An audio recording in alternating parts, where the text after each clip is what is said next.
Minima Moralia. Reflections on a Damaged Life. Theodor Adorno. Translated from the German by E. F. N. Jeffcott. For Max. Ingratitude. And Promise. Publisher's Note. Dedication. Part 1. 1944. For Marcel Proust. Grassy Seed. Fish in Water. Final Serenity. How nice of you, Doctor. Antithesis. They, the people. If knaves should tempt you. Promise me this, my child. Divided united. With all my worldly goods. Inter pairs. Protection, help and counsel. Le bourgeois revenant. Le nouvel avare. On the dialectic of tact. Proprietary rights.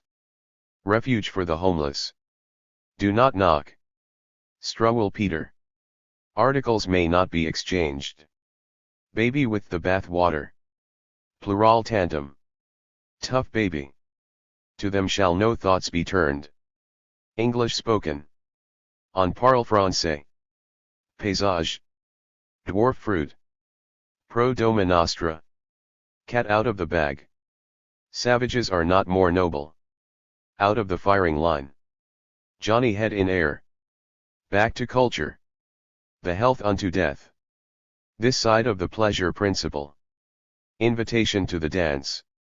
Ego is ID. Always speak of it, never think of it. Inside and outside. Freedom of thought. Unfair intimidation. For post-Socratics. How sickly seem all growing things. On the morality of thinking. De gustibus est disputandum. For Anatole France. Morality and temporal sequence. Gaps. Part 2. 1945. Memento. Where the stork brings babies from. Folly of the wise. The robbers. May I be so bold? Genealogical research. Excavation. The truth about Hedda Gabler. Since I set eyes on him. A word for morality. Court of Appeal. Briefer expositions. Death of immortality. Morality and style. Not half hungry. Mélange. Unmeasure for unmeasure.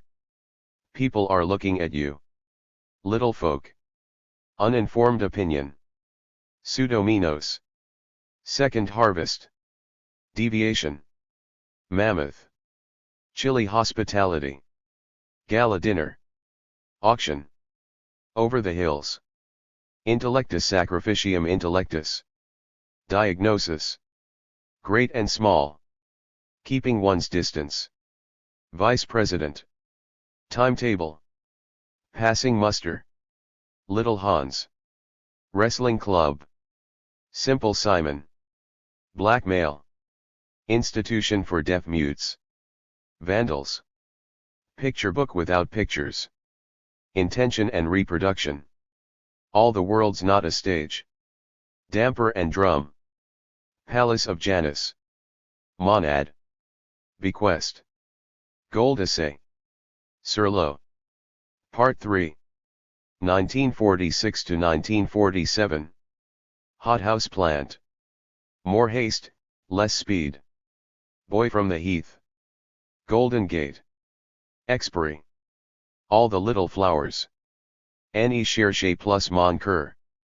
Princess Lizard. Elinutile Butte. Constanzas. Philemon and Baucis. E.T. Dona Durant. Spoil Sport. Heliotrope. Coming clean. Just here, how bad he was. Il Servo Padrone. Downwards, ever downwards. Model of virtue. Rosencavalier. Requiem for Odette. Monograms. The Bad Comrade.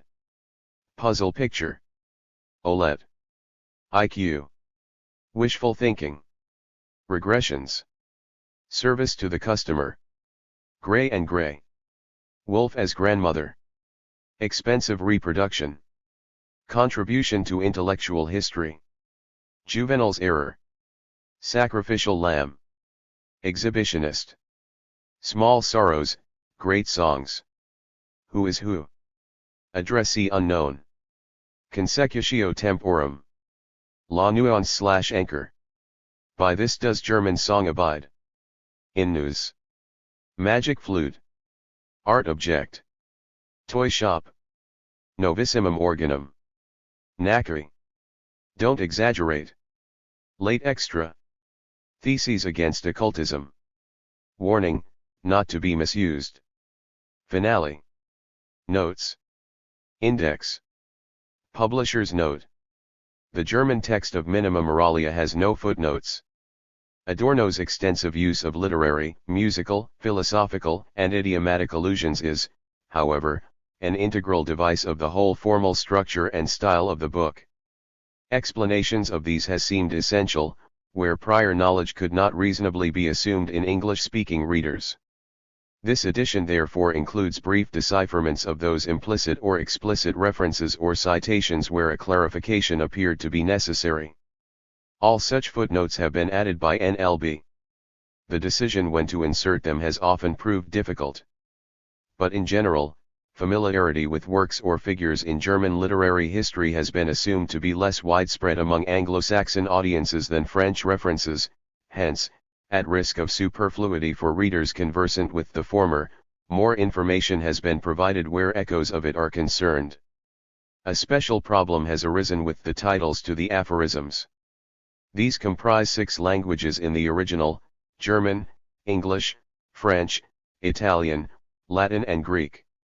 The latter 4 have been rendered exactly in the form in which Adorno composed them, with accompanying notes.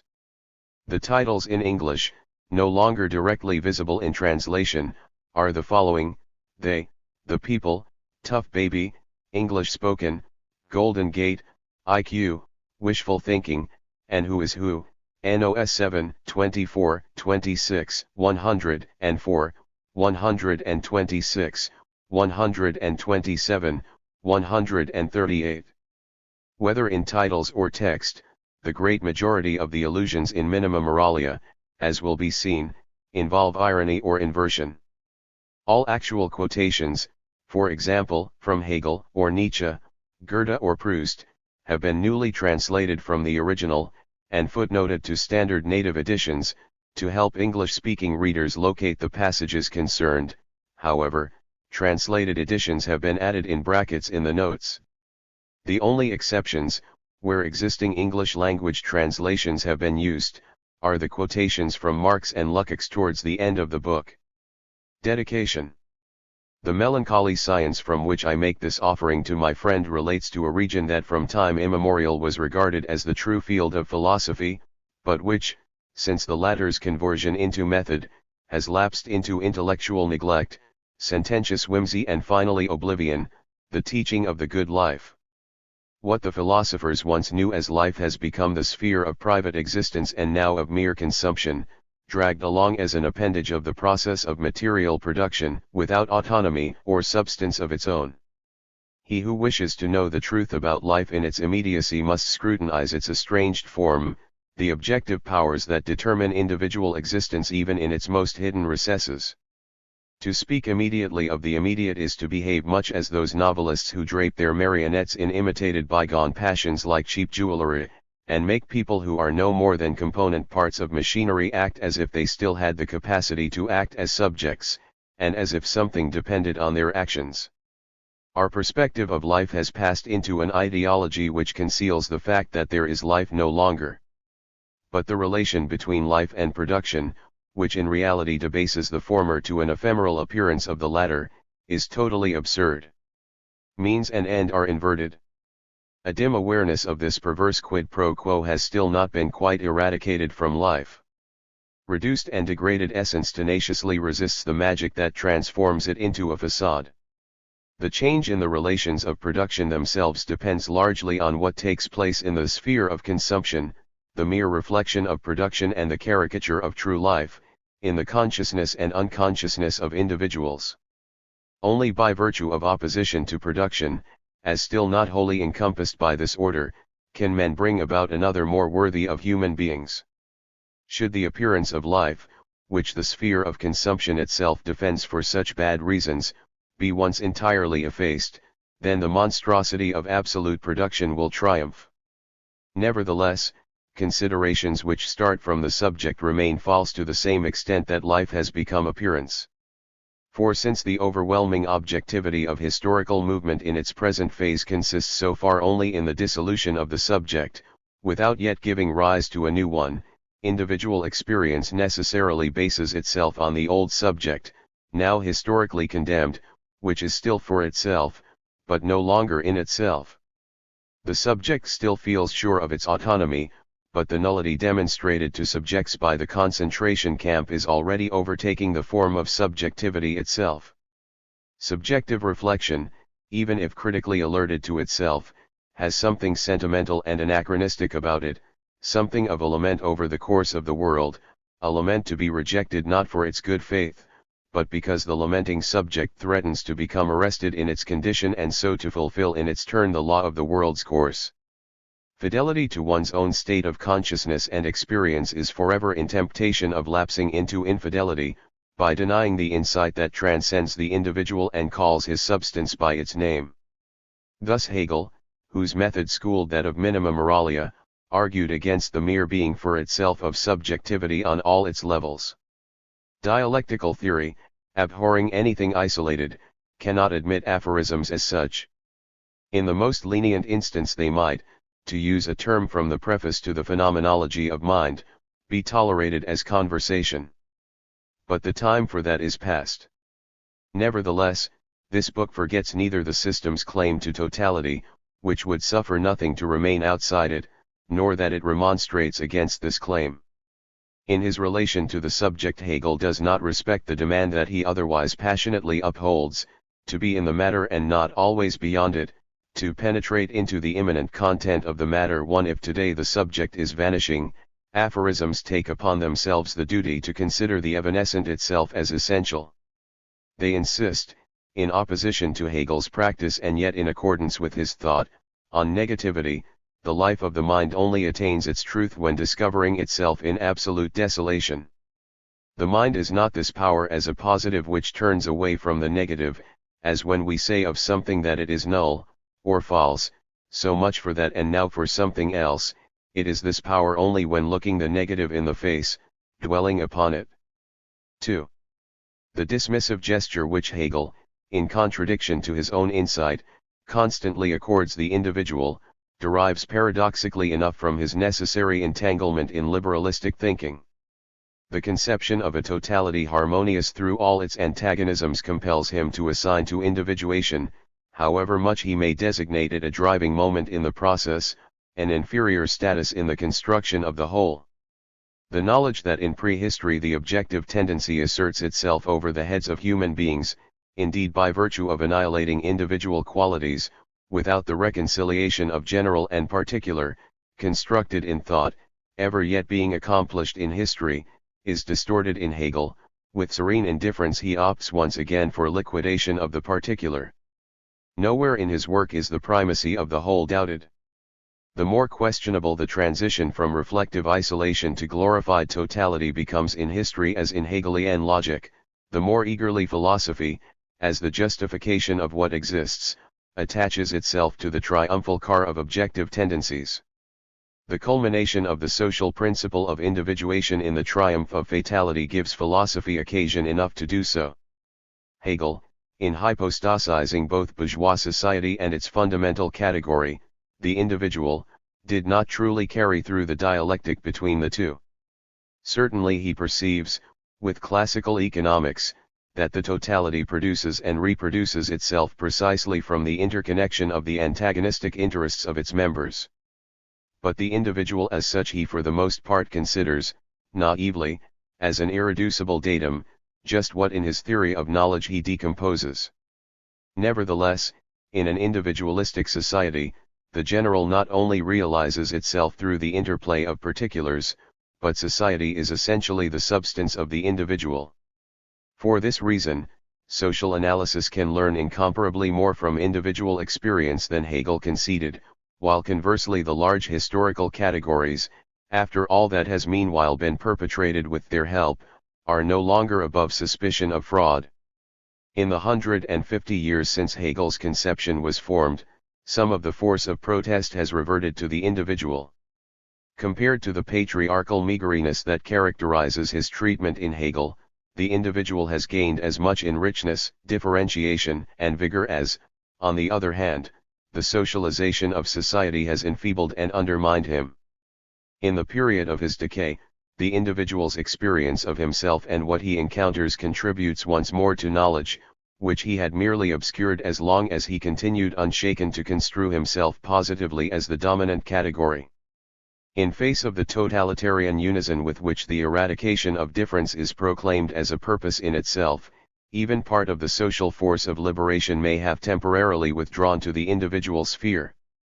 If critical theory lingers there, it is not only with a bad conscience. All this is not meant to deny what is disputable in such an attempt. The major part of this book was written during the war, under conditions enforcing contemplation. The violence that expelled me thereby denied me full knowledge of it. I did not yet admit to myself the complicity that enfolds all those who, in face of unspeakable collective events, speak of individual matters at all. In each of the three parts the starting point is the narrowest private sphere, that of the intellectual in emigration. From this follow considerations of broader social and anthropological scope. They concern psychology, aesthetics, science in its relation to the subject. The concluding aphorisms of each part lead on thematically also to philosophy, without ever pretending to be complete or definitive. They are all intended to mark out points of attack or to furnish models for a future exertion of thought. The immediate occasion for writing this book was Max Horkheimer's 50th birthday, February 14, 1945. The composition took place in a phase when, bowing to outward circumstances, we had to interrupt our work together. This book wishes to demonstrate gratitude and loyalty by refusing to acknowledge the interruption. It bears witness to a dialogue inter. There is not a motif in it that does not belong as much to Horkheimer as to him who found the time to formulate it. The specific approach of Minima Moralia, the attempt to present aspects of our shared philosophy from the standpoint of subjective experience, necessitates that the parts do not altogether satisfy the demands of the philosophy of which they are nevertheless a part. The disconnected and non-binding character of the form, the renunciation of explicit theoretical cohesion, are meant as one expression of this.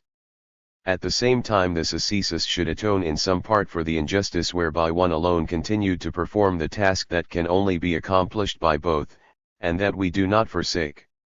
Minima Moralia. Part 1. 1944. Life does not live. Ferdinand Kernberger. 1. For Marcel Proust. The son of well-to-do parents who, whether from talent or weakness, engages in a so-called intellectual profession, as an artist or a scholar, will have a particularly difficult time with those bearing the distasteful title of colleagues. It is not merely that his independence is envied, the seriousness of his intentions mistrusted, and that he is suspected of being a secret envoy of the established powers.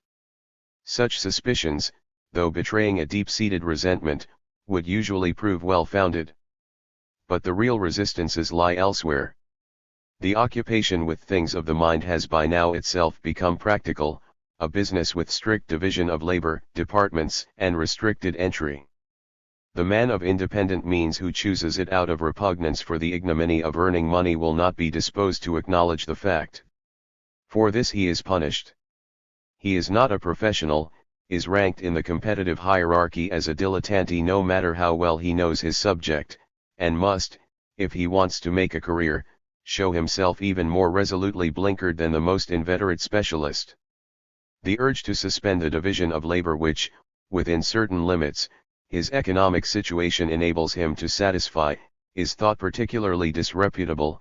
It betrays a disinclination to sanction the operations imposed by society, and domineering competence permits no such idiosyncrasies. The departmentalization of mind is a means of abolishing mind where it is not exercised ex officio, under contract. It performs this task all the more reliably since anyone who repudiates the division of labor, if only by taking pleasure in his work, makes himself vulnerable by its standards in ways inseparable from elements of his superiority. Thus is order ensured, some have to play the game because they cannot otherwise live, and those who could live otherwise are kept out because they do not want to play the game. It is as if the class from which independent intellectuals have defected takes its revenge, by pressing its demands home in the very domain where the deserter seeks refuge. 2. Grassy seed. 1. Our relationship to parents is beginning to undergo a sad, shadowy transformation. Through their economic impotence they have lost their awesomeness. Once we rebelled against their insistence on the reality principle, the sobriety forever prone to become wrath against those less ready to renounce. But today we are faced with a generation purporting to be young yet in all its reactions insufferably more grown up than its parents ever were, which, having renounced before any conflict, draws from this its grimly authoritarian, unshakable power. Perhaps people have at all times felt the parental generation to become harmless, powerless, with the waning of its physical strength, while their own generation already seemed threatened by the young. In an antagonistic society the relation between generations too is one of competition, behind which stands naked power.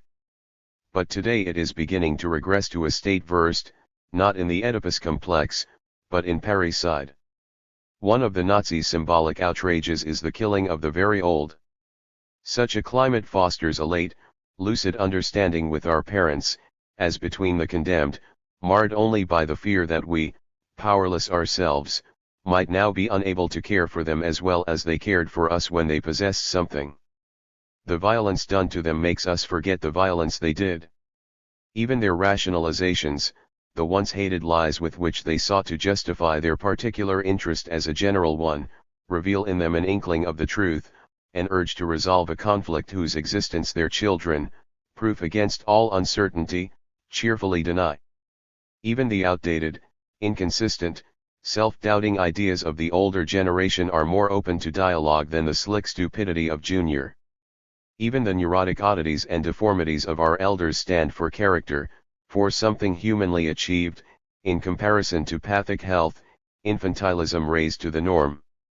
One realizes with horror that earlier, opposing one's parents because they represented the world, one was often secretly the mouthpiece, against a bad world, of one even worse.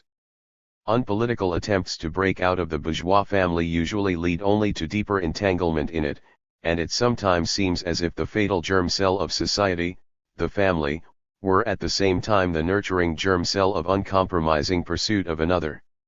With the family there passes away, while the system lasts, not only the most effective agency of the bourgeoisie, but also the resistance which, though repressing the individual, also strengthened, perhaps even produced him. The end of the family paralyzes the forces of opposition. The rising collectivist order is a mockery of a classless one. Together with the bourgeois it liquidates the utopia that once drew sustenance from motherly love. 3. Fish in water. Since the all-embracing distributive machinery of highly concentrated industry has superseded the sphere of circulation, the latter has begun a strange post-existence. As the professions of the middleman lose their economic basis, the private lives of countless people are becoming those of agents and go-betweens. Indeed, the entire private domain is being engulfed by a mysterious activity that bears all the features of commercial life without there being actually any business to transact. All these nervous people, from the unemployed to the public figure liable at any moment to incur the wrath of those whose investment he represents, believe that only by empathy, assiduity, serviceability, arts, and dodges, by tradesmen's qualities, can they ingratiate themselves with the executive they imagine omnipresent, and soon there is no relationship that is not seen as a connection, no impulse not first censored as to whether it deviates from the acceptable. The concept of connections, a category of mediation and circulation, never flourished best in the sphere of circulation proper, the market, but in closed and monopolistic hierarchies. Now that the whole of society is becoming hierarchical, these murky connections are proliferating wherever there used still to be an appearance of freedom. The irrationality of the system is expressed scarcely less clearly in the parasitic psychology of the individual than in his economic fate. Earlier, when something like the maligned bourgeois division between professional and private life still existed, a division whose passing one almost now regrets. Anyone who pursued practical aims in the private sphere was eyed mistrustfully as an uncouth interloper. Today it is seen as arrogant, alien, and improper to engage in private activity without any evident ulterior motive. Not to be after something is almost suspect. No help to others in the rat race is acknowledged unless legitimized by counterclaims. Countless people are making, from the aftermath of the liquidation of professions, their profession. They are the nice folk, the good mixers liked by all, the just, humanely excusing all meanness and scrupulously proscribing any non-standardized impulses as sentimental. Indispensable for their knowledge of all the channels and plug holes of power, they divine its most secret judgments and live by adroitly propagating them. They are found in all political camps, even where the rejection of the system is taken for granted, and has thereby produced a slack and subtle conformism of its own. Often they win sympathy by a certain good-naturedness, a kindly involvement in other people's lives, selflessness as speculation. They are clever, witty, full of sensitive reactions. They have refurbished the old tradesman's mentality with the day before yesterday's psychological discoveries. They are capable of everything, even love, yet always faithlessly. They deceive, not by instinct, but on principle, valuing even themselves as a profit begrudged to anyone else. To intellect they are bound both by affinity and hatred. They are a temptation for the thoughtful, but also their worst enemies. For it is they who insidiously attack and despoil the last retreats of resistance, the hours still exempt from the demands of machinery. Their belated individualism poisons what little is left of the individual. 4. Final serenity. A newspaper obituary for a businessman once contained the words, "The breadth of his conscience vied with the kindness of his heart." The blunder committed by the bereaved in the elevated language reserved for such purposes, the inadvertent admission that the kind-hearted deceased had lacked a conscience, expedites the funeral procession by the shortest route to the land of truth. If a man of advanced years is praised for his exceptional serenity, his life can be assumed to comprise a succession of infamies. He has rid himself of the habit of getting excited. Breadth of conscience is passed off as magnanimity, all-forgiving because all too understanding. The quid pro quo between one's own guilt and that of others, is resolved in favor of whoever has come off best. After so long a life one quite loses the capacity to distinguish who has done what harm to whom. In the abstract conception of universal wrong, all concrete responsibility vanishes. The blackguard presents himself as victim of injustice. If only you knew, young man, what life is like. But those conspicuous midway through life by an exceptional kindness are usually drawing advances on such serenity. He who is not malign does not live serenely but with a peculiarly chaste hardness and intolerance. Lacking appropriate objects, his love can scarcely express itself except by hatred for the inappropriate, in which admittedly he comes to resemble what he hates. The bourgeois, however, is tolerant. His love of people as they are stems from his hatred of what they might be. 5. How nice of you, doctor. 1. There is nothing innocuous left. The little pleasures, expressions of life that seemed exempt from the responsibility of thought, not only have an element of defiant silliness, of callous refusal to see, but directly serve their diametrical opposite. Even the blossoming tree lies the moment its bloom is seen without the shadow of terror. Even the innocent "how lovely" becomes an excuse for an existence outrageously unlovely, and there is no longer beauty or consolation except in the gaze falling on horror, withstanding it, and in unalleviated consciousness of negativity holding fast to the possibility of what is better. Mistrust is called for in face of all spontaneity, impetuosity, all letting oneself go, for it implies pliancy towards the superior might of the existent. The malignant deeper meaning of ease, once confined to the toasts of conviviality, has long since spread to more appealing impulses. The chance conversation in the train, when, to avoid dispute, one consents to a few statements that one knows ultimately to implicate murder, is already a betrayal. No thought is immune against communication, and to utter it in the wrong place and in wrong agreement is enough to undermine its truth.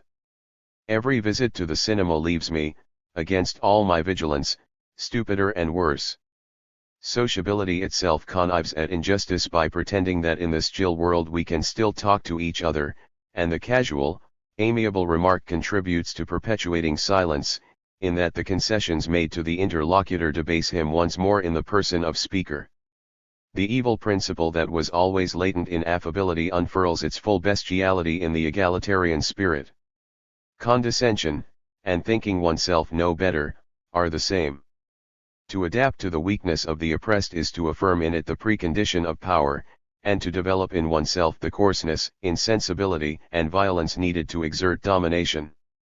If, in the latest phase, the condescending gesture has been dropped and only the adaptation remains visible, this perfect screening of power only allows the class relationship it denies to triumph more implacably. For the intellectual, inviolable isolation is now the only way of showing some measure of solidarity. All collaboration, all the human worth of social mixing and participation, merely masks a tacit acceptance of inhumanity. It is the sufferings of men that should be shared, the smallest step towards their pleasures is one towards the hardening of their pains. 6. Antithesis.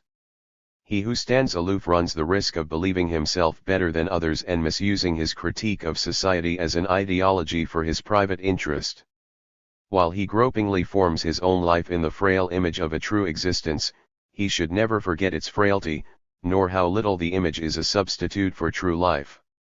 Against such awareness, however, pulls the momentum of the bourgeois within him. The detached observer is as much entangled as the active participant.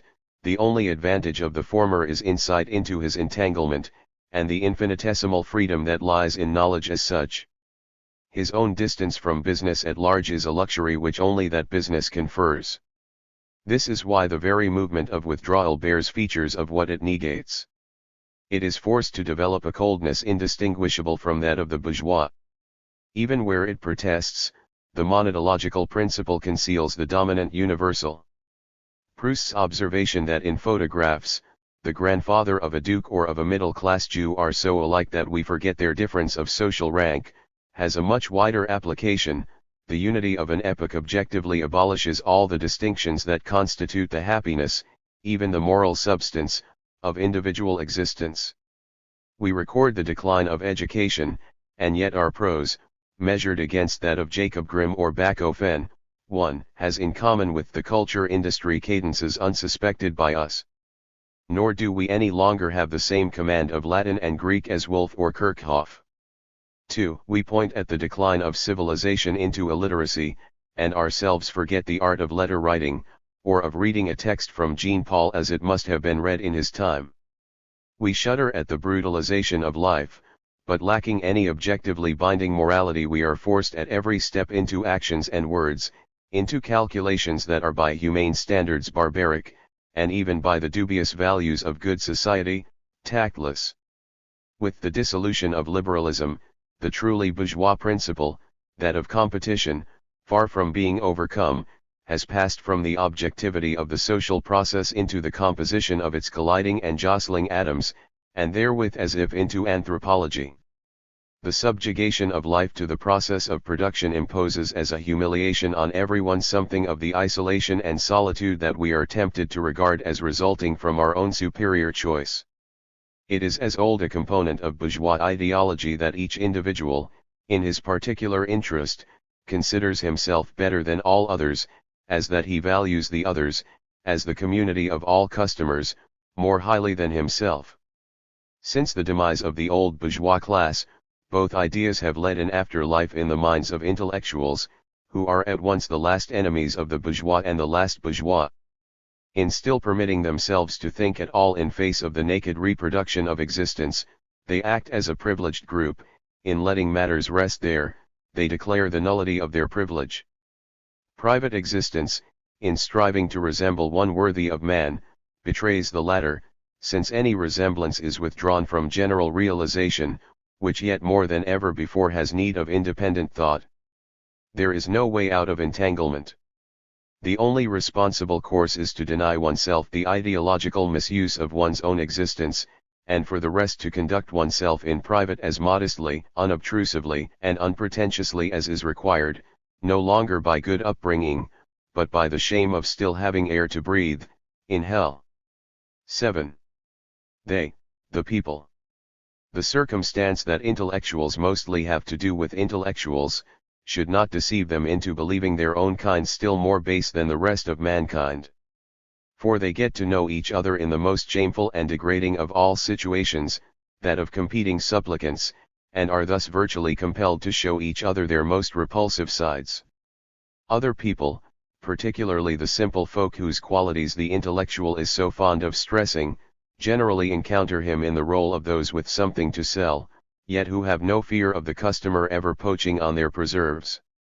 The car mechanic, the barmaid, have little difficulty in abstaining from effrontery. Courtesy is in any case imposed on them from above. If, conversely, illiterates come to intellectuals wanting letters written for them, they too may receive a tolerably good impression. But the moment simple folk are forced to brawl among themselves for their portion of the social product, their envy and spite surpass anything seen among literati or musical directors. In the end, glorification of splendid underdogs is nothing other than glorification of the splendid system that makes them so. The justified guilt feelings of those exempt from physical work ought not become an excuse for the idiocy of rural life. Intellectuals, who alone write about intellectuals and give them their bad name in that of honesty, reinforce the lie. A great part of the prevalent anti-intellectualism and irrationalism, right up to Huxley, is set in motion when writers complain about the mechanisms of competition without understanding them, and so fall victim to them. In the activity most their own they have shut out the consciousness of THIRD-WORLDISM. One which is why they then scuttle into Indian temples. 8. If knaves should tempt you. There is an amour intellectualis for kitchen personnel, a temptation for those engaged in theoretical or artistic work to relax their spiritual demands on themselves, to drop their standards, to indulge, in their subject matter and its expression, all kinds of habits that lucid appraisal has rejected. Since there are no longer, for the intellectual, any given categories, even cultural, and bustle endangers concentration with 1,000 claims, the effort of producing something in some measure worthwhile is now so great as to be beyond almost everybody. The pressure of conformity weighing on all producers further diminishes their demands on themselves. The center of intellectual self-discipline as such is in the process of decomposition. The taboos that constitute a man's intellectual stature, often sediment experiences and unarticulated insights, always operate against inner impulses that he has learned to condemn, but which are so strong that only an unquestioning and unquestioned authority can hold them in check. What is true of the instinctual life is no less of the intellectual, the painter or composer forbidding himself as trite this or that combination of colors or chords, the writer wincing at banal or pedantic verbal configurations, reacts so violently because layers of himself are drawn to them. Repudiation of the present cultural morass presupposes sufficient involvement in it to feel it itching in one's fingertips, so to speak, but at the same time the strength, drawn from this involvement, to dismiss it. This strength, though manifesting itself as individual resistance, is by no means of a merely individual nature. In the intellectual conscience possessed of it, the social moment is no less present than the moral superego. Such conscience grows out of a conception of the good society and its citizens. If this conception dims, and who could still trust blindly in it, the downward urge of the intellect loses its inhibitions and all the detritus dumped in the individual by barbarous culture, half-learning, slackness, heavy familiarity, coarseness, comes to light. Usually it is rationalized as humanity, desire to be understood by others, worldly-wise responsibility. But the sacrifice of intellectual self-discipline comes much too easily to its maker for us to believe his assurance that it is one. The most striking example is that of intellectuals whose material situation has changed. No sooner have they only perfunctorily persuaded themselves of the need to earn money by writing and that alone, than they turn out trash identical in all its nuances to what, with ample means, they had most passionately abjured. Just as once rich émigrés are often as self-indulgently miserly on foreign soil as they always wanted to be at home, so the impoverished in spirit march joyously into the inferno that is their paradise. 9. Promise me this, my child. 1. The immorality of lying does not consist in the offense against sacrosanct truth. An appeal to truth is scarcely a prerogative of a society which dragoons its members to own up the better to hunt them down. It ill befits universal untruth to insist on particular truth, while immediately converting it into its opposite. Nevertheless, there is something repellent about a lie, and awareness of this, though inculcated by the traditional whip, yet throws light on the jailers. Error lies in excessive honesty. A man who lies is ashamed, for each lie teaches him the degradation of a world which, forcing him to lie in order to live, promptly sings the praises of loyalty and truthfulness. 2. This shame undermines the lying of more subtly organized natures. They do it badly, which alone really makes the lie a moral offense against the other. It implies his stupidity, and so serves to express contempt. Among today's adept practitioners, the lie has long since lost its honest function of misrepresenting reality. Nobody believes anybody, everyone is in the know. Lies are told only to convey to someone that one has no need either of him or his good opinion. The lie, once a liberal means of communication, has today become one of the techniques of insolence, enabling each individual to spread around him the glacial atmosphere in whose shelter he can thrive. 10. Divided united. Marriage, living on as an abject parody in a time that has removed the basis of its human justification, usually serves today as a trick of self-preservation. The two conspirators deflect outward responsibility for their respective ill-doing to the other while in reality existing together in a murky swamp. The only decent marriage would be one allowing each partner to lead an independent life, in which, instead of a fusion derived from an enforced community of economic interests, both freely accepted mutual responsibility. Marriage as a community of interests unfailingly means the degradation of the interested parties, and it is the perfidy of the world's arrangements that no one, even if aware of it, can escape such degradation. The idea might therefore be entertained that marriage without ignominy is a possibility reserved for those spared the pursuit of interests, for the rich. But the possibility is purely formal, for the privileged are precisely those in whom the pursuit of interests has become second nature. They would not otherwise uphold privilege. 11. With all my worldly goods. Divorce, even between good-natured, amiable, educated people, is apt to stir up a dust cloud that covers and discolors all it touches. It is as if the sphere of intimacy, the unwatchful trust of shared life, is transformed into a malignant poison as soon as the relationship in which it flourished is broken off. Intimacy between people is forbearance, tolerance, refuge for idiosyncrasies. If dragged into the open, it reveals the moment of weakness in it, and in a divorce such outward exposure is inevitable. It seizes the inventory of trust. Things which were once signs of loving care, images of reconciliation, breaking loose as independent values, show their evil, cold, pernicious side.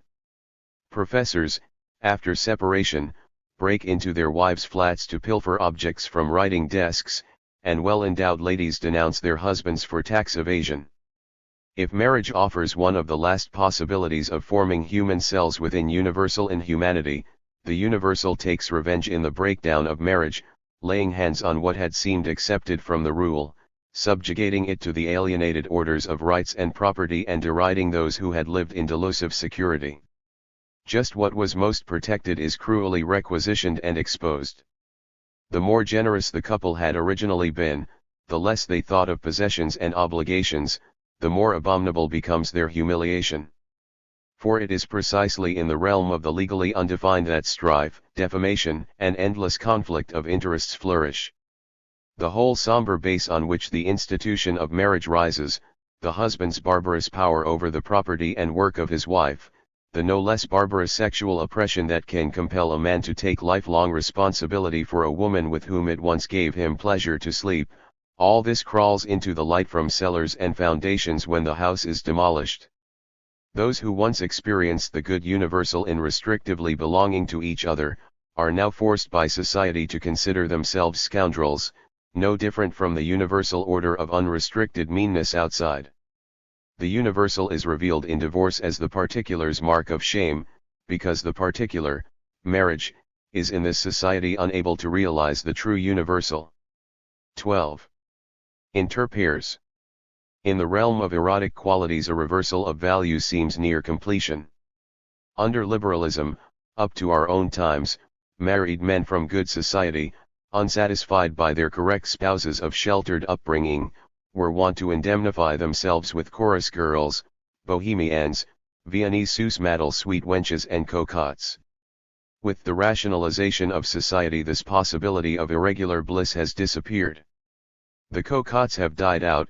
The equivalent of sous-matel probably never existed in Anglo-Saxon and other countries with a technical civilization, but the chorus girls and the bohemians, now parasitically grafted to mass culture, are so thoroughly imbued with its reasoning that he who voluptuously flees to their anarchy, the free control of their own exchange value, risks waking up under the obligation, if not of engaging them as assistants, at least of recommending them to a film magnate or script writer of his acquaintance.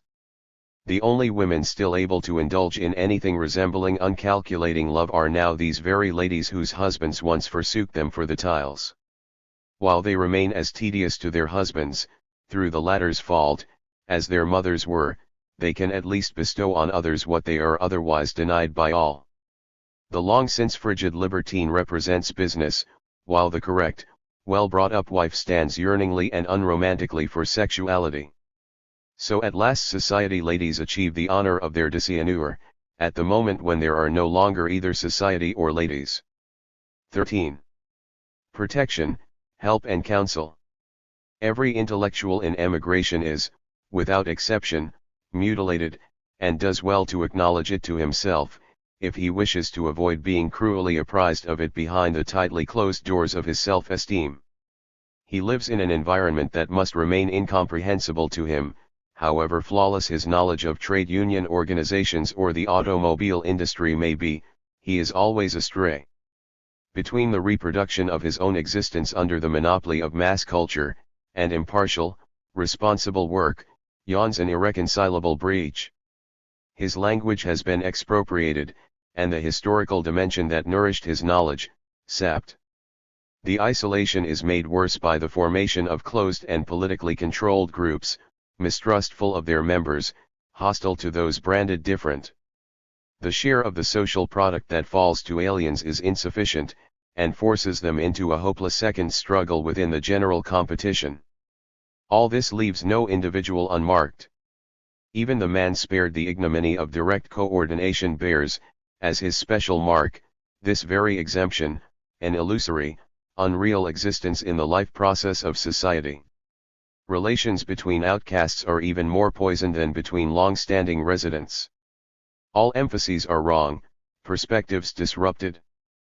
Private life asserts itself unduly, hectically, vampire-like, trying convulsively, because it really no longer exists, to prove it is alive. Public life is reduced to an unspoken oath of allegiance to the platform. The eyes take on a manic yet cold look of grasping, devouring, commandeering.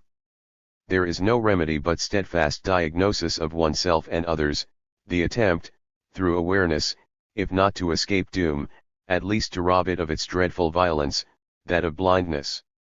Utmost caution is called for, particularly in the choice of private acquaintances, as far as choice still remains.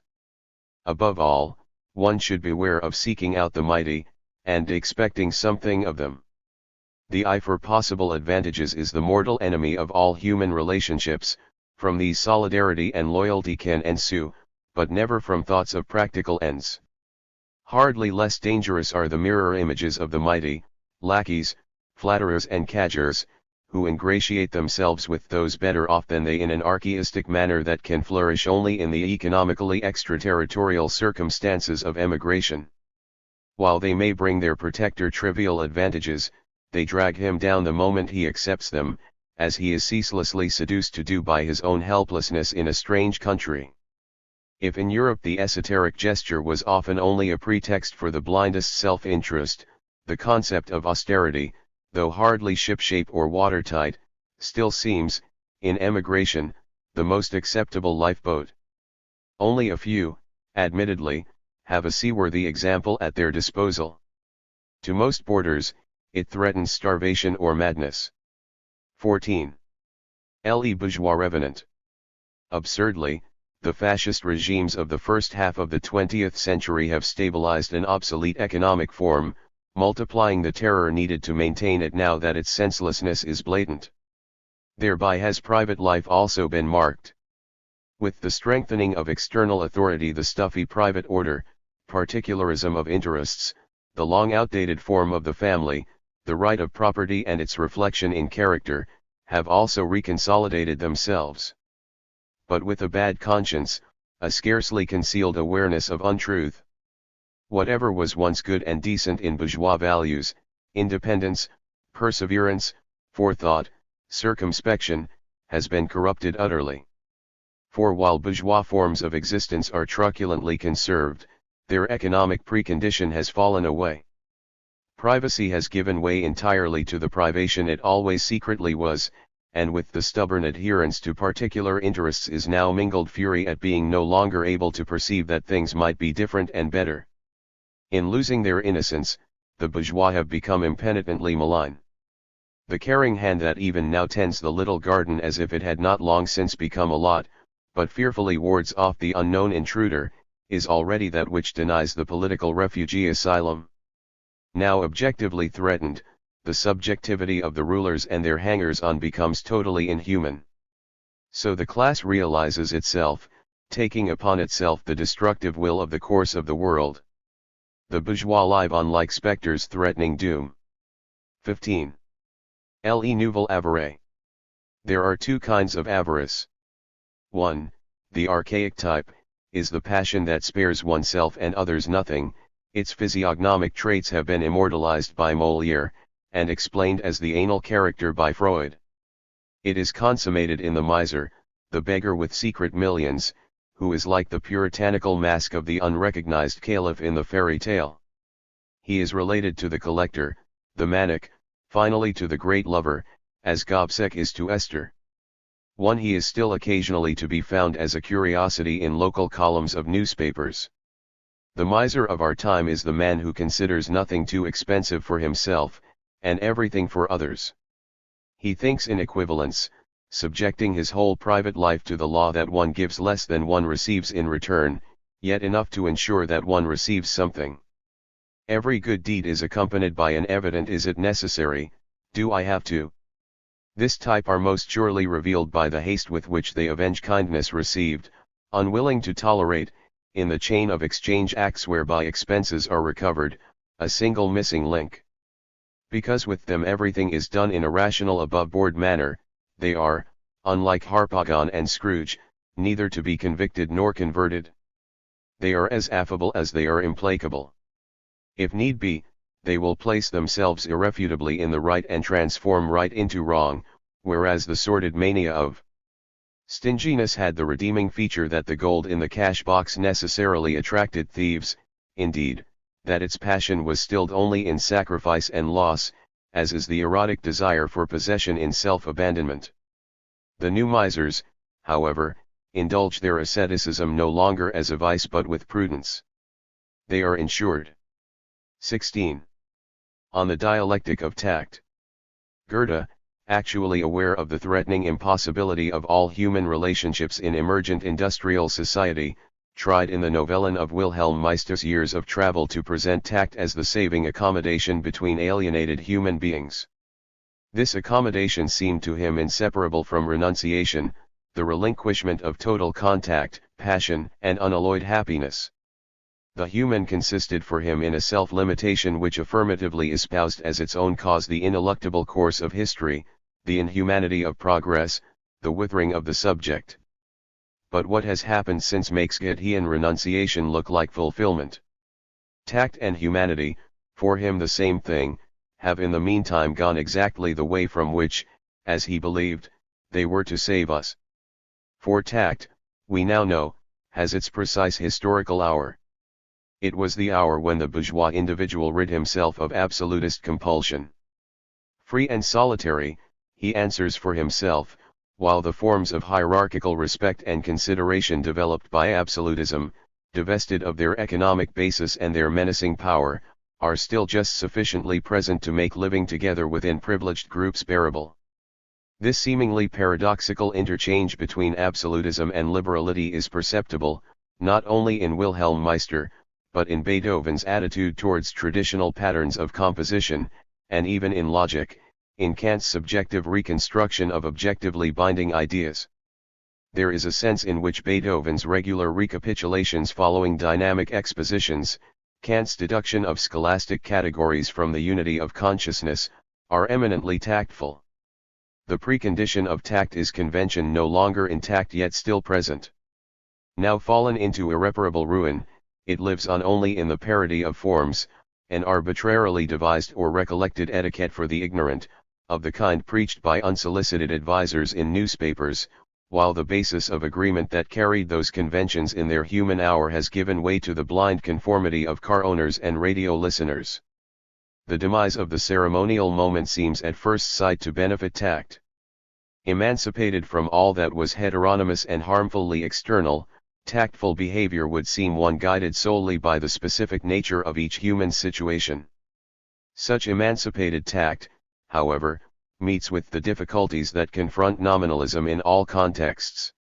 Tact meant not simply subordination to ceremonial convention, it was precisely the latter all later humanists unceasingly ironized.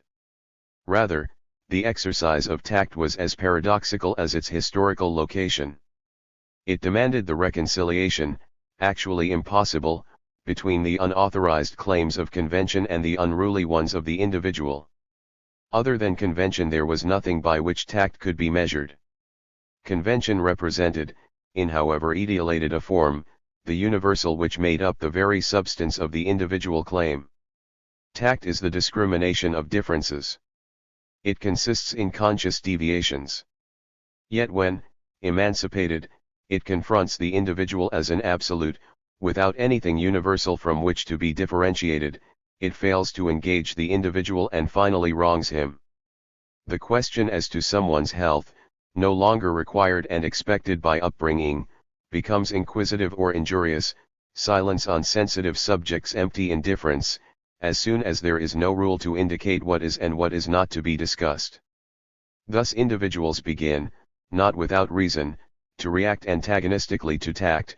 A certain kind of politeness, for example, gives them less the feeling of being addressed as human beings, than an inkling of their inhuman conditions, and the polite run the risk of seeming impolite by continuing to exercise politeness, as a superseded privilege.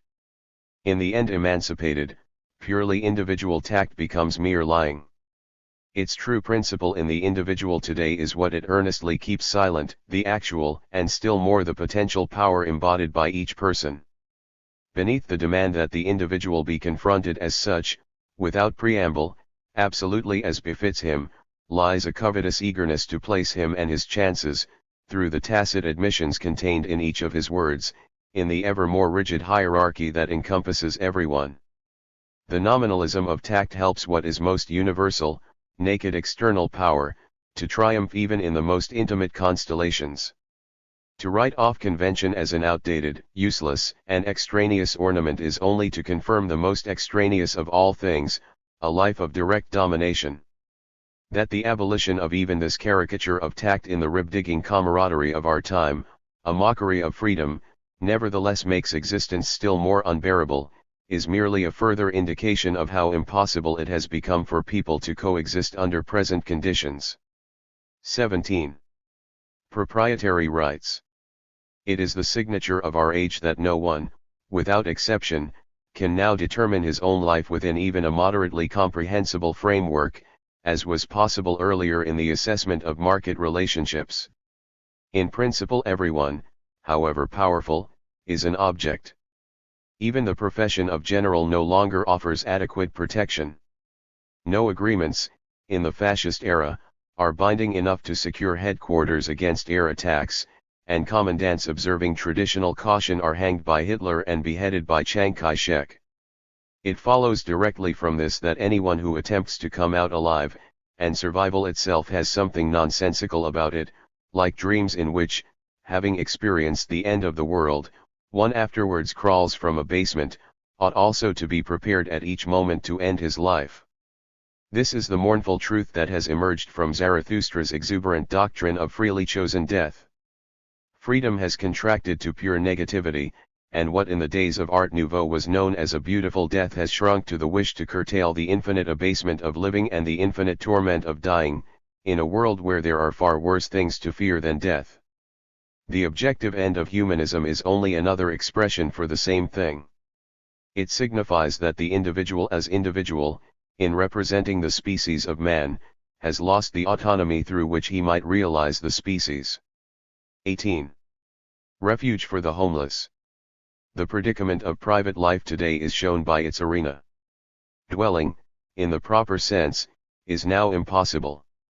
The traditional residences we grew up in have grown intolerable, each trait of comfort in them is paid for with a betrayal of knowledge, each vestige of shelter with the musty pact of family interests. The functional modern habitations designed from a tabula rasa, are living cases manufactured by experts for Philistines, or factory sites that have strayed into the consumption sphere, devoid of all relation to the occupant, in them even the nostalgia for independent existence, defunct in any case, is sent packing. Modern man wishes to sleep close to the ground like an animal, a German magazine decreed with prophetic masochism before Hitler, abolishing with the bed the threshold between waking and dreaming. The sleepless are on call at any hour, unresistingly ready for anything, alert and unconscious at once. Anyone seeking refuge in a genuine, but purchased, period-style house, embalms himself alive. The attempt to evade responsibility for one's residence by moving into a hotel or furnished rooms, makes the enforced conditions of emigration a wisely chosen norm. The hardest hit, as everywhere, are those who have no choice. They live, if not in slums, in bungalows that by tomorrow may be leaf huts, trailers, cars, camps, or the open air. The house is past. The bombings of European cities, as well as the labor and concentration camps, merely proceed as executors, with what the imminent development of technology had long decided was to be the fate of houses. These are now good only to be thrown away like old food cans. The possibility of residence is annihilated by that of socialist society, which, once missed, saps the foundations of bourgeois life. No individual can resist this process. He need only take an interest in furniture design or interior decoration to find himself developing the arty crafty sensibilities of the bibliophile, however firmly he may oppose arts and crafts in the narrower sense. From a distance the difference between the Vienna workshops and the Bauhaus is no longer so considerable. Purely functional curves, having broken free of their purpose, are now becoming just as ornamental as the basic structures of Cubism. The best mode of conduct, in face of all this, still seems an uncommitted, suspended one, to lead a private life, as far as the social order and one's own needs will tolerate nothing else, but not to attach weight to it as to something still socially substantial and individually appropriate. It is even part of my good fortune not to be a house owner, Nietzsche already wrote in the Gay Science one. Today we should have to add, it is part of morality not to be at home in one's home. This gives some indication of the difficult relationship in which the individual now stands to his property, as long as he still possesses anything at all. The trick is to keep in view, and to express, the fact that private property no longer belongs to one, in the sense that consumer goods have become potentially so abundant that no individual has the right to cling to the principle of their limitation, but that one must nevertheless have possessions, if one is not to sink into that dependence and need which serves the blind perpetuation of property relations. But the thesis of this paradox leads to destruction, a loveless disregard for things which necessarily turns against people too, and the antithesis, no sooner uttered, is an ideology for those wishing with a bad conscience to keep what they have. Wrong life cannot be lived rightly. 19. Do not knock. Technology is making gestures precise and brutal, and with them men. It expels from movements all hesitation, deliberation, civility. It subjects them to the implacable, as it were ahistorical demands of objects. Thus the ability is lost, for example, to close a door quietly and discreetly, yet firmly. Those of cars and refrigerators have to be slammed, others have the tendency to snap shut by themselves, imposing on those entering the bad manners of not looking behind them, not shielding the interior of the house which receives them. The new human type cannot be properly understood without awareness of what he is continuously exposed to from the world of things about him, even in his most secret innervations. What does it mean for the subject that there are no more casement windows to open, but only sliding frames to shove, no gentle latches but turnable handles, no forecourt, no doorstep before the street, no wall around the garden? And which driver is not tempted, merely by the power of his engine, to wipe out the vermin of the street, pedestrians, children, and cyclists?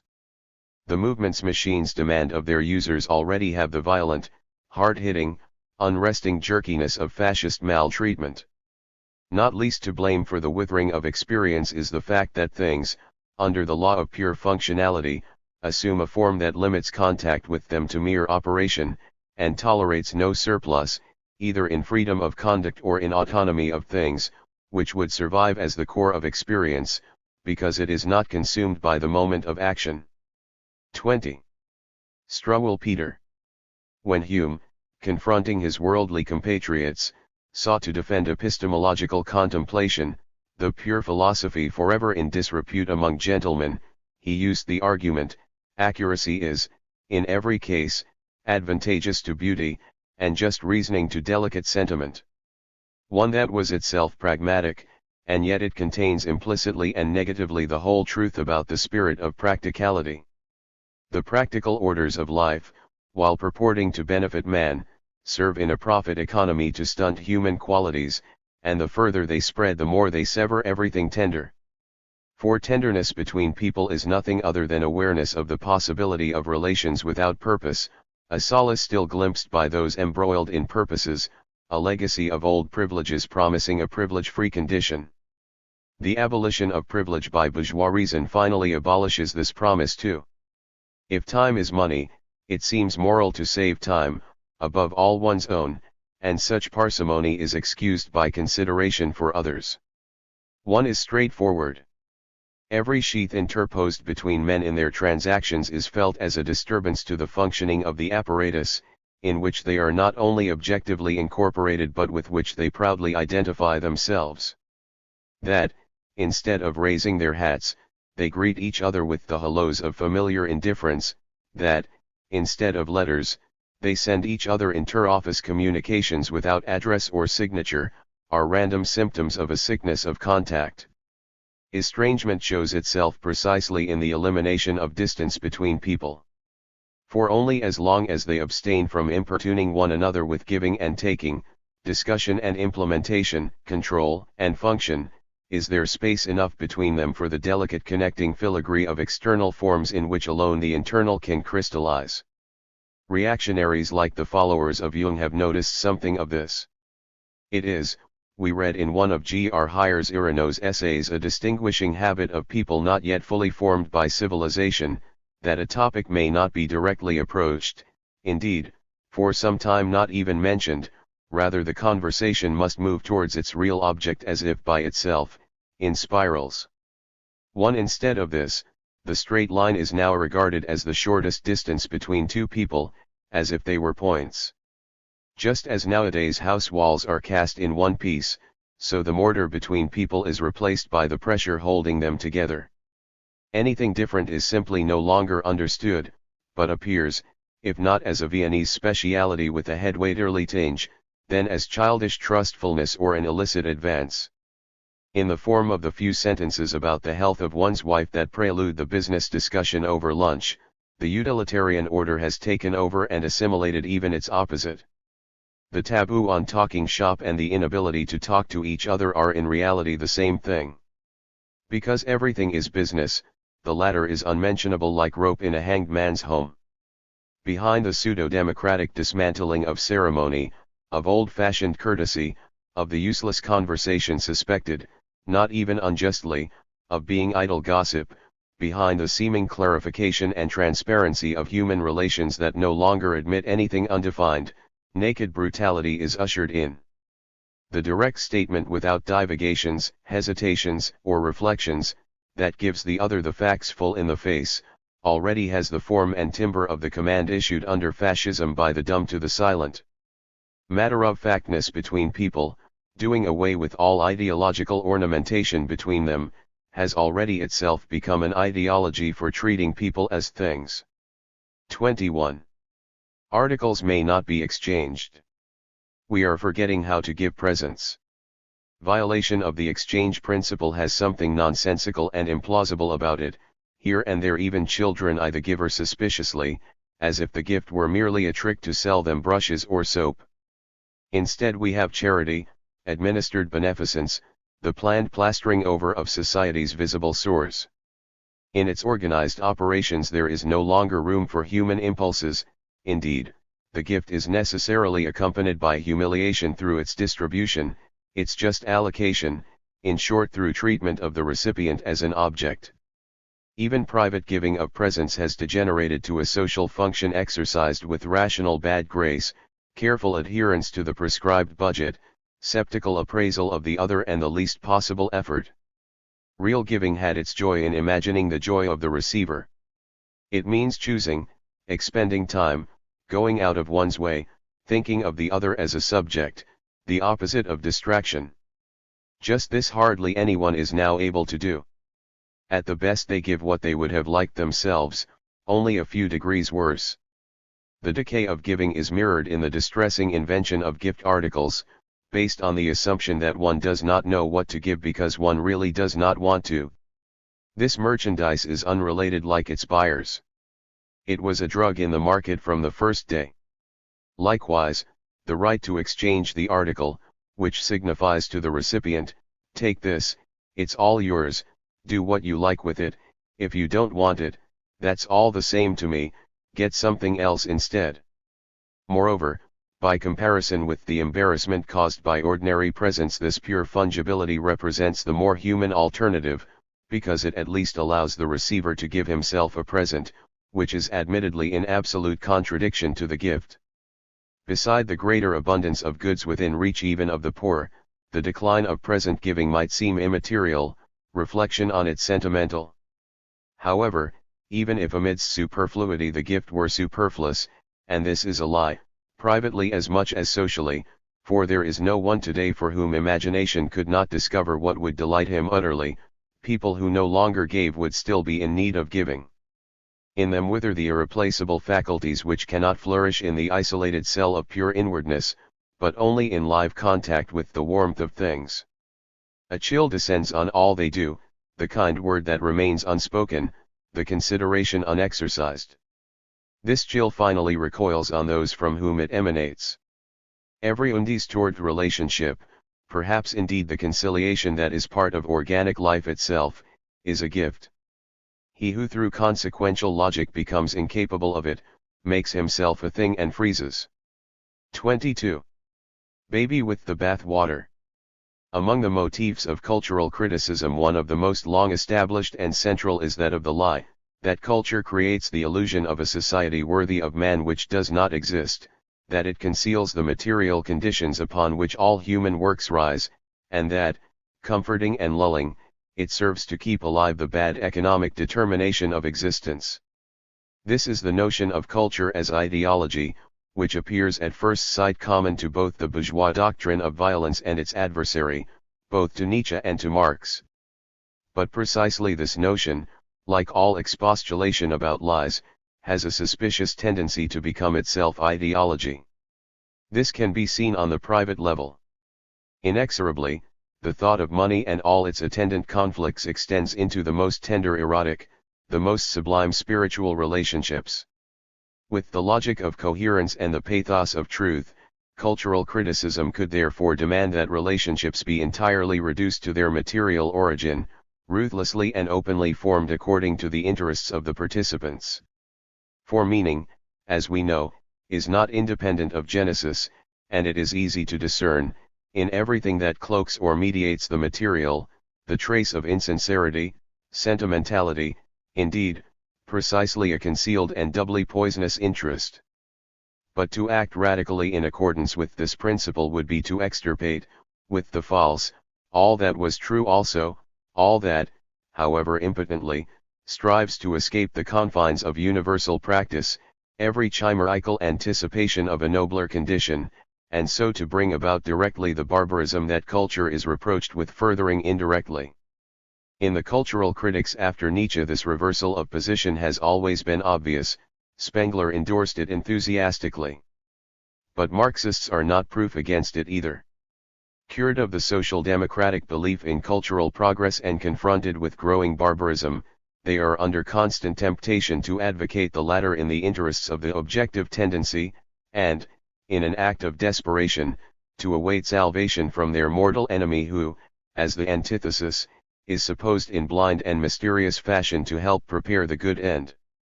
Apart from this, emphasis on the material element, as against the spirit as a lie, gives rise to a kind of dubious affinity with that political economy which is subjected to an imminent criticism, comparable with the complicity between police and underworld. Since utopia was set aside and the unity of theory and practice demanded, we have become all too practical. Fear of the impotence of theory supplies a pretext for bowing to the almighty production process, and so fully admitting the impotence of theory. Traits of malice are not alien even to authentic Marxist language, and today there is a growing resemblance between the business mentality and sober critical judgment, between vulgar materialism and the other kind, so that it is at times difficult properly to distinguish subject and object. To identify culture solely with lies is more fateful than ever, now that the former is really becoming totally absorbed by the latter, and eagerly invites such identification in order to compromise every opposing thought. If material reality is called the world of exchange value, and culture whatever refuses to accept the domination of that world, then it is true that such refusal is illusory as long as the existent exists. Since, however, free and honest exchange is itself a lie, to deny it is at the same time to speak for truth, in face of the lie of the commodity world. Even the lie that denounces it becomes a corrective. That culture so far has failed is no justification for furthering its failure, by strewing the store of good flour on the spilt beer like the girl in the fairy tale. People who belong together ought neither to keep silent about their material interests, nor to sink to their level, but to assimilate them by reflection into their relationships and so surpass them. 23.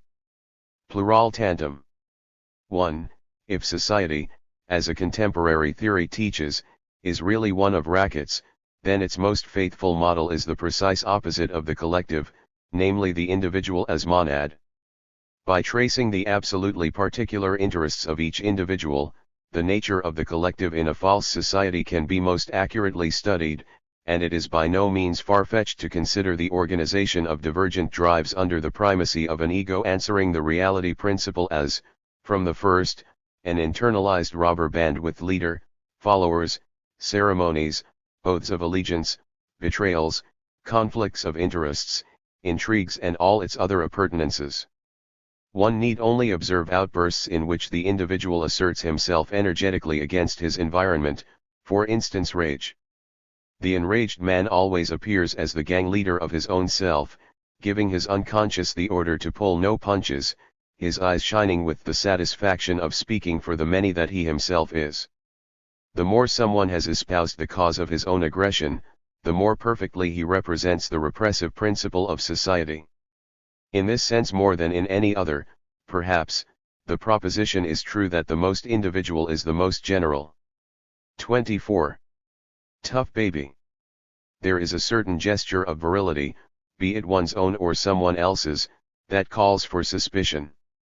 It expresses independence, sureness of the power to command, the tacit complicity of all males. Earlier, this was called with odd respect the whim of the master, today it has been democratized, and film heroes show the most insignificant bank clerk how it is done. Its archetype is the handsome dinner-jacketed figure returning late to his bachelor flat, switching on the indirect lighting and mixing himself a whiskey and soda. The carefully recorded hissing of the mineral water says what the arrogant mouth keeps to itself, that he despises anything that does not smell of smoke, leather, and shaving cream, particularly women, which is why they, precisely, find him irresistible. For him the ideal form of human relations is the club, that arena of a respect founded on scrupulous unscrupulousness. The pleasures of such men, or rather of their models, which are seldom equaled in reality, for people are even now better than their culture, all have about them a latent violence. This violence seems a threat directed against others, of whom such a one, sprawling in his easy chair, has long ceased to have need. In fact, it is past violence against himself. If all pleasure has, preserved within it, earlier pain, then here pain, as pride in bearing it, is raised directly, untransformed, as a stereotype, to pleasure, unlike wine, each glass of whiskey, each inhalation of cigar smoke, still recalls the repugnance that it cost the organism to become attuned to such strong stimuli, and this alone is registered as pleasure.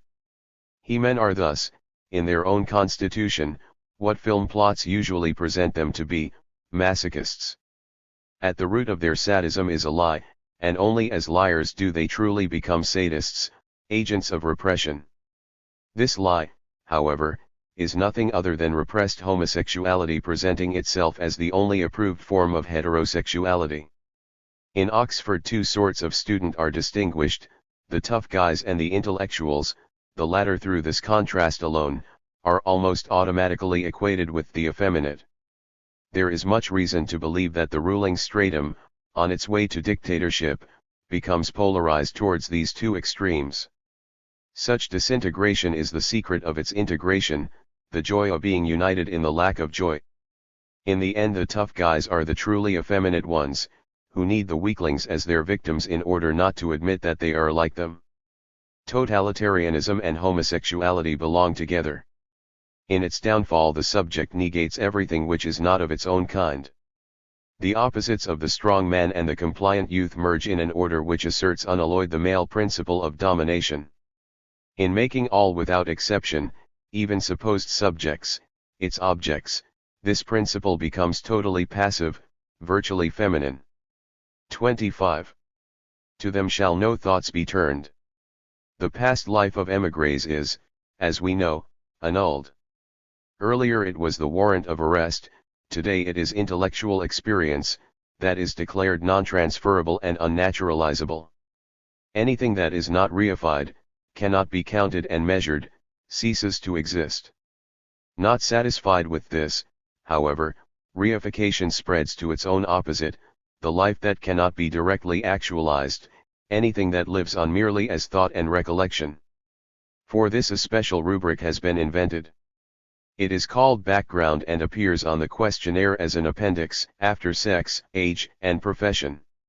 To complete its violation, life is dragged along on the triumphal automobile of the United Statisticians, and even the past is no longer safe from the present, whose remembrance of it consigns it a second time to oblivion.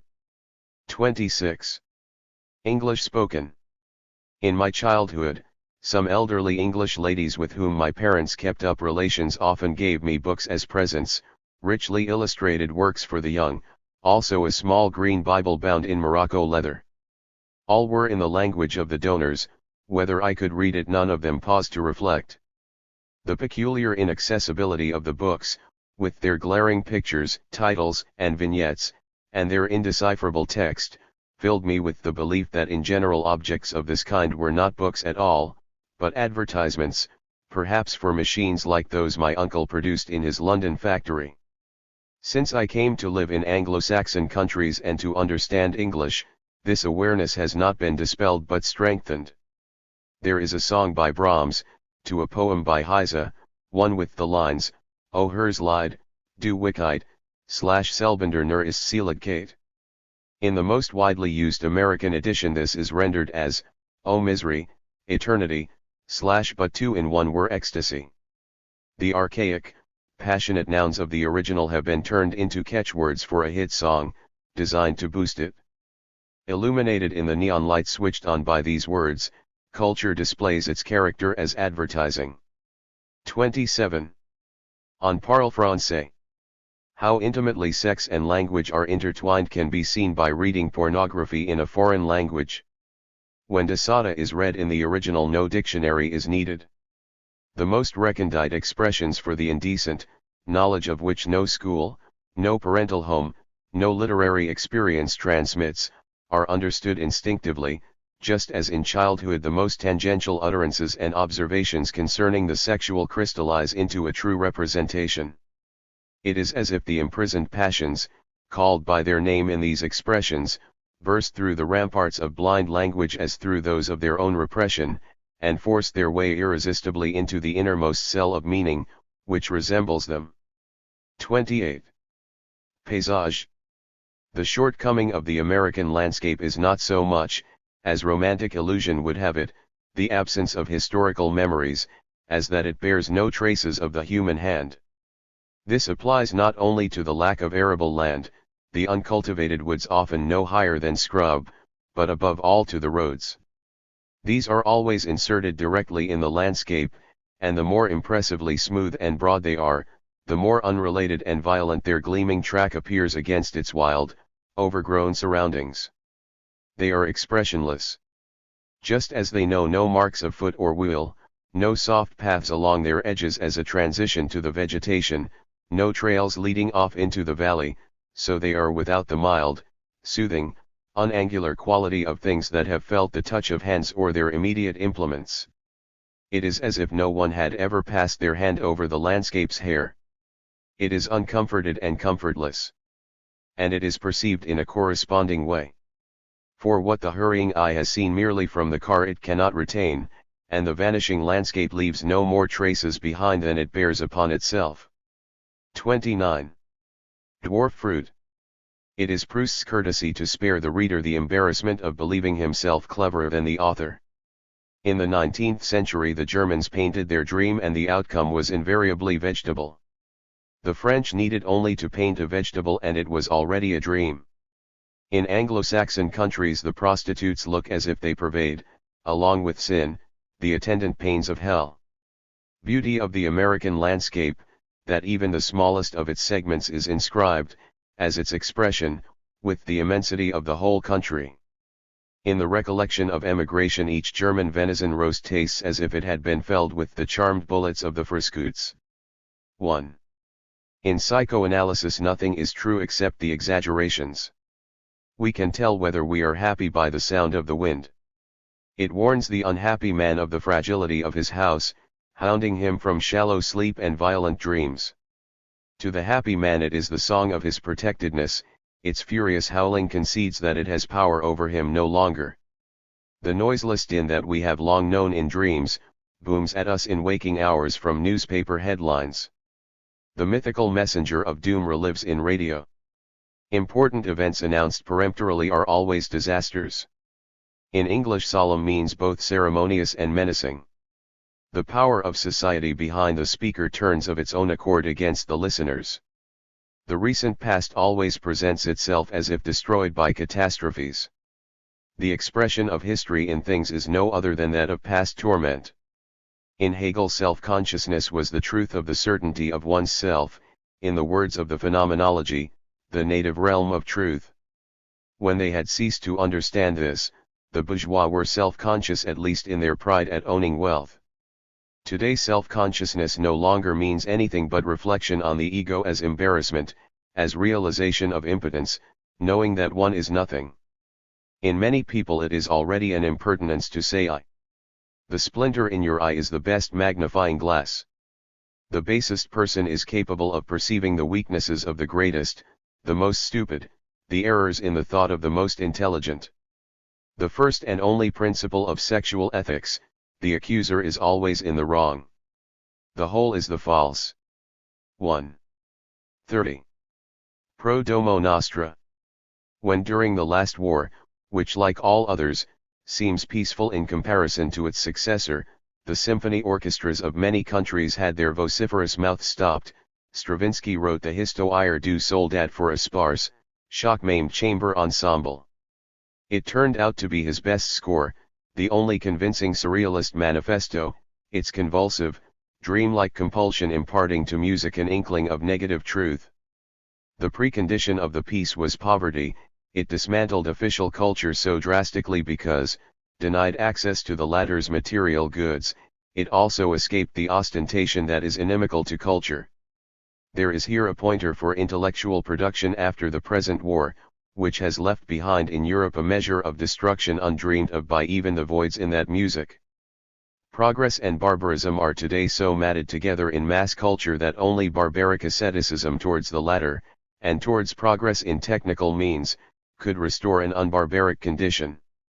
No work of art, no thought, has a chance of survival, unless it bear within it repudiation of false riches and high-class production, of color films and television, millionaires' magazines, and Toscanini.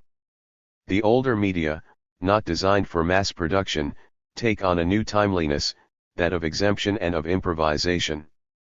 They alone could outflank the united front of trusts and technology. In a world where books have long lost all likeness to books, the real book can no longer be one. If the invention of the printing press inaugurated the bourgeois era, the time is at hand for its repeal by the mimeograph, the only fitting, the unobtrusive means of dissemination. 31. Cat out of the bag. Even solidarity, the most honorable mode of conduct of socialism, is sick. Solidarity was once intended to make the talk of brotherhood real, by lifting it out of generality, where it was an ideology, and reserving it for the particular, the party, as the sole representative in an antagonistic world of generality. It was manifested by groups of people who together put their lives at stake, counting their own concerns as less important in face of a tangible possibility, so that, without being possessed by an abstract idea, but also without individual hope, they were ready to sacrifice themselves for each other. The prerequisites for this waiving of self-preservation were knowledge and freedom of decision. If they are lacking, blind particular interest immediately reasserts itself. In the course of time, however, solidarity has turned into confidence that the party has 1,000 eyes, into enrollment in workers' battalions, long since promoted into uniform, as the stronger side, into swimming with the tide of history. Any temporary security gained in this way is paid for by permanent fear, by toadying, maneuvering and ventriloquism. The strength that might have been used to test the enemy's weakness is wasted in anticipating the whims of one's own leaders, who inspire more inner trembling than the old enemy, for one knows dimly that in the end the leaders on both sides will come to terms on the backs of those yoked beneath them. A reflection of this is discernible between individuals.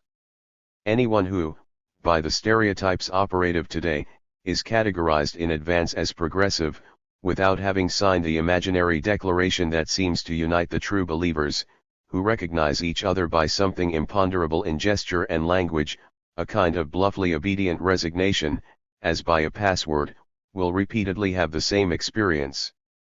The orthodox, but also the deviationists all too like them, approach him expecting solidarity. They appeal explicitly and implicitly to the progressive pact. But the moment he looks for the slightest proof of the same solidarity from them, or mere sympathy for his own share of the social product of suffering, they give him the cold shoulder, which in the age of restored pontiffs is all that remains of materialism and atheism.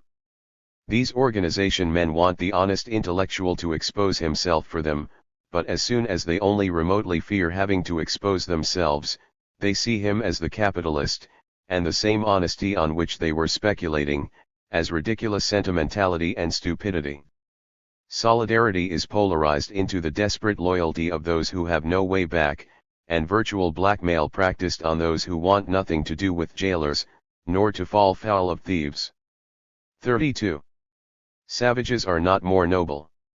There is to be found in African students of political economy, Siamese at Oxford, and more generally in diligent art historians and musicologists of petty bourgeois origins, a ready inclination to combine with the assimilation of new material, an inordinate respect for all that is established, accepted, acknowledged. An uncompromising mind is the very opposite of primitivism, neophytism, or the non-capitalist world. It presupposes experience, a historical memory, a fastidious intellect and above all an ample measure of satiety. It has been observed time and again how those recruited young and innocent to radical groups have defected once they felt the force of tradition. One must have tradition in oneself, to hate it properly. That snobs show more aptitude than proletarians for avant-garde movements in art throws light on politics too. Latecomers and newcomers have an alarming affinity to positivism, from Carnap worshippers in India to the stalwart defenders of the German masters Matthias Grunewald and Heinrich Schütz. It would be poor psychology to assume that exclusion arouses only hate and resentment. It arouses too a possessive, intolerant kind of love, and those whom repressive culture has held at a distance can easily enough become its most die-hard defenders.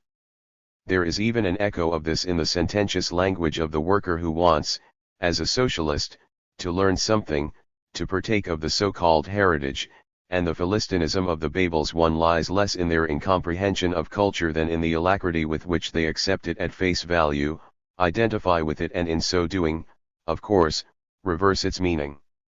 Socialism is in general no more secure against this transformation than against lapsing theoretically into positivism. It can happen easily enough that in the Far East Marx is put in the place vacated by Driesch and Rickert. 2. There is some reason to fear that the involvement of non-Western peoples in the conflicts of industrial society, long overdue in itself, will be less to the benefit of the liberated peoples than to that of rationally improved production and communications, and a modestly raised standard of living. Instead of expecting miracles of the pre-capitalist peoples, older nations should be on their guard against their unimaginative, indolent taste for everything proven, and for the successes of the West. 33. Out of the firing line. Reports of air attacks are seldom without the names of the firms which produce the planes, Focke-Wulf, Heinkel, Lancaster feature where once the talk was of cuirassiers, lancers, and hussars.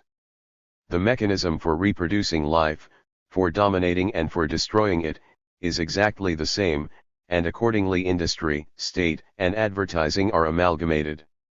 The old exaggeration of sceptical liberals, that war was a business, has come true.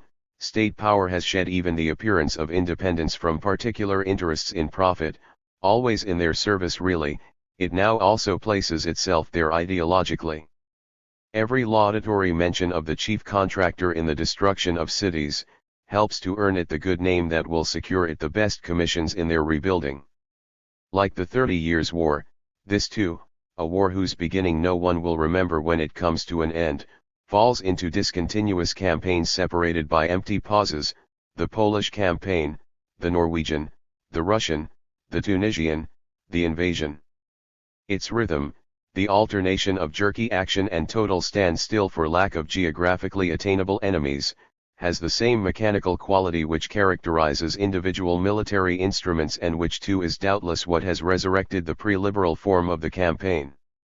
But this mechanical rhythm completely determines the human relation to the war, not only in the disproportion between individual bodily strength and the energy of machines, but in the most hidden cells of experience. Even in the previous conflict the body's incongruity with mechanical warfare made real experience impossible. No one could have recounted it as even the artillery general Napoleon's battles could be recalled. The long interval between the war memoirs and the conclusion of peace is not fortuitous, it testifies to the painful reconstruction of memory, which in all the books conveys a sense of impotence and even falseness, no matter what terrors the writers have passed through. But the Second War is as totally divorced from experience as is the functioning of a machine from the movements of the body, which only begins to resemble it in pathological states. Just as the war lacks continuity, history, an epic element, but seems rather to start anew from the beginning in each phase, so it will leave behind no permanent, unconsciously preserved image in the memory.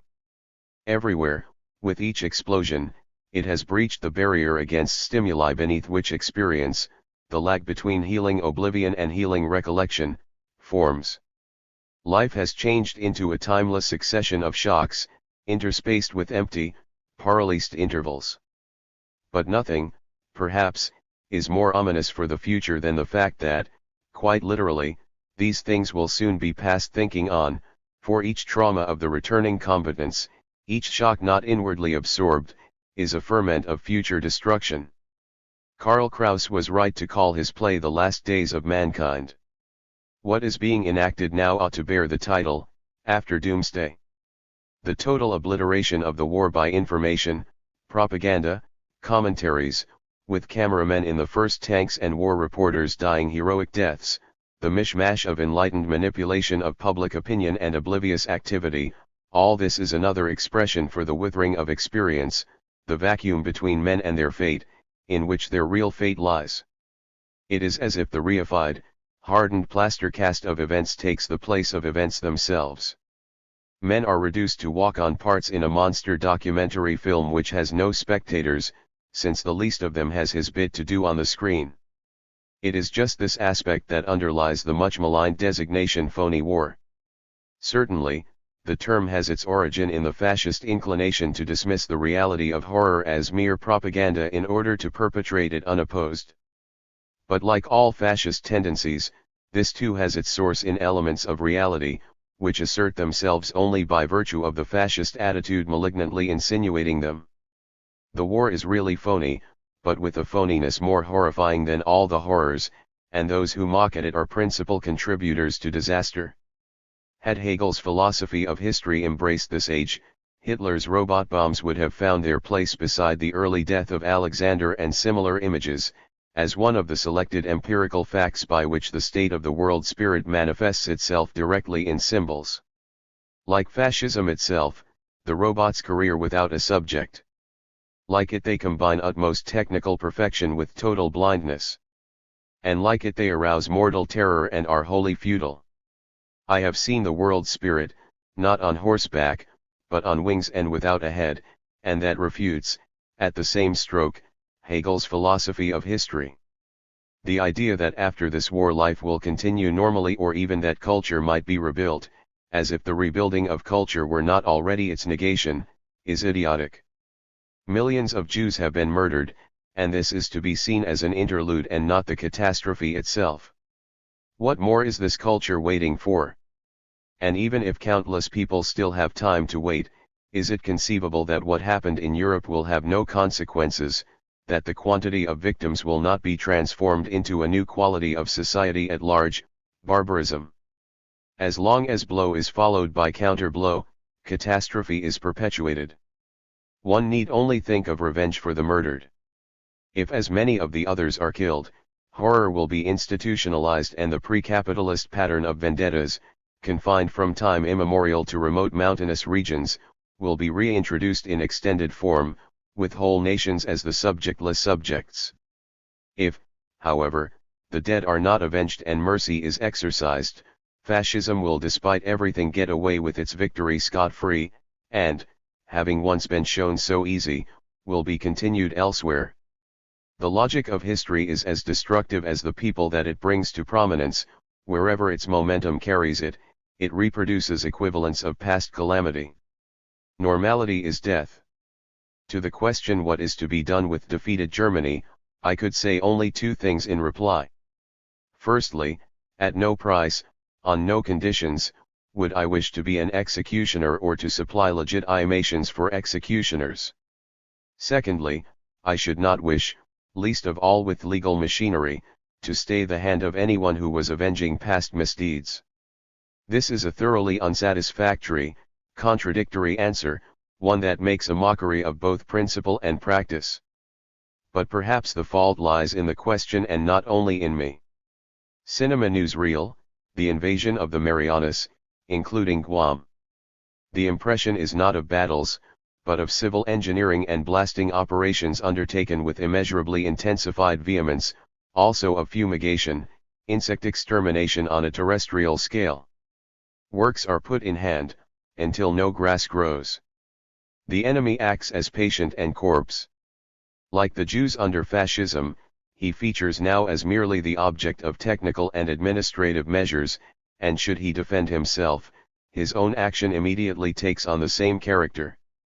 Satanically, indeed, more initiative is in a sense demanded here than in old-style war. It seems to cost the subject his whole energy to achieve subjectlessness. Consummate inhumanity is the realization of Edward Gray's humane dream, war without hatred. Autumn 1944. 34. Johnny Head in Air. The relation of knowledge to power is one not only of servility but of truth. Much knowledge, if out of proportion to the disposition of forces, is invalid, however formally correct it may be. If an émigré doctor says, "For me, Adolf Hitler is a pathological case," his pronouncement may ultimately be confirmed by clinical findings, but its incongruity with the objective calamity visited on the world in the name of that paranoiac renders the diagnosis ridiculous, mere professional preening. Perhaps Hitler is in himself a pathological case, but certainly not for him. The vanity and poverty of many of the declarations against fascism by émigrés is connected with this.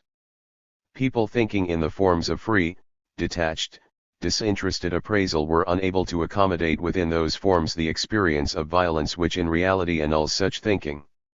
The almost insoluble task is to let neither the power of others, nor our own powerlessness, stupefy us. 35. Back to culture. The claim that Hitler has destroyed German culture is no more than an advertising stunt of those who want to rebuild it from their telephone desks. Such art and thought as were exterminated by Hitler had long been leading a severed and apocryphal existence, whose last hideouts fascism swept out.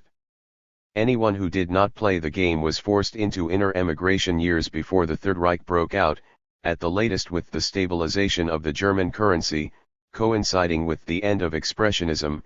German culture stabilized itself in the spirit of the Berlin Illustrated magazines, which yielded little to that of the Nazis' strength through Joy Reich Autobahns and jaunty exhibition hall classicism. The whole span of German culture was languishing, precisely where it was most liberal, for its Hitler, and it is an injustice to the editors of Moss and Ullstein I or to the reorganizers of the Frankfurter Zeitung, to reproach them with time serving under Nazism.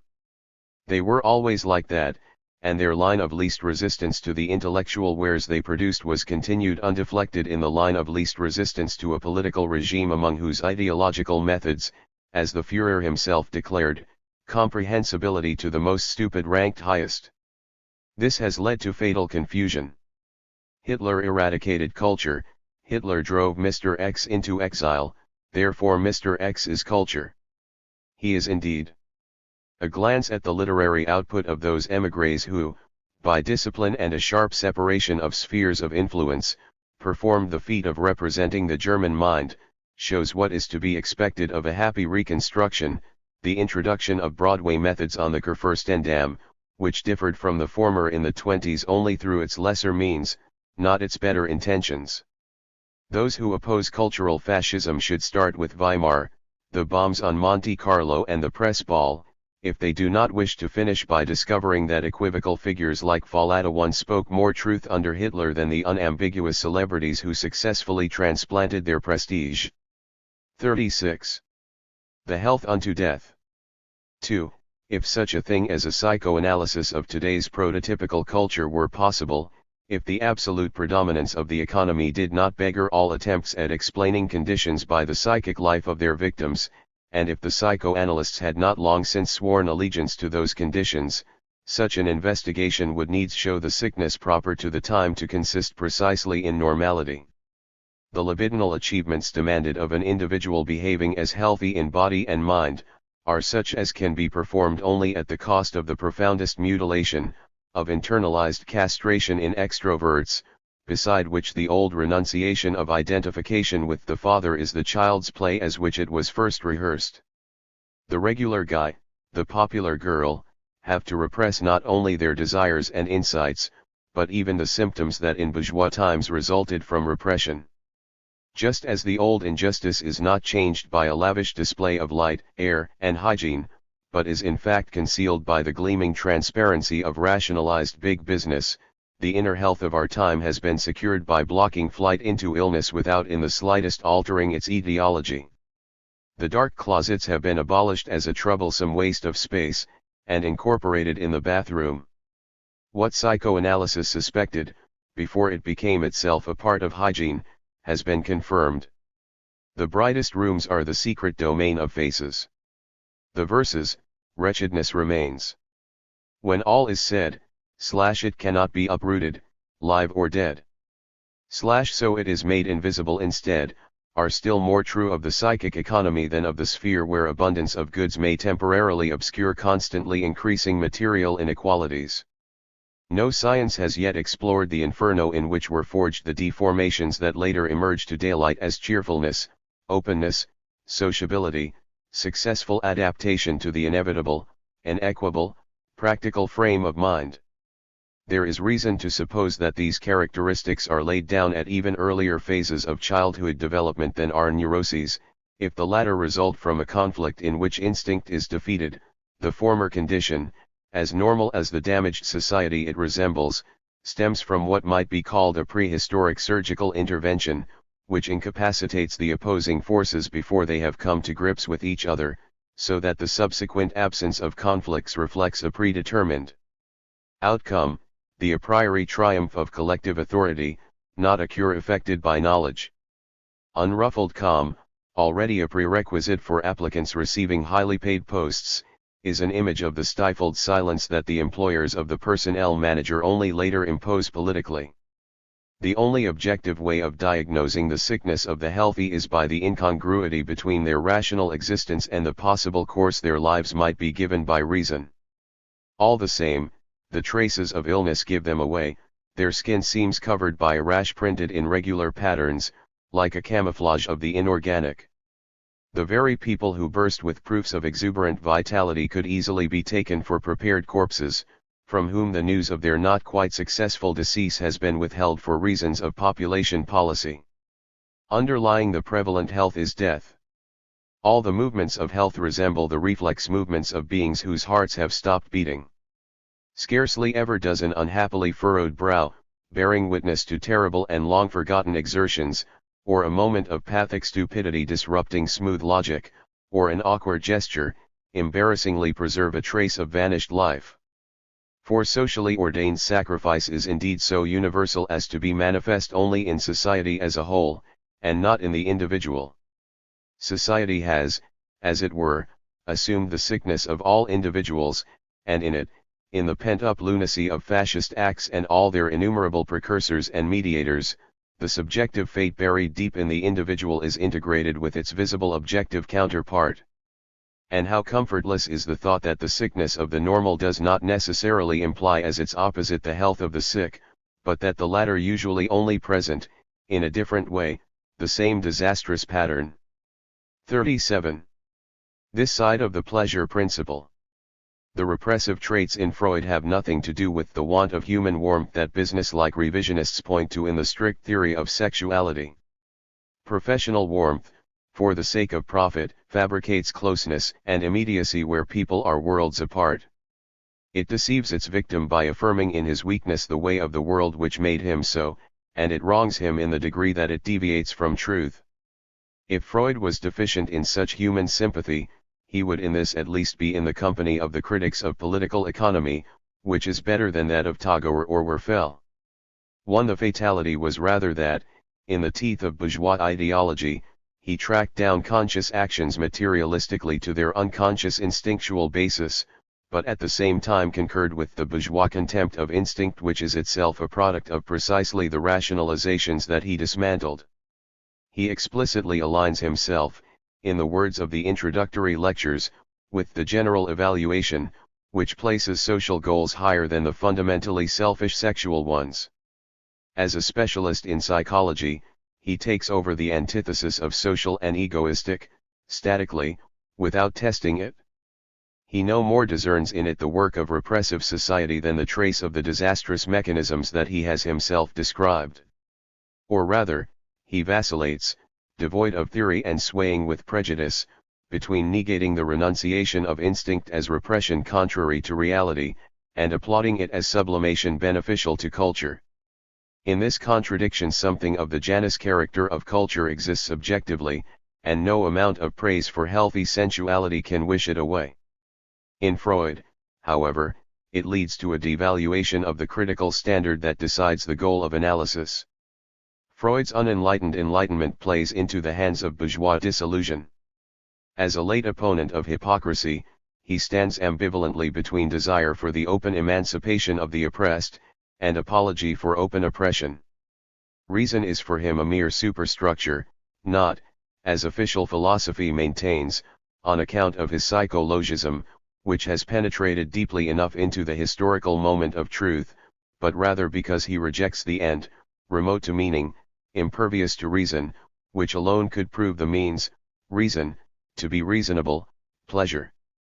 Once this has been disparagingly consigned to the repertoire of tricks for preserving the species, and so itself exposed as a cunning form of reason, without consideration of that moment in pleasure which transcends subservience to nature, ratio is degraded to rationalization. Truth is abandoned to relativity and people to power.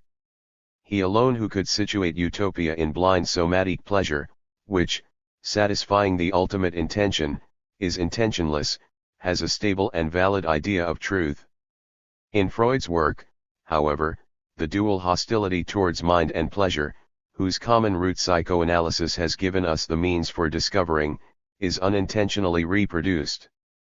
The place in the future of an illusion where, with the worthless wisdom of a hard-boiled old gentleman, he quotes the commercial traveler's dictum about leaving heaven to the angels and the sparrows, one should be set beside the passage in the lectures where he damns in pious horror the perverse practices of pleasure-loving society. Those who feel equal revulsion for pleasure and paradise are indeed best suited to serve as objects, the empty, mechanized quality observable in so many who have undergone successful analysis is to be entered to the account not only of their illness but also of their cure, which dislocates what it liberates. The therapeutically much lauded transference, the breaking of which is not for nothing the crux of analytic treatment, the artificially contrived situation where the subject performs, voluntarily and calamitously, the annulment of the self which was once brought about involuntarily and beneficially by erotic self-abandonment, is already the pattern of the reflex-dominated, follow-my-leader behavior which liquidates, together with all intellect, the analysts who have betrayed it. 38. Invitation to the dance. 1. Psychoanalysis prides itself on restoring the capacity for pleasure, which is impaired by neurotic illness. As if the mere concept of a capacity for pleasure did not suffice gravely to devalue such a thing, if it exists. As if a happiness gained through speculation on happiness were not the opposite, a further enroachment of institutionally planned behavior patterns on the ever-diminishing sphere of experience. What a state the dominant consciousness must have reached, when the resolute proclamation of compulsive extravagance and champagne jollity, formerly reserved to attaches in Hungarian operettas, is elevated in deadly earnest to a maxim of right living. Prescribed happiness looks exactly what it is, to have a part in it. The neurotic thus made happy must forfeit the last vestige of reason left to him by repression and regression, and to oblige the analyst, display indiscriminate enthusiasm for the trashy film, the expensive but bad meal in the French restaurant, the serious drink and the love-making taken like medicine as sex. Schiller's dictum that life's good, in spite of all, papier-mâché from the start, has become idiocy now that it is blown into the same trumpet as omnipresent advertising, with psychoanalysis, despite its better possibilities, adding its fuel to the flames. As people have altogether too few inhibitions and not too many, without being a whit the healthier for it, a cathartic method with a standard other than successful adaptation and economic success would have to aim at bringing people to a consciousness of unhappiness both general and, inseparable from it, personal, and at depriving them of the illusory gratifications by which the abominable order keeps a second hold on life inside them, as if it did not already have them firmly enough in its power from outside. Only when sated with false pleasure, disgusted with the goods offered, dimly aware of the inadequacy of happiness even when it is that, to say nothing of cases where it is bought by abandoning allegedly morbid resistance to its positive surrogate, can men gain an idea of what experience might be. The admonitions to be happy, voiced in concert by the scientifically Epicurean sanatorium director and the highly strung propaganda chiefs of the entertainment industry, have about them the fury of the father berating his children for not rushing joyously downstairs when he comes home irritable from his office. It is part of the mechanism of domination to forbid recognition of the suffering it produces, and there is a straight line of development between the gospel of happiness and the construction of camps of extermination so far off in Poland that each of our own countrymen can convince himself that he cannot hear the screams of pain. That is the model of an unhampered capacity for happiness. He who calls it by its name will be told gloatingly by psychoanalysis that it is just his Oedipus complex. 39. Ego is ID.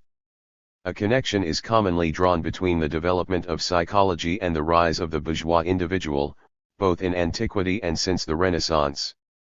This ought not to obscure the contrary tendency also common to psychology and the bourgeois class, and which today has developed to the point of excluding all others, the suppression and dissolution of the very individual in whose service knowledge was related back to its subject. If all psychology since that of Protagoras has elevated man by conceiving him as the measure of all things, it has thereby also treated him from the first as an object, as material for analysis, and transferred to him, once he was included among them, the nullity of things. The denial of objective truth by recourse to the subject implies the negation of the latter. No measure remains for the measure of all things, lapsing into contingency, he becomes untruth. But this points back to the real-life process of society. The principle of human domination, in becoming absolute, has turned its point against man as the absolute object, and psychology has collaborated in sharpening that point. The self, its guiding idea and its a priori object, has always, under its scrutiny, been rendered at the same time non-existent. In appealing to the fact that in an exchange society the subject was not one, but in fact a social object, psychology provided society with weapons for ensuring that this was and remained the case. The dissection of man into his faculties is a projection of the division of labor onto its pretended subjects, inseparable from the interest in deploying and manipulating them to greater advantage. Psychotechnics is not merely a form of psychology's decay, but is inherent in its principle. Hume, whose work bears witness in every sentence to his real humanism, yet who dismisses the self as a prejudice, expresses in this contradiction the nature of psychology as such. In this he even has truth on his side, for that which posits itself as I is indeed mere prejudice, an ideological hypostasization of the abstract centers of domination, criticism of which demands the removal of the ideology of personality. But its removal also makes the residue all the easier to dominate. This is flagrantly apparent in psychoanalysis. It incorporates personality as a lie needed for living, as the supreme rationalization holding together the innumerable rationalizations by which the individual achieves his instinctual renunciation, and accommodates himself to the reality principle. But precisely in demonstrating this, it confirms man's non-being. Alienating him from himself, denouncing his autonomy with his unity, psychoanalysis subjugates him totally to the mechanism of rationalization, of adaptation. The ego's unflinching self-criticism gives way to the demand that the ego of the other capitulate. The psychoanalyst's wisdom finally becomes what the fascist unconscious of the horror magazines takes it for, a technique by which one particular racket among others binds suffering and helpless people irrevocably to itself, in order to command and exploit them. Suggestion and hypnosis, rejected by psychoanalysis as apocryphal, the charlatan magician masquerading before a fairground booth, reappear within its grandiose system as the silent film does in the Hollywood epic. What was formerly help through greater knowledge has become the humiliation of others by dogmatic privilege. All that remains of the criticism of bourgeois consciousness is the shrug with which doctors have always signaled their secret complicity with death. In psychology, in the bottomless fraud of mere inwardness, which is not by accident concerned with the properties of men, is reflected what bourgeois society has practiced for all time with outward property. The latter, as a result of social exchange, has been increased, but with a proviso dimly present to every bourgeois. The individual has been, as it were, merely invested with property by the class, and those in control are ready to take it back as soon as universalization of property seems likely to endanger its principle, which is precisely that of withholding. Psychology repeats in the case of properties what was done to property. It expropriates the individual by allocating him its happiness. 40. Always speak of it, never think of it. 1. Now that depth psychology, with the help of films, soap operas, and horny, has delved into the deepest recesses, people's last possibility of experiencing themselves has been cut off by organized culture. Ready-made enlightenment turns not only spontaneous reflection but also analytical insights, whose power equals the energy and suffering that it cost to gain them, into mass-produced articles, and the painful secrets of the individual history, which the orthodox method is already inclined to reduce to formulae, into commonplace conventions. Dispelling rationalizations becomes itself rationalization. Instead of working to gain self-awareness, the initiates become adept at subsuming all instinctual conflicts under such concepts as inferiority complex, mother fixation, extroversion and introversion, to which they are in reality inaccessible.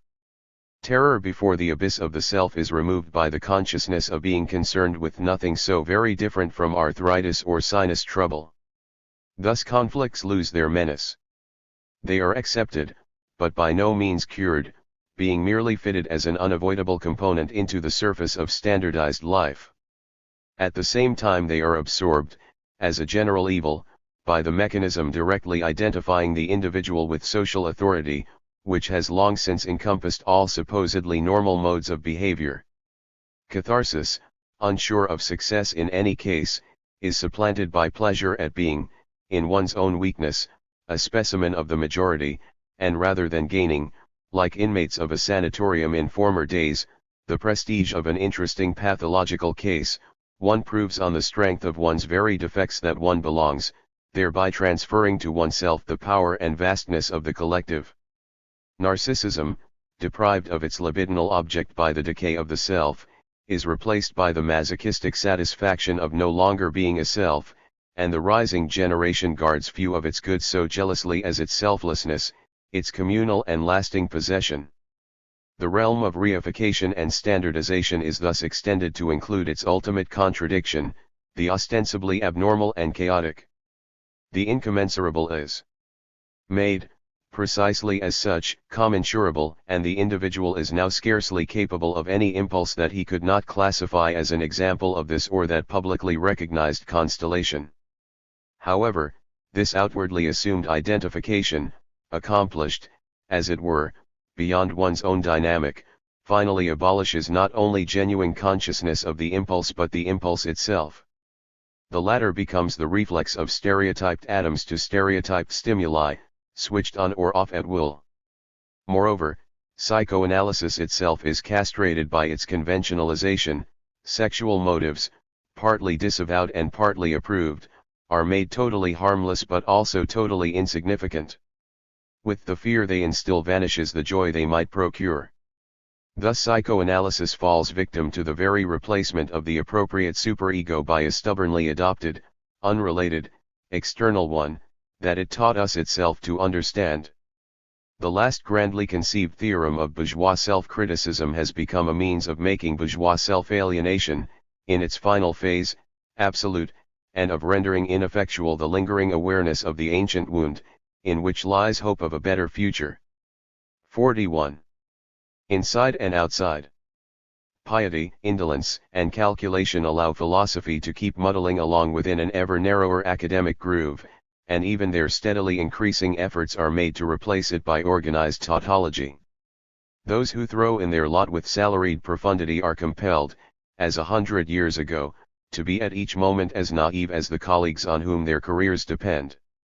But extra-academic thinking, which seeks to escape such compulsion, with its contradiction between high-flown subject matter and petty-minded treatment, faces a scarcely lesser threat, the economic pressure of the market, from which in Europe the professors at least were protected.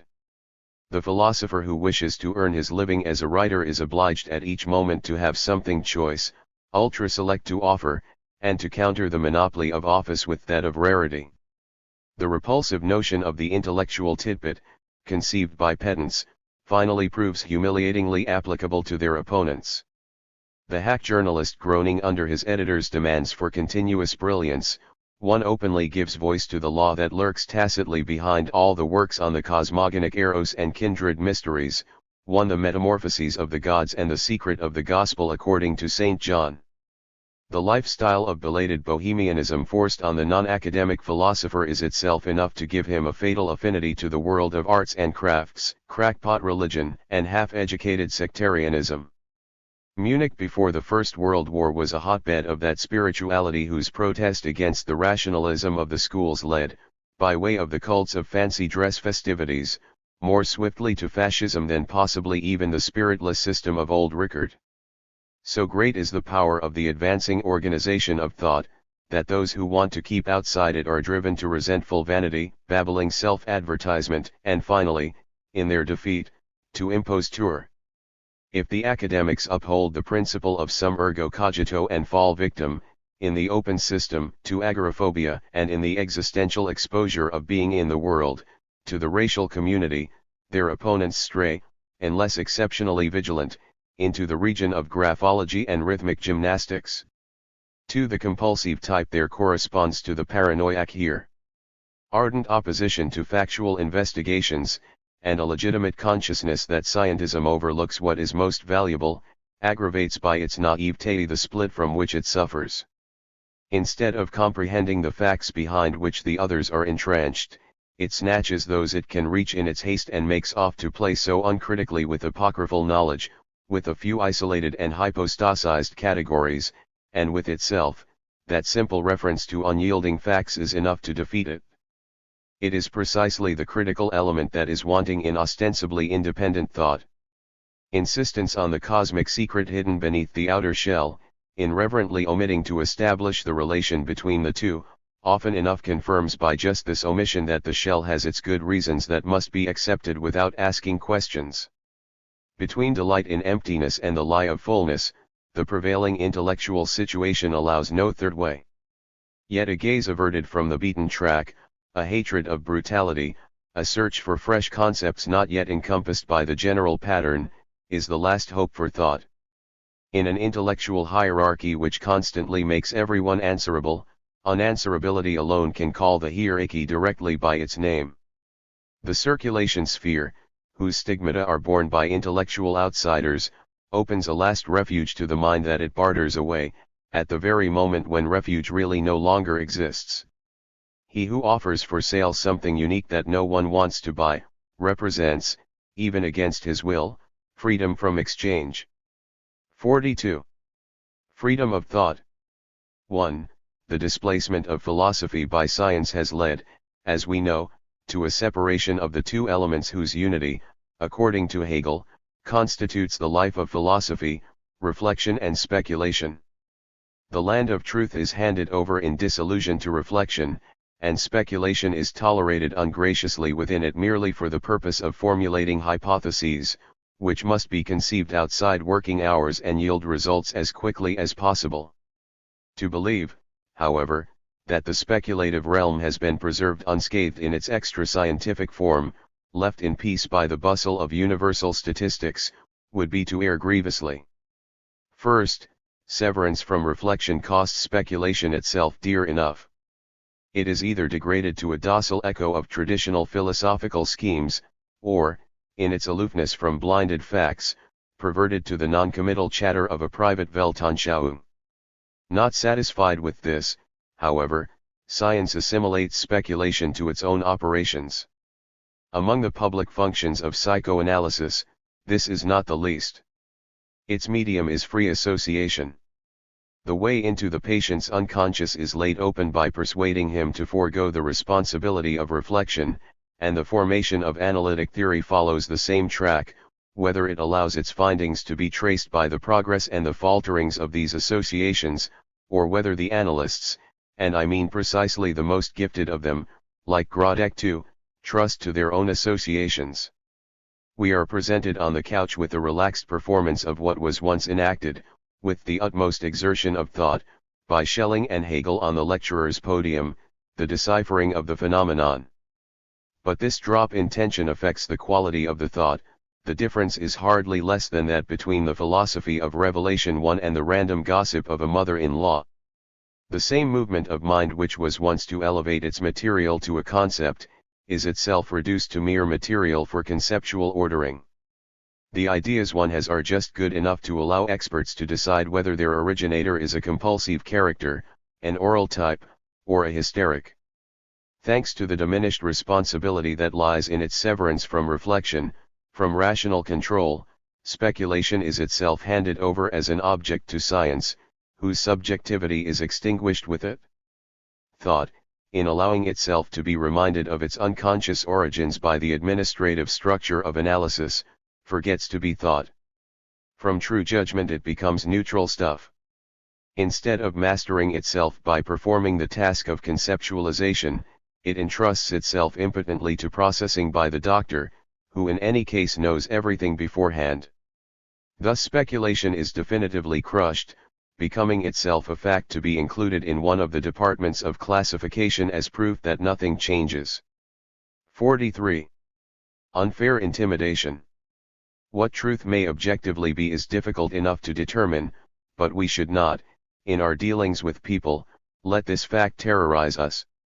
To this end criteria are used that at first sight seem convincing. One of the most dependable is the reproach that a statement is too subjective. If this is brought to bear, with an indignation in which rings the furious harmony of all reasonable people, one has grounds, for a few seconds, to feel self-satisfied. The notions of subjective and objective have been completely reversed. Objective means the non-controversial aspect of things, their unquestioned impression, the facade made up of classified data, that is, the subjective, and they call subjective anything which breaches that facade, engages the specific experience of a matter, casts off already made judgments and substitutes relatedness to the object for the majority consensus of those who do not even look at it, let alone think about it, that is, the objective. Just how vacuous the formal objection to subjective relativity is, can be seen in the particular field of the latter, that of aesthetic judgments.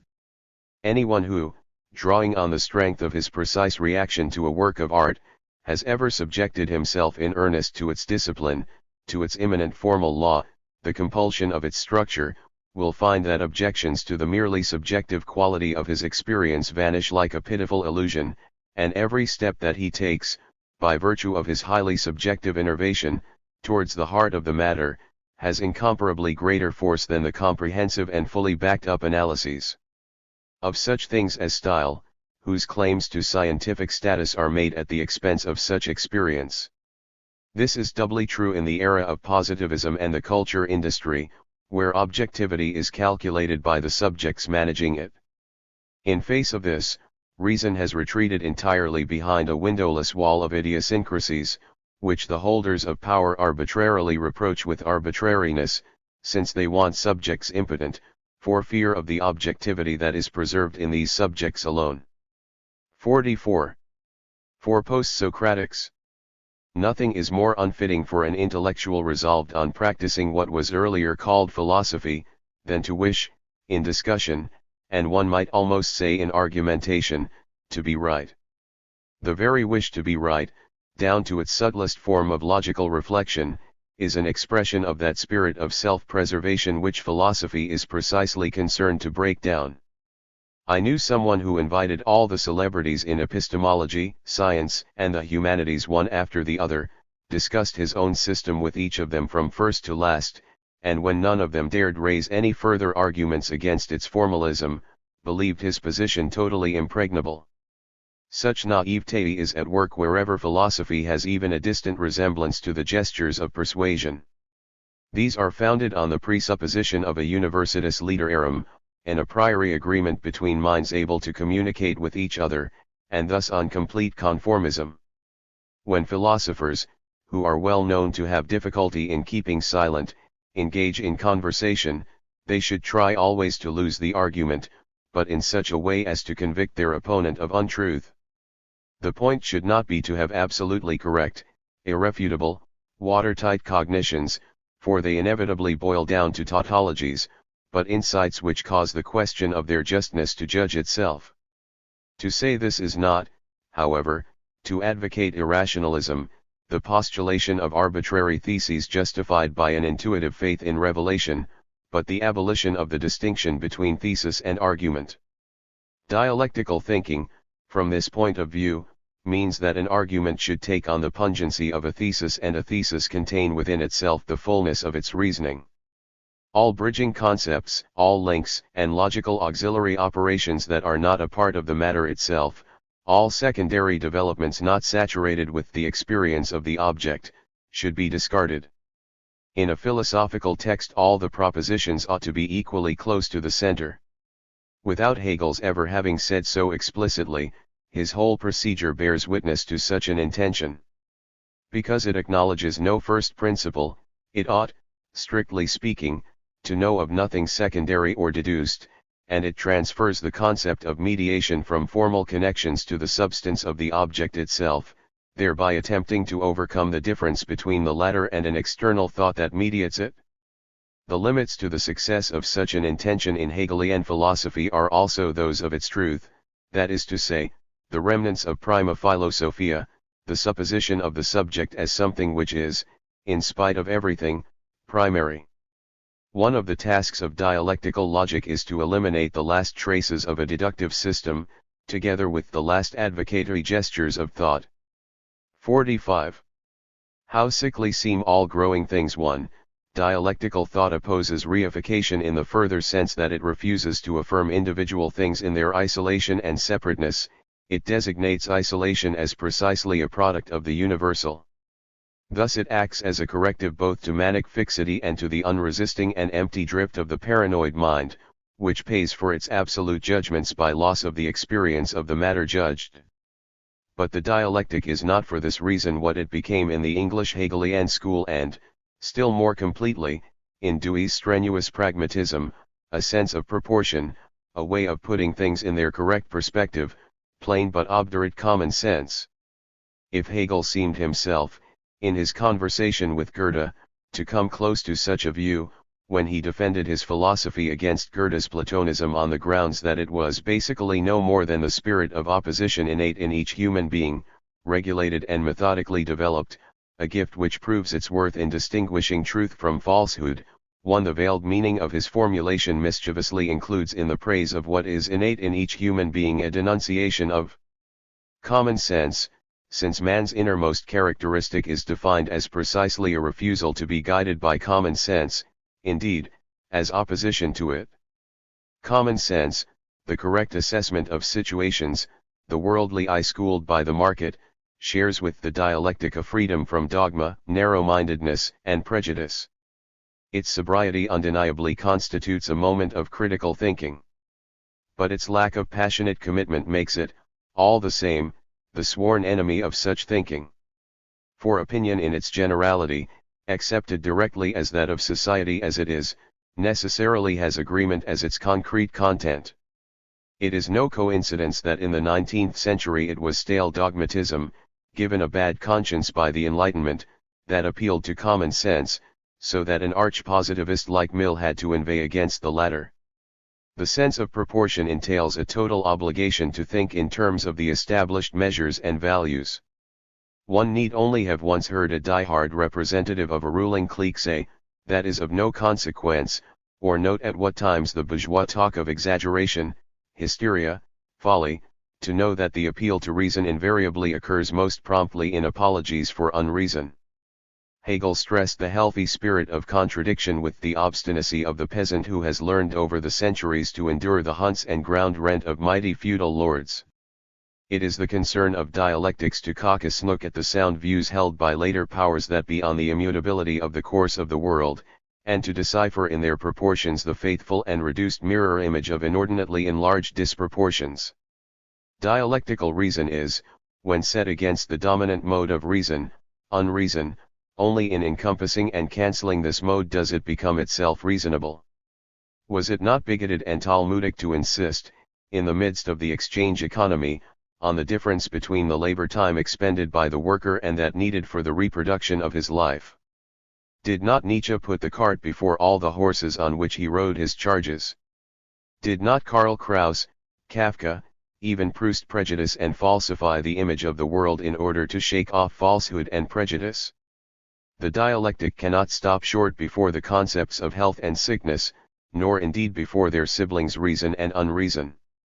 Once it has recognized the ruling universal order and its proportions as sick, and marked in the most literal sense with paranoia, with pathic projection, then it can see as healing cells only what appears, by the standards of that order, as itself sick, eccentric, paranoia, indeed, mad, and it is true today as in the Middle Ages that only fools tell their masters the truth.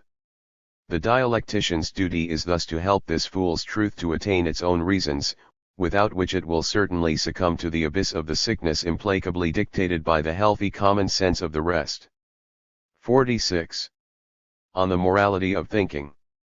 Naivete and sophistication are concepts so endlessly intertwined that no good can come of playing one off against the other.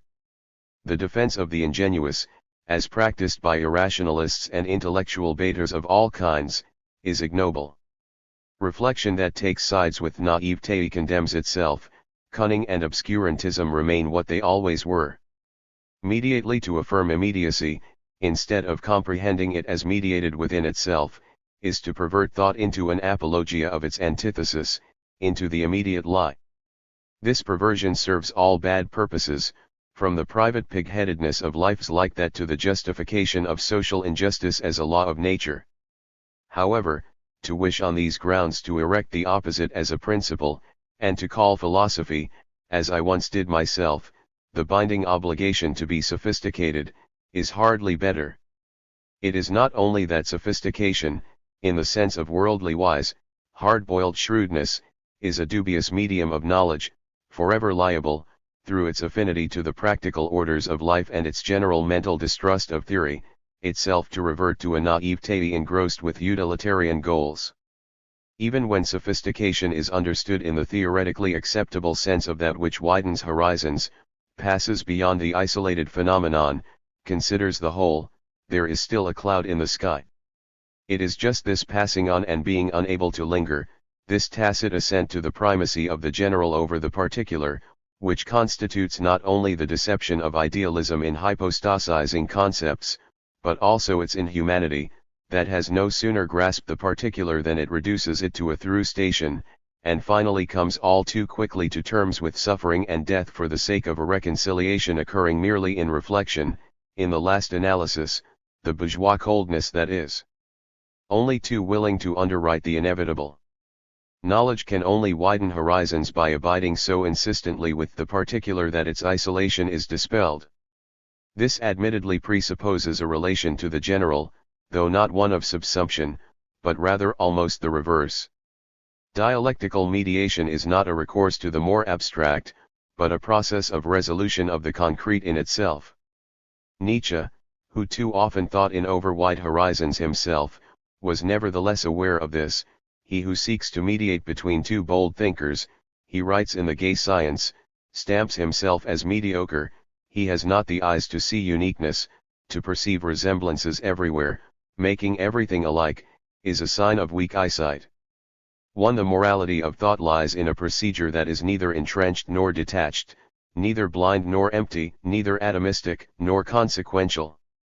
The double-edged method which has earned Hegel's phenomenology the reputation among reasonable people of unfathomable difficulty, that is, it simultaneous demands that phenomena be allowed to speak as such, in a pure looking on, and yet that their relation to consciousness as the subject, reflection, be at every moment maintained, expresses this morality most directly and in all its depth of contradiction.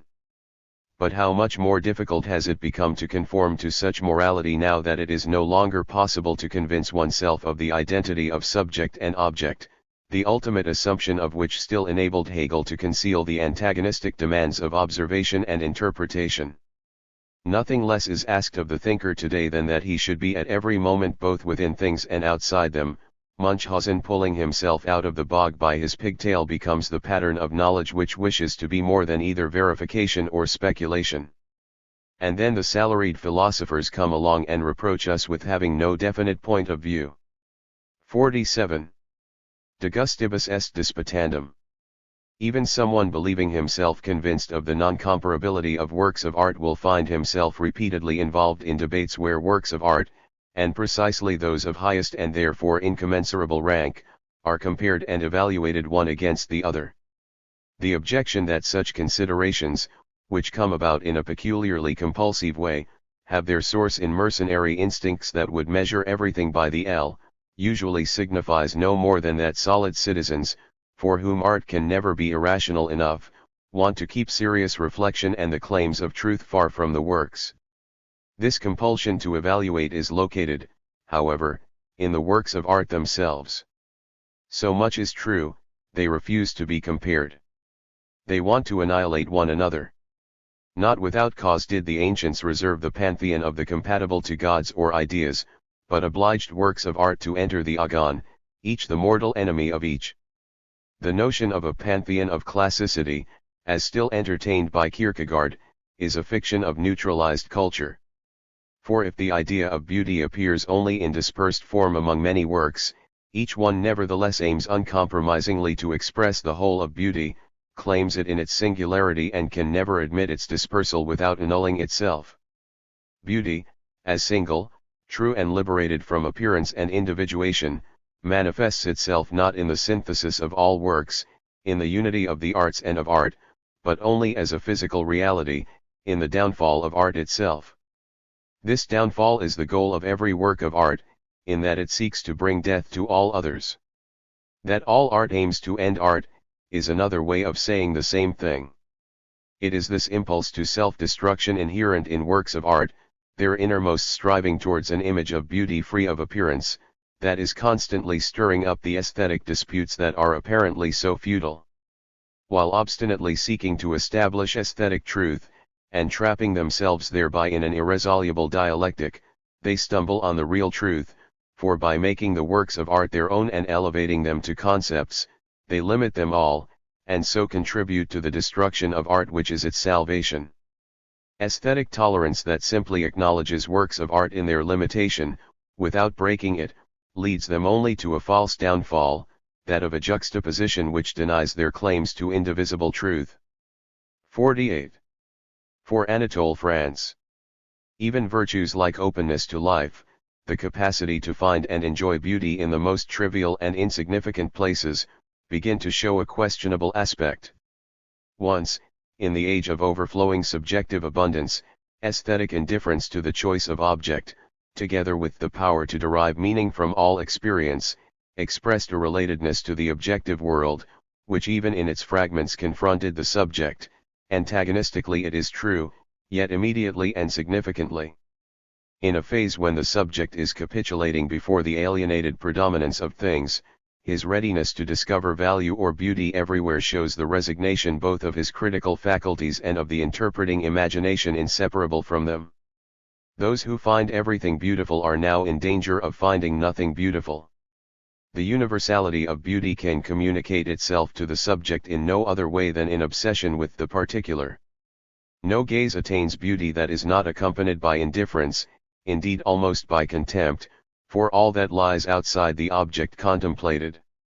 And it is only infatuation, the unjust disregard for the claims of every existing thing, that does justice to what exists.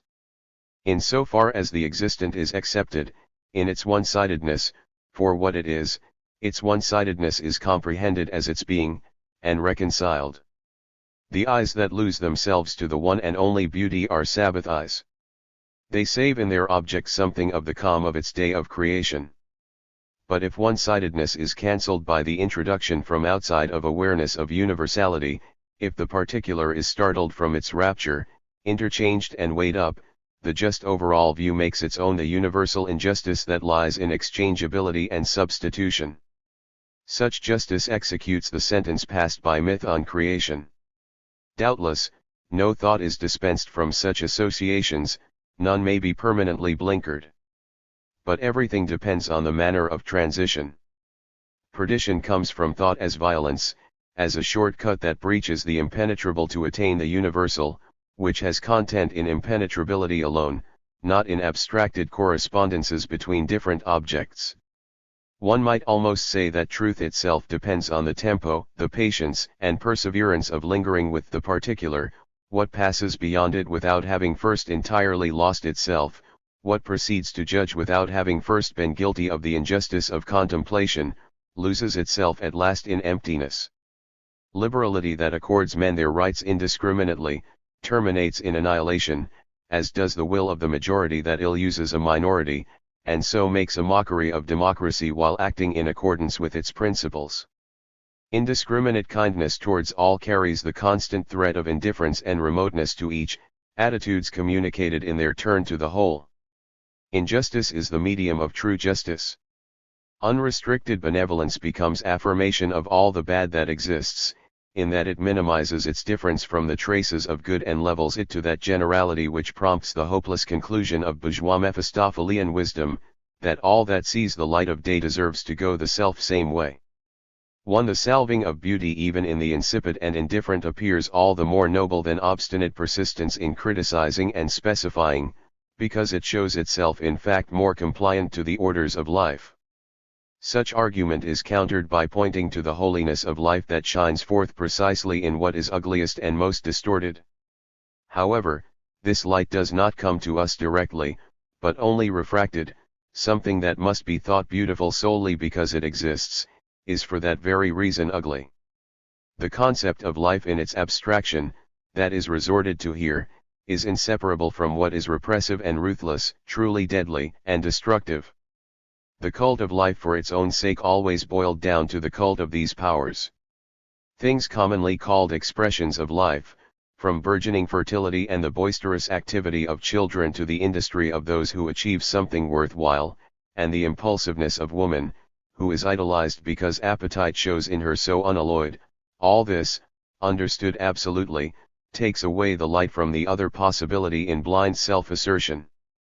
Exuberant health is always, as such, sickness also. Its antidote is a sickness aware of what it is, a curbing of life itself. Beauty is such a curative sickness.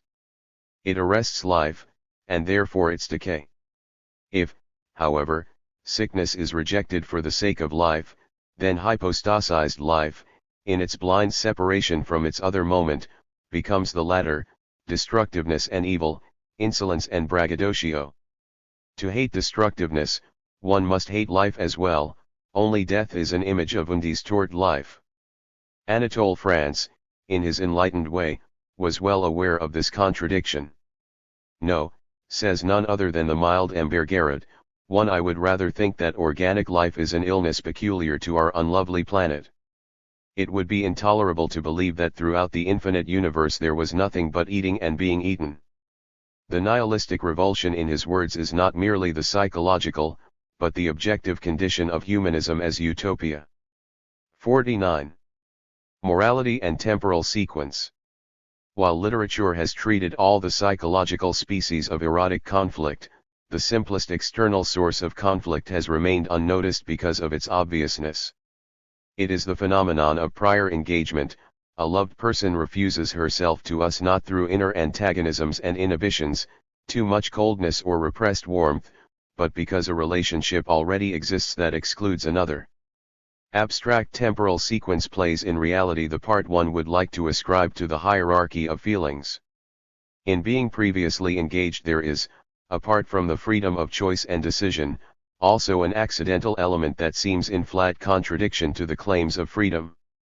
Even, and precisely, in a society cured of the anarchy of commodity production, there could scarcely be rules governing the order in which one met people. Such an arrangement would amount to the most intolerable interference with freedom. Thus the priority of the fortuitous has powerful arguments on its side.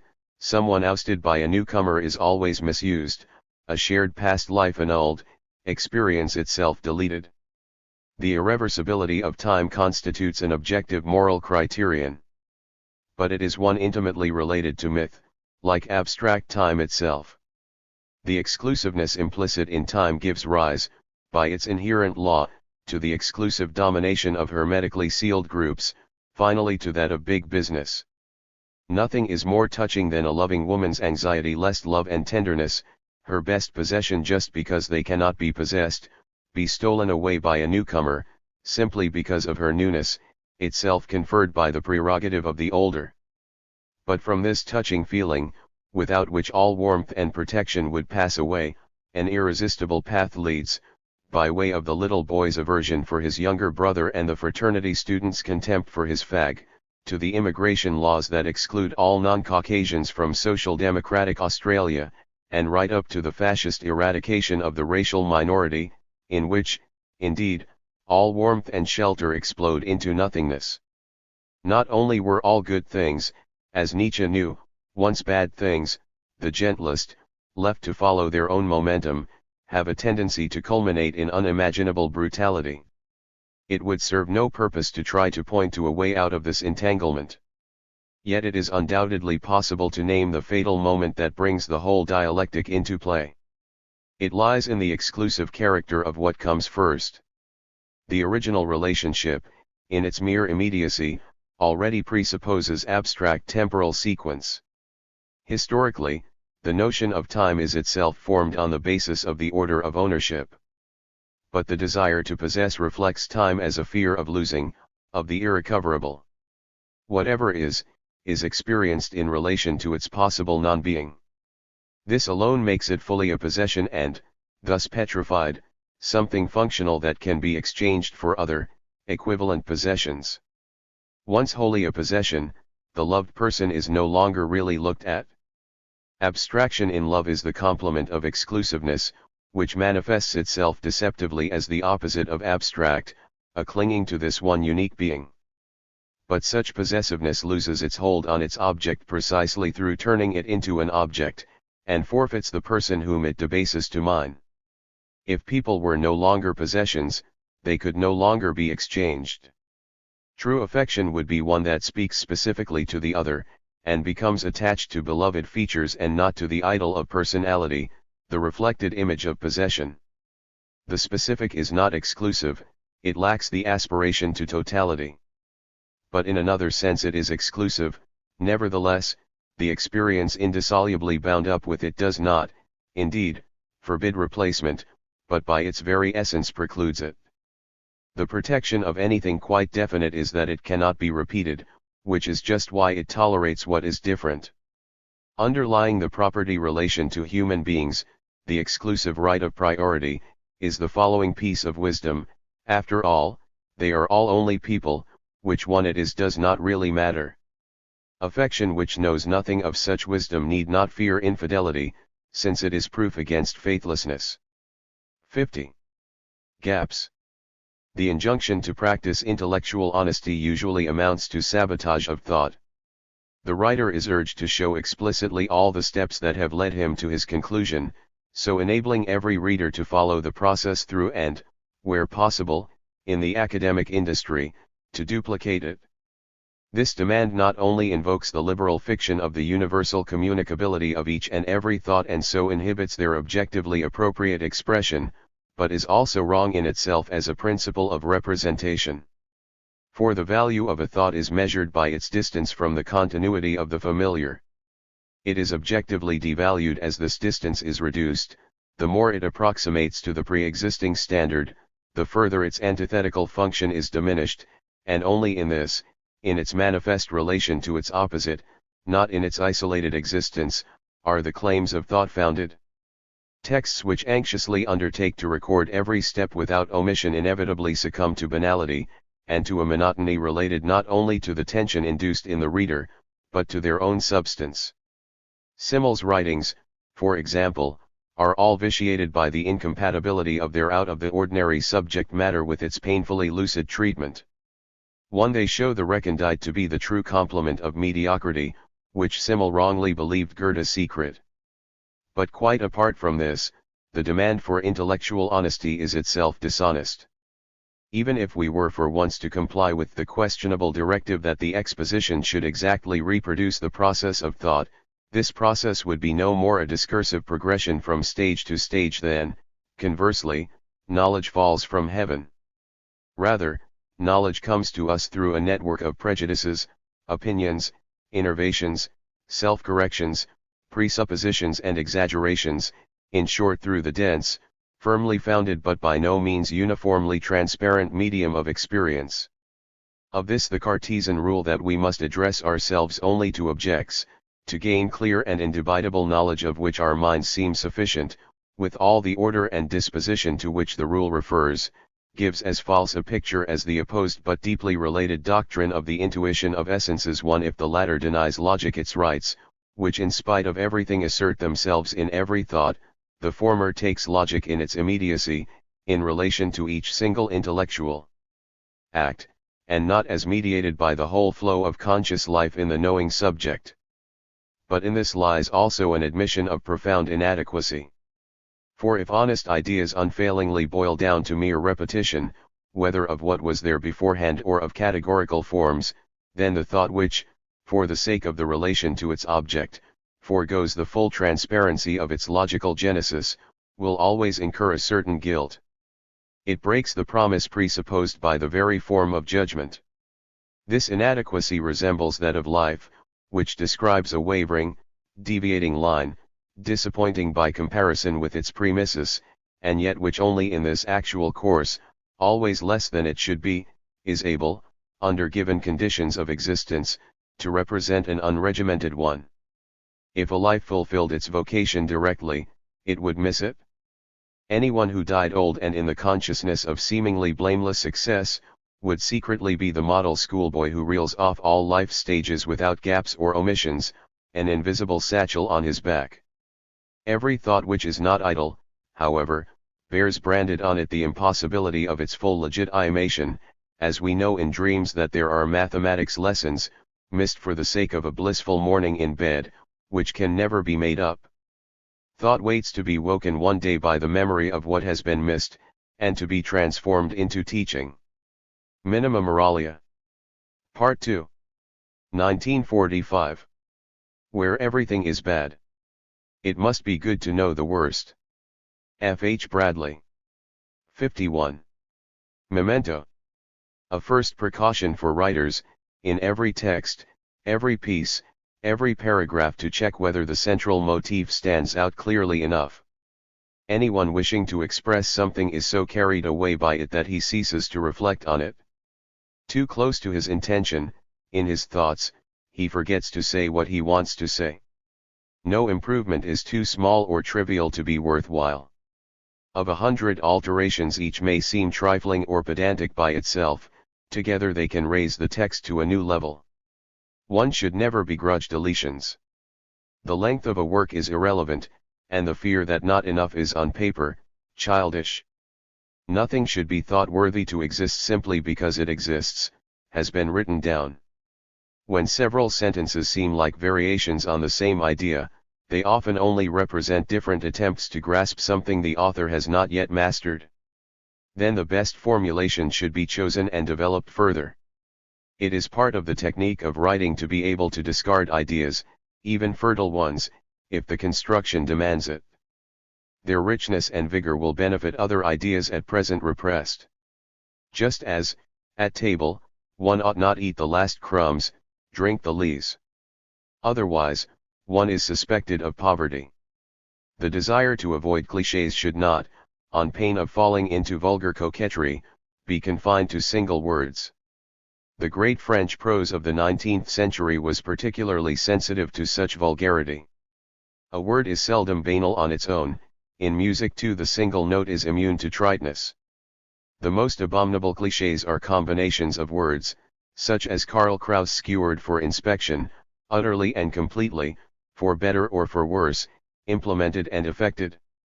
For in them the brackish stream of stale language swills aimlessly, instead of being dammed up, thrown into relief, by the precision of the writer's expressions. This applies not only to combinations of words, but to the construction of whole forms.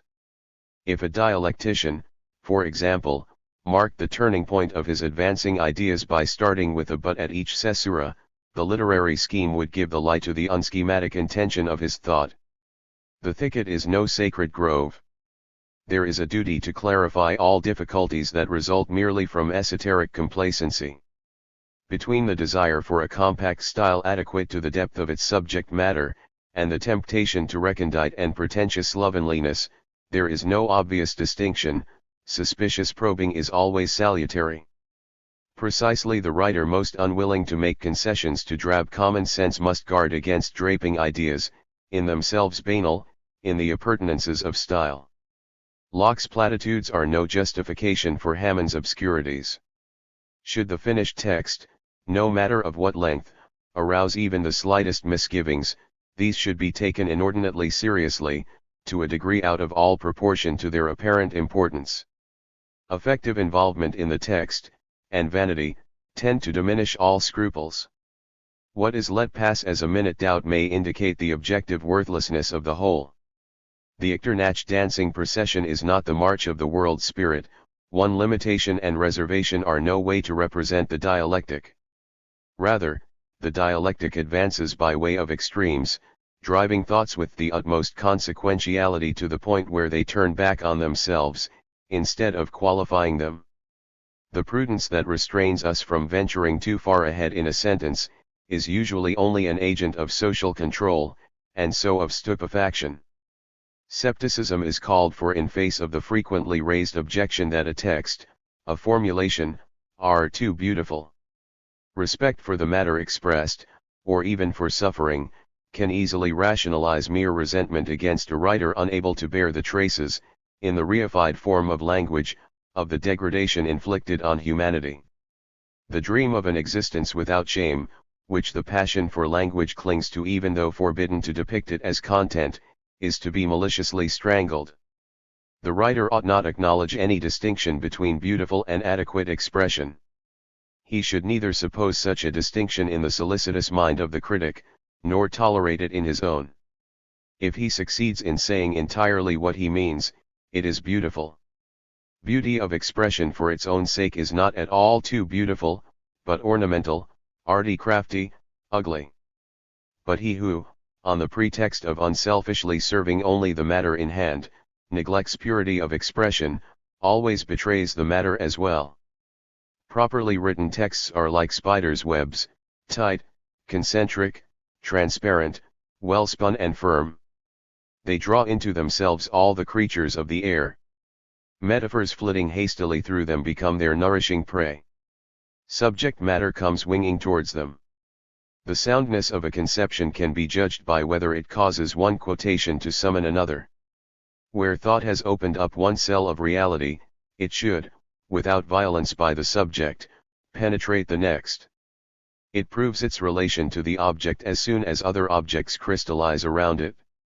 In the light that it casts on its chosen substance, others begin to glow. In his text, the writer sets up house. Just as he trundles papers, books, pencils, documents untidily from room to room, he creates the same disorder in his thoughts. They become pieces of furniture that he sinks into, content or irritable. He strokes them affectionately, wears them out, mixes them up, rearranges, ruins them. For a man who no longer has a homeland, writing becomes a place to live. In it he inevitably produces, as his family once did, refuse and lumber. But now he lacks a storeroom, and it is hard in any case to part from leftovers. So he pushes them along in front of him, in danger finally of filling his pages with them. The demand that one harden oneself against self-pity implies the technical necessity to counter any slackening of intellectual tension with the utmost alertness, and to eliminate anything that has begun to encrust the work or to drift along idly, which may at an earlier stage have served, as gossip, to generate the warm atmosphere conducive to growth, but is now left behind, flat and stale. In the end, the writer is not even allowed to live in his writing. 52. Where the stork brings babies from. For every person there is an original in a fairy tale, one need only look long enough. A beauty asks the mirror whether she is the fairest of all, like the queen in Snow White. One she who is fretful and fastidious even unto death, was created after the goat which repeats the verse, I've had enough, can't eat the stuff, bleed, bleed. A careworn but unembittered man is like the little bent old lady gathering wood, who meets the good Lord without recognizing him, and is blessed with all her own, because she helped him. Another went out into the world as a lad to seek his fortune, got the better of numerous giants, but had to die all the same in New York. A girl braves the wilderness of the city like Little Red Riding Hood to bring her grandmother a piece of cake and a bottle of wine, yet another undresses for love-making with the same childlike immodesty as the girl with the starry silver pieces. The clever man finds out he has a strong animal spirit, dislikes the idea of meeting a bad end with his friends, forms the group of Bremen city musicians, leads them to the robber's cave, outwits the swindlers there, but then wants to go back home. With yearning eyes the Frog King, an incorrigible snob, looks up to the princess and cannot leave off hoping that she will set him free. 53. Folly of the Wise. Schiller's verbal demeanor calls to mind a young man of low origins who, embarrassed in good society, starts shouting to make himself heard, power and insolence mixed. German tirading and sententiousness are modeled on the French, but rehearsed in the beer hall. In his limitless and implacable demands the petty bourgeois sticks his chest out, identifying himself with a power that he does not have, outdoing it in his arrogance to the point of absolute spirit and absolute horror. Between the grandiose sublimity embracing the whole of humanity that all idealists have in common, a sublimity ever ready to trample inhumanly on anything small as mere existence, and the coarse ostentation of bourgeois men of violence, there is an intimate collusion. The dignity of spiritual giants is prone to hollow booming laughter, exploding, smashing.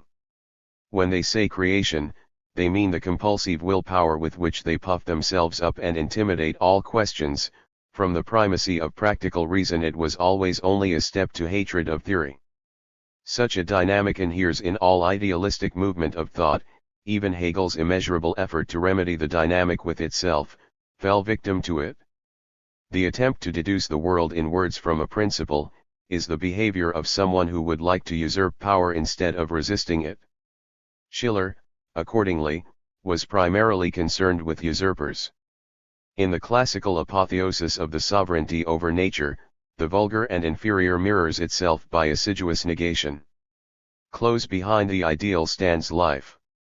The rose sense of Elysium, much too voluble to be credited with the experience of a single rose, smell of the tobacco smoke in a magistrate's office, and the soulful moon on the backdrop was fashioned after the miserable oil lamp by whose meager light the student swats for his exam. Weakness posing as strength betrayed the thought of the allegedly rising bourgeoisie to ideology, even when the class was thundering against tyranny. In the innermost recesses of humanism, as its very soul, there rages a frantic prisoner who, as a fascist, turns the world into a prison. 54. The Robbers. Schiller, the Kantian, is as much more insensible than Goethe as he is more sensual, as much more abstract, as he is a plaything of sexuality. Sex, as an immediate craving, makes everything an object of action and therewith equal. Amalia for the Robbers, which is why Louise remains insipid as lemonade. One Casanova's women, not for nothing often called by letters instead of names, are hardly distinguishable from one another, as two are the figurines forming complex pyramids to the strain of Desotta's mechanical organ. Something of this sexual crudity, this inability to make distinctions, animates the great speculative systems of idealism, defying all the imperatives and yoking German mind to German barbarism.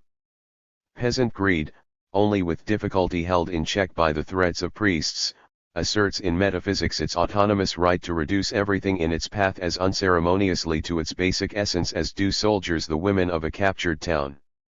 The pure unreflective act too is violation projected onto the starry sky above.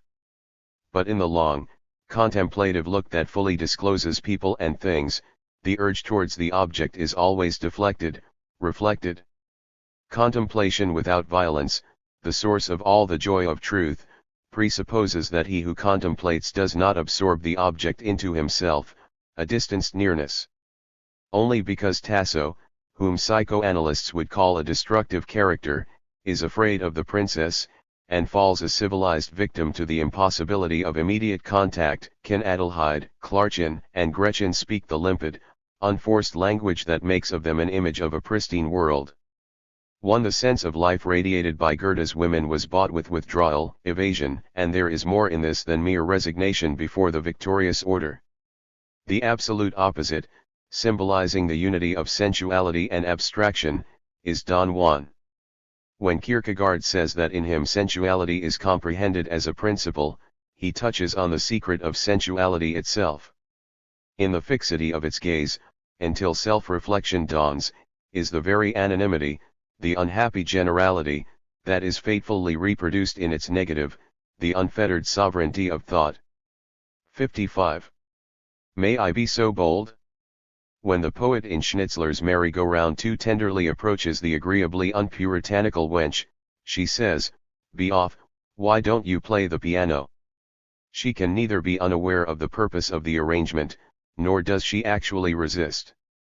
Her impulse goes deeper than conventional or psychological prohibitions. It voices an archaic frigidity, the female animal's fear of copulation, which brings her nothing but pain. Pleasure is a late acquisition, scarcely older than consciousness. Observing how compulsively, as if spellbound, animals couple, one recognizes the saying that bliss was given to the worm as a piece of idealistic lying, at least as regards the females, who undergo love in unfreedom, as objects of violence. Women have retained a consciousness of this, particularly among the petty bourgeoisie, down to the late industrial era. The memory of the old injury persists, though the physical pain and the immediate fear have been removed by civilization. Society constantly casts woman's self-abandon back into the sacrificial situation from which it freed her. No man, cajoling some poor girl to go with him, can mistake, unless he be wholly insensitive, the faint moment of rightness in her resistance, the only prerogative left by patriarchal society to woman, who, once persuaded, after the brief triumph of refusal, must immediately pay the bill.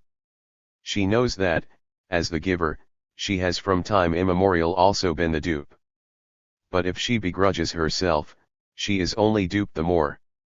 This can be seen in the advice to a novice that Wedekind puts into the mouth of a brothel keeper: there is only one way to be happy in this world, to do everything to make others as happy as possible. 1. The experience of pleasure presupposes a limitless readiness to throw oneself away, which is as much beyond women in their fear as men in their arrogance. Not merely the objective possibility, but also the subjective capacity for happiness, can only be achieved in freedom. 56. Genealogical research. Between Ibsen and Struwwelpeter there exists a deep affinity. It is of the same kind as the frozen likeness between all family members in the flashlight photographs of 19th-century albums. 2. Is not Fidgety Philip truly what Ghosts claims to be, a family drama? Do not the lines "and at table mothers glare silently at all did stare" describe the expression of Mrs. Borkman, the bank director's wife? What can be the cause of Augustus's wasting disease, if not the sins of his fathers and the inherited memory of guilt? Furious Frederick is prescribed bitter but effective medicine by the enemy of the people, that Dr. Stockman, who in return lets the dog have his liver sausage. Little Dancing Harriet with the Matches is a touched-up photo of little Hilda Wangel from the time when her mother, the Lady of the Sea, left her alone in the house, and Flying Robert, high over the church steeple, is her master builder in person. What does Johnny Head in Air want except the sun? Who else lured him into the water, but little Eyolf's rat wife, akin to the red-legged scissor man? The stern poet, however, follows the example of tall Agrippa, who dips the modern children's pictures into his great ink pot, blackens them out as agitated marionettes, and so sits in judgment over himself. 57. Excavation. No sooner is a name like Ibsen's mentioned, than he and his themes are condemned as old-fashioned and outdated. 60 years ago the same voices were raised in indignation against the modernistic decadence and immoral extravagance of the doll's house and ghosts. Ibsen, the truculent bourgeois, vented his spleen on the society from whose very principle his implacability and his ideals were derived. He portrayed in a declamatory but durable monument, a deputation of the solid majority shouting down the enemy of the people, and they still do not find the portrayal flattering. and so they pass on to the pressing business of the day. Where reasonable people are in agreement over the unreasonable behavior of others, we can always be sure to find something unresolved that has been deferred, painful scars. This is how things stand with the question of the condition of women. Through the distortion of the masculine liberal competitive economy, through the participation of women in salaried employment, where they have as much or as little independence as men, through the stripping away of the magic aura of the family and the relaxation of sexual taboos, this problem is indeed, on the surface, no longer acute. Yet, equally the continued existence of traditional society has warped the emancipation of women. Few things are as symptomatic of the decay of the workers' movement as its failure to notice this. The admittance of women to every conceivable supervised activity conceals continuing dehumanization. In big business they remain what they were in the family, objects. We should think not only of their miserable working day, and of their home life senselessly clinging to self-contained conditions of domestic labor in the midst of an industrial world, but also of themselves. Willingly, without any countervailing impulse, they reflect and identify themselves with domination.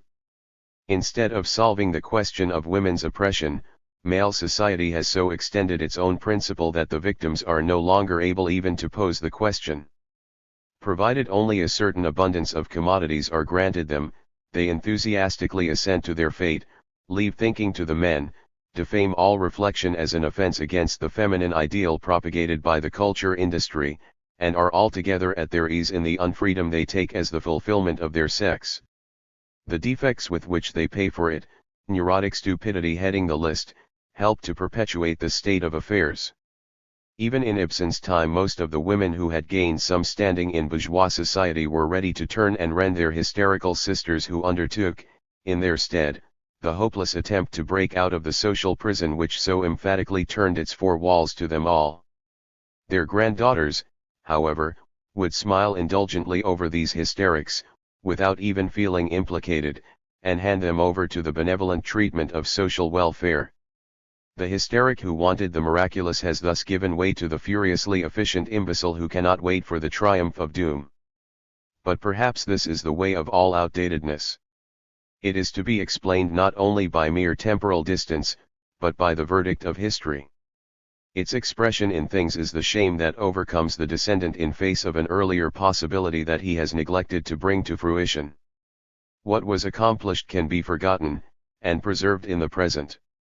Only what failed is outdated, the broken promise of a new beginning. It is not without reason that Ibsen's women are called modern. Hatred of modernity and of outdatedness are identical. 58. The truth about Hedda Gabler. The aestheticism of the 19th century cannot be understood internally in terms of intellectual history, but only in relation to its real basis in social conflicts. Underlying amorality was a bad conscience. Critics confronted bourgeois society not only economically but morally with its own norms. This left the ruling stratum, insofar as it was unwilling simply to lapse into apologetic and impotent lying like the court poets and the novelist upholders of the state, with no other defense than to reject the very principle by which society was judged, its own morality. The new position which radical bourgeois thought took up to parry the thrusts against it went further, however, than merely replacing ideological illusion by a truth proclaimed in a fury of self-destruction, defiant protest, and capitulation. The uprising of beauty against bourgeois good was an uprising against goodness. Goodness is itself a deformation of good. By severing the moral principle from the social and displacing it into the realm of private conscience, goodness limits it in two senses. It dispenses with the realization of a condition worthy of men that is implicit in the principle of morality. Each of its actions has inscribed in it a certain resignation and solace, it aims at alleviation, not cure, and consciousness of incurability finally sides with the latter. In this way goodness becomes limited within itself as well. Its guilt is intimacy. It creates a mirage of direct relations between people and ignores the distance that is the individual's only protection against the infringements of the universal. It is precisely in the closest contact that he feels the unabolished difference most painfully. Retention of strangeness is the only antidote to estrangement. The ephemeral image of harmony in which goodness basks only emphasizes more cruelly the pain of irreconcilability that it foolishly denies. The offense against taste and consideration from which no act of goodness is exempt, completes the leveling that the impotent utopia of beauty opposes.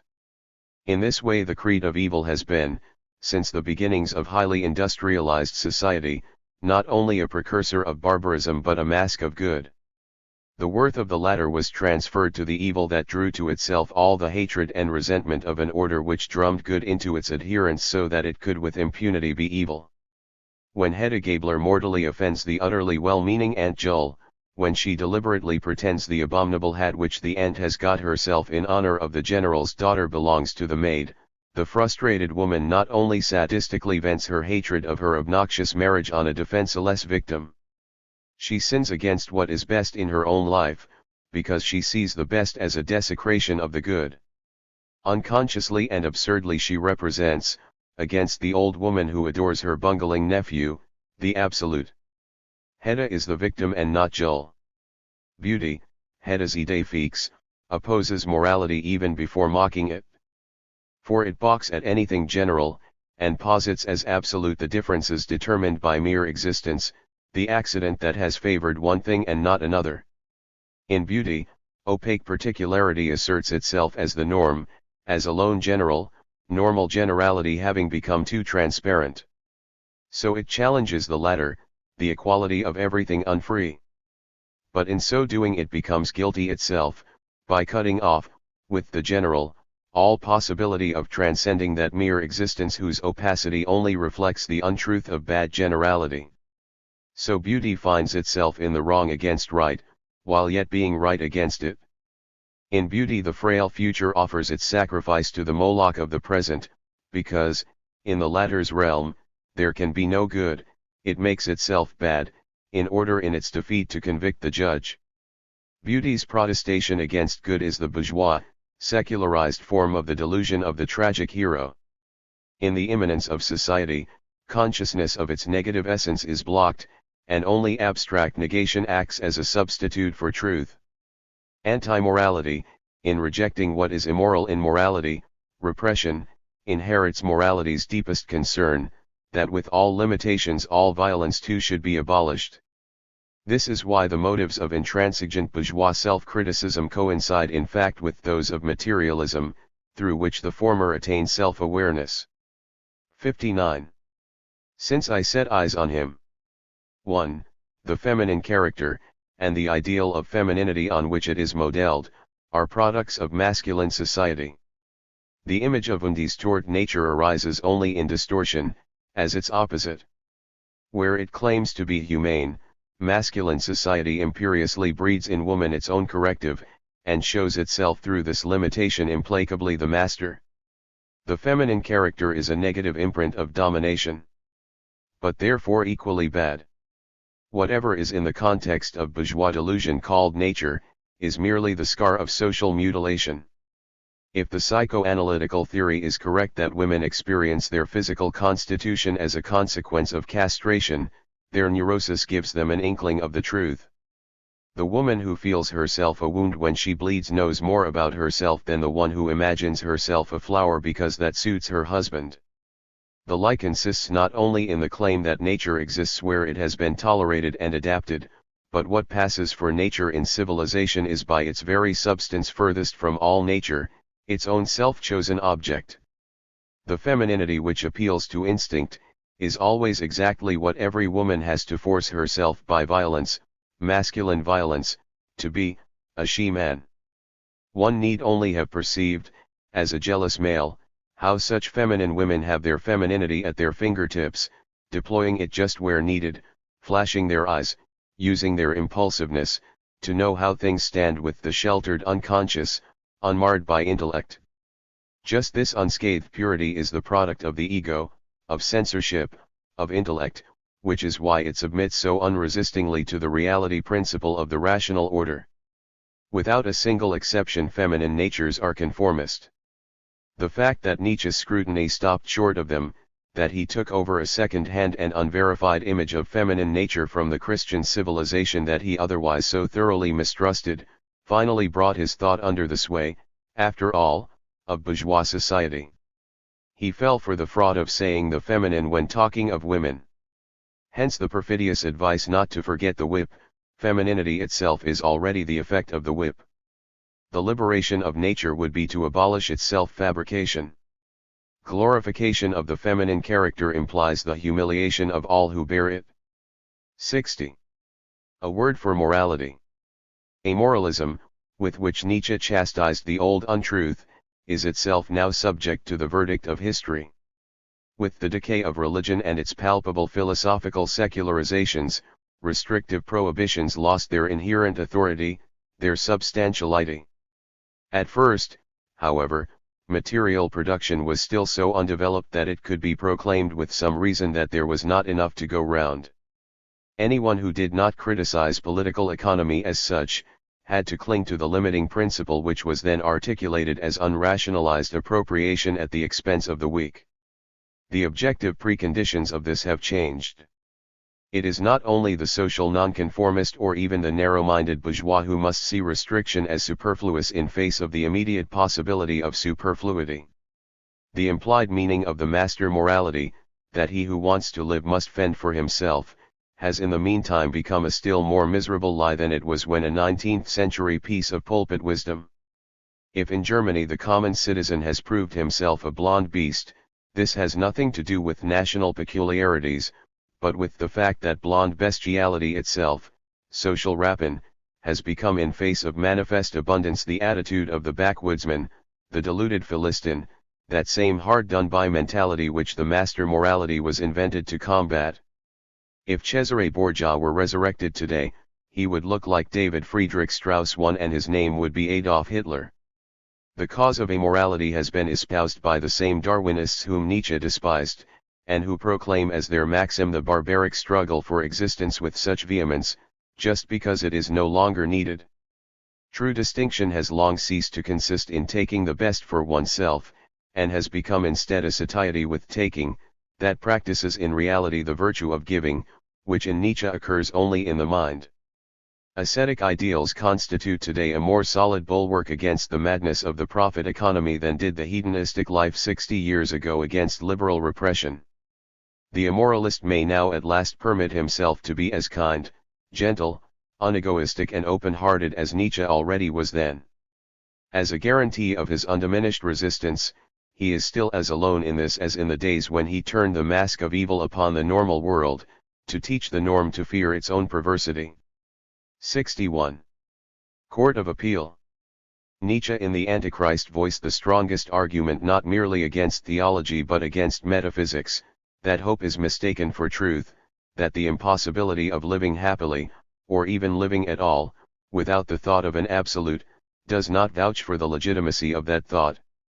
He refutes the Christian proof by efficacy, that faith is true because it brings felicity.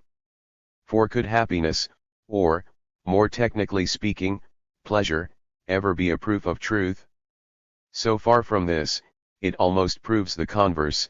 At any rate it gives the strongest grounds for suspecting truth whenever feelings of pleasure have had a say in the matter. The proof of pleasure is proof of pleasure, nothing more. Why in the world should true judgments cause more enjoyment than false ones and, in accordance with a preordained harmony, necessarily bring pleasant feelings in their train? One but Nietzsche himself taught amor fati, thou shalt love thy fate. This, he says in the epilogue to the Twilight of the Idols, was his innermost nature. We might well ask whether we have more reason to love what happens to us, to affirm what is because it is, than to believe true what we hope. Is it not the same false inference that leads from the existence of stubborn facts to their erection as the highest value, as he criticizes in the Leap from Hope to Truth? If he consigns happiness through an idée fixe to the lunatic asylum, the origin of amor fati might be sought in a prison. Love of stone walls and barred windows is the last resort of someone who sees and has nothing else to love. Both are cases of the same ignominious adaptation which, in order to endure the world's horror, attributes reality to wishes and meaning to senseless compulsion. No less than in the Credo Quia Absurdum, resignation bows down in the Amor Fati, the glorification of the absurdest of all things, before the powers that be. In the end hope, wrested from reality by negating it, is the only form in which truth appears. Without hope, the idea of truth would be scarcely even thinkable, and it is the cardinal untruth, having recognized existence to be bad, to present it as truth simply because it has been recognized.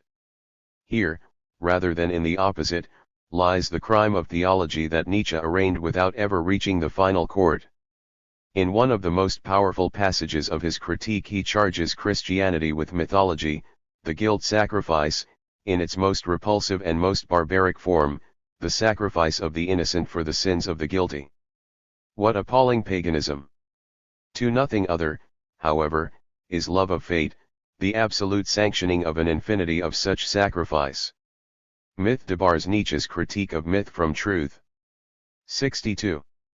Briefer expositions. On rereading one of Anatole France's meditative books, such as the Jardin d'Épicure, one cannot help feeling, despite gratitude for enlightenment dispensed, an uneasiness that is sufficiently explained neither by the old-fashioned pose so eagerly adopted by renegade French irrationalists, nor by the personal vanity. But when this latter serves as a pretext for envy, all intellect necessarily revealing a moment of vanity as soon as it represents itself, the reason for the uneasiness becomes clear. It stems from the contemplative leisureliness, the sermonizing, however sporadic, the indulgently raised forefinger. The critical content of the thought is belied by that air of having all the time in the world, familiar from professorial pillars of the status quo, and the irony with which this impersonator of Voltaire admits on his title pages to membership of the Académie Française rebounds on its witty author. His mode of delivery contains, beneath the poised humanity, a hidden violence. He can afford to talk in this way because no one interrupts the master. The element of usurpation inherent in all holding forth, and even in all reading aloud, has seeped into the lucid construction of his periods, which reserve so much repose for the most disquieting things. The unmistakable sign of latent contempt for mankind in this last advocate of human dignity is the imperturbable enunciation of platitudes, as if no one may dare to notice their triteness. L'artiste doit aimer la vie et nous montrer qu'elle est belle. Sans lui, nous en douterions. The artist ought to love life and show us that it is beautiful. Without him, we should doubt it. But what is so obtrusive in France's archaically stylized meditations is more subtly present in any reflection that claims exemption from immediate purposes. Serenity is becoming, as such, the same lie that purposive haste already is. While a thought in terms of its content may oppose the irresistibly rising tide of horror, the nerves, the sensitive feelers of historical consciousness, detect in its form, indeed in its very willingness still to be a thought, a trace of connivance at the world, to which a concession has already been made the moment one steps back sufficiently from it to make it an object of philosophy. In the detachment necessary to all thought is flaunted the privilege that permits immunity. The aversion aroused by this is now the most serious obstacle to theory. If one gives way to it, one keeps quiet; if not, one is coarsened and debased by confiding in one's own culture. Even the odious division of talk into professional conversations and strictly conventional ones, hints at our sense of the impossibility of uttering thoughts without arrogance, without trespassing on the time of others. The most urgent need of exposition, if it is to be in the least serviceable, is to keep such experiences always in view, and by its tempo, compactness, density, yet also its tentativeness, to give them expression. 63. Death of immortality. Flaubert, said to have claimed to despise the fame on which he staked his life, was still as snug in the consciousness of such contradictions as the comfortably off bourgeois who wrote Madame Bovary. Faced by corrupt public opinion and the press, to which he reacted in the same way as Krauss, he thought he could rely on posterity, a bourgeoisie delivered from stupidity, to give due honor to its authentic critic. But he underestimated stupidity. The society he represents cannot speak its own name, and as it has become total, so stupidity, like intelligence, has become absolute. This attacks the vital centers of the intellectual. He can no longer pin his hopes even on posterity without sinking into conformity, even if this were only agreement with great minds. But as soon as he abandons such hope, something blind and dogmatic comes into his work, prone to swing over to the other extreme of cynical capitulation. Fame resulting from objective processes in a market society, always fortuitous and often unsought, yet with an aura of justice and free choice, has been liquidated. It has become wholly a function of paid propagandists and is measured in terms of the investment risked by the bearer of a name or the interests behind him. The hired applauder, considered by someone as recent as Daumier as an excrescence, has now attained respectability as an official agent of the cultural system. Writers bent on a career talk of their agents as naturally as their predecessors of their publishers, who even then had a foot in the advertising business. They assume personal responsibility for becoming famous, and thus in a sense for their afterlife, for what, in totally organized society, can hope to be remembered if it is not already known?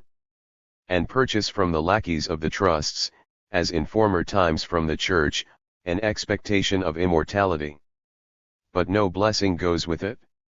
Just as voluntary memory and utter oblivion always belong together, organized fame and remembrance lead ineluctably to nothingness, the foretaste of which is perceptible in the hectic doings of all celebrities. The famous are not happy in their lot. They become brand-name commodities, alien and incomprehensible to themselves, and, as their own living images, they are as if dead. In their pretentious concern for their aureoles they squander the disinterested energy that is alone capable of permanence. The inhuman indifference and contempt instantaneously visited on the fallen idols of the culture industry reveals the truth about their fame, though without granting those disdainful of it any better hopes of posterity. The intellectual, then, discovering his secret motive to be illegitimate, has no other remedy than to record his discovery. 64. Morality and style. A writer will find that the more precisely, conscientiously, appropriately he expresses himself, the more obscure the literary result is thought, whereas a loose and irresponsible formulation is at once rewarded with certain understanding.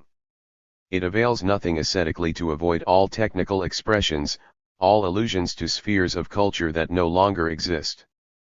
Rigor and purity in assembling words, however simple the result, create a vacuum. Shoddiness that drifts with the flow of familiar speech is taken as a sign of relevance and contact. People know what they want because they know what other people want. Regard for the object, rather than for communication, is suspect in any expression. Anything specific, not taken from pre-existent patterns, appears inconsiderate, a symptom of eccentricity, almost of confusion. The logic of the day, which makes so much of its clarity, has naively adopted this perverted notion of everyday speech. Vague expression permits the hearer to imagine whatever suits him and what he already thinks in any case. Rigorous formulation demands unequivocal comprehension, conceptual effort, to which people are deliberately disencouraged, and imposes on them in advance of any content a suspension of all received opinions, and thus an isolation, that they violently resist. Only what they do not need first to understand, they consider understandable. Only the word coined by commerce, and really alienated, touches them as familiar. Few things contribute so much to the demoralization of intellectuals. Those who would escape it must recognize the advocates of communicability as traitors to what they communicate. 65. Not half hungry. To play off workers' dialects against the written language is reactionary. Leisure, even pride and arrogance, have given the language of the upper classes a certain independence and self-discipline. It is thus brought into opposition to its own social sphere. It turns against the masters, who misuse it to command, by seeking to command them, and refuses to serve their interests. The language of the subjected, on the other hand, domination alone has stamped, so robbing them further of the justice promised by the unmutilated, autonomous word to all those free enough to pronounce it without rancor. Proletarian language is dictated by hunger. The poor chew words to fill their bellies. From the objective spirit of language they expect the sustenance refused them by society. Those whose mouths are full of words have nothing else between their teeth. So they take revenge on language. Being forbidden to love it, they maim the body of language, and so repeat in impotent strength the disfigurement inflicted on them. Even the best qualities of the North Berlin or Cockney dialects, the ready repartee and the mother wit, are marred by the need, in order to endure desperate situations without despair, to mock themselves along with the enemy, and so to acknowledge the way of the world. If the written language codifies the estrangement of classes, redress cannot lie in regression to the spoken, but only in the consistent exercise of strictest linguistic objectivity. Only a speaking that transcends writing by absorbing it, can deliver human speech from the lie that it is already human. 66. Mélange. The familiar argument of tolerance, that all people and all races are equal, is a boomerang. It lays itself open to the simple refutation of the senses, and the most compelling anthropological proofs that the Jews are not a race will, in the event of a pogrom, scarcely alter the fact that the totalitarians know full well whom they do and whom they do not intend to murder.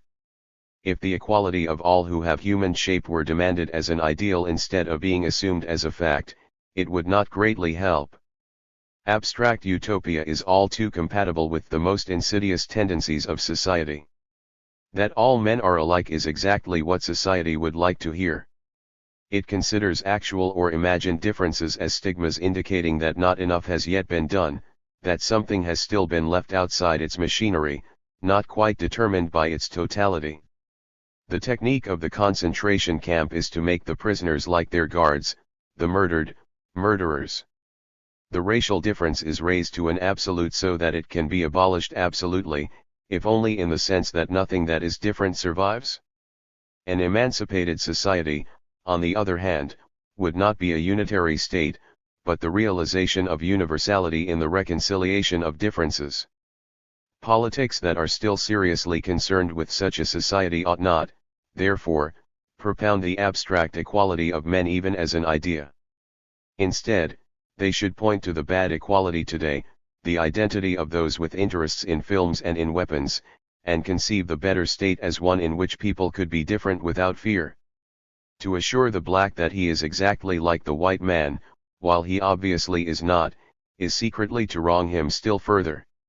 He is benevolently humiliated by the application of a standard by which, under the pressure of the system, he must necessarily be found wanting, and to satisfy which would in any case be a doubtful achievement. The spokesmen of unitary tolerance are, accordingly, always ready to turn intolerantly on any group that remains refractory. Intransigent enthusiasm for blacks does not exclude outrage at Jewish uncouthness. The melting pot was introduced by unbridled industrial capitalism. The thought of being cast into it conjures up martyrdom, not democracy. 67. Unmeasure for unmeasure. What the Germans have done passes understanding, particularly by psychology, just as, indeed, their horrors seem to have been committed rather as measures of blind planning and alienated terrorization than for spontaneous gratification. According to eyewitness reports, the torturing and murdering was done without pleasure, and perhaps for that reason so utterly without measure.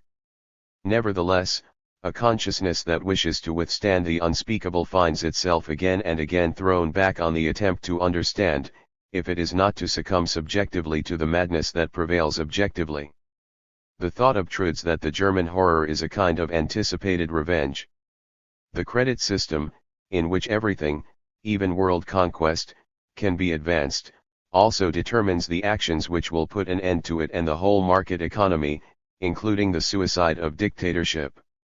In the concentration camps and the gas chambers the ruin of Germany is being, as it were, discounted. No one who observed the first months of National Socialism in Berlin in 1933 could fail to perceive the moment of mortal sadness, of half-knowing self-surrender to perdition, that accompanied the manipulated intoxication, the torchlight processions and the drum beating. How disconsolate sounded the favorite German song of those months, "Nation to Arms," along the Unter den Linden. The saving of the fatherland, fixed from one day to the next, bore from the first moment the expression of catastrophe that was rehearsed in the concentration camps, while the triumph in the streets drowned all forebodings. This premonition of catastrophe need not be explained by the collective unconscious, though this may clearly have had a voice in the matter. Germany's position in the competition between imperialist powers was, in terms of the available raw materials and of her industrial potential, hopeless in peace and war. Everybody, and nobody, was stupid enough to overlook this. To commit Germany to the final struggle in this competition was to leap into the abyss, so the others were pushed into it first, in the belief that Germany might thereby be spared. The chances of the National Socialist enterprise compensating, by record-breaking terror and temporal priority, for its disadvantage in total volume of production, were minute. It was the others who had believed in such a possibility, rather than the Germans, whom even the conquest of Paris brought no joy.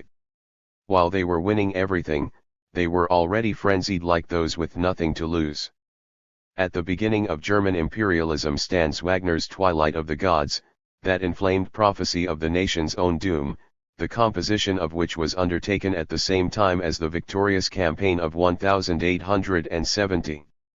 In the same spirit, 2 years before the Second World War, the German people were shown on film the crash of their Zeppelin at Lakehurst. Calmly, unerringly, the ship went on its way, then suddenly dropped like a stone.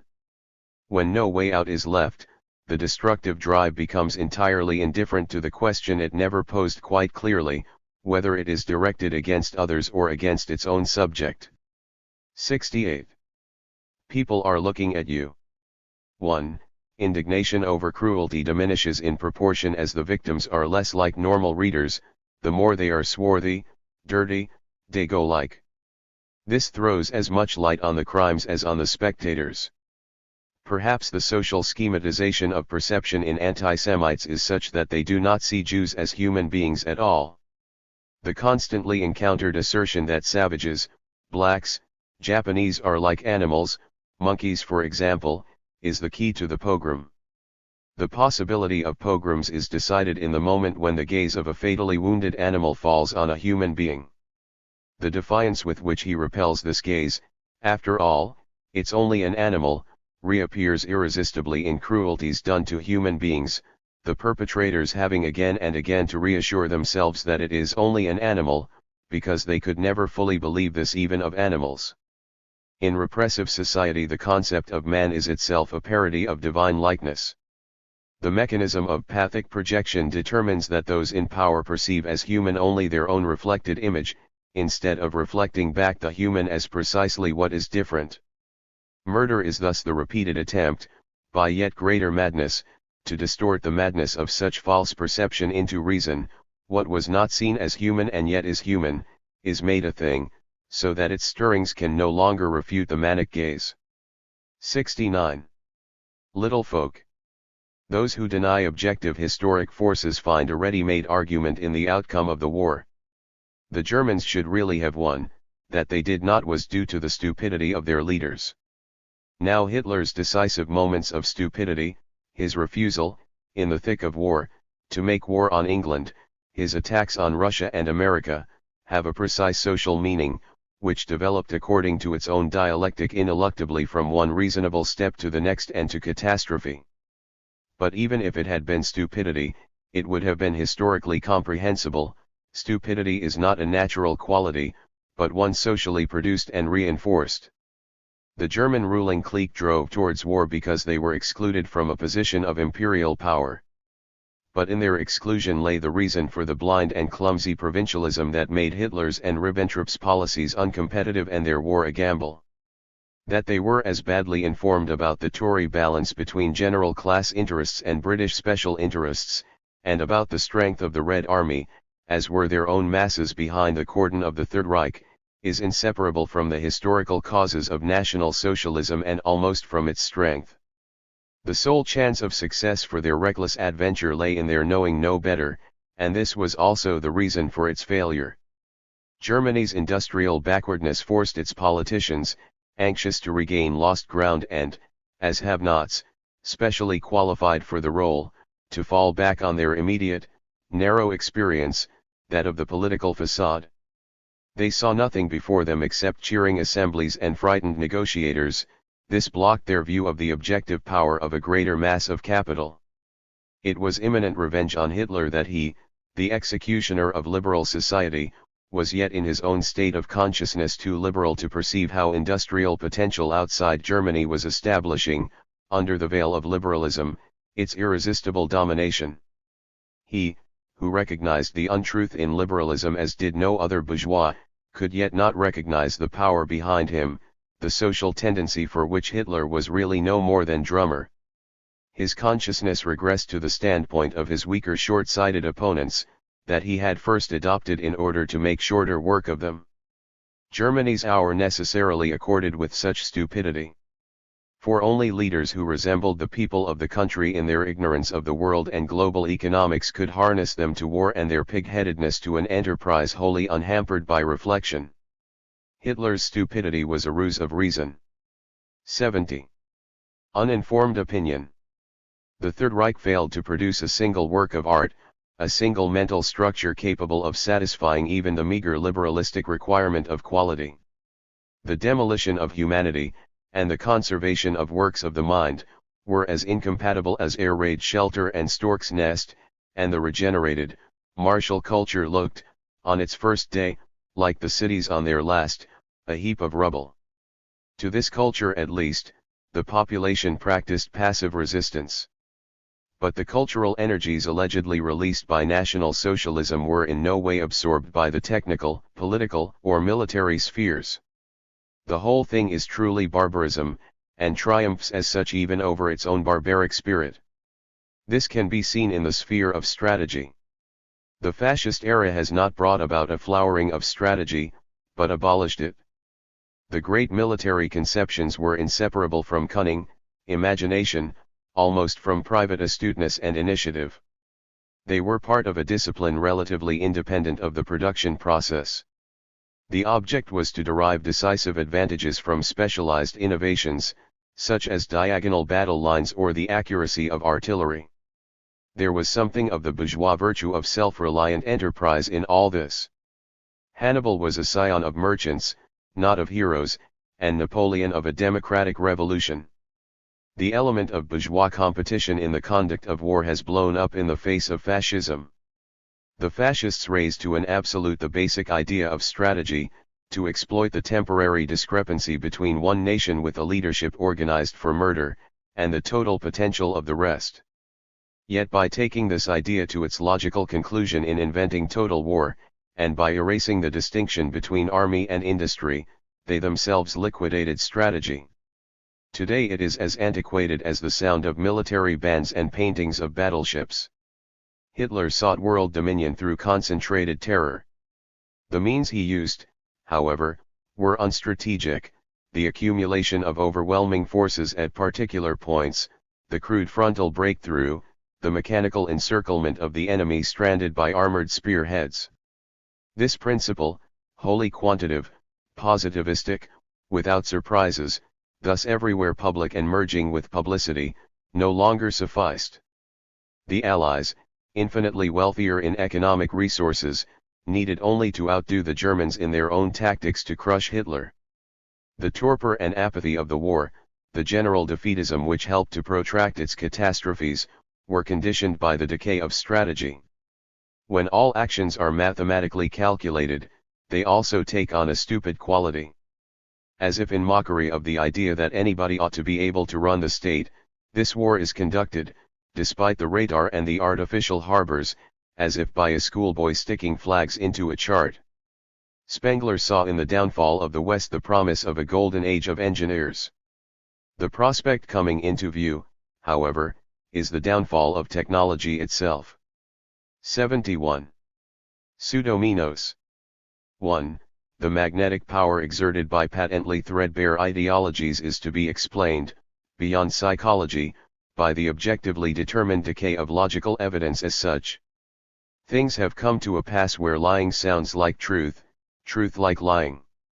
Each statement, each piece of news, each thought has been preformed by the centers of the culture industry. Whatever lacks the familiar trace of such preformation lacks credibility, the more so because the institutions of public opinion accompany what they send forth by 1,000 factual proofs and all the plausibility that total power can lay hands on.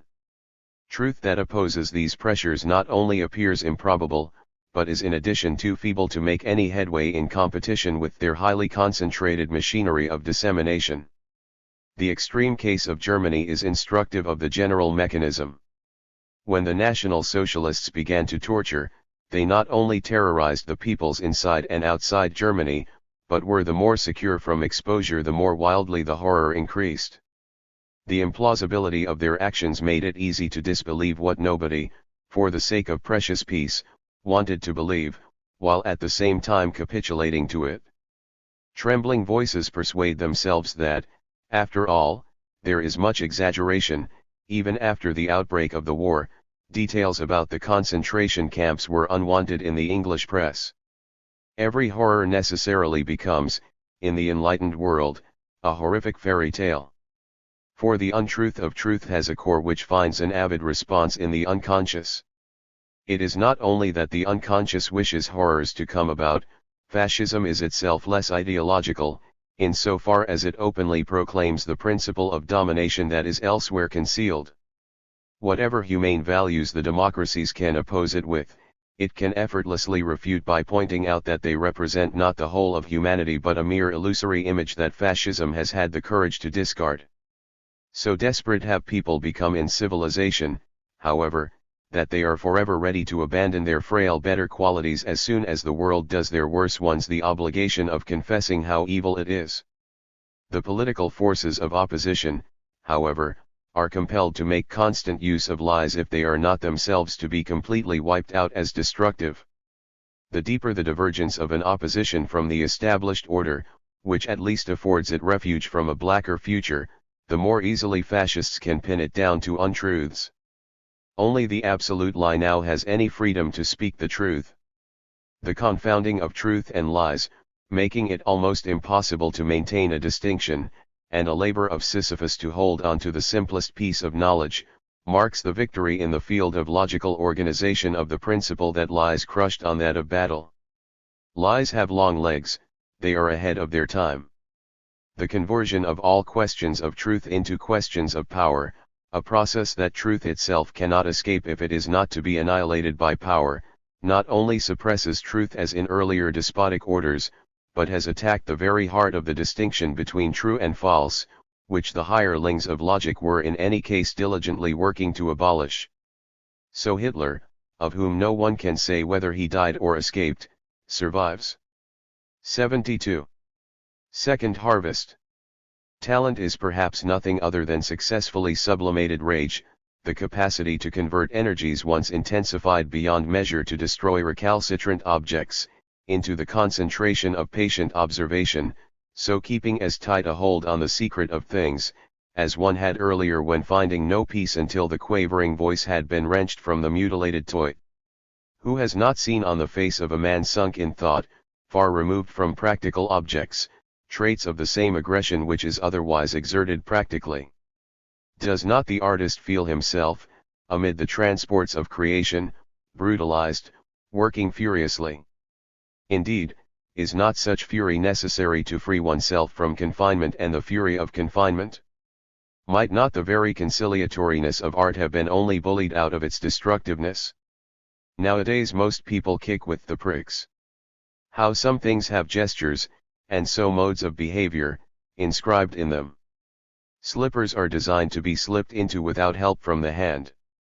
They are monuments to the hatred of bending down.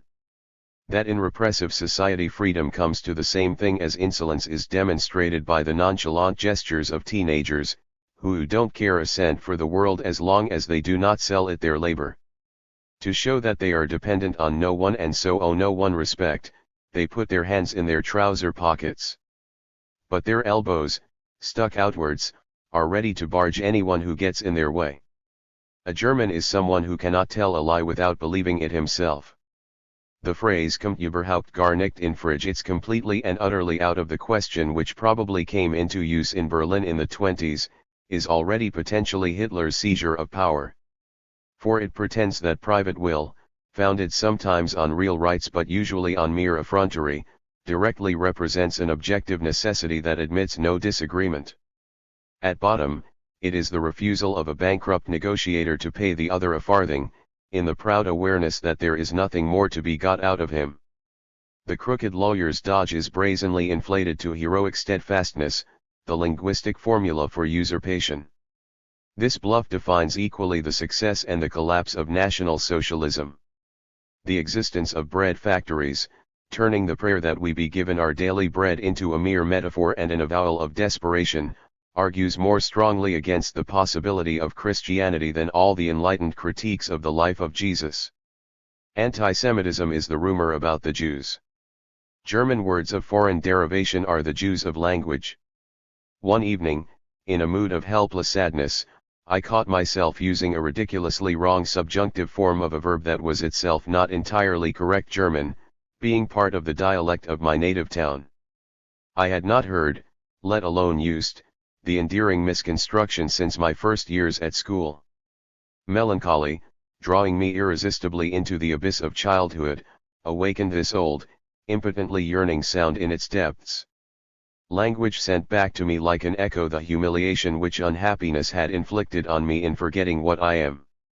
The second part of Faust, decried as obscure and allegorical, is more crammed with commonly used quotations than any play except William Tell. The transparency and simplicity of a text bears no direct relation to its capacity to enter tradition. It may be its very impenetrability, demanding constantly renewed interpretation, that confers on a sentence or a work the authority which dedicates it to posterity. Every work of art is an uncommitted crime. Tragedies which, by means of style, most strictly maintain a distance from mere existence, at the same time most faithfully preserve, with their communal processions, masks and sacrifices, the memory of the demonology of primitive man. The poverty of the sunrise in Richard Strauss' Alpine Symphony results not only from its banal sequences but from its very splendor. For no sunrise, even in mountains, is pompous, triumphal, imperial, each one is faint and timorous, like a hope that all may yet be well, and it is this very unobtrusiveness of the mightiest light that is moving and overpowering.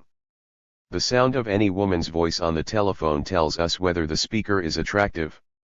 It reflects back as self-confidence, natural ease and self-attention all the admiring and desirous glances she has ever received.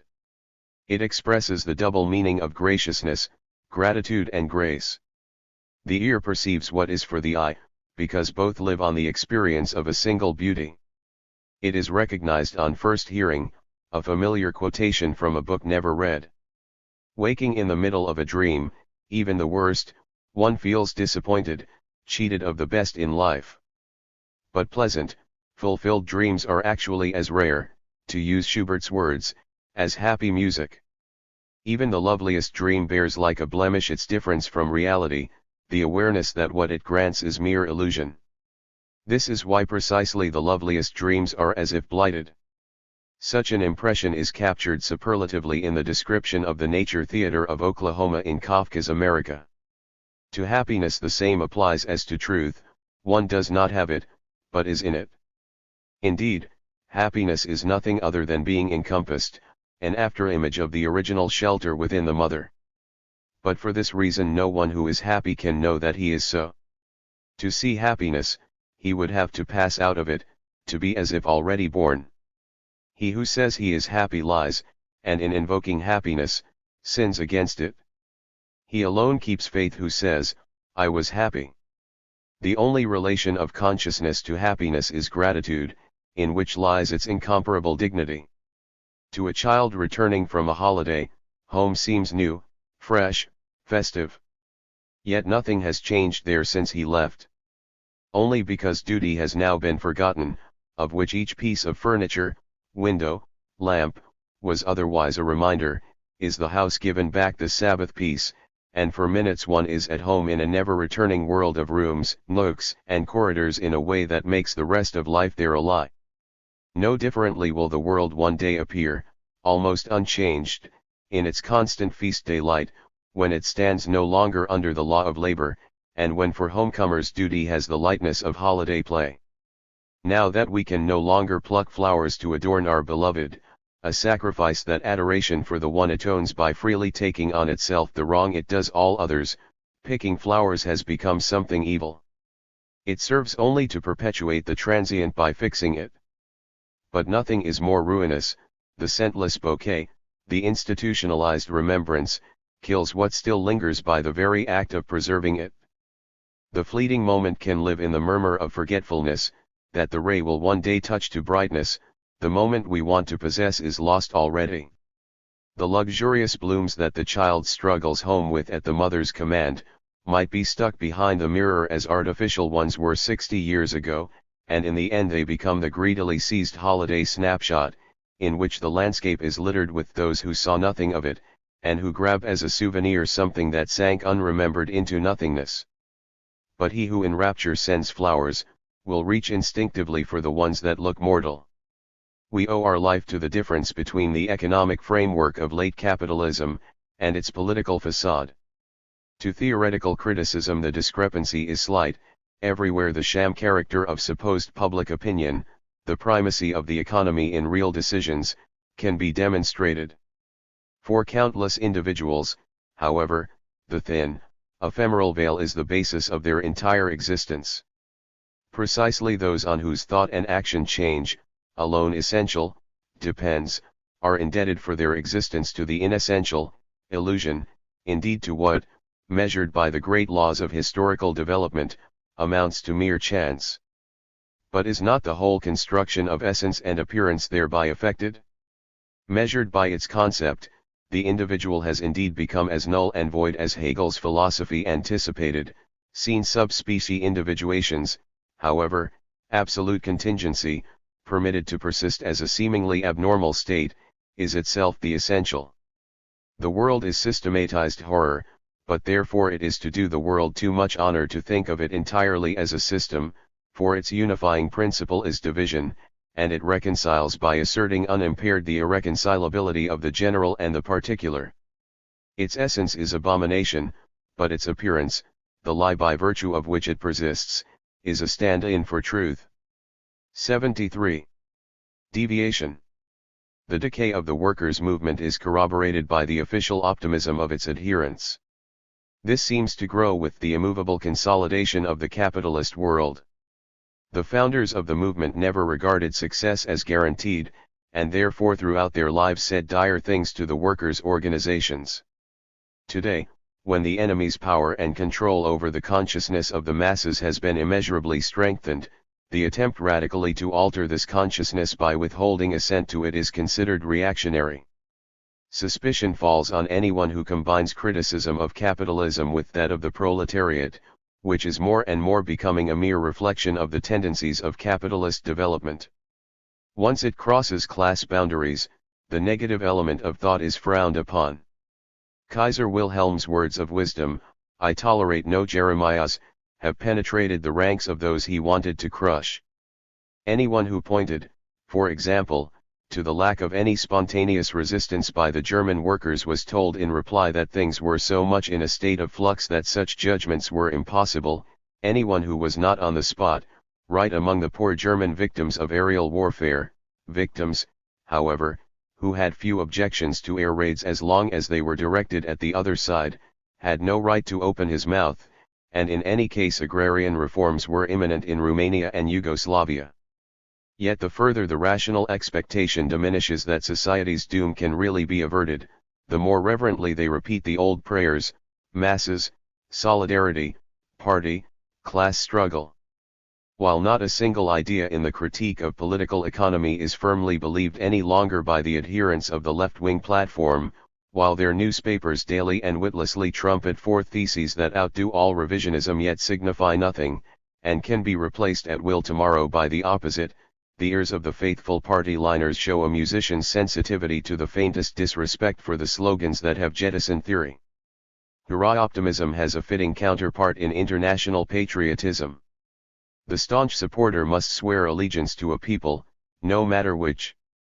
In the dogmatic concept of the people, however, the acceptance of an alleged common destiny between men as the authority for action, the idea of a society liberated from the compulsion of nature, is implicitly denied. Even this frantic optimism is the perversion of a motif that has seen better days, the refusal to wait. Confidence in the state of technology made people see change as imminent, a palpable possibility. Conceptions entailing long intervals of time, precautions, elaborate measures for public enlightenment, were suspected of abandoning the goal they claimed to pursue. At that time optimism, amounting to a disregard for death, expressed an autonomous will. All that is left is its shell, belief in the power and greatness of the organization as such, devoid of any willingness for individual action, indeed, imbued with the destructive conviction that while spontaneity is no longer possible, the Red Army will win in the end. The constantly enforced insistence that everybody should admit that everything will turn out well, places those who do not under suspicion of being defeatists and deserters. In the fairy tale, the toads who came from the depths were messengers of great joy. Today, when the abandonment of utopia looks as much like its realization as the Antichrist resembles the Paraclete, toad has become a term of abuse among those who are themselves in the depths. The optimism of the left repeats the insidious bourgeois superstition that one should not talk of the devil but look on the bright side. The gentleman does not find the world to his liking? Then let him go and look for a better one, such is the popular parlance of socialist realism. 74. Mammoth. Some years ago American newspapers announced the discovery of a well-preserved dinosaur in the state of Utah. It was stressed that the specimen had survived its kind and was millions of years younger than those previously known. Such pieces of news, like the repulsive humoristic craze for the Loch Ness Monster and the King Kong film, are collective projections of the monstrous total state. People prepare themselves for its terrors by familiarizing themselves with gigantic images. In its absurd readiness to accept these, impotently prostrate humanity tries desperately to assimilate to experience what defies all experience. But the imagining of primeval animals still living or only extinct for a few million years is not explained solely by these attempts. The desire for the presence of the most ancient is a hope that animal creation might survive the wrong that man has done it, if not man himself, and give rise to a better species, one that finally makes a success of life. Zoological gardens stem from the same hope. They are laid out on the pattern of Noah's Ark, for since their inception the bourgeois class has been waiting for the flood. The use of zoos for entertainment and instruction seems a thin pretext. They are allegories of the specimen or the pair who defy the disaster that befalls the species qua species. This is why the over-richly stocked zoos of large European cities seem like forms of decadence.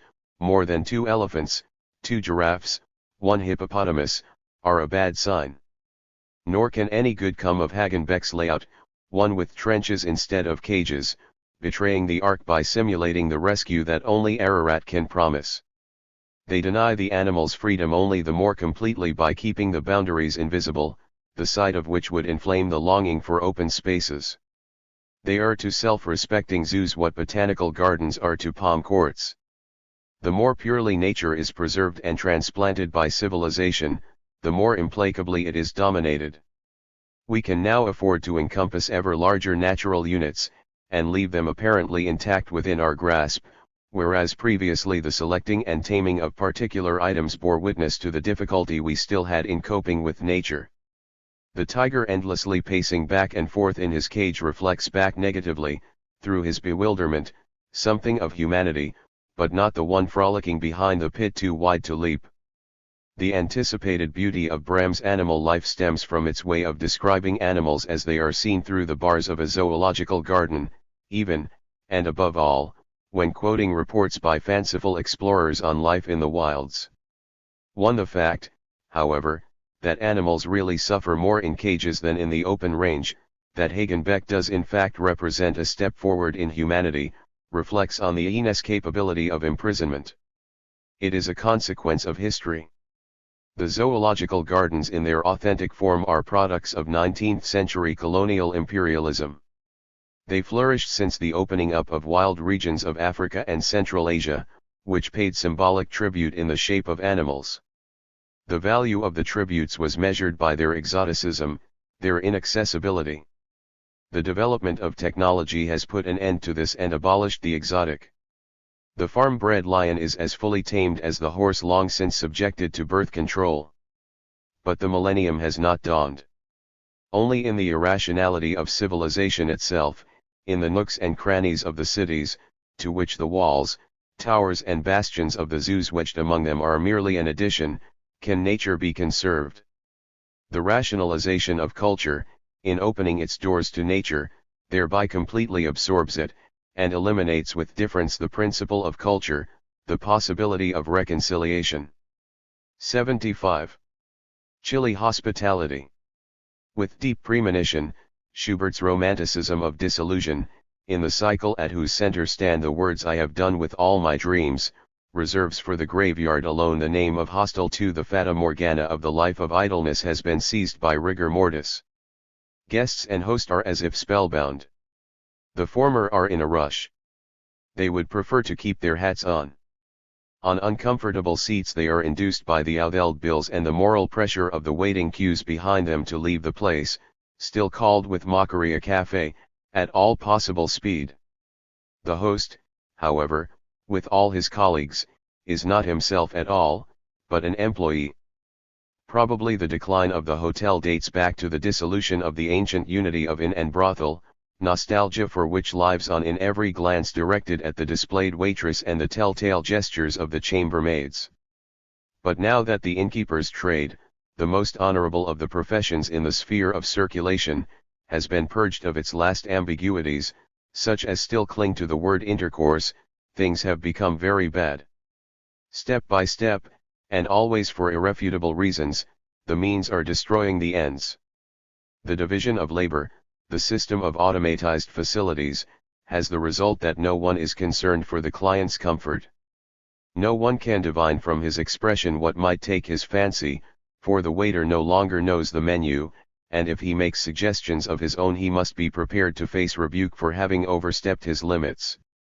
No one hastens to serve the guest, however long he has to wait, if the person responsible for him is busy.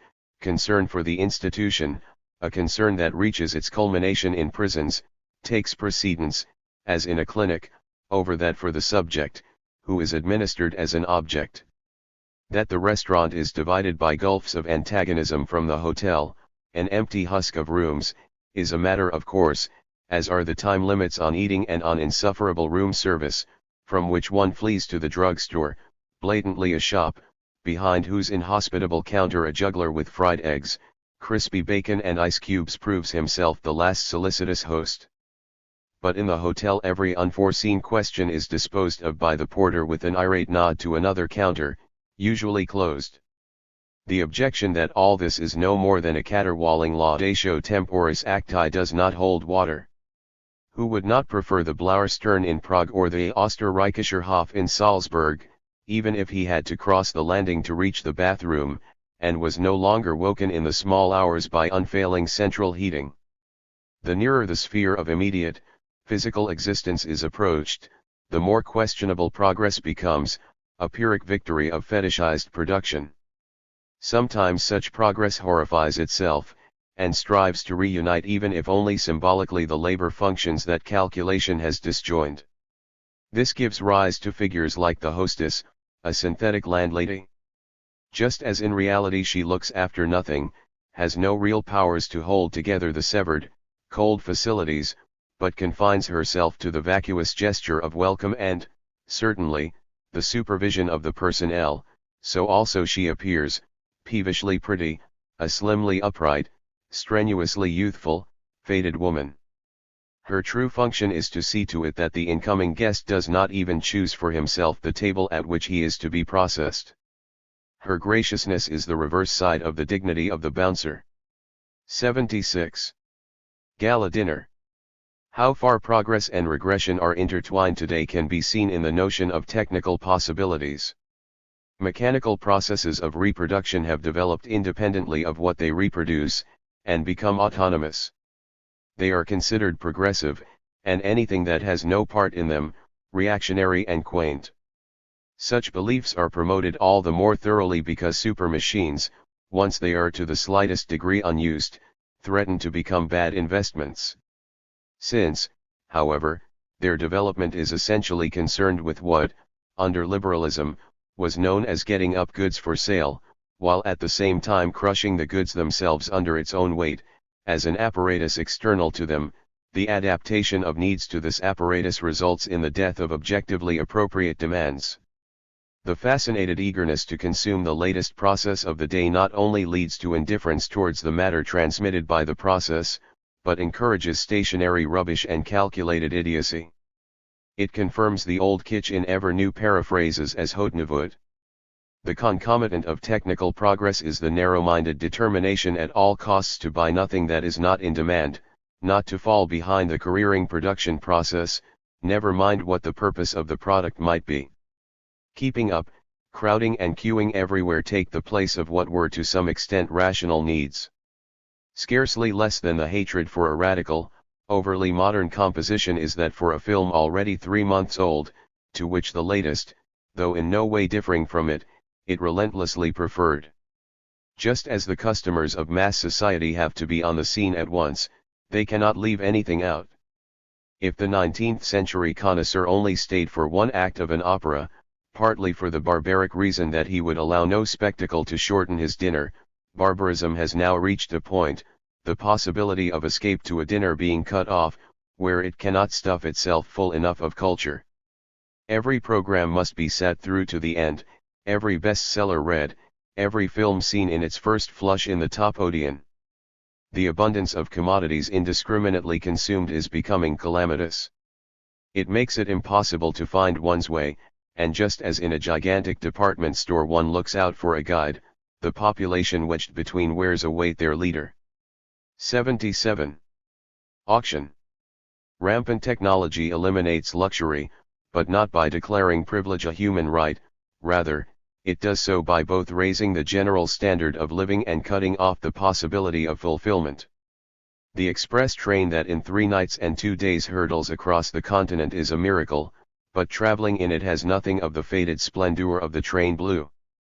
What made up the voluptuousness of travel, beginning with the goodbye waving through the open window, the solicitude of amiable acceptors of tips, the ceremonial of mealtimes, the constant feeling of receiving favors that take nothing from anyone else, has passed away, together with the elegant people who were wont to promenade along the platforms before the departure, and who will by now be sought in vain even in the foyers of the most prestigious hotels.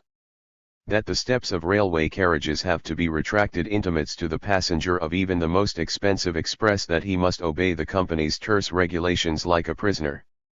Certainly, the company gives him the exactly calculated value of his fare, but this includes nothing that research has not proved an average demand.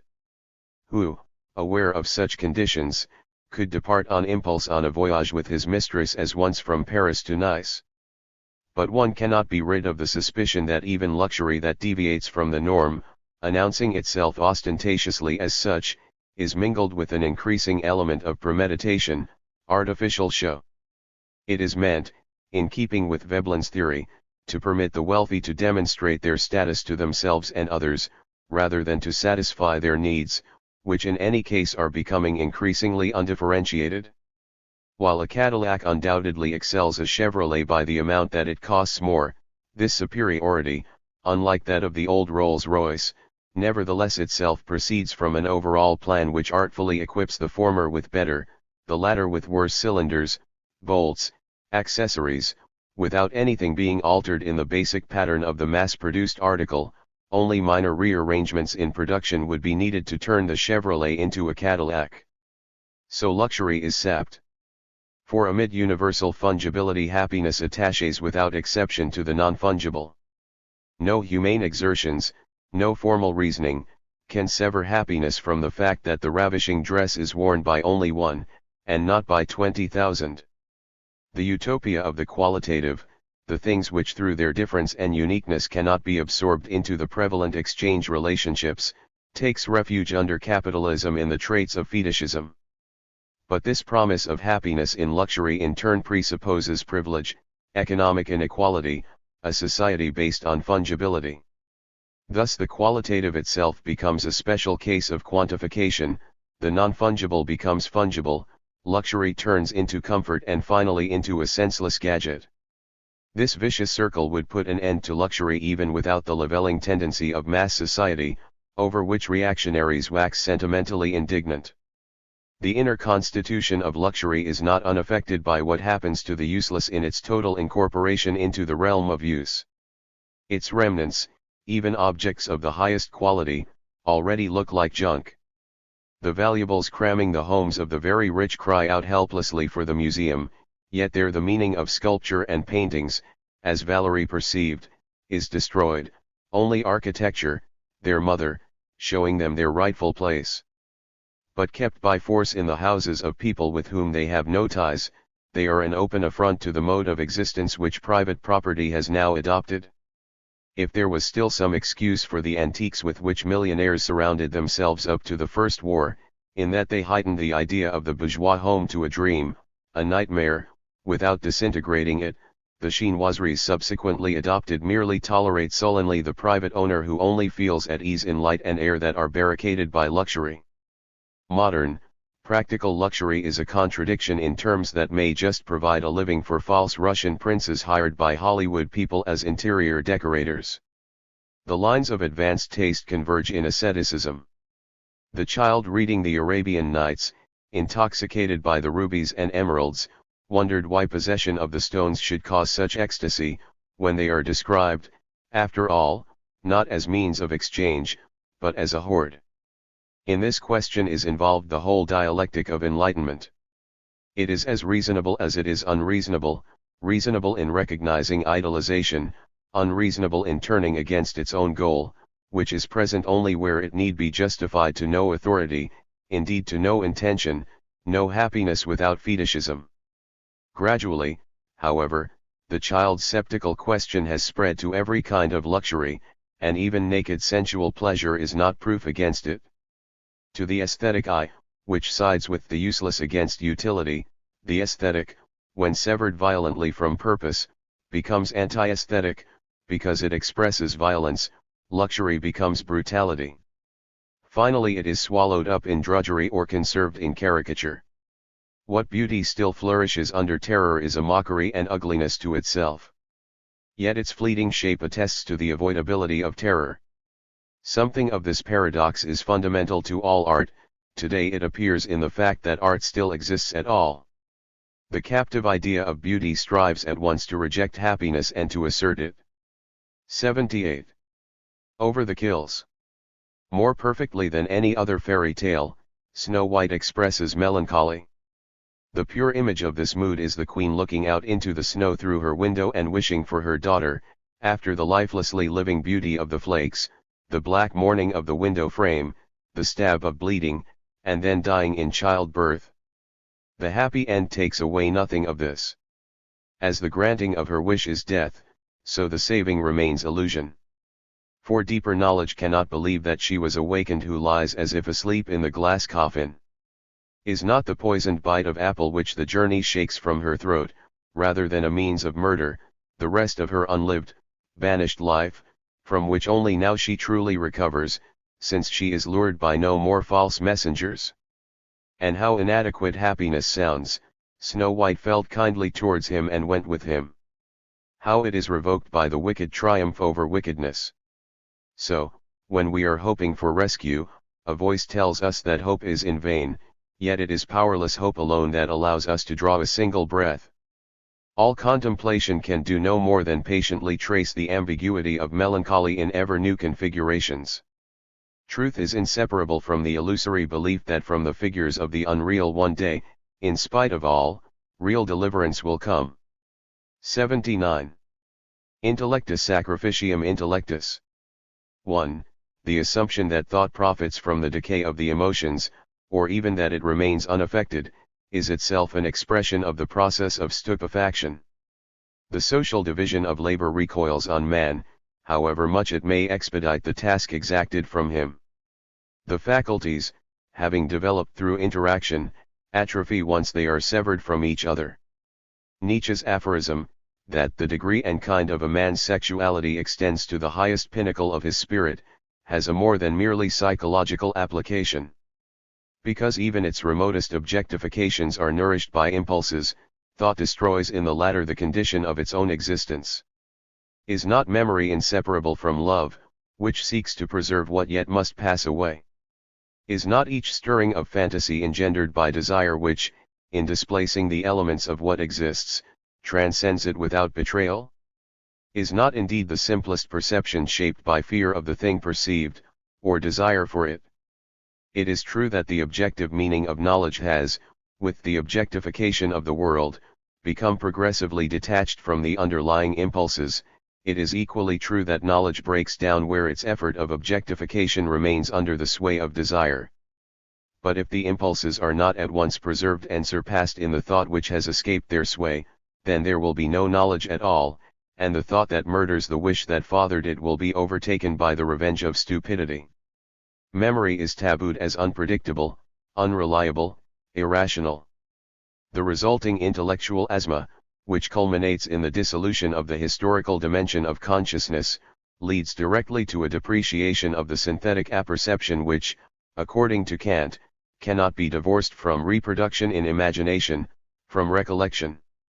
Fantasy alone, today consigned to the realm of the unconscious and proscribed from knowledge as a childish, injudicious rudiment, can establish that relation between objects which is the irrevocable source of all judgment. Should fantasy be driven out, judgment too, the real act of knowledge, is exorcised. But the castration of perception by a cord of control that denies it any anticipatory desire, forces it thereby into a pattern of helplessly reiterating what is already known. When nothing more may actually be seen, the intellect is sacrificed. Just as, under the primacy of the autonomous production process, the purpose of reason dwindles away until it sinks into the fetishism of itself and of external power, so reason itself is reduced to an instrument and assimilated to its functionaries, whose power of thought serves only the purpose of preventing thought. Once the last trace of emotion has been eradicated, nothing remains of thought but absolute tautology. The utterly pure reason of those who have divested themselves entirely of the ability to conceive of an object even in its absence, converges with pure unconsciousness, with feeble-mindedness in the most literal sense, for measured against the extravagantly realistic ideal of a datum freed of any categories, all knowledge is false, and true only where the question of truth or falsity cannot be applied. That such tendencies are far advanced can be seen at every turn in the activities of science, which is on the point of bringing the last remnants of the world, defenseless ruins, under its yoke. 80. Diagnosis. That the world has by now become the system that National Socialist vilification mistakenly took the lax Weimar Republic to be, is evident in the pre-established harmony between institutions and those they serve. A breed of men has secretly grown up that hungers for the compulsion and restriction imposed by the absurd persistence of domination. These people, however, aided and abetted by the objective social framework, have by degrees themselves taken over the functions which ought by right, against the pre-established harmony, to represent dissonance. Among the many that have been quashed is the saying pressure produces counter-pressure, if the former increases sufficiently, the latter disappears, and society seems intent, by a deathly elimination of tensions, on making a noteworthy contribution to entropy. The scientific industry has its exact counterpart in the kind of minds it harnesses. They no longer need to do themselves any violence in becoming their own voluntary and zealous overseers. Even if they show themselves, outside their official capacity, to be quite human and sensible beings, they are paralyzed by pathic stupidity the moment they begin to think professionally. But far from finding anything inimical in the prohibitions on thinking, the candidates, and all scientists are candidates for posts, feel relieved. Because thinking burdens them with a subjective responsibility which their objective position in the productive process does not allow them to meet, they renounce it, shiver a bit, and run to join their opponents. Dislike of thinking rapidly becomes incapacity for it. People who can effortlessly discover the most sophisticated statistical objections when it is a question of sabotaging a piece of knowledge, are unable to make ex cathedra the simplest predictions. They hit out at speculation and in it kill common sense. The more intelligent of them suspect the sickness of their intellectual powers, since it first appears not universally but in the organs whose services they sell. Many wait in fear and shame for their defect to be discovered. But they all find it publicly acclaimed as a moral achievement, and see themselves recognized for a scientific asceticism which to them is none, but the secret contour of their weakness. Their rancor is socially rationalized with the argument, thinking is unscientific.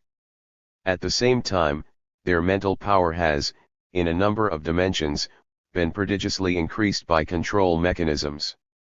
The collective stupidity of research technicians is not simply an absence or regression of intellectual faculties, but a proliferation of the thinking faculty itself, which consumes thought with its own strength. The masochistic malice of young intellectuals springs from the malign ants of their disease. 81. Great and small. One of the disastrous transferences from the field of economic planning to that of theory, which is no longer really distinguished from the ground plan of the whole, is the belief that intellectual work can be administered according to the criterion whether an occupation is necessary and reasonable. Priorities of urgency are established. But to deprive thought of the moment of spontaneity is to annul precisely its necessity. It is reduced to replaceable, exchangeable dispositions. As in war economies, orders of precedence are decided for the distribution of raw materials, for the production of this or that type of weapon. A hierarchy of importance is creeping into theory formation which gives preference to either particularly topical or particularly relevant themes, and discriminates against, or indulgently tolerates, anything non-essential, letting it pass as ornamentation of the basic facts, finesse. The concept of relevance is determined by organizational considerations, that of topicality measured by the most powerful objective tendency of the moment. This schematization into important and subsidiary categories follows the scale of values of prevalent practice with regard to form, even if contradicting it in content. In the origins of progressive philosophy, in Bacon and Descartes, the cult of the important is already contained. Yet in the end this cult shows an unfree, regressive quality. Importance is represented by the dog out on a walk, at some unexplained spot he stands and sniffs, tense, unyielding, earnestly displeased, and then relieves himself, scrapes the ground with his feet and trots on his way in unconcern.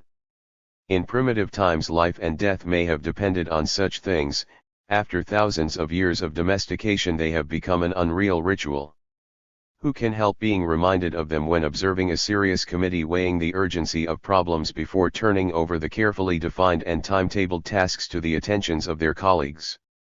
There is something of this anachronistic doggedness in all importance, and to use it as a criterion of thought is to impose on thought a spellbound fixity, and a loss of self-reflection. The great themes are nothing other than primeval rumblings which cause the animal to pause and try to bring them forth once again. This does not mean that the hierarchy of importance should be ignored. Just as its narrow-mindedness reflects that of the system, so it is saturated with all the latter's force and stringency.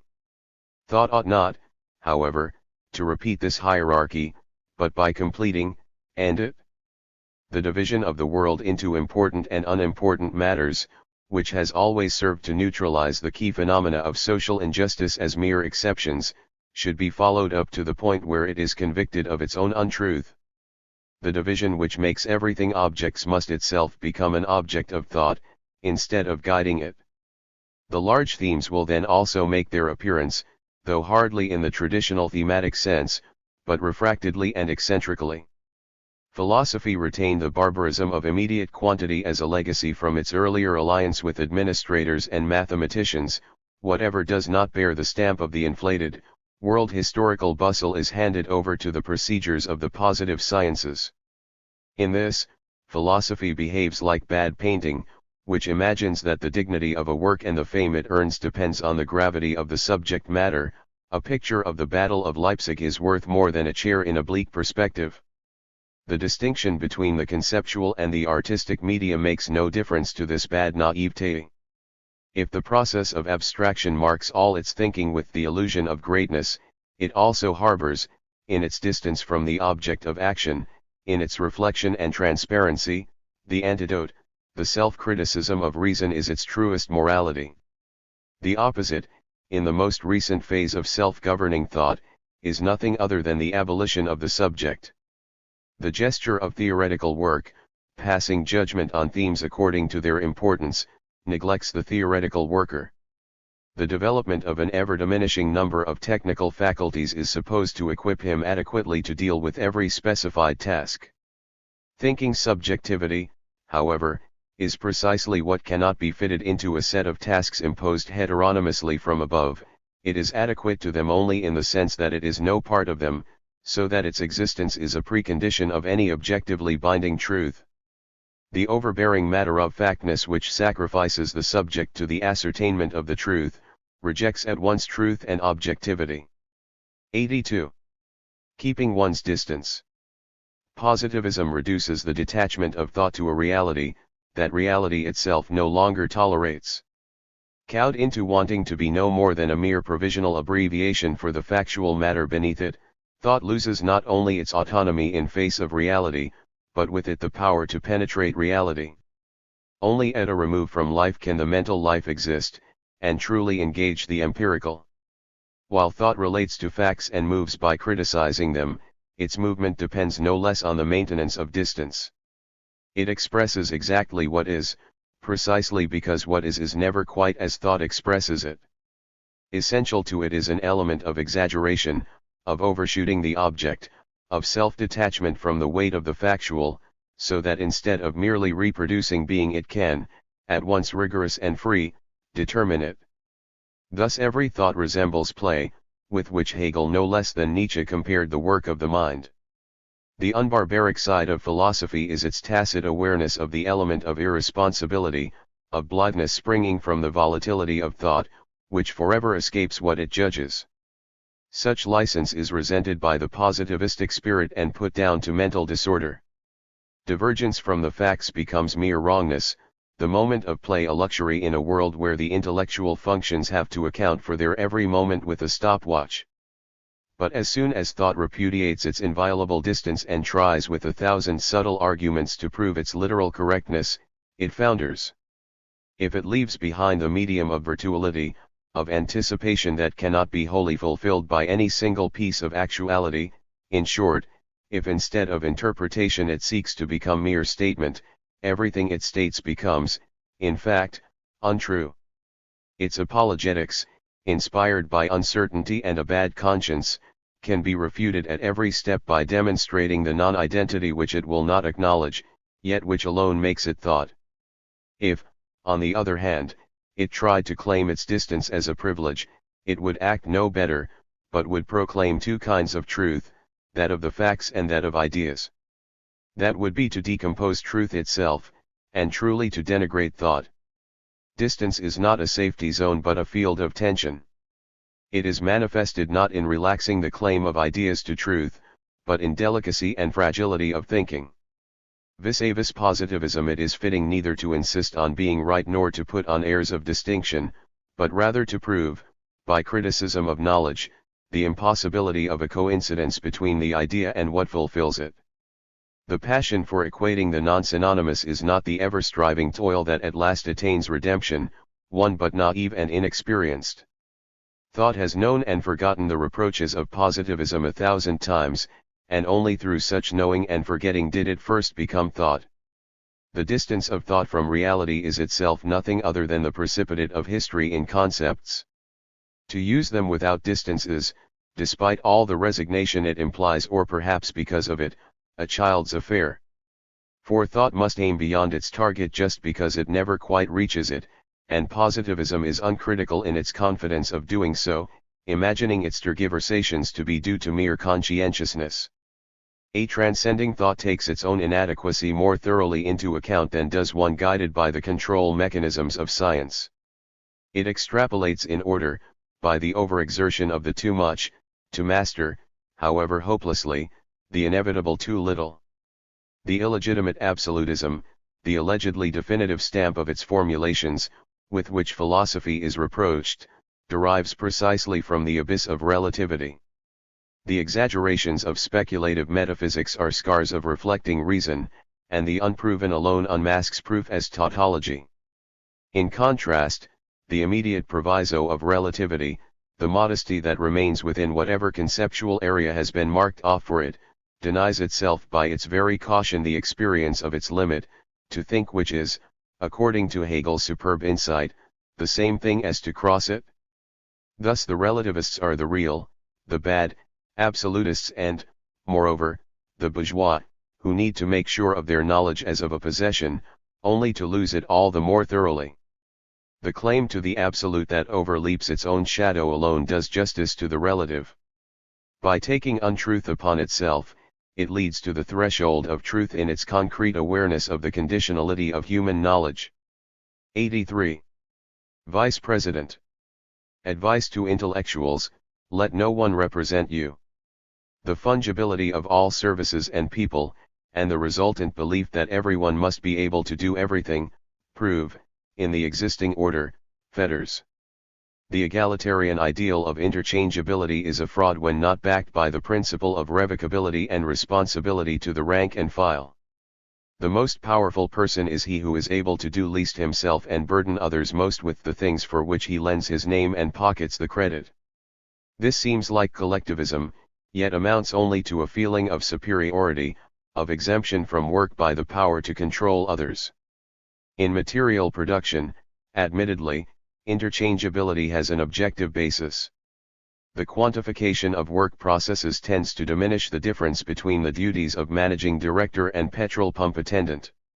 It is a wretched ideology which postulates that more intelligence, experience, even training is needed to run a trust under present conditions than to read a pressure gauge. But while this ideology is obstinately upheld in material production, the intellect is subjected to its opposite. This is the doctrine, now gone to the dogs, of the Universitas Literarum, of the equality of all in the Republic of Scholarship, which not only employs everybody as overseers of everybody, but is supposed to qualify everybody to do everybody else's work equally well. Interchangeability subjects ideas to the same procedure as exchange imposes on things. The incommensurable is eliminated. But while the first task of thought is to criticize the all-embracing commensurability that stems from exchange relationships, this commensurability constitutes the intellectual relations of production which turn against the forces of production. In the material realm, interchangeability is what is already possible, and non-interchangeability the pretext for preventing it. In theory, which ought properly to see through this kind of quid pro quo, interchangeability serves to allow the mechanism to propagate itself even where its objective antithesis is to be found. Non-interchangeability alone could arrest the incorporation of mind into the ranks of employment. The demand, presented as obvious, that every intellectual achievement should be performable by every qualified member of an organization, makes the most blinkered academic technician the measure of intellect. Where is this very man to find the ability to criticize his own technification? Thus the economy affects the leveling process that then calls after itself in anger, "Stop thief." In the age of the individual's liquidation, the question of individuality must be raised anew. While the individual, like all individualistic processes of production, has fallen behind the state of technology and become historically obsolete, he becomes the custodian of truth, as the condemned against the victor. For the individual alone preserves, in however distorted a form, a trace of that which legitimizes all technification, and yet to which the latter blinds itself. Because unbridled progress exhibits no immediate identity with that of mankind, its antithesis can give true progress shelter. A pencil and rubber are of more use to thought than a battalion of assistants. Those who neither give themselves up wholly to the individualism of intellectual production nor are prepared to pitch themselves headlong into the collectivism of egalitarian interchangeability, with its inherent contempt for man, must fall back on free collaboration and solidarity, with shared responsibility. Anything else sells off the intellect to forms of business and therefore finally to the latter's interests. 84. Timetable. Few things separate more profoundly the mode of life befitting an intellectual from that of the bourgeois than the fact that the former acknowledges no alternative between work and recreation.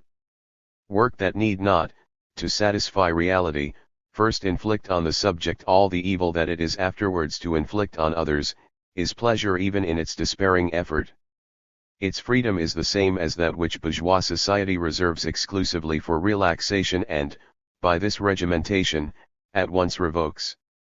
Conversely, anyone who knows freedom finds all the amusements tolerated by this society unbearable, and apart from his work, which admittedly includes what the bourgeois relegate to non-working hours as culture, has no taste for substitute pleasures. Work while you work, play while you play, this is a basic rule of repressive self-discipline. The parents for whom it was a matter of prestige that their children should bring home good reports, were the least disposed to let them read too long in the evening, or make what they took to be any kind of intellectual overexertion. Through their folly spoke the genius of their class.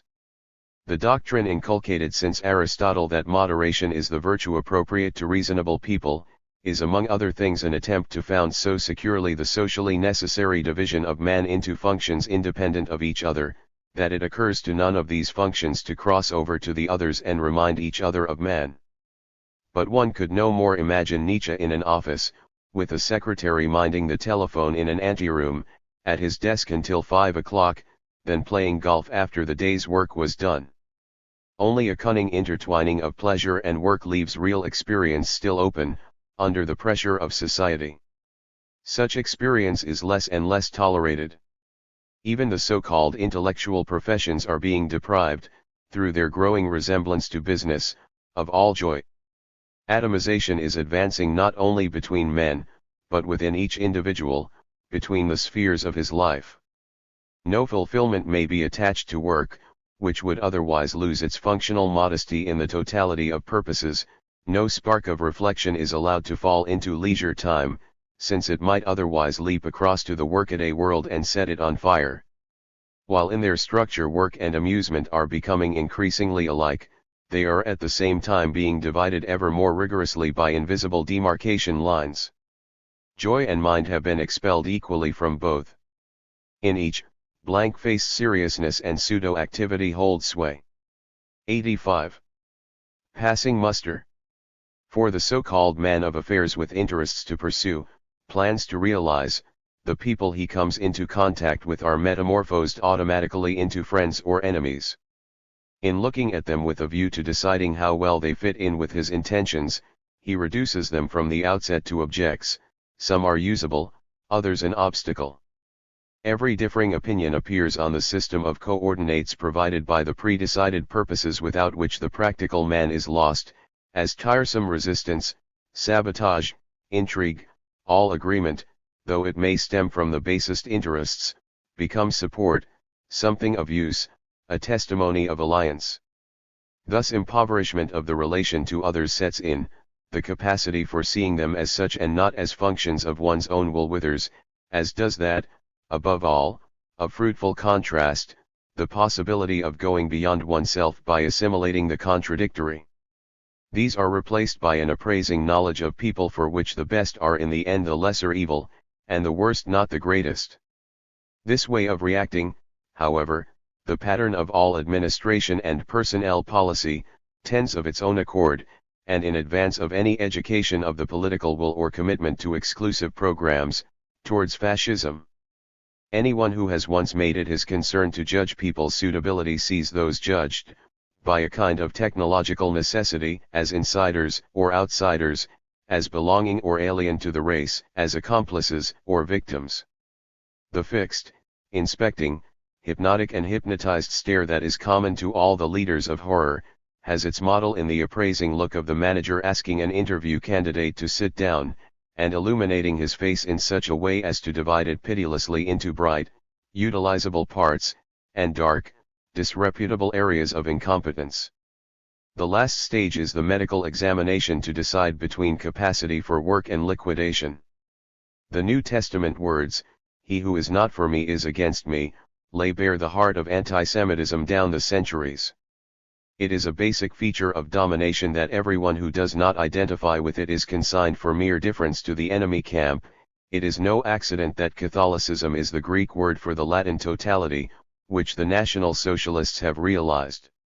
It means the equation of the dissimilar, whether it be the deviationist or the members of a different race, with the opponent.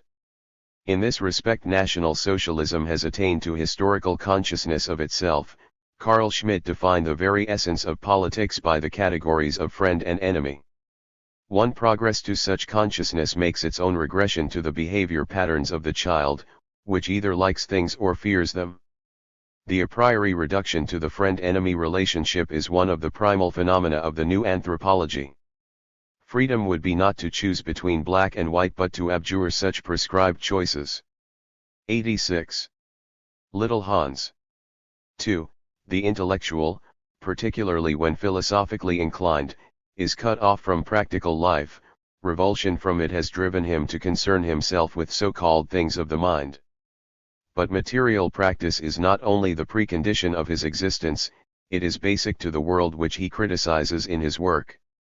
If he knows nothing of this basis, he shoots into thin air. He is confronted with the choice of informing himself or turning his back on what he hates. If he chooses the former, he does violence to himself, thinks against his impulses and in addition runs the risk of sinking to the level of what he is dealing with, for economics is no joke, and merely to understand it one has to think economically.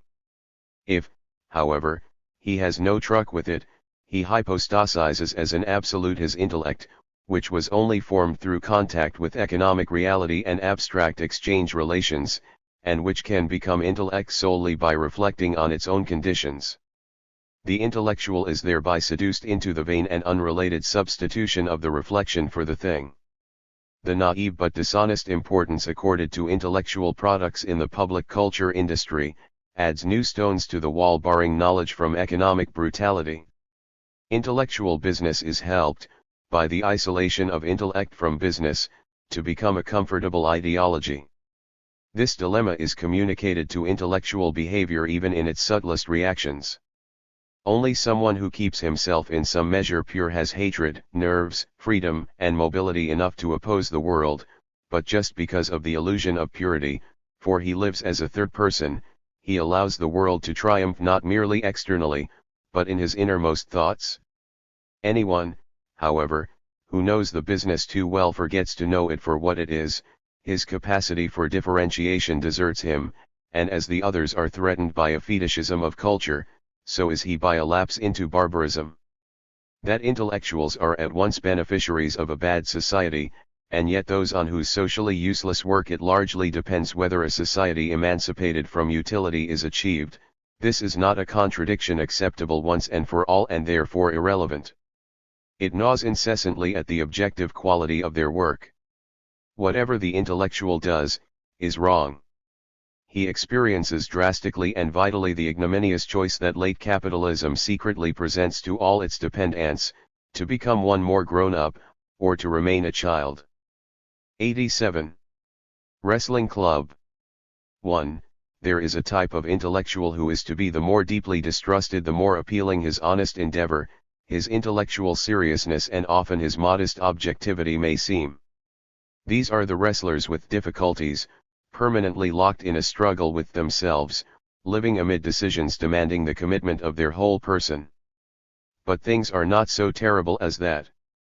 Their lives, put so radically at stake, have after all a reliable armory at their disposal, and the ready use they make of it gives the lie to their struggle with the angel. One need only glance through the books published by Eugen Diederichs or those of a certain kind of containingly emancipated theologian. The vigorous vocabulary makes one wonder about the fairness of these wrestling bouts arranged and contested by inwardness.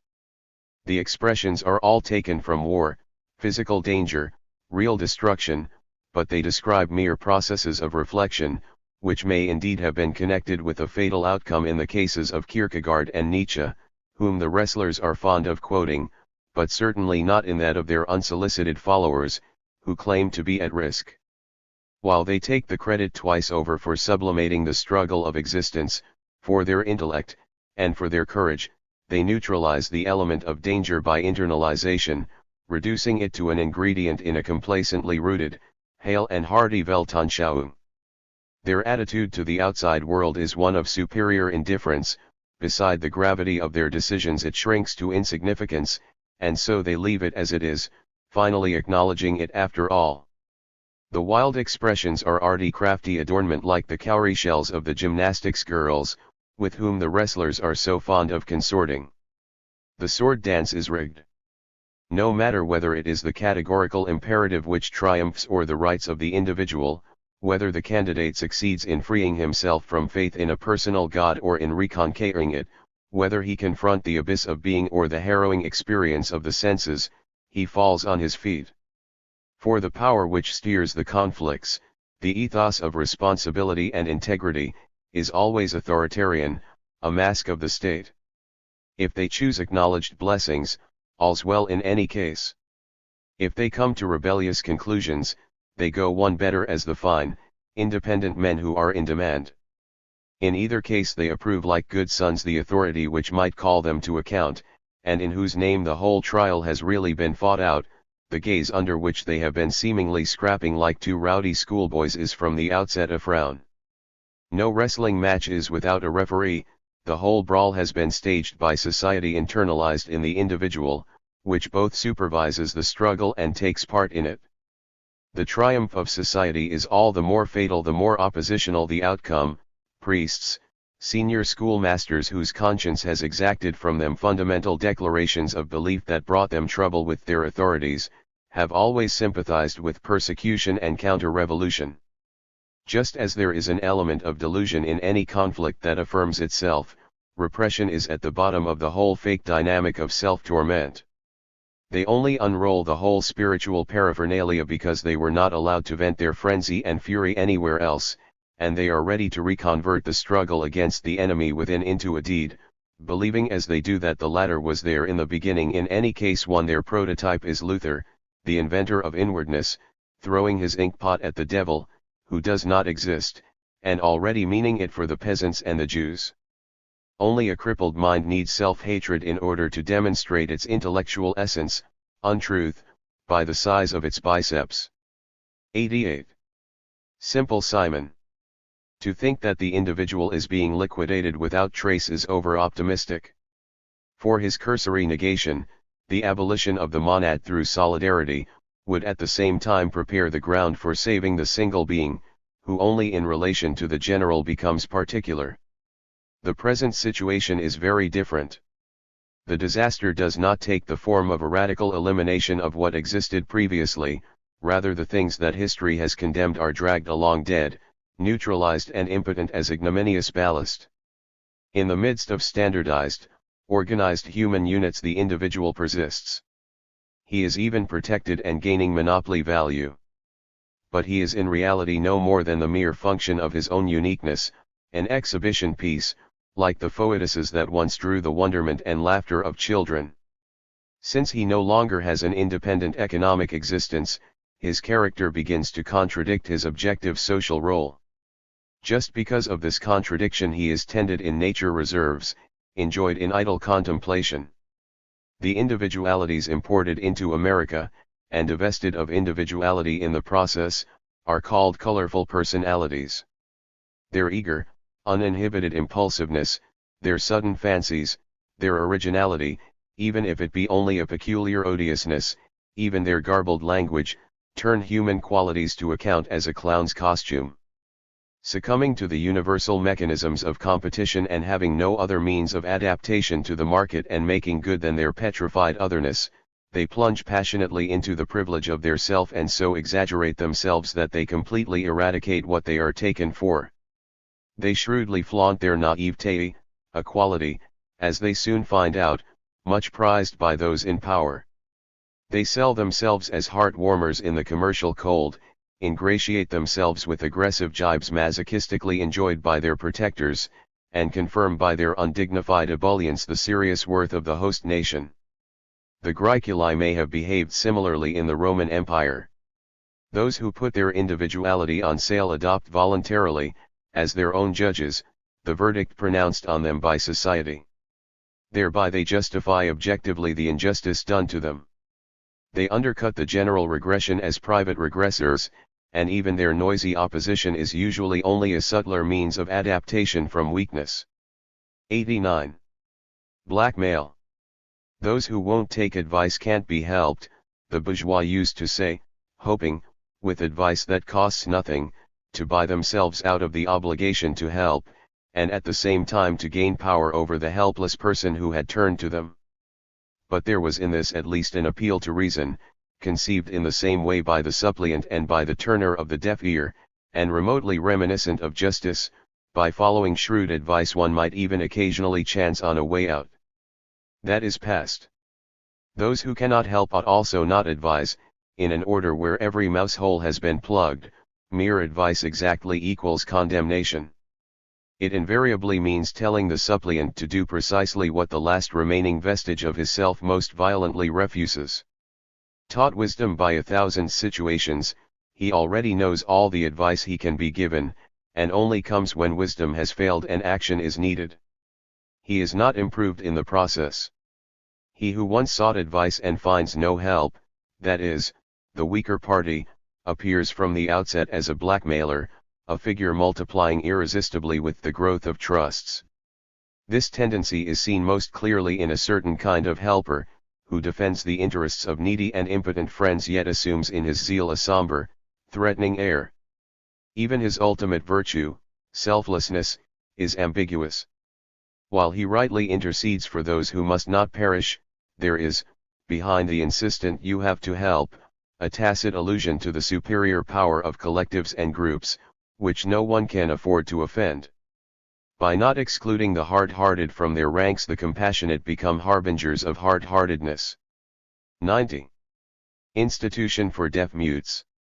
While the schools drill people in speech as in first aid for road accident victims and in glider construction, the pupils become increasingly mute. They can give lectures, every sentence qualifies them for the microphone, before which they are placed as spokesmen for the average, but their capacity for speaking to each other is stifled. It presupposes experience worth communicating, freedom of expression, and at once independence and relatedness. In an all-embracing system, conversation becomes ventriloquism. Everyone is his own Charlie McCarthy, one hence his popularity. Words in their entirety are coming to resemble the formulae which used to be reserved for greeting and leave-taking. A girl successfully brought up to comply with the most recent desiderata would have to say at every moment what is appropriate to it as a situation, and would have well-tried guidelines at her disposal. But this determination of language through adaptation is its end, the relation between matter and expression is severed, and just as the concepts of positivists should be seen as mere counters, those of positivistic humanity have become literally coins. The voices of speakers are meeting the same fate as befell, according to psychology, that of conscience, from whose resonance all speech lives. They are being replaced, even in their finest intonations, by a socially prepared mechanism. As soon as this ceases to function and pauses occur that are not provided for in the unwritten law books, panic ensues. For this reason people have taken recourse to elaborate games and other leisure time activities intended to dispense them from the burden of conscience-ridden language. But the shadow of fear falls ominously on the speech that still remains. Spontaneity and objectivity in discussing matters are disappearing even in the most intimate circle, just as in politics debate has long since been supplanted by the assertion of power. Speaking takes on a malevolent set of gestures that bode no good. It is sportified. Speakers seek to pile up points. There is no conversation that is not infiltrated like a poison by an opportunity to compete. The emotions, which in conversation worthy of human beings were engaged in the subject discussed, are now harnessed to an obstinate insistence on being right, regardless of the relevance of what is said. But as pure means of power, disenchanted words acquire a magical sway over their users. It can be observed again and again that something once expressed, however absurd, fortuitous or wrong it may be, because it has been once said, so tyrannizes the sayer as his property that he can never have done with it. Words, figures, dates, once hatched and uttered, take on a life of their own, bringing woe on anyone who goes near them. They form a zone of paranoiac infection, and all the power of reason is needed to break their spell. The magic infusing all great and trivial political slogans is repeated privately, in the apparently most neutral objects. The rigor mortis of society is spreading at last to the cell of intimacy that thought itself secure. No harm comes to man from outside alone, dumbness is the objective spirit. 91. Vandals. The haste, nervousness, restlessness observed since the rise of the big cities is now spreading in the manner of an epidemic, as did once the plague and cholera. In the process forces are being unleashed that were undreamed of by the scurrying passerby of the 19th century. Everybody must have projects all the time. The maximum must be extracted from leisure. This is planned, used for undertakings, crammed with visits to every conceivable sight or spectacle, or just with the fastest possible locomotion. The shadow of all this falls on intellectual work. It is done with a bad conscience, as if it had been poached from some urgent, even if only imaginary occupation. To justify itself in its own eyes it puts on a show of hectic activity performed under great pressure and shortage of time, which excludes all reflection, and therefore itself. It often seems as if intellectuals reserved for their actual production only those hours left over from obligations, excursions, appointments, and unavoidable amusements. There is something repulsive, yet to a certain degree rational, about the prestige gained by those who can present themselves as such important people that they have to be on the spot everywhere. They stylize their lives with intentionally ham-acted discontent as a single act of presence. The pleasure with which they turn down an invitation by reference to another previously accepted, signals a triumph between competitors. As here, so generally, the forms of the production process are repeated in private life, or in those areas of work exempted from these forms themselves. The whole of life must look like a job, and by this resemblance conceal what is not yet directly devoted to pecuniary gain. But the fear thus expressed only reflects a much deeper one.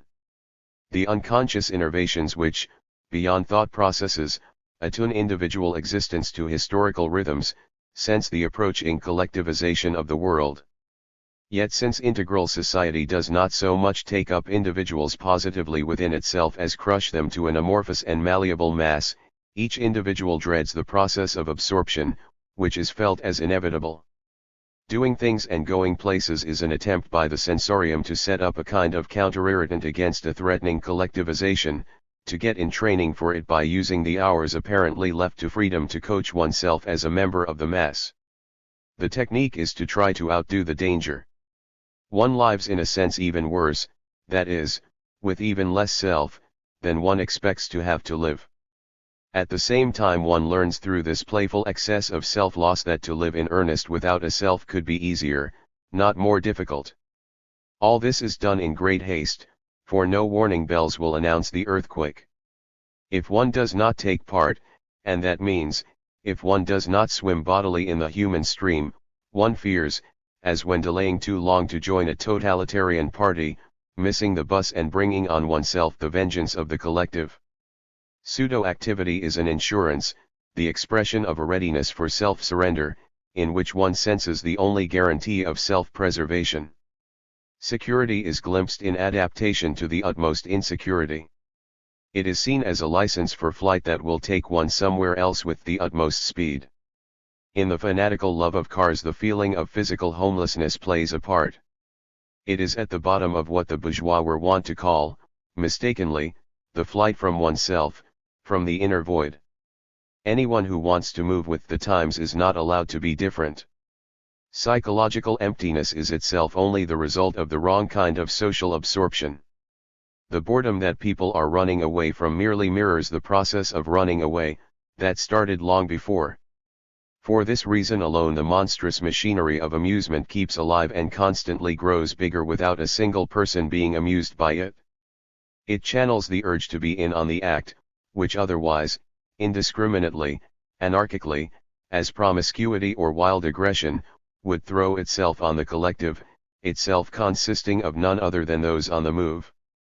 Most closely related to them are addicts.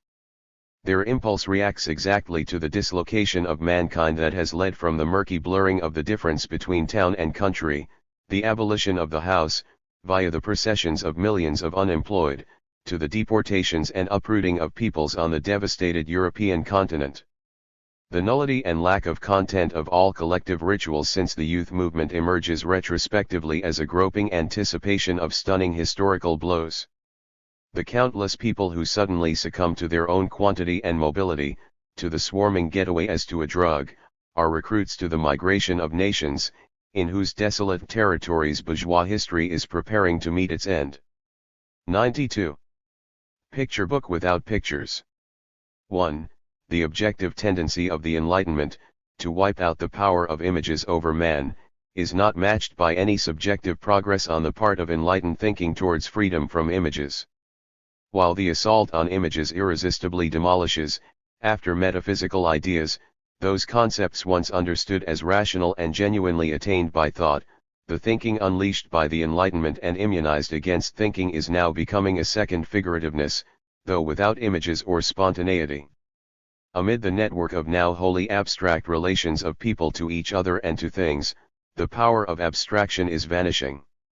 The estrangement of schemata and classifications from the data subsumed beneath them, indeed the sheer quantity of the material processed, which has become quite incommensurable with the horizons of individual experience, ceaselessly enforces an archaic retranslation into sensuous signs.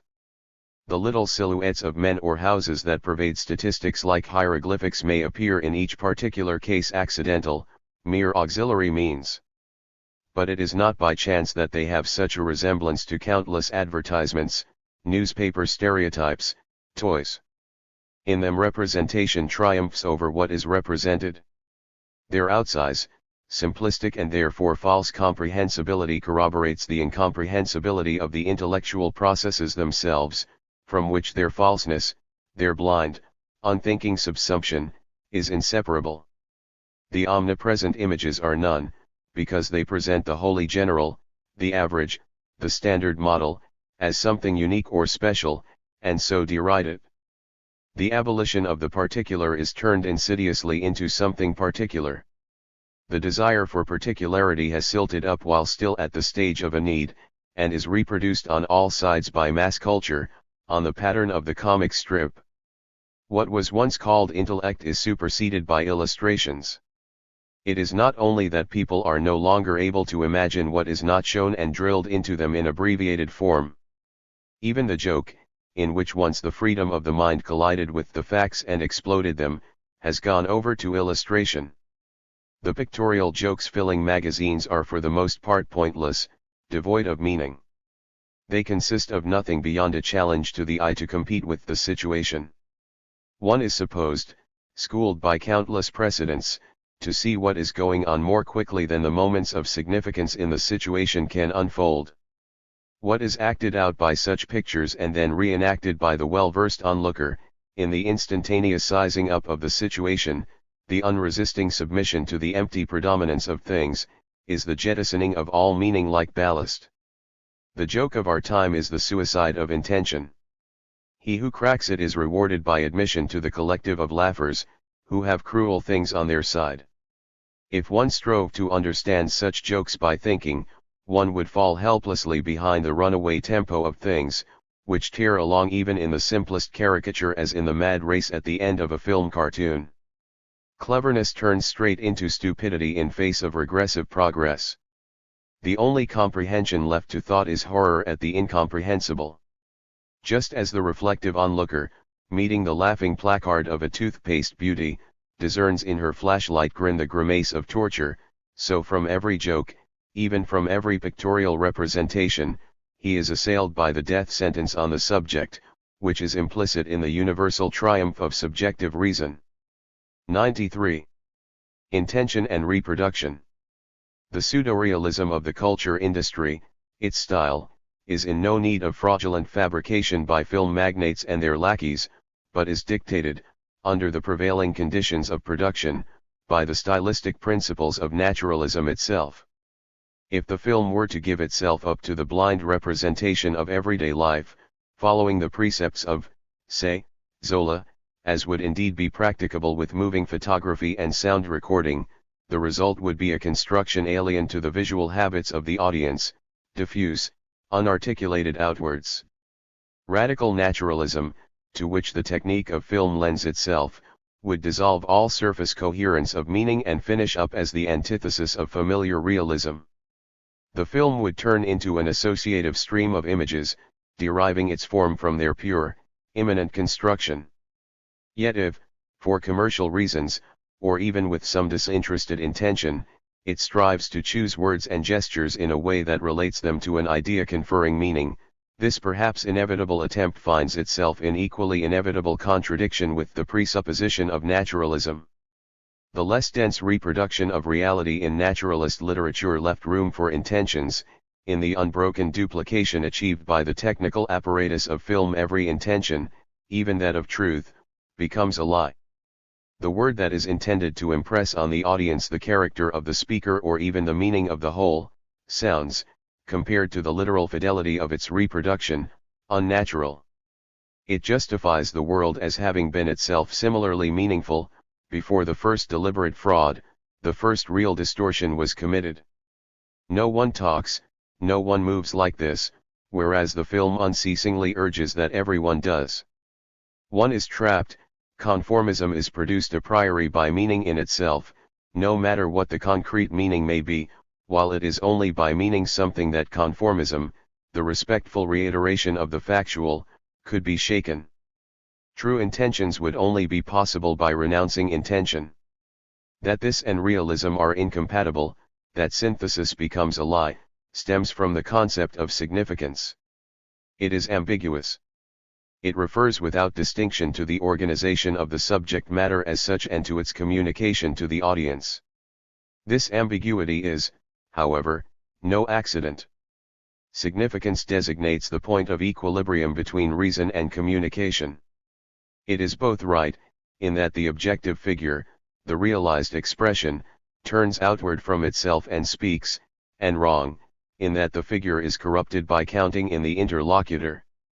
Every artistic and even theoretical work must show itself able to meet the danger of such ambiguity.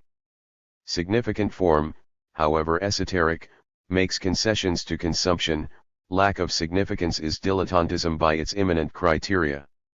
Quality is decided by the depth at which the work incorporates the alternatives within itself, and so masters them. 94. All the world's not a stage. The coming extinction of art is prefigured in the increasing impossibility of representing historical events. That there is no adequate drama about fascism is not due to lack of talent.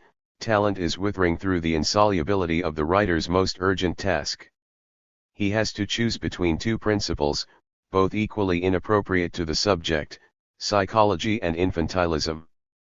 The former, now aesthetically obsolete, has been used by significant artists only as a trick and with a bad conscience, since modern drama came to see its object in politics. In his preface to Fiesco, Schiller argues, if it is true that only emotion arouses emotion, the political hero must, it seems to me, be an unsuitable subject for the stage to the same extent that he is obliged to neglect the man in order to be the political hero. It was not my intention to give my plot the living glow which is the pure product of enthusiasm, but to spin the cold, sterile drama of state from the human heart, and so to connect it again to the human heart, to involve the man through his statesman's intelligence, and to draw human situations from an ingenious intrigue. That was my intention. Also, my relation to the ordinary world made me more familiar with the heart than with the council chamber, and perhaps this very political weakness has become a poetic strength. Perhaps not. The connection of alienated history to the human heart was already in Schiller's case a pretext for justifying the inhumanity of history as humanly comprehensible, and was given the lie whenever his technique equated the man and the statesman's intelligence, as in the burlesque and fortuitous murder of Leonore by the betrayer of his own conspiracy. The tendency towards aesthetic reprivatization pulls the ground from under art in its attempt to conserve humanism. The cabals of Schiller's two well-constructed plays are impotent auxiliary constructions straddling the passions of the characters and a social and political reality already incommensurable with them, no longer comprehensible in terms of human motivations. Recently this has taken the form of a trashy biographical literature eager to bring the famous humanly closer to the humble reader. The same urge towards false humanization underlies the calculated reintroduction of plot, of action as a coherent meaning harmoniously performed. On the presuppositions of photographic realism, this would not be tenable in film. In arbitrarily reinstating it, the cinema has disregarded the experience of the great novels on which it parasitically lives. They derived their meaning precisely from the dissolution of coherent meaning. To clear all this aside, however, and to seek to portray the political scene as abstract and extra-human, excluding the deceptive mediations of the psychological, is to do no better. For it is just the essential abstractness of what really happens which rebuts the aesthetic image. To make this abstractness expressible at all, the writer is forced to translate it into a kind of children's language, into archetypes, and so a second time to bring it home, no longer to the emotions but to those checkpoints in comprehension which precede even the constitution of language, and cannot be sidestepped even by epic theatre. The appeal to these authorities is in itself a formal sanction of the subject's dissolution in collective society. The object, however, is scarcely less falsified by such translation than would be a religious war by its deduction from the erotic needs of a queen. For as infantile as today's simplistic drama are the very people whose portrayal it abjures, yet the political economy that it takes upon itself to portray instead, if it remains in principle unchanged, in each of its moments is so differentiated and advanced, as to exclude schematic parables. To present processes within large-scale industry as transactions between crooked vegetable dealers suffices for a momentary shock effect, but not for dialectical theatre. The illustration of late capitalism by images from the agrarian or criminal registers does not permit the monstrosity of modern society to emerge in full clarity from the complex phenomena masking it. Rather, the unconcern for the phenomena, which ought themselves to be derived visibly from their essence, distorts the essence. It harmlessly interprets the seizure of power on the highest level as the machination of rackets outside society, not as the coming to itself of society as such. 1. The impossibility of portraying fascism springs from the fact that in it, as in its contemplation, subjective freedom no longer exists. Total unfreedom can be recognized, but not represented. Where freedom occurs as a motif in political narratives today, as in the praise of heroic resistance, it has the embarrassing quality of impotent reassurance. The outcome always appears decided in advance by high politics, and freedom is manifested only ideologically, as talk about freedom, in stereotyped declamations, not in humanly commensurable actions. Art is least to be saved by stuffing the extinct subject like a museum piece, and the object, the purely inhuman, which alone is worthy of art today, escapes its reach at once by excess and inhumanity. 95. Damper and drum. Taste is the most accurate seismograph of historical experience. Unlike almost all other faculties, it is even able to register its own behavior. Reacting against itself, it recognizes its own lack of taste. Artists who repel or shock, spokesmen of unbridled cruelty, are governed, in their idiosyncrasy, by taste, the cultivation of a fine sensibility. The domain of nervous neo-romantics, is as patently coarse and unfeeling, even to its protagonists, as is Rilke's line, "For poverty's a great glow from within." The delicate shudder, the pathos of being different, are now no more than stock masks in the cult of oppression. It is precisely the nerves most highly developed aesthetically that now find self-righteous aestheticism intolerable. The individual is so thoroughly historical that he is able, with the fine filigree of his late bourgeois organization, to rebel against the fine filigree of late bourgeois organization. In repugnance for all artistic subjectivism, for expression and exaltation, the flesh creeps at the lack of historical tact, just as subjectivity itself earlier flinched from bourgeois conventions. Even the rejection of mimesis, the deepest concern of the new matter of factness in art, is mimetic. Judgment on subjective expression is not passed from outside, in political and social reflection, but within immediate impulses, every one of which, shamed in face of the culture industry, averts its eyes from its mirror image. Heading the list is the proscription of erotic pathos, evinced no less by the shift of lyrical accents than by the collective ban on sexuality in Kafka's works. In art, since Expressionism, the prostitute has become a key figure, though in reality she is dying out, since it is only by portrayal of figures devoid of shame that sex can now be handled without aesthetic embarrassment. Such displacements in the deepest levels of our reaction have brought about the decay of art in its individualistic form, without a collective form being possible. It is beyond the faith and independence of the individual artist to hold unwaveringly to the expressive sphere and to oppose the brutal compulsion of collectivization. Rather, he must feel this compulsion, even against his will, in the most secret cells of his isolation, if he is not, through anachronistic humanity, to fall untruthfully and helplessly behind the inhuman. Even intransigent literary expressionism, Stram's poetry, Kokoschka's dramas, one show as the reverse side of their genuine radicalism and naive aspect of liberal trustfulness. Progress beyond them, however, is no less questionable. Works of art which attempt consciously to eliminate innocuous absolute subjectivity, raise in so doing the demand for a positive community, not present in themselves, but which they arbitrarily quote. This merely makes them mouthpieces of doom and victims of an ultimate naivete which cancels them out that of still being art at all. The aporia of responsible work benefits the irresponsible. Should it once prove possible to do away with nerves entirely, then no herbicide will avail against the renascent springtime of song, and the national front extending all the way from barbaric futurism to the ideology of the cinema, will go entirely unopposed. 96. Palace of Janus. If one gave way to a need to place the system of the culture industry in a wide, world historical perspective, it would have to be defined as the systematic exploitation of the ancient fissure between men and their culture.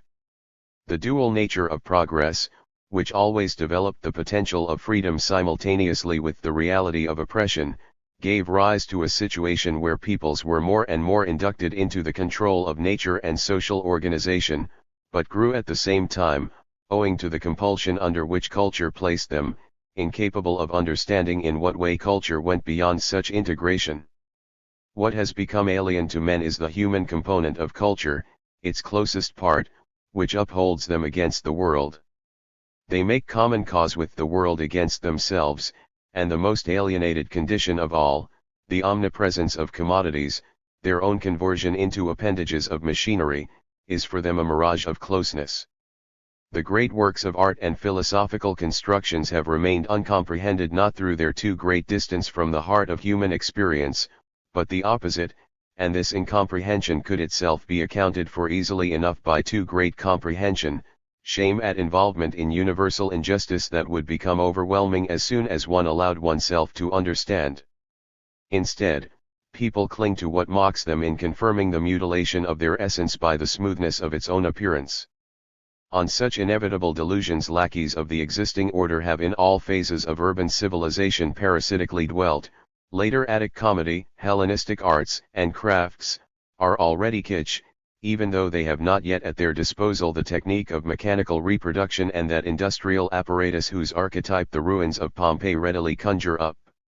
Reading popular novels 100 years old like those of Cooper, one finds in rudimentary form the whole pattern of Hollywood. The stagnation of the culture industry is probably not the result of monopolization, but was a property of so-called entertainment from the first. Kitsch is composed of that structure of invariables which the philosophical lie ascribes to its solemn designs. On principle, nothing in them must change, since the whole mischief is intended to hammer into men that nothing must change.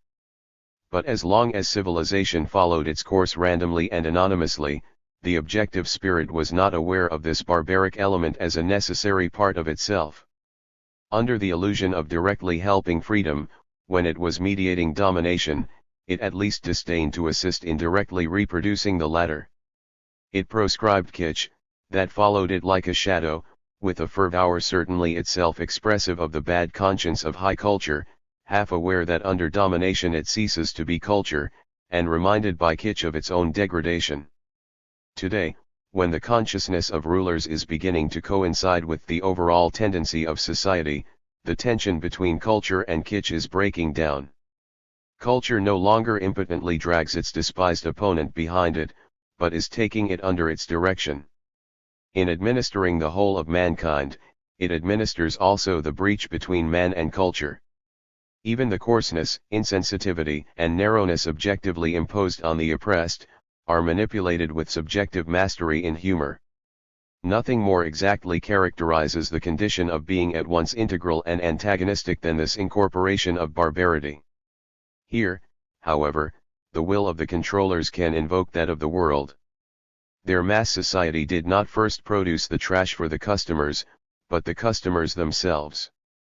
It is they who hungered for films, radio, and magazines, whatever remained unsatisfied in them through the order which takes from them without giving in exchange what it promises, only burned with impatience for their jailer to remember them, and at last offer them stones in his left hand for the hunger from which he withholds bread in his right. Unresistingly, for a quarter of a century, elderly citizens, who should have known of something different, have been falling into the arms of the culture industry which so accurately calculates their famished hearts.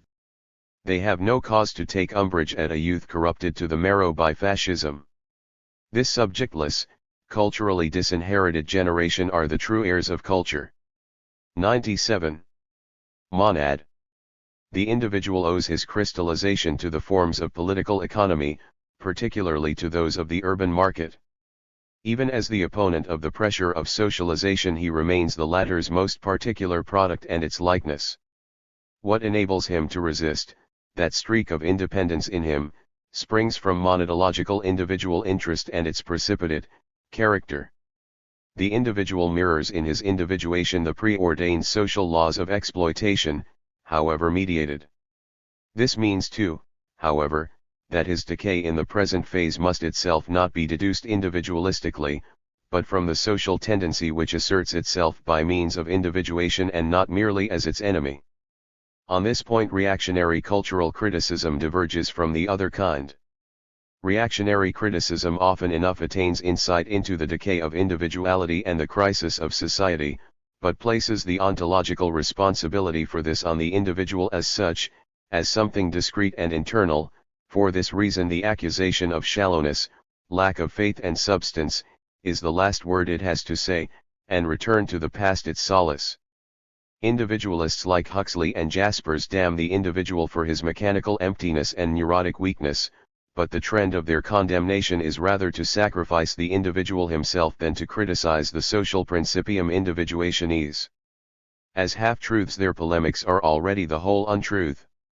Society is seen by them as an unmediated community of men, from whose attitudes the whole follows, instead of as a system not only encompassing and deforming them, but even reaching down into that humanity which once conditioned them as individuals.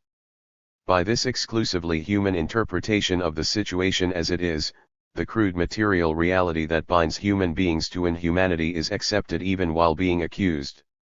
In its better days, when it reflected historically, the bourgeoisie was well aware of such interconnections, and it is only since its doctrine has degenerated to obtuse apologetics against socialism that it has forgotten them.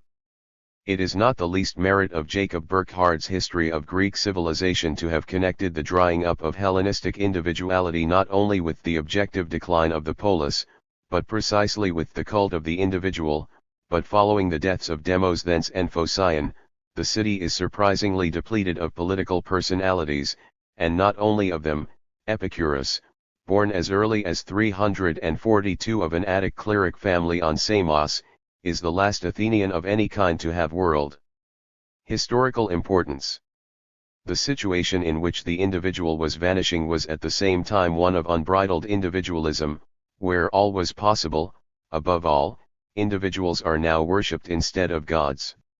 One that the setting free of the individual by the undermining of the polis did not strengthen his resistance, but eliminated him and individuality itself, in the consummation of dictatorial states, provides a model of one of the central contradictions which drove society from the 19th century to fascism. Beethoven's music, which works within the forms transmitted by society and is ascetic towards the expression of private feelings, resounds with the guided echo of social conflict, drawing precisely from this asceticism the whole fullness and power of individuality. That of Richard Strauss, wholly at the service of individual claims and dedicated to the glorification of the self-sufficient individual, thereby reduces the latter to a mere receptive organ of the market, an imitator of arbitrarily chosen ideas and styles. Within repressive society, the individual's emancipation not only benefits but damages him. Freedom from society robs him of the strength for freedom. For however real he may be in his relations to others, he is, considered absolutely, a mere abstraction. He has no content that is not socially constituted, no impulse transcending society that is not directed at assisting the social situation to transcend itself. Even the Christian doctrine of death and immortality, in which the notion of absolute individuality is rooted, would be wholly void if it did not embrace humanity. The single man who hoped for immortality absolutely and for himself alone, would in such limitation only inflate to preposterous dimensions the principle of self-preservation which the injunction that he that loses his life, shall save it holds in check. Socially, the absolute status granted to the individual marks the transition from the universal mediation of social relation, a mediation which, as exchange, always also requires curtailment of the particular interests realized through it, to direct domination, where power is seized by the strongest. Through this dissolution of all the mediating elements within the individual himself, by virtue of which he was, in spite of everything, also a part of a social subject, he regresses, impoverished and coarsened, to the state of a mere social object. As something abstractly realized, in Hegel's sense, the individual cancels himself out. The countless people who know nothing but their naked, prowling interest are those who capitulate the moment organization and terror overtake them. If today the trace of humanity seems to persist only in the individual in his decline, it admonishes us to make an end of the fatality which individualizes men, only to break them completely in their isolation. The saving principle is now preserved in its antithesis alone. 98. Bequest. Dialectical thought is an attempt to break through the coercion of logic by its own means. But since it must use these means, it is at every moment in danger of itself acquiring a coercive character. The ruse of reason would like to hold sway over the dialectic too. The existing cannot be overstepped except by means of a universal derived from the existing order itself. The universal triumphs over the existing through the latter's own concept, and therefore, in its triumph, the power of mere existence constantly threatens to reassert itself by the same violence that broke it. Through the absolute rule of negation, the movement of thought as of history becomes, in accordance with the pattern of immanent antithesis, unambiguously, exclusively, implacably positive. Everything is subsumed under the principal economic phases and their development, which each in turn historically shape the whole of society. Thought in its entirety has something of what Parisian artists call le genre chef d'oeuvre.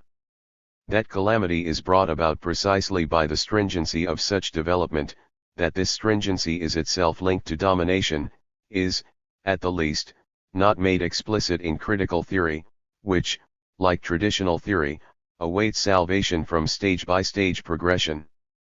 Stringency and totality, the bourgeois intellectual ideals of necessity and generality, do indeed circumscribe the formula of history, but for just this reason the constitution of society finds its precipitate in those great, immovable, lordly concepts against which dialectical criticism and practice are directed. If Benjamin said that history had hitherto been written from the standpoint of the victor, and needed to be written from that of the vanquished, we might add that knowledge must indeed present the fatally rectilinear succession of victory and defeat, but should also address itself to those things which were not embraced by this dynamic, which fell by the wayside, what might be called the waste products and blind spots that have escaped the dialectic. It is in the nature of the defeated to appear, in their impotence, irrelevant, eccentric, derisory. What transcends the ruling society is not only the potentiality it develops but also all that which did not fit properly into the laws of historical movement. Theory must needs deal with cross-gained, opaque, unassimilated material, which as such admittedly has from the start an anachronistic quality, but is not wholly obsolete since it has outwitted the historical dynamic. This can most readily be seen in art. Children's books like Alice in Wonderland or Struwwelpeter, of which it would be absurd to ask whether they are progressive or reactionary, contain incomparably more eloquent ciphers even of history than the high drama of Hebel, concerned though it is with the official themes of tragic guilt, turning points of history, the course of the world and the individual, and in Satie's pert and puerile piano pieces there are flashes of experience undreamed of by the school of Schönberg, with all its rigor and all the pathos of musical development behind it. The very grandeur of logical deductions may inadvertently take on a provincial quality. Benjamin's writings are an attempt in ever new ways to make philosophically fruitful what has not yet been foreclosed by great intentions. The task he bequeathed was not to abandon such an attempt to the estranging enigmas of thought alone, but to bring the intentionless within the realm of concepts, the obligation to think at the same time dialectically and undialectically. 99. Gold essay. Among the concepts to which, after the dissolution of its religious and the formalization of its autonomous norms, bourgeois morality has shrunk, that of genuineness ranks highest. If nothing else can be bindingly required of man, then at the least he should be wholly and entirely what he is. In the identity of each individual with himself the postulate of incorruptible truth, together with the glorification of the factual, are transferred from Enlightenment knowledge to ethics. It is just the critically independent late bourgeois thinkers, sickened by traditional judgments and idealistic phrases, who concur with this view. Ibsen's admittedly violated verdict on the living lie, Kierkegaard's doctrine of existence, have made the ideal of authenticity a centerpiece of metaphysics. In Nietzsche's analysis the word genuine stands unquestioned, exempt from conceptual development. To the converted and unconverted philosophers of fascism, finally, values like authenticity, heroic endurance of the being in the world of individual existence, frontier situations, become a means of usurping religious authoritarian pathos without the least religious content. They lead to the denunciation of anything that is not of sufficiently sterling worth, sound to the core, that is, the Jews. Did not Richard Wagner already play off genuine German metal against foreign dross and thus misuse criticism of the culture market as an apology for barbarism? Such abuse, however, is not extrinsic to the concept of genuineness. Now that its worn-out livery is being sold off, seams and patches are coming to light that were invisibly present in the great days of its opposition. The untruth is located in the substratum of genuineness itself, the individual. If it is in the principium individuationis, as the antipodes Hegel and Schopenhauer both recognized, that the secret of the world's course is concealed, then the conception of an ultimate and absolute substantiality of the self falls victim to an illusion that protects the established order even while its essence decays. The equation of the genuine and the true is untenable. It is precisely undeviating self-reflection, the practice of which Nietzsche called psychology, that is, insistence on the truth about oneself, that shows again and again, even in the first conscious experiences of childhood, that the impulses reflected upon are not quite genuine. They always contain an element of imitation, play, wanting to be different. The desire, through submergence in one's own individuality, instead of social insight into it, to touch something utterly solid, ultimate being, leads to precisely the false infinity which since Kierkegaard the concept of authenticity has been supposed to exorcise. No one said so more bluntly than Schopenhauer. This peevish ancestor of existential philosophy and malicious heir of the great speculators knew his way among the hollows and crags of individual absolutism like no other. His insight is coupled to the speculative thesis that the individual is only appearance, not the thing in itself. Every individual, he writes in a footnote in the fourth book of The World as Will and Representation, is on one hand the subject of cognition, that is to say, the complementary condition of the possibility of the whole objective world, and on the other a single manifestation of that same will, which objectifies itself in each thing. But this duplicity of our being is not founded in a unity existing for itself, otherwise we should be able to have consciousness of ourselves through ourselves and independently of the objects of cognition and willing, but of this we are utterly incapable, as soon as we attempt to do so and, by turning our cognition inwards, strive for once to attain complete self-reflection, we lose ourselves in a bottomless void, find ourselves resembling the hollow glass ball out of whose emptiness a voice speaks that has no cause within the ball, and, in trying to grasp ourselves, we clutch, shuddering, at nothing but an insubstantial ghost. One thus he called the mythical deception of the pure self by its name, null and void. It is an abstraction. What presents itself as an original entity, a monad, is only the result of a social division of the social process. Precisely as an absolute, the individual is a mere reflection of property relations. In him the fictitious claim is made that what is biologically one must logically precede the social whole, from which it is only isolated by force, and its contingency is held up as a standard of truth. Not only is the self entwined in society, it owes society its existence in the most literal sense. All its content comes from society, or at any rate from its relation to the object. It grows richer the more freely it develops and reflects this relation, while it is limited, impoverished and reduced by the separation and hardening that it lays claim to as an origin. Attempts like Kierkegaard's, in which the individual seeks abundance by retreat within himself, did not by accident end up in the sacrifice of the individual and in the same abstraction that he denounced in the systems of idealism. Genuineness is nothing other than a defiant and obstinate insistence on the monadological form which social oppression imposes on man. Anything that does not wish to wither should rather take on itself the stigma of the inauthentic. For it lives on the mimetic heritage. The human is indissolubly linked with imitation. A human being only becomes human at all by imitating other human beings. In such behavior, the primal form of love, the priests of authenticity sent traces of the utopia which could shake the structure of domination. That Nietzsche, whose reflection penetrated even the concept of truth, drew back dogmatically before that of genuineness, makes him what in the end he wanted to be, a Lutheran, and his fulminations against play-acting bear the stamp of the anti-Semitism which infuriated him in the arch-actor Wagner. It is not with play-acting that he ought to have reproached Wagner, for all art, and music first of all, is related to drama, and in every one of Nietzsche's periods there resounds the Milnile echo of rhetorical voices in the Roman Senate, but with the actor's denial of play-acting. Indeed, not only inauthenticity that poses as veridical ought to be convicted of lying, authenticity itself becomes a lie the moment it becomes authentic, that is, in reflecting on itself, in postulating itself as genuine, in which it already oversteps the identity that it lays claim to in the same breath. The self should not be spoken of as the ontological ground, but at the most theologically, in the name of its likeness to God. He who holds fast the self and does away with theological concepts helps to justify the diabolical positive, naked interest.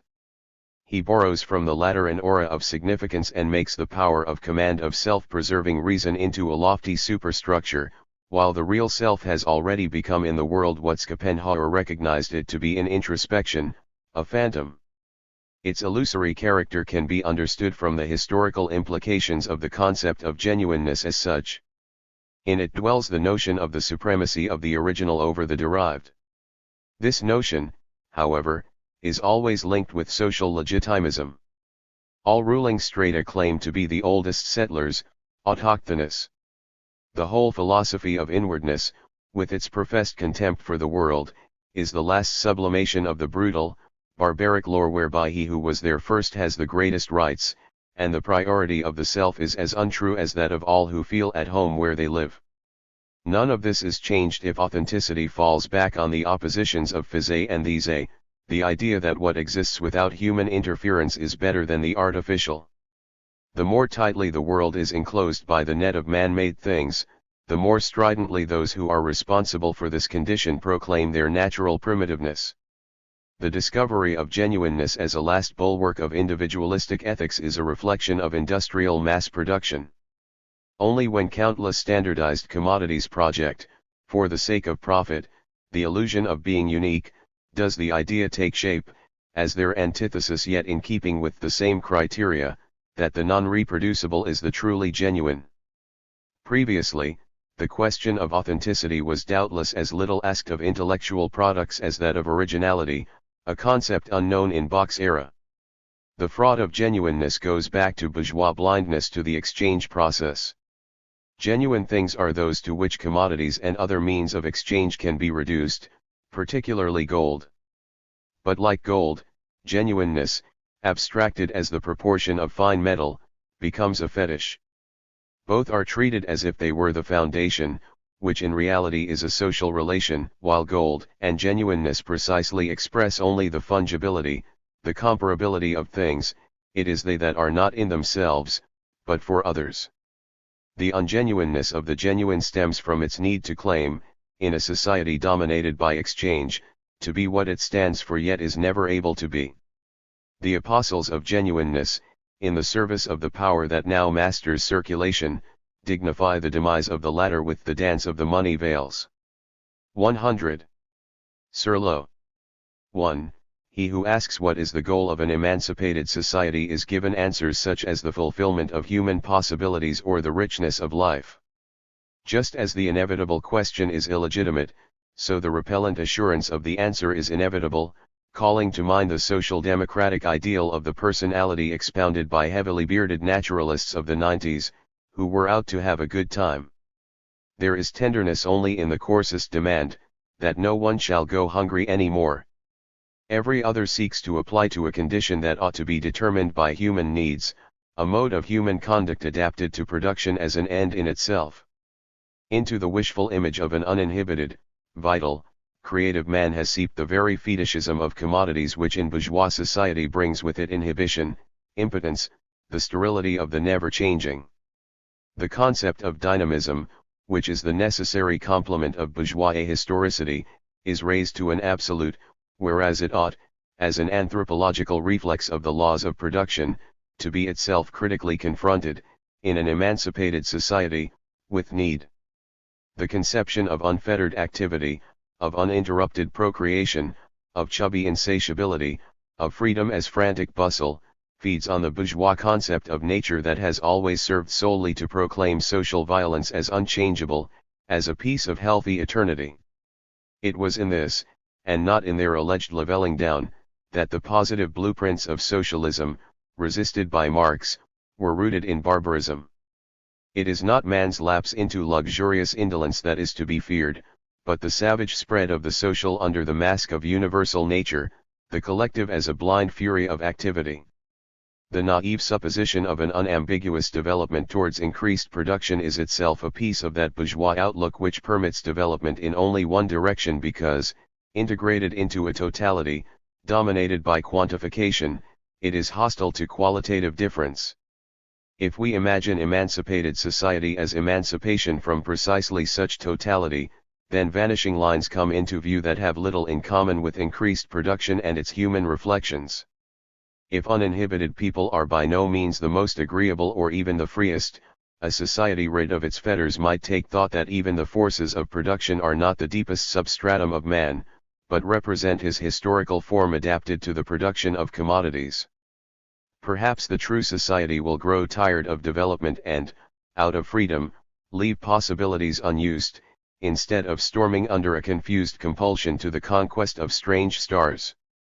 A mankind which no longer knows want will begin to have an inkling of the delusory, feudal nature of all the arrangements hitherto made in order to escape want, which used wealth to reproduce want on a larger scale.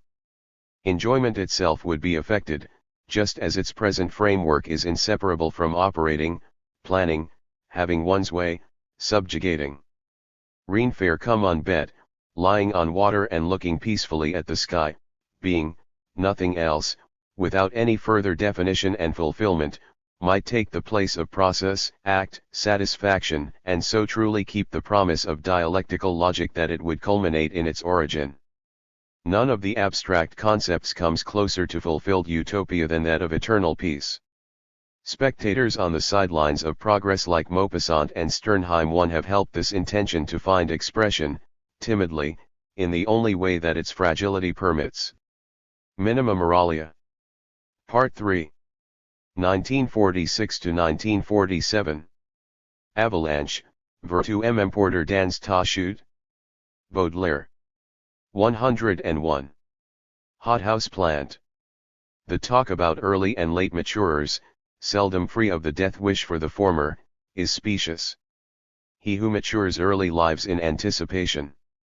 His experience is a prioristic, an intuitive sensibility feeling out in images and words what things and people will realize only later.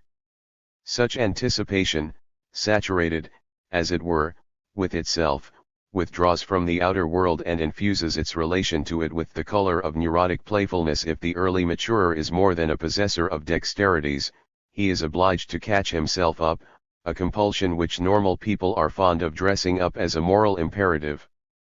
Painfully he must win for the relation to objects the space that is occupied by his imagination, even suffering he has to learn.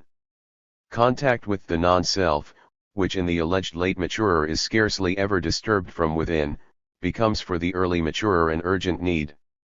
The narcissistic direction of his impulses, indicated by the preponderance of imagination in his experience, positively delays his maturing. Only later does he live through, in their crude violence, situations, fears, passions, that had been greatly softened in imagination, and they change, in conflict with his narcissism, into a consuming sickness. So he relapses into the childishness that he had once surmounted with too little exertion and which now exacts its price. He becomes immature, while the mature are the others who were at each stage what they were expected to be, puerile too, and who now find unpardonable the force which gains disproportionate ascendancy over the erstwhile early maturer. He is struck down by passion, lulled too long in the security of his autarky, he reels helplessly where he had once built his airy bridges. The infantile traits in the handwriting of the precocious are not an empty warning. For they are an irritation to the natural order, and spiteful health feasts on the danger threatening them, just as society mistrusts them as a visible negation of the equation of success with effort. In their inner economy, unconsciously but implacably, the punishment is meted out that has always been thought their due. What was proffered to them with deceptive benevolence is revoked. Even in psychological fate there is an authority to see that everything is repaid. The individual law is a puzzle picture of the exchange of equivalents. 102. More haste, less speed. Running in the street conveys an impression of terror. The victim's fall is already mimed in his attempt to escape it. The position of the head, trying to hold itself up, is that of a drowning man, and the straining face grimaces as if under torture. He has to look ahead, can hardly glance back without stumbling, as if treading the shadow of a foe whose features freeze the limbs. Once people ran from dangers that were too desperate to turn and face, and someone running after a bus unwittingly bears witness to past terror. Traffic regulations no longer need allow for wild animals, but they have not pacified running. It estranges us from bourgeois walking. The truth becomes visible that something is amiss with security, that the unleashed powers of life, be they mere vehicles, have to be escaped. The body's habituation to walking as normal stems from the good old days. It was the bourgeois form of locomotion, physical demythologization, free of the spell of hieratic pacing, roofless wandering, breathless flight. Human dignity insisted on the right to walk, a rhythm not extorted from the body by command or terror. The walk, the stroll, were private ways of passing time, the heritage of the feudal promenade in the 19th century. With the liberal era walking too is dying out, even where people do not go by car. The youth movement, sensing these tendencies with infallible masochism, challenged the parental Sunday excursions and replaced them by voluntary forced marches, naming them, in medieval fashion, Ferrite Journey, Drive when the Ford model was about to become available for such purposes. Perhaps the cult of technical speed as of sport conceals an impulse to master the terror of running by deflecting it from one's own body and at the same time effortlessly surpassing it. The triumph of mounting mileage ritually appeases the fear of the fugitive. But if someone is shouted at to run, from the child who has to fetch his mother a forgotten handbag from the first floor, to the prisoner ordered by his escort to flee so that they have a pretext for murdering him, the archaic power makes itself heard that otherwise inaudibly guides our every step. 103. Boy from the Heath. 1. Things one fears for no real reason, apparently obsessed by an idée fixe, have an impertinent tendency to come about. The question one most shuns is raised with perfidiously amiable interest by a subordinate. The person one wishes most anxiously to keep away from one's beloved will unfailingly invite her, be it from a distance of 3,000 miles, thanks to well-meaning introductions, and bring about ominous acquaintances. It is debatable how far one promotes these terrors oneself, whether one's over-anxious silence puts the question into the insidious listener's mouth, whether one provokes the fatal contact by asking the mediator, in foolishly destructive confidence, not to mediate. Psychology knows that he who imagines disasters in some way desires them. But why do they come so eagerly to meet him? Something in reality strikes a chord in paranoid fantasy and is warped by it. The sadism latent in everyone unerringly divines the weakness latent in everyone. And the fantasy of persecution is contagious. Wherever it occurs, spectators are driven irresistibly to imitate it. This succeeds most easily when one gives the fantasy a helping hand by doing what the other fears. One fool makes many. The bottomless solitude of the deluded has a tendency to collectivization and so quotes the delusion into existence. This pathic mechanism harmonizes with the social one prevalent today, whereby those socialized into desperate isolation hunger for community and flock together in cold mobs. So folly becomes an epidemic, insane sects grow with the same rhythm as big organizations. It is the rhythm of total destruction. The fulfillment of persecution fantasies springs from their affinity to bloody realities. Violence, on which civilization is based, means the persecution of all by all, and the persecution maniac puts himself at a disadvantage only by blaming on his neighbor what is perpetrated by the whole, in a helpless attempt to make the incommensurable commensurable. He is burnt because he seeks to grasp directly, as with his bare hands, the objective delusion which he resembles, whereas the absurd order consists precisely in its perfected indirectness. He is sacrificed to safeguard the tissue of beguilement. Even the worst, most senseless representations of events, the wildest projections, contain the unconscious effort of consciousness to recognize the fatal law by which society perpetuates its existence. Aberration is really only short-circuit adaptation. The patent imbecility of one calls the imbecility of the whole by its right name mistakenly in another, and the paranoiac is a caricature of the right life, in that he chooses on his own initiative to emulate the wrong one. But just as in a short circuit sparks are scattered, in reality one delusion communicates like lightning with another. The points of communication are the overwhelming confirmations of persecution fantasies which, mocking the invalid with being right, only plunge him deeper in them. The surface of life then at once closes together again, proving to him that things are not so bad and he is insane. He subjectively anticipates the state where objective madness and individual helplessness merge directly, as when fascism, a dictatorship by persecution maniacs, realizes all the persecution fears of its victims. Whether exaggerated suspicions are paranoiac or true to reality, a faint private echo of the turmoil of history, can therefore only be decided retrospectively. Horror is beyond the reach of psychology. 104. Golden Gate.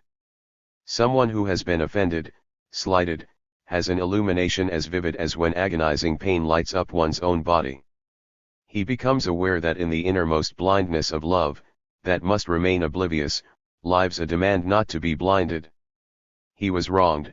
From this he deduces a claim to right and must at the same time reject it, for what he desires can only be given in freedom. In such distress he who is rebuffed becomes human.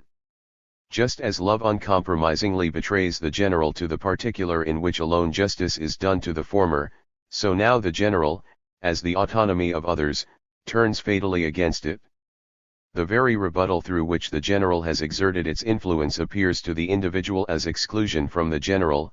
He who has lost love knows himself deserted by all, and this is why he scorns consolation. In the senselessness of his deprivation he is made to feel the untruth of all merely individual fulfillment. But he thereby awakens to the paradoxical consciousness of generality, of the inalienable and unindictable human right to be loved by the beloved. With his plea, founded on no titles or claims, he appeals to an unknown court, which accords to him as grace what is his own and yet not his own. The secret of justice in love is the annulment of all rights, to which love mutely points. So forever cheated and foolish must love be. 105. Expiry. Sleepless night, so there is a formula for those tormented hours, drawn out without prospect of end or dawn, in the vain effort to forget time's empty passing. But truly terrifying are the sleepless nights when time seems to contract and run fruitlessly through our hands. We put out the light in the hope of long hours of rest that can bring succor. But as our thoughts run wild, the night's healing store is squandered, and before we have banished all sights from beneath our burning lids, we know that it is too late, that we shall soon feel the rough shake of morning. In a similar way the condemned man may see his last moments slip away unarrested, unused. But what is revealed in such contraction of the hours is the reverse of time fulfilled. If in the latter the power of experience breaks the spell of duration and gathers past and future into the present, in the hasteful sleepless night duration causes unendurable dread. Man's life becomes a moment, not by suspending duration but by lapsing into nothingness, waking to its own futility in face of the bad eternity of time itself. In the clock's over-loud ticking we hear the mockery of light years for the span of our existence. The hours that are passed as seconds before the inner sense has registered them, and sweep it away in their cataract, proclaim that like all memory our inner experience is doomed to oblivion in cosmic night. Of this people are today made forcibly aware. In his state of complete powerlessness the individual perceives the time he has left to live as a brief reprieve. He does not expect to live out his life to the end. The prospect of violent death and torture, present to everyone, is prolonged in the fear that the days are numbered, that the length of one's own life is subject to statistics, that growing old has become a kind of unfair advantage gained over the average. Perhaps the life quota allocated revocably by society is already spent. Such fear is registered by the body in the flight of the hours. Time flies. 106. All the little flowers. 1. The pronouncement, probably by Jean Paul, that memories are the only possessions which no one can take from us, belongs in the storehouse of impotently sentimental consolations that the subject, resignedly withdrawing into inwardness, would like to believe the very fulfillment that he has given up. In setting up his own archives, the subject seizes his own stock of experience as property, so making it something wholly external to himself. Past inner life is turned into furniture just as, conversely, every Biedermeier piece was memory made wood. The interior where the soul accommodates its collection of memoirs and curios is derelict. Memories cannot be conserved in drawers and pigeonholes, in them the past is indissolubly woven into the present. No one has them at his disposal in the free and voluntary way that is praised in Jean Paul's fulsome sentences. Precisely where they become controllable and objectified, where the subject believes himself entirely sure of them, memories fade like delicate wallpapers in bright sunlight. But where, protected by oblivion, they keep their strength, they are endangered like all that is alive. This is why Bergson's and Proust's conception, intended to combat reification, that the present, immediacy, is constituted only through the mediation of memory, has not only a redeeming but an infernal aspect. Just as no earlier experience is real that has not been loosed by involuntary remembrance from the deathly fixity of its isolated existence, so conversely, no memory is guaranteed, existent in itself, indifferent to the future of him who harbors it. Nothing past is proof, through its translation into mere imagination, against the curse of the empirical present.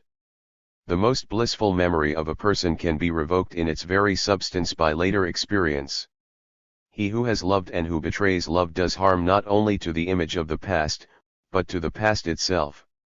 Irresistibly evident, an impatient movement while waking up, a distraught tone of voice, a faint hypocrisy in pleasure, obtrudes itself in the memory and turns the earlier closeness even then into the distance that it has since become. Despair has the accent of irrevocability not because things cannot improve, but because it draws the past too into its vortex. Therefore it is foolish and sentimental to try to keep the past untainted by the present's turbid flood. No other hope is left to the past than that, exposed defenselessly to disaster, it shall emerge from it as something different. But he who dies in despair has lived his whole life in vain. 107. Ne cherche plus mon cœur. 1.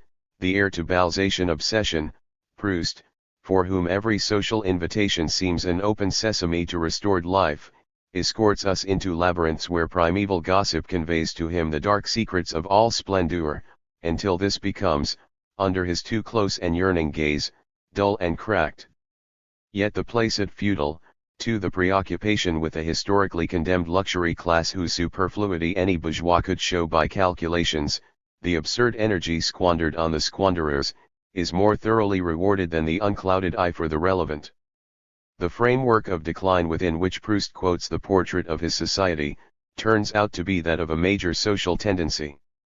What meets its downfall in Charles, St. Loup, and Swann is the same thing that is lacking in the whole succeeding generation, who do not even know the name of the last poet.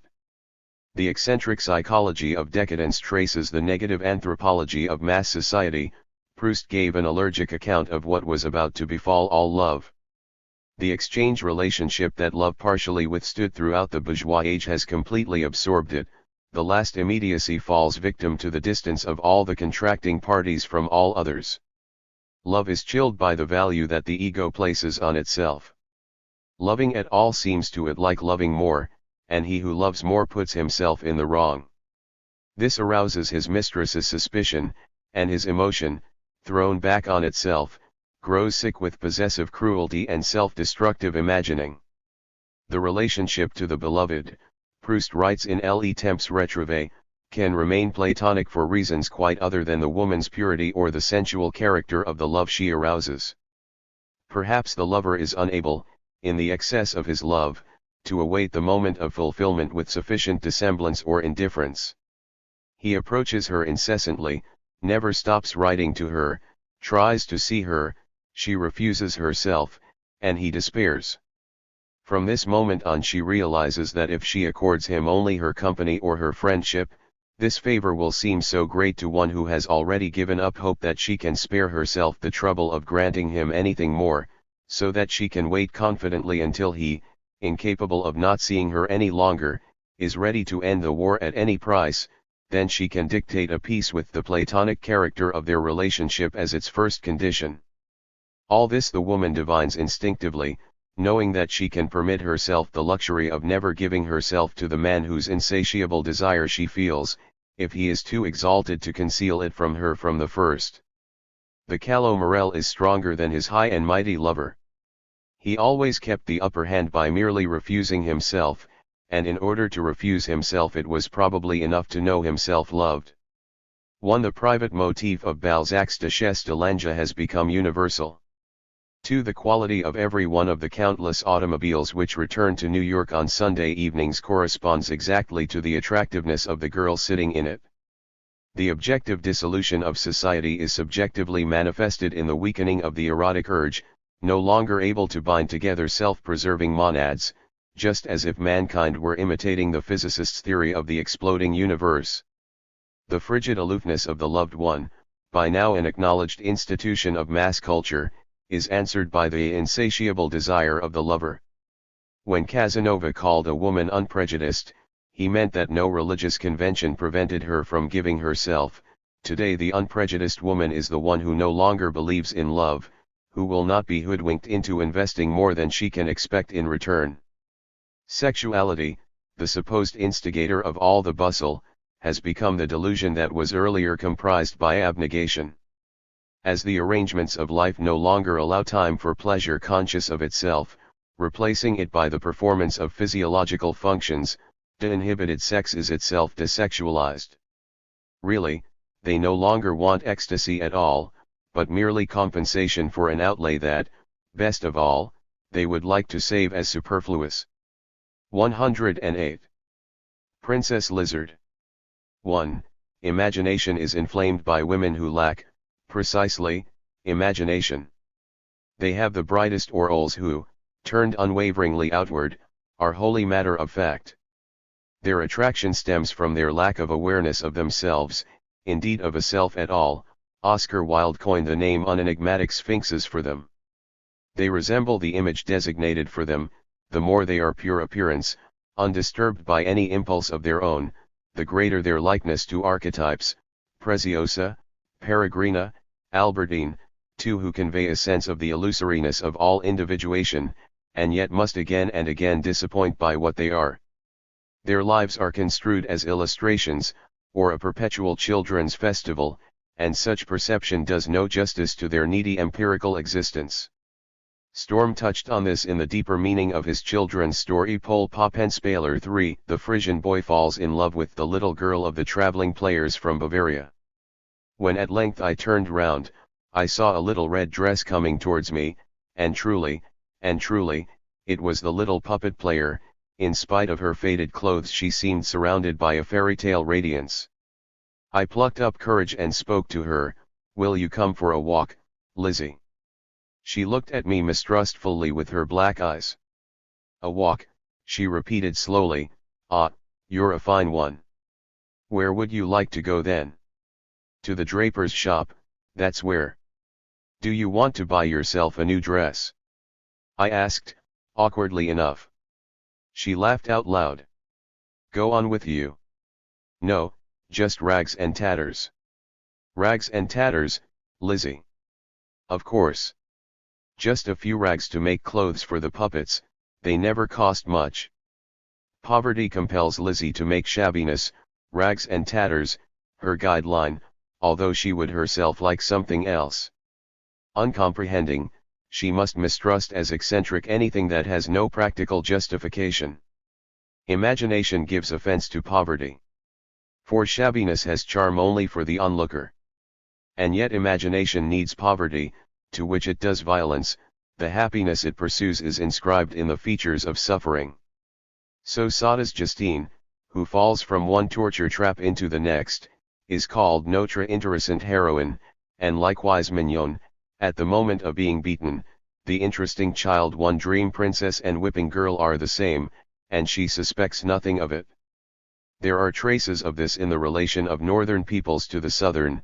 The prosperous Puritans vainly try to get from the dark-haired denizens of foreign countries what the course of the world, which they control, denies not only to them but all the more to the vagrants. The sedentary man envies the nomadic existence, the quest for fresh pastures, and the painted wagon is the house on wheels whose course follows the stars. Infantility, fixated in desultory motion, the joylessly restless, momentary urge to survive, stands in for the undistorted, for fulfillment, and yet excludes it, inwardly resembling the self-preservation from which it falsely promises deliverance. This is the circle of bourgeois nostalgia for naivete. The soullessness of those in the margins of civilization, forbidden self-determination by daily need, at once appealing and tormenting, becomes a phantasm of soul to the well-provided for, whom civilization has taught to be ashamed of the soul. Love falls for the soulless as a cipher of living spirit, because the living are the theater of its desperate desire to save, which can exercise itself only on the lost. Soul dawns on love only in its absence. So the expression called human is precisely that of the eyes closest to those of the animal, the creaturely ones, remote from the reflection of the self. At the last, soul itself is the longing of the soulless for redemption. 109. L'inutile beauté. 2. Women of exceptional beauty are doomed to unhappiness. Even those favored by every circumstance, who have birth, wealth, talent on their side, seem as if hounded or obsessed by the urge to destroy themselves and all the human relationships they contract. An oracle gives them the choice between calamities. Either they shrewdly exchange beauty for success. Then they pay with happiness for its condition, being no longer able to love, they poison the love felt for them and are left empty-handed. Or the privilege of beauty gives them the courage and confidence to repudiate the exchange agreement.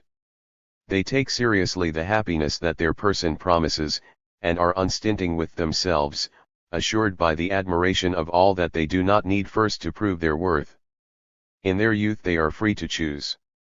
This makes them anything but choosy, nothing is definitive, everything can be replaced at any time.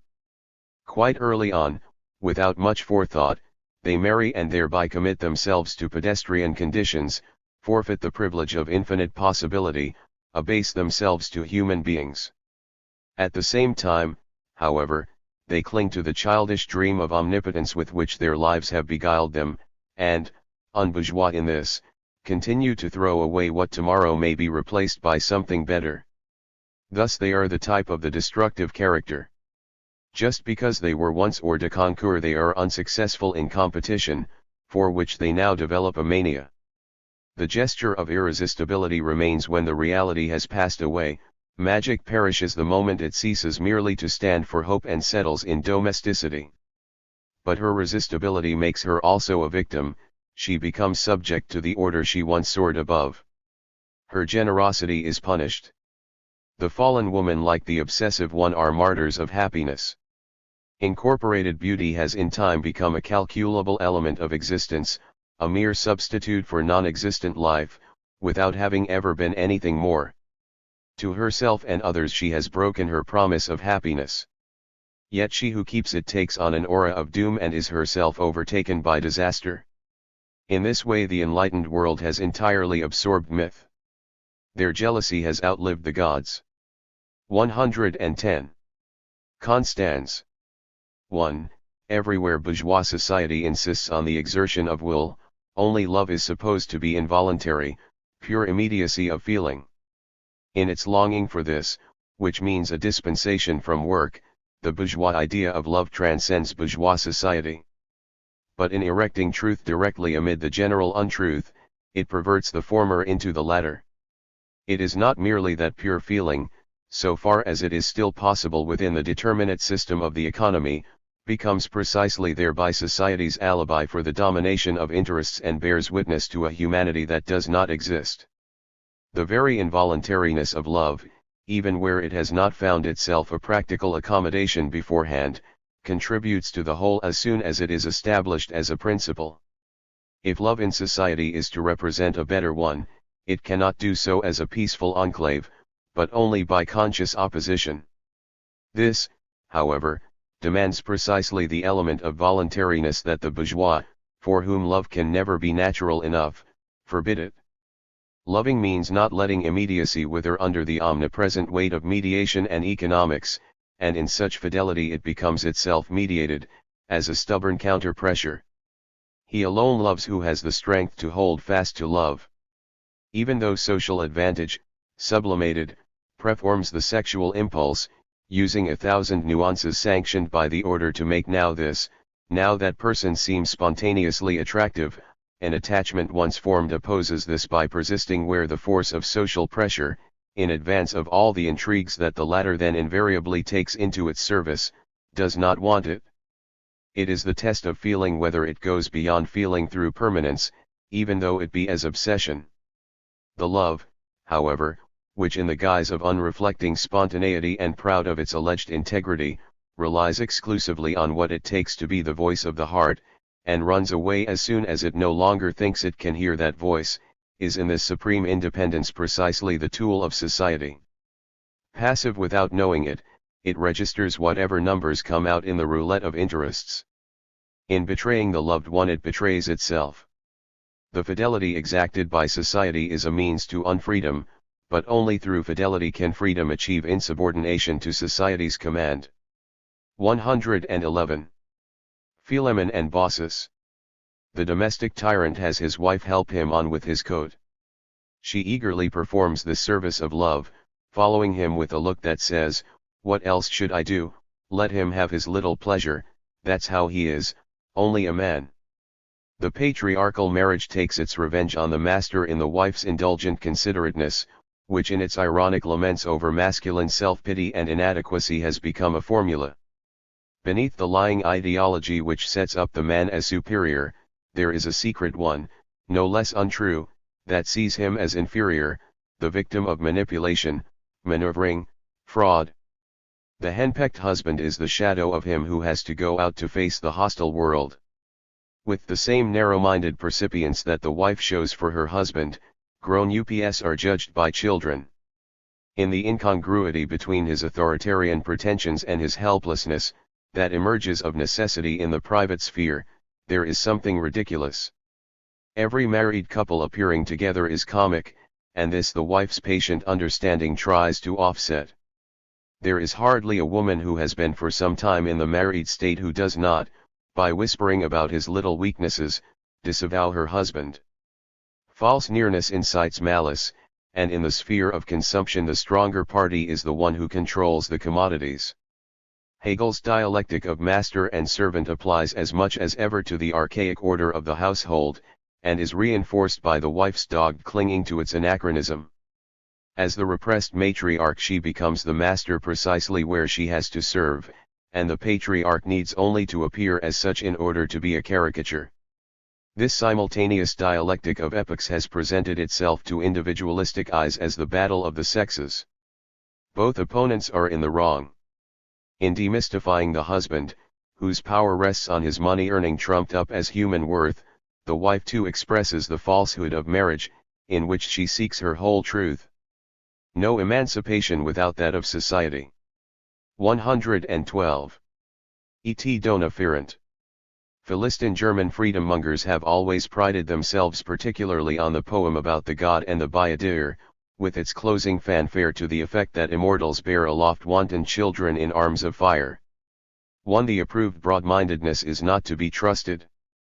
It fully adopts the bourgeois judgment on venal love. The effect of God the fatherly understanding and forgiveness is attained only by vilifying the charming object of redemption with horrified fascination as a profligate.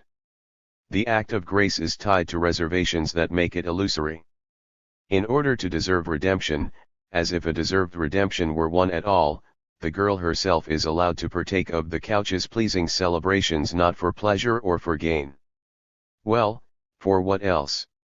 Does not the pure love foisted on her crudely disrupt the magic with which Goethe's dance rhythms entwine her figure, a magic, to be sure, not subsequently effaced even by the talk of deep perdition? But it is quite imperative that she be made into one of those good souls who have forgotten themselves but once. To be admitted to the preserves of humanity, the harlot, for whom humanity vaunts its tolerance, must first stop being one. The gods look in pleasure on penitent sinners.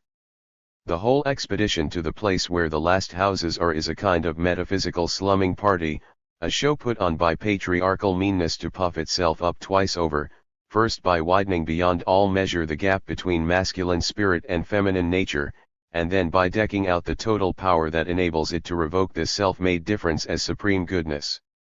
The bourgeois needs the bayadere, not merely for pleasure, which he grudges her, but to feel himself a god. The nearer he gets to the edge of his domain and the more he forgets his dignity, the more blatant becomes the ritual of power. The night has its joy, but the whore is burned notwithstanding. The rest is the idea. 113. Spoil sport. The affinity noted by homespun psychology between asceticism and intoxication, the love-hate relationship of saints and prostitutes, has an objectively valid basis in the fact that asceticism allows to fulfillment more of its rights than do cultural installment payments. Hostility to pleasure can certainly not be separated from connivance at the discipline of a society whose nature is to demand more than it gives. But there is also a mistrust of pleasure stemming from the intuition that pleasure in this world is none. A construction of Schopenhauer's expresses something of this intuition. The transition from affirmation to denial of the will to live is effected by developing the thought that every restriction on the will by an obstacle interposed between it and its eventual goal, suffers, whereas its attainment of this goal is satisfaction, contentment, happiness. But while such suffering, according to Schopenhauer's intransigent insight, tends to increase to such an extent that death can easily enough become desirable, the state of satisfaction is itself unsatisfying, because as soon as need and danger grant man respite, boredom is so near that amusements become an imperative need. What keeps all living things occupied and in motion is the striving for existence. With existence, however, once secured, they do not know what to do, thus the second force that sets them in motion is the striving to be rid of the burden of existence, to make it imperceptible, to kill time, i.e. to escape boredom. But this concept of boredom, raised to such unsuspected dignity, is, and this is the last thing that Schopenhauer's anti-historical mind would admit, bourgeois through and through. It is the complement of alienated labor, being the experience of antithetically free time, whether because this latter is intended only to restore the energy expended, or because the appropriation of alien labor weighs on it like a mortgage. Free time remains the reflex action to a production rhythm imposed heteronomously on the subject, compulsively maintained even in the weary pauses. Consciousness of the unfreedom of existence in its entirety, suppressed by the demands of earning a living, that is, by unfreedom itself, only emerges in the intermezzo of freedom. The nostalgie du dimanche is not a longing for the working week, but for the state of being emancipated from it. Sunday fails to satisfy, not because it is a day off work, but because its own promise is felt directly as unfulfilled, like the English one, every Sunday is too little Sunday. The man for whom time stretches out painfully is one waiting in vain, disappointed at not finding tomorrow already continuing yesterday. The boredom of those who have no need to work, however, is not fundamentally different. Society as a totality inflicts on those in power what they do to the others, and what is forbidden to these they will hardly permit themselves. The bourgeois have made of satiety, which might be akin to bliss, a term of abuse. Because others go hungry, ideology requires that the absence of hunger be thought vulgar. So the bourgeois indict the bourgeois. Their own exemption from work proscribes the praise of idleness, the latter is called boring. The hectic bustle to which Schopenhauer alludes springs less from the unbearableness of a privileged condition than from its ostentation, which, according to the historical situation, is designed either to increase social distance or, by purportedly important displays, apparently to reduce it, to emphasize the usefulness of the masters. If people at the top are really bored, it is not because they suffer from too much happiness, but because they are marked by the general misery, by the commodity character that consigns amusements to idiocy, by the brutality of the command which echoes terribly in the ruler's gaiety, finally by their fear of their own superfluity. None who profit by the profit system may exist within it without shame, and this deforms even the undeformed joys, although the excesses envied by the philosophers may at times have been by no means as boring as they assure us. That in realized freedom boredom would disappear, many experiences snatched from civilization give us reason to believe. The dictum omne animal post coitum triste est was concocted by bourgeois contempt for man. Nowhere more than here does humanity differ from creaturely gloom. It is not ecstasy but socially approved love that is followed by disgust, it is, to use Ibsen's word, sticky. Deep erotic emotion turns weariness into the plea of tenderness, and momentary sexual incapacity is understood as accidental, quite external to passion. Not without reason Baudelaire thought together both the bondage and the spiritualized illumination of erotic obsession, and called kiss, scent and conversation equally immortal. The transience of pleasure, the mainstay of asceticism, attests that except in the minutes aureases, when the lover's forgotten life shines back in the loved one's limbs, there is, as yet, no pleasure at all. Even the Christian denunciations of sex in Tolstoy's Kreutzer Sonata cannot, in the midst of all the monkeyish sermonizing, entirely eradicate the memory of those moments. What he maintains against sensual love is not only the theological motif of self-abnegation, with its splendid volte-face requiring that no man shall make another his object, really a protest, therefore against patriarchal control, but at the same time a concern for the misshapen bourgeois form of sex, murkily enmeshed with every kind of material interest, for marriage as an ignoble compromise, however much Rousseau's rancour against enjoyment intensified in reflection may also have found its way into his diatribes. The attack on the period of engagement is leveled against the family photograph, with its resemblance to the word bridegroom. On top of this there was the repulsive habit of bringing chocolates, the bloating with every kind of sweetmeat, and all the disgusting preparations for the wedding, all around there was talk of nothing but the accommodation, the bedroom, the beds, house clothes and night clothes, linen and toilet articles. In similar vein he ridicules the honeymoon, comparing it to the disappointment after a visit to a much vaunted, highly uninteresting, fairground booth. It is not so much the exhausted senses that are to blame for degout, as the institutional, permitted, assimilated character of pleasure, its false immanence in an order that cuts it to shape and imparts to it in the very moment of ordaining it a deathly melancholy. Such repugnance can so increase that finally ecstasy prefers to withdraw completely into renunciation, rather than sin by realization against its own principle. 114. Heliotrope. When a guest comes to stay with his parents, a child's heart beats with more fervent expectation than it ever did before Christmas. It is not presents that are the cause, but transformed existence. The perfume that the lady visitor puts down on the chest of drawers while he is allowed to watch her unpacking, has a scent that resembles memory even though he breathes it for the first time. The cases with the labels from the Suvretta Hotel and Madonna di Campiglio, are chests in which the jewels of Aladdin and Ali Baba, wrapped in precious tissues, the guests' kimonos, are borne hither from the caravanserais of Switzerland and the South Tyrol in sleeping car sedan chairs for his glutted contemplation. And just as fairies talk to children in fairy tales, the visitor talks seriously without condescension, to the child of the house. The child asks sensible questions about countries and people, and she, in the absence of daily familiarity and seeing nothing but the fascination in his eyes, answers with portentous utterances about a brother-in-law's softening of the brain and a nephew's marital affrays.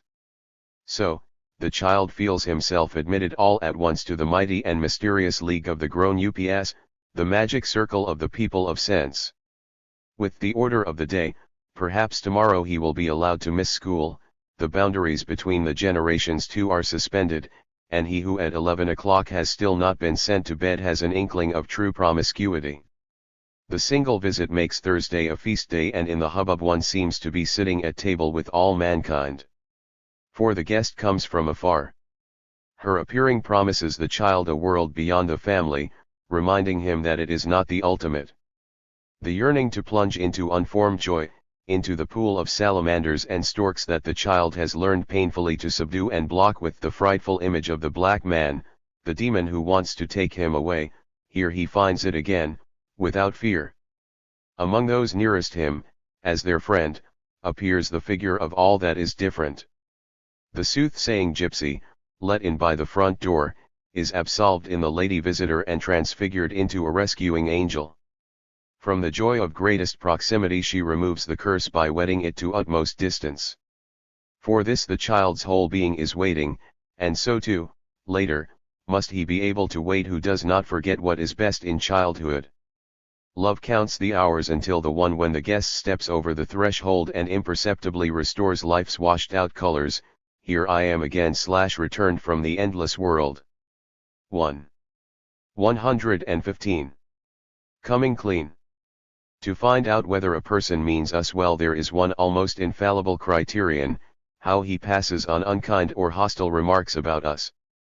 Usually such reports are superfluous, nothing but pretexts to help ill will on its way without taking responsibility, indeed in the name of good.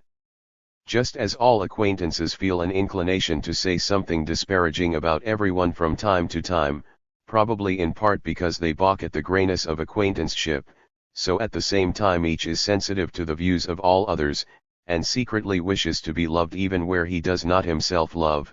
No less indiscriminate and general than the alienation between people is the longing to breach it. In this climate the passer-on flourishes, never short of damaging material and ever secure in the knowledge that those who wish to be liked by everyone are always avidly on the lookout for evidence of the contrary. One ought to transmit denigratory remarks only when they relate directly and transparently to shared decisions, to the assessment of people on whom one has to rely, for example in working with them. The more disinterested the report, the murkier the interest, the warped desire, to cause pain. It is relatively harmless if the teller simply wants to set the two parties against each other while showing off his own qualities. More frequently he comes forward as the appointed mouthpiece of public opinion, and by his very dispassionate objectivity lets the victim feel the whole power of anonymity to which he must bow. The lie is manifest in the unnecessary concern for the honor of the injured party ignorant of his injury, for everything being above board, for inner cleanliness. As soon as these values are asserted by the Gregor's whirls one of our contorted world, the contortion is increased. By dint of moral zeal, the well-meaning become destroyers. 116.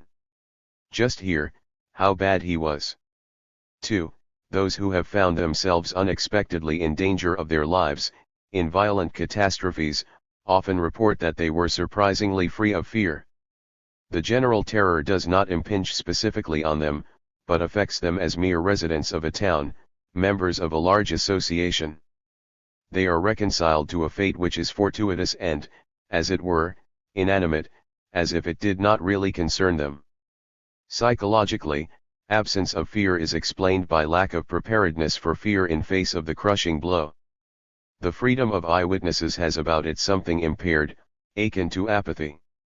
The psychic organism, like the body, is attuned to experience of an order of magnitude bearing some relation to itself. If the object of experience grows out of proportion to the individual, he no longer really experiences it at all, but registers it directly, in concepts divorced from intuitive knowledge, as something external, incommensurable, for which he has the same indifference as the catastrophe has for him. In the moral sphere there is an analogous situation. Someone who acts in a manner that by accepted norms is grievously wrong, like taking revenge on an enemy or refusing pity, will hardly feel spontaneous guilt, but rather summon the feeling up by a painful exertion. This is not without relevance to the doctrine of reason of state, the severance of morality from politics.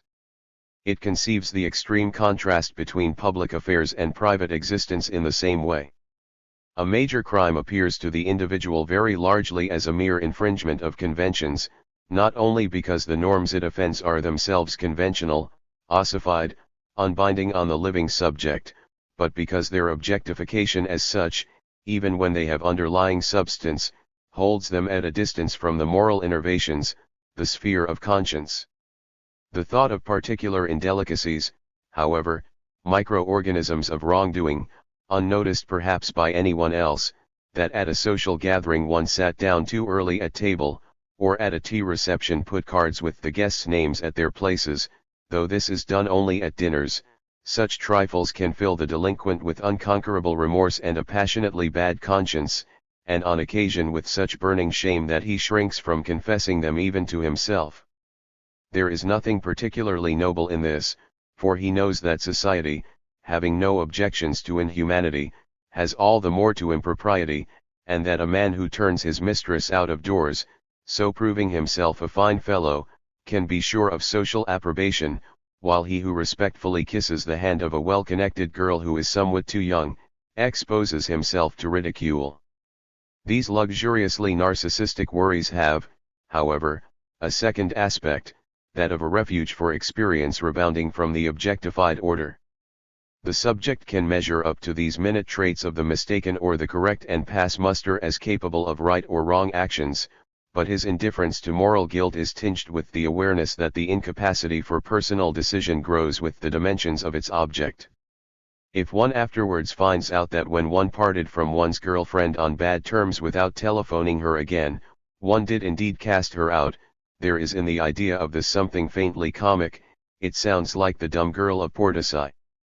One murder, we read in a detective novel by Ellery Queen, is so newspapery. It doesn't happen to you. You read about it in a paper, or in a detective story, and it makes you wriggle with disgust, or sympathy. But it doesn't mean anything. Authors like Thomas Mann have therefore described newsworthy catastrophes, from the railway accident to the murder by the jilted girl, grotesquely, exorcising the laughter that is otherwise irresistibly provoked by the solemn pomp of a funeral by making it the affair of the poetic subject. In contrast, the minimal offenses are so relevant because in them we can be good or evil without smiling over it, even if our seriousness is a little delusive. Through them we get the feel of morality in our very skin, when we blush, and assimilate it to the subject, who looks on the gigantic moral law within himself as helplessly as at the starry sky, of which the former is a poor imitation. That such occurrences may be intrinsically amoral, while spontaneously good impulses, acts of human compassion without the pathos of maxims do, after all, also happen, does not devalue a predilection for propriety. For while the good impulse, caring nothing for alienation, straightway expresses the general, it easily enough shows the subject as alienated from himself, a mere agent of the precepts with which he imagines himself at one, as a fine human being. Conversely, he whose moral impulse responds to the wholly external, to fetishized convention, is able, in suffering under the insurmountable divergence between inner and outer, a split that he holds fast in its petrification, to grasp the general without thereby sacrificing himself and the truth of his experience. His accentuation of the gap aims at reconciliation. Moreover, the monomaniac's behavior is not entirely without justification in its object. In the sphere of social manners on which he whimsically fixes his attention, all the inaccessible problems of false life reappear, and his obstinacy has to contend with the whole, but with the difference that here the conflict that was otherwise beyond his reach can be worked out paradigmatically, with rigor and in freedom.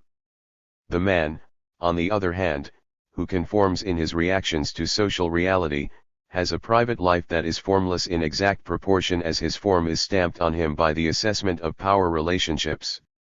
He has a tendency, whenever he escapes the supervision of the external world, whenever he feels at home in the expanded circumference of his own self, to be ruthless and brutal. On those near him he avenges all the discipline and all the renunciation of directly vented aggression that is imposed on him by those far away. To the outside world, towards his objective enemies, he behaves courteously and amicably, but on friendly ground he is all coldness and hostility. Where civilization as self-preservation does not force on him civilization as humanity, he gives free rein to his fury against the latter, and refutes his own ideology of home, family, and community. It is this that is combated by micrological moral myopia. It detects in the formless familiarity and slackness a mere pretext for violence, a show of being nice in order to be nasty, to our heart's desire. It subjects the intimate sphere to critical scrutiny because intimacies estrange, violate the imponderably delicate aura of the other which is his condition as a subject. Only by the recognition of distance in our neighbor is strangeness alleviated, accepted into consciousness. The presumption of undiminished nearness present from the first, however, the flat denial of strangeness, does the other supreme wrong, virtually negates him as a particular human being and therefore the humanity in him, counts him in, incorporates him in the inventory of property. Wherever immediateness posits and entrenches itself, the bad mediateness of society is insidiously asserted. The cause of immediacy is now espoused only by the most circumspect reflection. This is tested on the smallest scale. 117. Il servo padrone? 1. The mindless tasks imposed by authoritarian culture on the subject classes can be performed only at the cost of permanent regression. Their formlessness is, precisely, the product of social form. The barbarians engendered by culture have, however, always been used by it to keep alive its own barbaric nature. Domination delegates the physical violence on which it rests to the dominated. In being allowed the satisfaction of exercising their distorted instincts in collectively approved and proper ways, they learn to do those things which the noble need for the continued indulgence of their nobility. The self-education of the ruling clique, with all its concomitant discipline, stifling of spontaneous impulses, cynical scepticism and blind lust to command, would not be possible if the oppressors did not themselves submit, through hirelings among the oppressed, to a part of the oppression they inflict on others. This is doubtless why the psychological differences between the classes are so much less than the objective economic gap. The harmony of the irreconcilable helps to perpetuate the bad totality. The baseness of the superior puts him on a level with his upstart subordinate.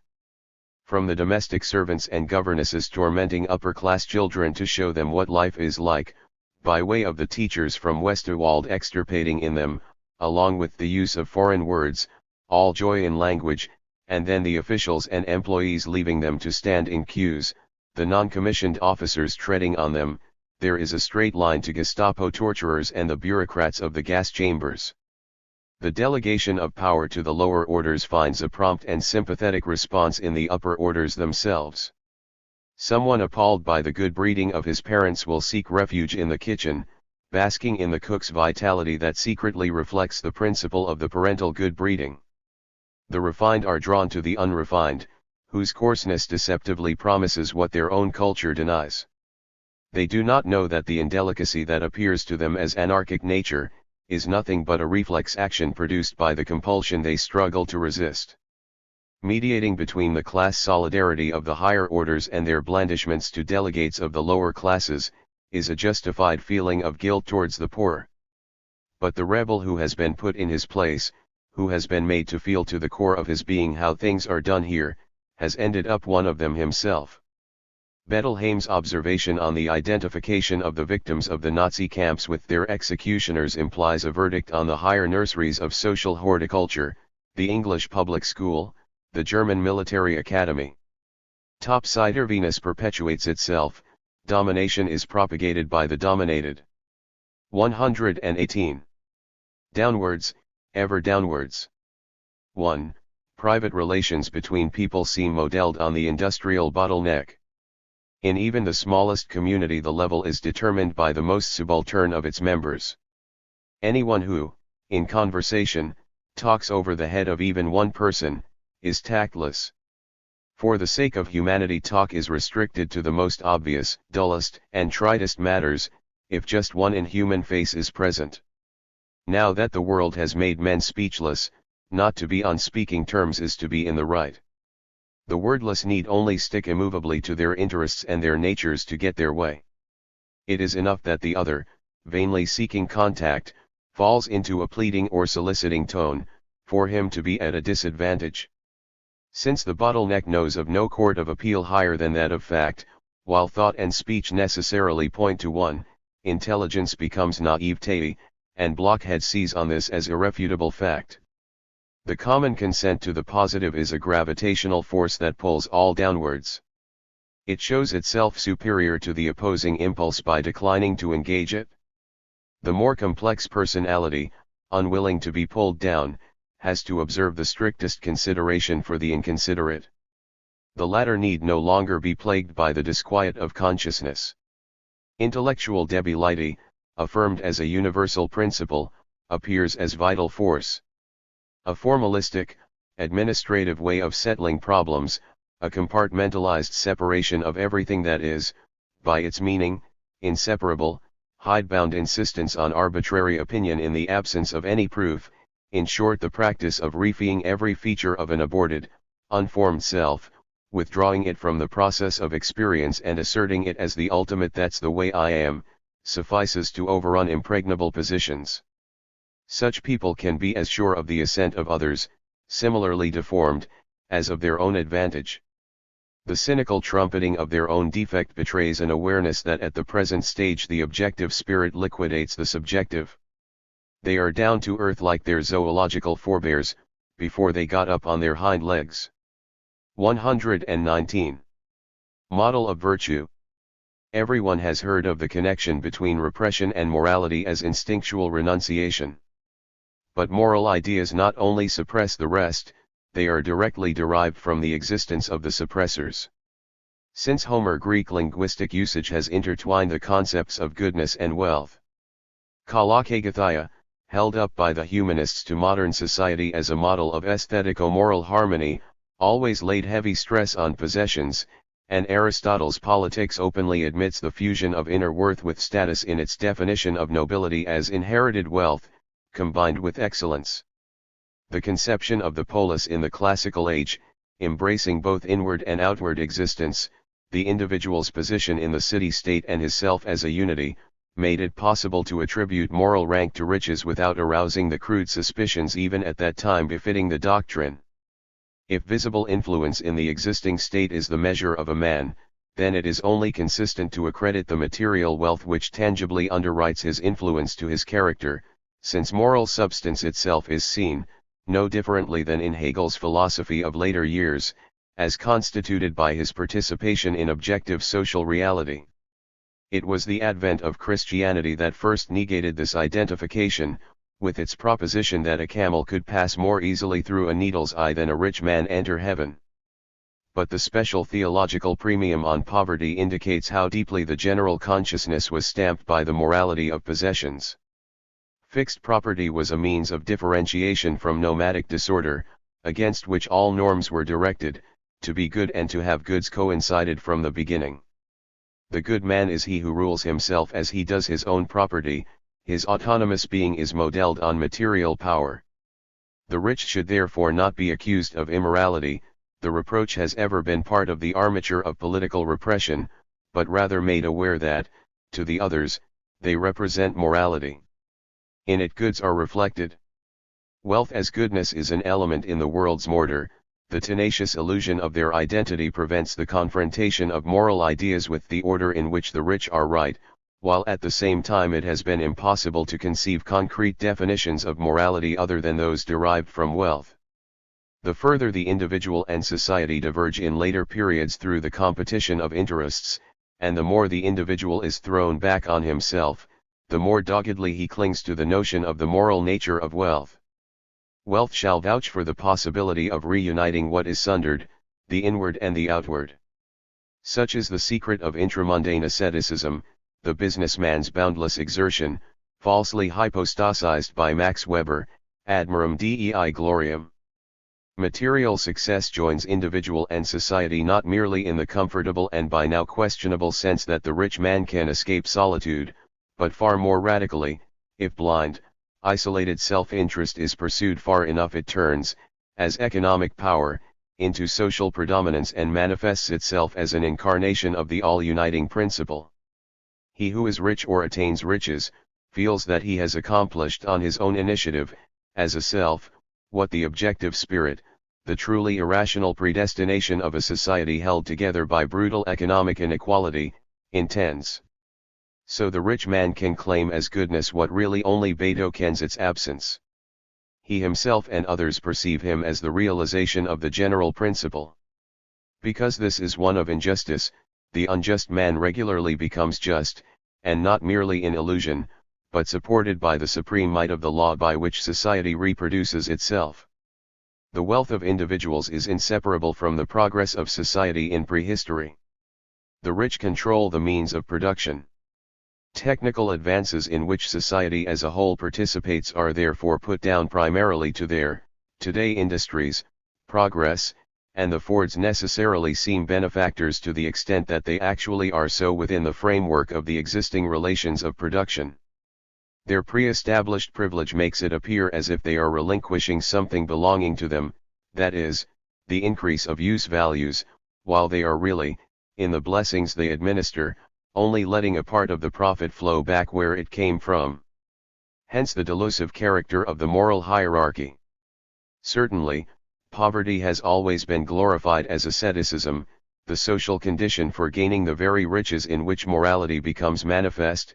Nevertheless, as is known, what a man is worth means his bank balance, and in German commercial jargon to say the man is good means that he can pay. However, what the reason of state of an omnipotent economy confesses so cynically, extends unavowed to the behavior of individuals. The private generosity that the rich can supposedly afford, the aura of happiness surrounding them, some of which is reflected on those they allow to approach them, all this helps to veil them. They remain the nice, the right people, the better sort, the good. Wealth insulates from overt injustice. While the policeman beats up strikers with a rubber truncheon, the factory owner's son can drink an occasional whiskey with a progressive writer. By all the desiderata of private morality, even the most advanced, the rich man could, if only he could, indeed be better than the poor. This possibility, admittedly neglected in reality, plays a part in the ideology of those without it, even the confidence trickster, who may in any case be preferable to the legitimate corporation bosses, enjoys the fame, after his arrest, of having had such a lovely house, and the highly paid executive acquires human warmth by serving opulent dinners.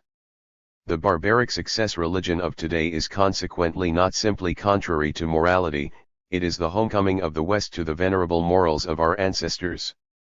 Even the norms which condemn the present world are themselves the fruits of its iniquities. All morality has been modeled on immorality and to this day has reinstated it at every level. The slave morality is indeed bad, it is still the master morality. 120. Rosenkavalier.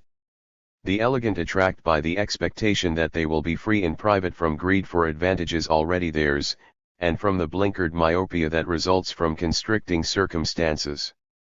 One imagines them capable of adventurous thinking, serene indifference to their own interests, sophisticated reactions, and believes that their sensitivity must recoil, at least in thought, from the brutality on which their privilege depends, whereas the victims have scarcely even the possibility of perceiving what makes them such. If, however, the severance of production from the private sphere turns out to be itself a piece of necessary social illusion, this expectation of spiritual unrestraint must be disappointed. Not even the subtlest snobism has dug out for its objective precondition, but rather insulates the snob from its realization. It is an open question how far the 18th century French aristocracy did indeed have the playfully suicidal share in the Enlightenment and the preparation for the revolution that revulsion from the terrorists of virtue is so fond of imagining. The bourgeoisie, at any rate, has remained pure even in its late phase from any such penchants. None but the déclassé stands out of line on the volcano. Subjectively too, society life is so thoroughly stamped by the economic principle, whose kind of rationality spreads to the whole, that emancipation from egoistic interests, even merely as an intellectual luxury, is denied to it. Just as they are incapable of themselves enjoying their immeasurably increased wealth, they are unable to think against themselves. To no avail the quest for frivolity. The perpetuation of the real difference between upper and lower strata is assisted by the progressive disappearance of differences in the mode of consciousness between the two. The poor are prevented from thinking by the discipline of others, the rich by their own. The ruler's consciousness is inflicting on all intellect what earlier was done to religion.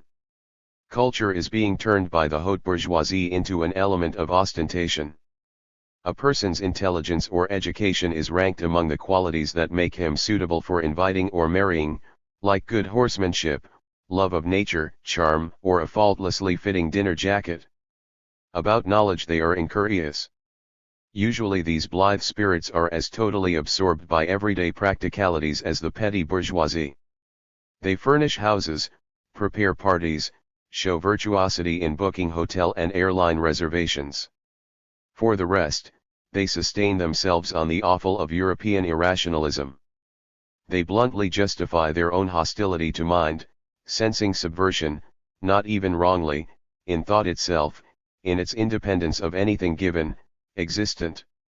Just as in Nietzsche's day educated Philistines believed in progress, the unfaltering elevation of the masses and the greatest possible happiness for the greatest possible number, so today they believe, without quite knowing it themselves, in the opposite, the revocation of 1789, the incorrigibility of human nature, the anthropological impossibility of happiness, in other words, that the workers are too well off.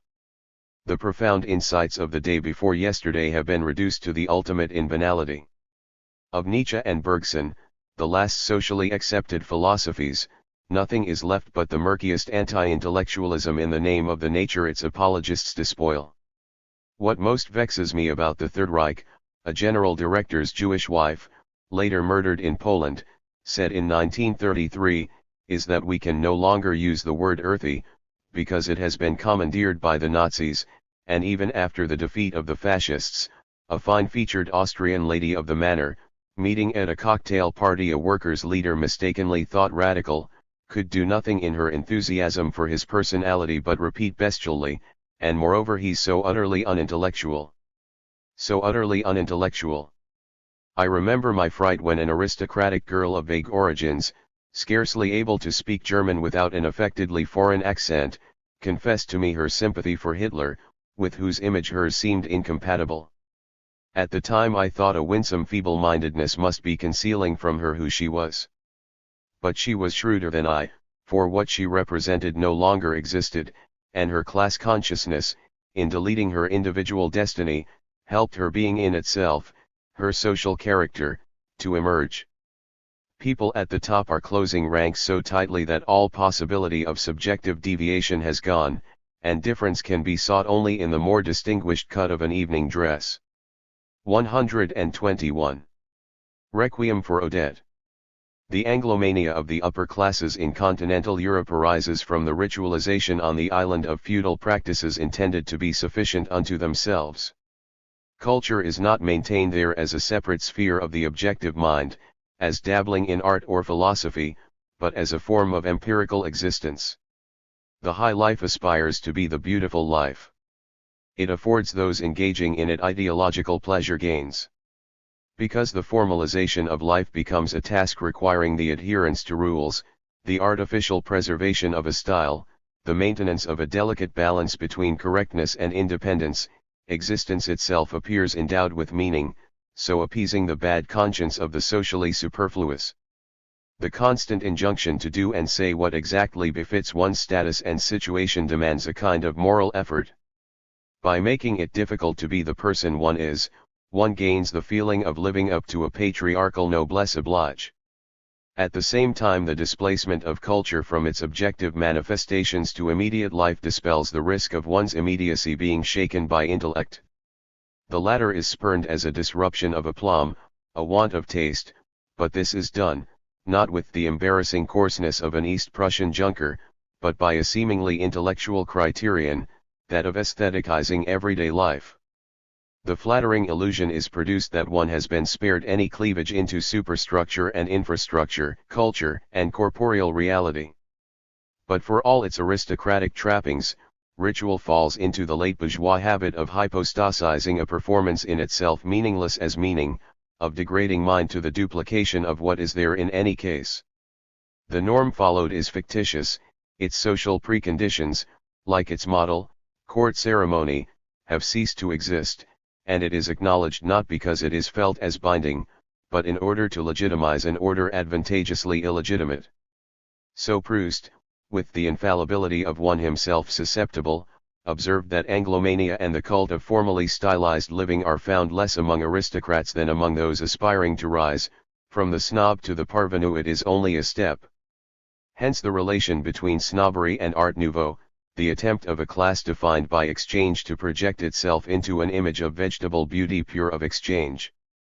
That this self-fading in no way enriches life is manifest in the boredom of the cocktail parties, the weekend invitations to the country, the golf, symbolic of the whole sphere, the organization of the social round, privileges giving real enjoyment to none, and serving only to conceal from the privileged how much in the joyless whole they too are without the possibility of pleasure. In its most recent phase the beautiful life has been reduced to what Veblen took it to be throughout the ages, ostentation, mere being select, and the park no longer offers any other satisfaction than the wall against which those on the outside flatten their noses. The misdemeanors of the upper classes, now in any case being irresistibly democratized, reveal in all its crassness what has long been true of society, that life has become the ideology of its own absence. 122. Monograms. Odi profanum vulgus et arcio, I hate the vulgar rabble and shun it, once said the son of the freed slave. Very evil people cannot really be imagined dying. To say we and mean I is one of the most recondite insults. Between there came to me in a dream es tronk mir and I dreamt lie the ages of the world. But which is the more true? No more than it is spirits who send the dream, is it the ego that dreams?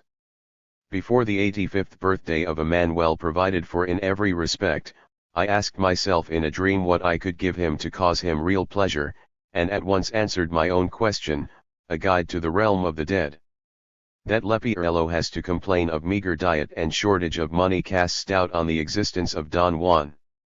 In early childhood I saw the first snow chevaliers in thin shabby clothes. Asking about them, I was told they were men without work who were given this job so that they could earn their bread. Then they get what they deserve, having to shovel snow, I cried out in rage, bursting uncontrollably into tears. Love is the power to see similarity in the dissimilar. A Paris circus advertisement before the Second War, plus sport KLE theater, plus vivant KLE cinema. More sporting than the theater, more living than the cinema. Perhaps a film that strictly and in all respects satisfied the code of the Hays office might turn out a great work of art, but not in a world in which there is a Hays office. Verlaine, The Venial Mortal Sin. Brideshead revisited by Evelyn Waugh, Socialized Snobbery. Zill gives penury a smack on the bottom. 1. Skeeler, Le Boudoir dans la Philosophie. 2. A poem by Lillian Cron describes military music. 3. It starts, round the corner brasses bray, like tubas on the Judgment Day, and finishes, came a bright-winged butterfly / clash clash bang round the corner. Poeticized historical philosophy of power, with the Judgment Day at the beginning, the butterfly at the end. In trickles along there is the line, tell how long it is we have been dead, in Dogler's golden sonnets, how true that we are all long dead. For the unity of expressionism consists in expressing that people wholly estranged from one another, life having receded within them, have thereby become, precisely, dead. Among the forms tried out by Borchardt there was no lack of remodeled folk songs. 5. Shunning the phrase in popular style, he calls them instead, in the style of the people. But that sounds like, in the name of the law. In the renovator poet lurks the Prussian policeman. Not least among the tasks now confronting thought is that of placing all the reactionary arguments against Western culture in the service of progressive enlightenment. True thoughts are those alone which do not understand themselves. Seeing the little old woman dragging faggots to his pyre, Hus cried out, Sancta Simplicitas. But what of the reason for his sacrifice, the Last Supper in both its forms? Every thought seems naive beside a higher one, and nothing is simple-minded, since all grows simple on the desolate vanishing line of oblivion. Love you will find only where you may show yourself weak without provoking strength. 123. The Bad Comrade. 1. In a real sense, I ought to be able to deduce fascism from the memories of my childhood. As a conqueror dispatches envoys to the remotest provinces, fascism had sent its advance guard there long before it marched in, my school fellows. If the bourgeois class has from time immemorial nurtured the dream of a brutal national community, of oppression of all by all, children already equipped with Christian names like Horst and Jürgen and surnames like Bergenroth, Bajunga, and Eckhart enacted the dream before the adults were historically ripe for its realization. I felt with such excessive clarity the force of the horror towards which they were straining, that all subsequent happiness seemed revocable, borrowed. The outbreak of the Third Reich did, it is true, surprise my political judgment, but not my unconscious fear. So closely had all the motifs of permanent catastrophe brushed me, so deeply were the warning signs of the German awakening burned into me, that I recognized them all in the features of Hitler's dictatorship, and it often seemed to my foolish terror as if the total state had been invented expressly against me, to inflict on me after all those things from which, in my childhood, its primeval form, I had been temporarily dispensed. The 5 patriots who set upon a single schoolfellow, thrashed him and, when he complained to the teacher, defamed him a traitor to the class, are they not the same as those who tortured prisoners to refute claims by foreigners that prisoners were tortured? They whose hallooing knew no end when the top boy blundered, did they not stand grinning and sheepish round the Jewish detainee, poking fun at his maladroit attempt to hang himself? They who could not put together a correct sentence but found all of mine too long, did they not abolish German literature and replace it by their writ Schriftum? Some covered their chests with mysterious insignia and wanted, far from the sea, to become naval officers when the navy had long ceased to exist. They proclaimed themselves detachment and unit leaders, legitimists of the illegitimate. The crabbed intelligent ones who had as little success in class as the gifted amateur constructor without connections had under liberalism, who therefore, to please their parents, busied themselves with fret-saw work or even, for their own pleasure, spun out intricate designs in colored inks at their drawing boards on long afternoons, helped the Third Reich to its cruel efficiency, and are being cheated once again. Those, however, who were always truculently at loggerheads with the teachers, interrupting the lessons, nevertheless sat down, from the day, indeed the very hour of their matriculation, with the same teachers, at the same table and the same beer, in male confederacy, vassals by vocation, rebels who, crashing their fists on the table, already signaled their worship for their masters. They needed only to miss promotion to the next class to overtake those who had left their class, and take revenge on them. Now that they, officials and recruits, have stepped visibly out of my dream and dispossessed me of my past life and my language, I no longer need to dream of them. In fascism the nightmare of childhood has come true. 1935. 124. Puzzle picture. Why, despite a historical development that has reached the point of oligarchy, the workers are less and less aware that they are such, can be surmised from a number of observations. While objectively the relation of owners and producers to the productive apparatus grows ever more rigid, subjective class membership becomes all the more fluctuating. This tendency is fostered by economic development itself. The organic composition of capital demands, as has often been noted, control through technical experts rather than through factory owners. The latter were the counterpart, as it were, of living labor, the former correspond to the share of machinery in capital. The quantification of technical processes, however, their dissection into minute operations largely independent of education and experience, makes the expertise of these new style managers to a large degree illusory, a pretense concealing the privilege of being appointed. That technical development has reached a state which makes every function really open to all. This eminently socialist element in progress has been travestied under late industrialism. Membership of the elite seems attainable to everyone. One only waits to be co-opted. Suitability consists in affinity, from the libidinal garnishing of all goings-on, by way of the healthy technocratic outlook, to hardy realpolitik. Such men are expert only at control. That anyone could do as much has not brought their demise but the possibility that anyone can be appointed. Preference goes to those who fit in most exactly. The elect, of course, remain a negligible minority, but the structural possibility suffices to preserve the illusion of equal opportunities under a system which has eliminated the free competition that lived on that illusion. That technical forces might permit a condition free of privileges is accredited by all, even those in the shadow, to the social relations which prevent it. In general, subjective class membership today shows a mobility that allows the rigidity of the economic order itself to be forgotten. Rigid things can always be moved about. Even the individual's powerlessness to calculate his economic fate in advance makes its own contribution to this comforting mobility.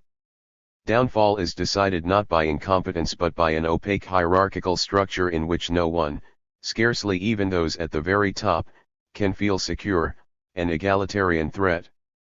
When, in the most successful film of a year, the heroic squadron leader returns to be harassed by petty bourgeois caricatures as a drugstore jerk, he not only gives the spectators an occasion for unconscious gloating but in addition strengthens them in their consciousness that all men are really brothers. Extreme injustice becomes a deceptive facsimile of justice, disqualification of equality. Sociologists, however, ponder the grimly comic riddle, where is the proletariat? 125. Olet. 1. In Europe the pre-bourgeois past survives in the shame felt at being paid for personal services or favors. The new continent knows nothing of this. In the old world too nothing was done for nothing, but this was felt as a wound. Doubtless, a distinction that itself derives from nothing better than a monopoly of land, is ideology. But it had penetrated characters deeply enough to stiffen their necks against the market. The German ruling class disdained to earn money other than by privilege or control of production until deep into the 20th century. What was thought disreputable about artists and scholars was what they themselves most rebelled against: remuneration, and Hölderlin, the private tutor, as much as Liszt, the pianist, underwent precisely in employment those experiences which led them into their opposition to the dominant consciousness. Up to our days a man's membership of the upper or lower classes has been crudely determined by whether or not he accepted money. At times false pride became conscious criticism. Every child of the European upper classes blushed at a monetary gift made by relations, and even if the greater force of bourgeois utility overcame and overcompensated such reactions, the doubt nevertheless remained whether man was made merely to exchange. The remnants of the old were, in the European consciousness, ferments of the new. In America, on the other hand, no child of even well-off parents has inhibitions about earning a few cents by newspaper rounds, and this nonchalance has found its way into the demeanor of adults. This is why, to the uninformed European, Americans in their entirety can so easily appear as people without dignity, predisposed to paid services, just as, conversely, they are inclined to take him for a vagabond and aper of princes. The self-evidence of the maxim that work is no disgrace, the guileless absence of all snobbery concerning the ignominy, in the feudal sense, of market relationships, the democracy of the earnings principle, contribute to the persistence of what is utterly anti-democratic, economic injustice, human degradation. It occurs to nobody that there might be services that are not expressible in terms of exchange value. This is the real precondition for the triumph of that subjective reason which is incapable of thinking a truth intrinsically binding, and perceives it solely as existing for others, as exchangeable. If across the Atlantic the ideology was pride, here it is delivering the goods. This applies also to the products of the objective spirit. The direct advantage to each party in the exchange act, in other words subjectively the most limited attitude, prohibits subjective expression. Profitability, the a priori condition of consequentially marketable production, nips the spontaneous need for subjectivity, for the thing itself, in the bud. Even cultural products introduced and distributed with the maximum display of expense repeat, though it be by virtue of impenetrable machinery, the public house musician's sidelong glance at the plate on the piano while he hammers their favorite melody into his patron's ears. The culture industry's budget runs to billions, but the formal law of its performances is that of the tip. The excessively glossy, hygienic quality of industrialized culture is the sole rudiment of primal shame, an exorcising image, comparable to the tailcoats of the highest hotel managers, who, in their eagerness not to look like head waiters, outdo aristocrats in elegance, so giving themselves away as head waiters. 126. IQ. The modes of behavior appropriate to the most advanced state of technical development are not confined to the sectors in which they are actually required. So thinking submits to the social checks on its performance not merely where they are professionally imposed, but adapts to them its whole complexion. Because thought has by now been perverted into the solving of assigned problems, even what is not assigned is processed like a problem. Thought, having lost autonomy, no longer trusts itself to comprehend reality, in freedom, for its own sake. This it leaves, respectfully diluted, to the highest paid, thereby making itself measurable. It behaves, even in its own eyes, as if it had constantly to demonstrate its fitness. Even where there is no nut to crack, thinking becomes training for no matter what exercise. It sees its objects as mere hurdles, a permanent test of its own form. Considerations that wish to take responsibility for their subject matter and therefore for themselves, arouse suspicion of being vain, windy, a social self-gratification.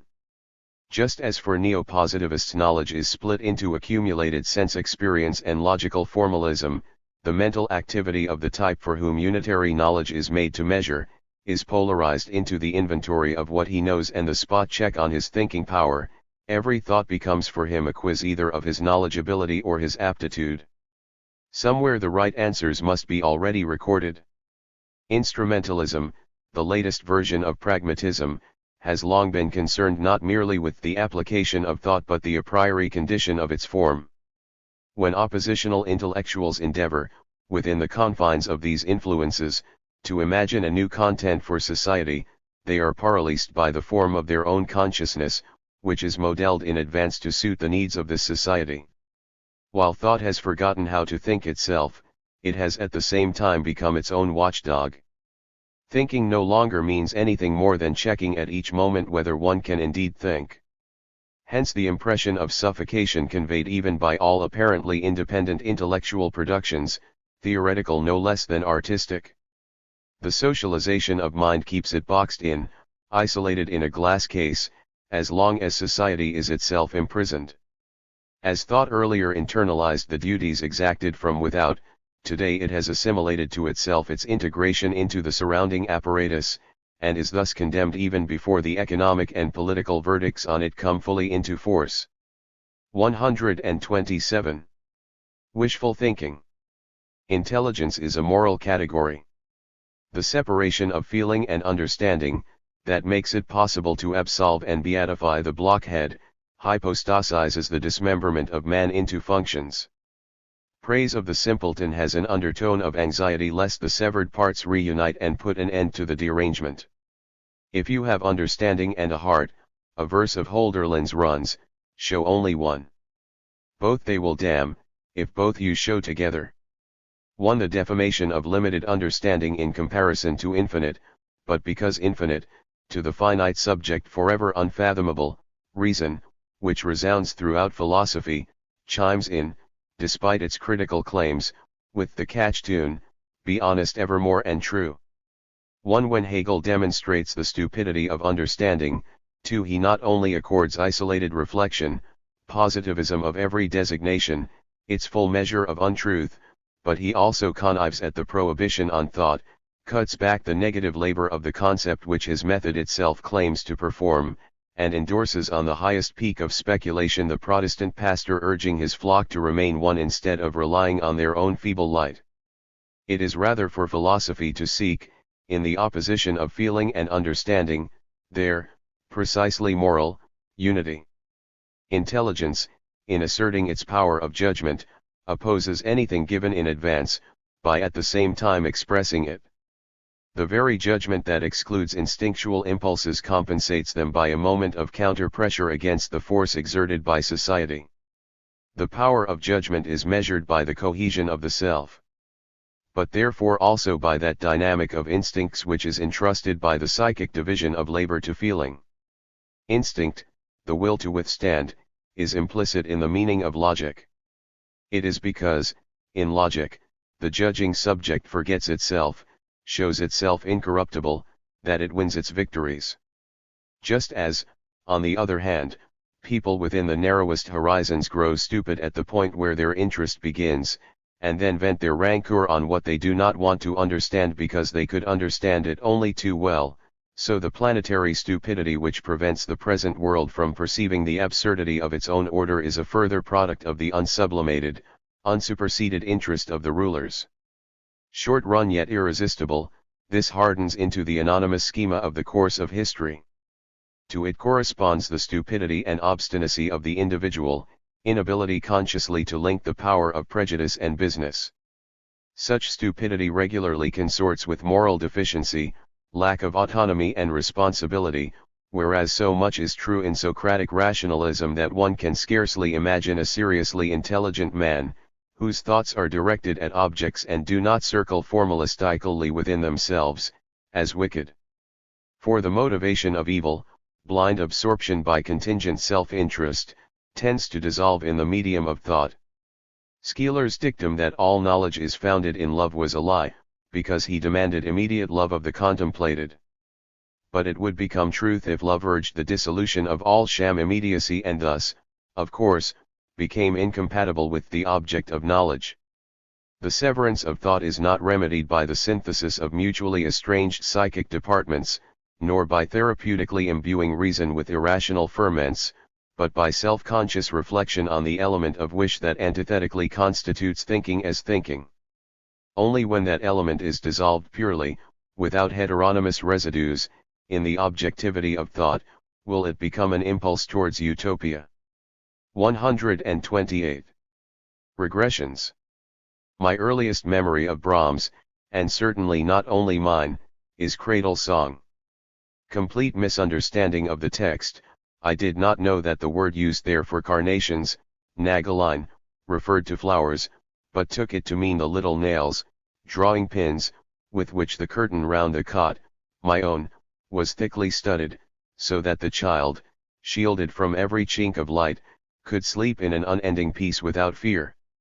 How much the flowers fell short of the tenderness of those curtains!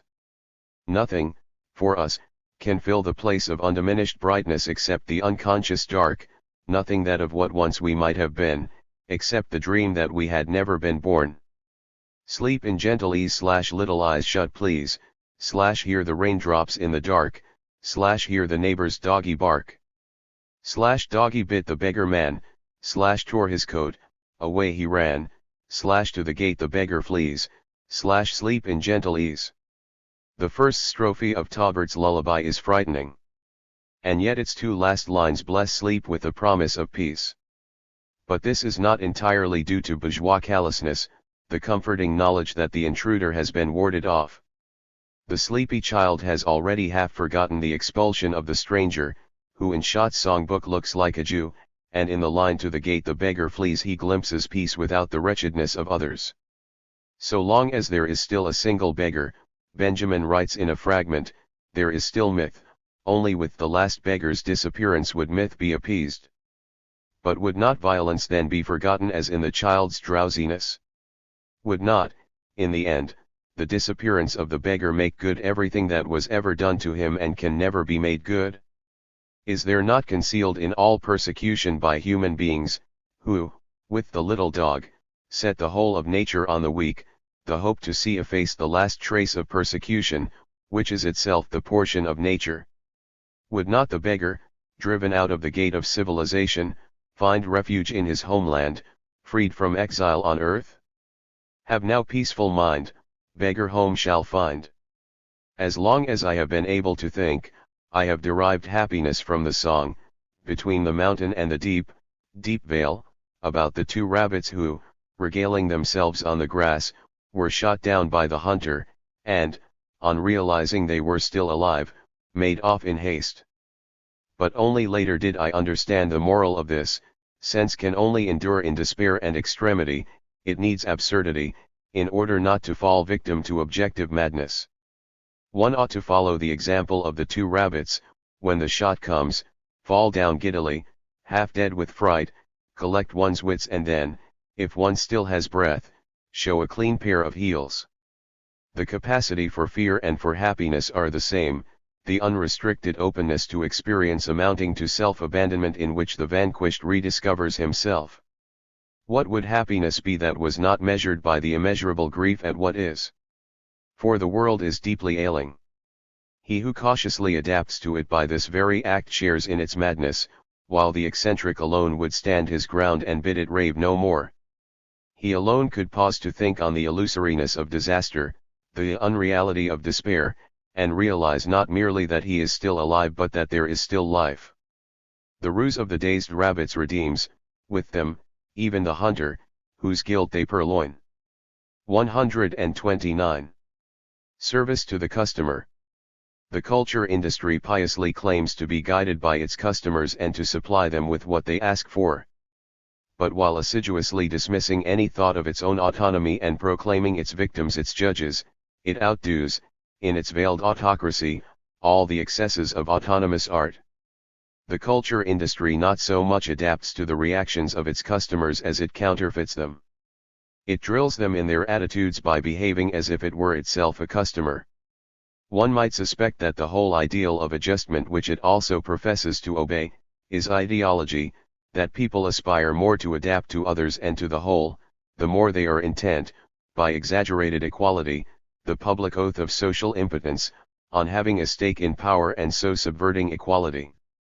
Music does the listening for the listener, and the film perpetrates on trust scale the odious trick of grown ups who, palming something off on children, bellabore the recipients with the language it would suit them to hear from them, and present the usually dubious gift with the expressions of lip-smacking delight that they wish to elicit. The culture industry is geared to mimetic regression, to the manipulation of repressed impulses to copy. Its method is to anticipate the spectator's imitation of itself, so making it appear as if the agreement already exists which it intends to create. It can do so all the better because in a stabilized system it can indeed count on such agreement, having rather to reiterate it ritualistically than actually to produce it. Its product is not a stimulus at all, but a model for reactions to non-existent stimuli. Hence in the picture house the enthusiastic music titles, the idiotic nursery talk, the winking folksiness, even the close-up of the start seems to shout, "How super!" With these techniques the cultural apparatus assails the spectator with the frontal force of the express train coming towards him at the climax of cinematic tension. But the tone adopted by every film is that of the witch handing food to the child she wants to enchant or devour, while mumbling horribly, "Lovely, lovely soup. How you're going to enjoy it?" In art this kitchen fire witchcraft was invented by Wagner, whose linguistic intimacies and musical spices are forever tasting themselves, and he also, with a genius's compulsion to confess, laid bare the whole process in the scene of the ring where Mime offers Siegfried the poisoned potion. But who is to strike off the monster's head, now that it has itself lain long, with its fair locks, under the linden tree? 130. Grey and grey. Even its bad conscience cannot help the culture industry. So objective has its spirit become that it slaps its own subjects in the face, so that they, its agents all, are in the know and attempt, by means of mental reservations, to distance themselves from the mischief they cause. The admission that films disseminate ideologies is itself disseminated ideology. It is accommodated administratively in the rigid distinction between synthetic daydreams on one hand, vehicles of refuge from everyday life, escape, and on the other well-meaning products that spur us on to correct social behavior, convey a message. Their prompt subsumption under escape and message expresses the untruth of both types. The scorn for escapism, the standardized indignation at superficiality, is nothing but the pitiful echo of the old established ethos that fulminates against gambling because in the dominant practice it cannot play the game. It is not because they turn their back on washed-out existence that escape films are so repugnant, but because they do not do so energetically enough, because they are themselves just as washed out, because the satisfactions they fake coincide with the ignominy of reality, of denial. The dreams have no dream. Just as the Technicolor heroes do not allow us to forget for a second that they are normal people, typecast public faces and investments, so under the thin tinsel of schematically produced fantasy emerges in unmistakable outline the skeleton of cinema ontology, the whole obligatory hierarchy of values, the canon of the undesirable or the exemplary. There is nothing more practical than escape, nothing more fervently espoused to big business. We are abducted into the distance only to have the laws of empiricist living hammered from afar, unhampered by empirical possibilities of evasion, into our consciousness. The escape is full of message. And message, the opposite, looks what it is, the wish to flee from flight. It reifies the resistance to reification. One need only hear experts praising a celluloid masterpiece for having, beside other merits, moral seriousness, in the same tone as a glamorous actress is certified as having personality too. The executive conference could easily decide to include in the escape film, along with more expensive extras, an ideal, the Goethean call that man should be noble, helpful, and kind.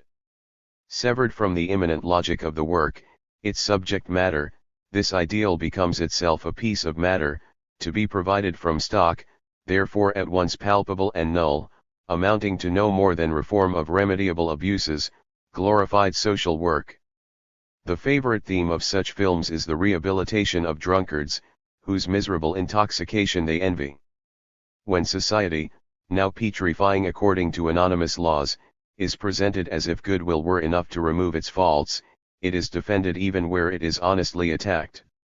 A kind of popular front of all right-thinking men is invoked. The practical spirit of the message, the tangible demonstration of how things can be improved, joins forces with the system in the fiction that a subject encompassing the whole of society, such as does not at present exist, can put everything right if only everyone will sit down together and make up their minds about the root of the trouble.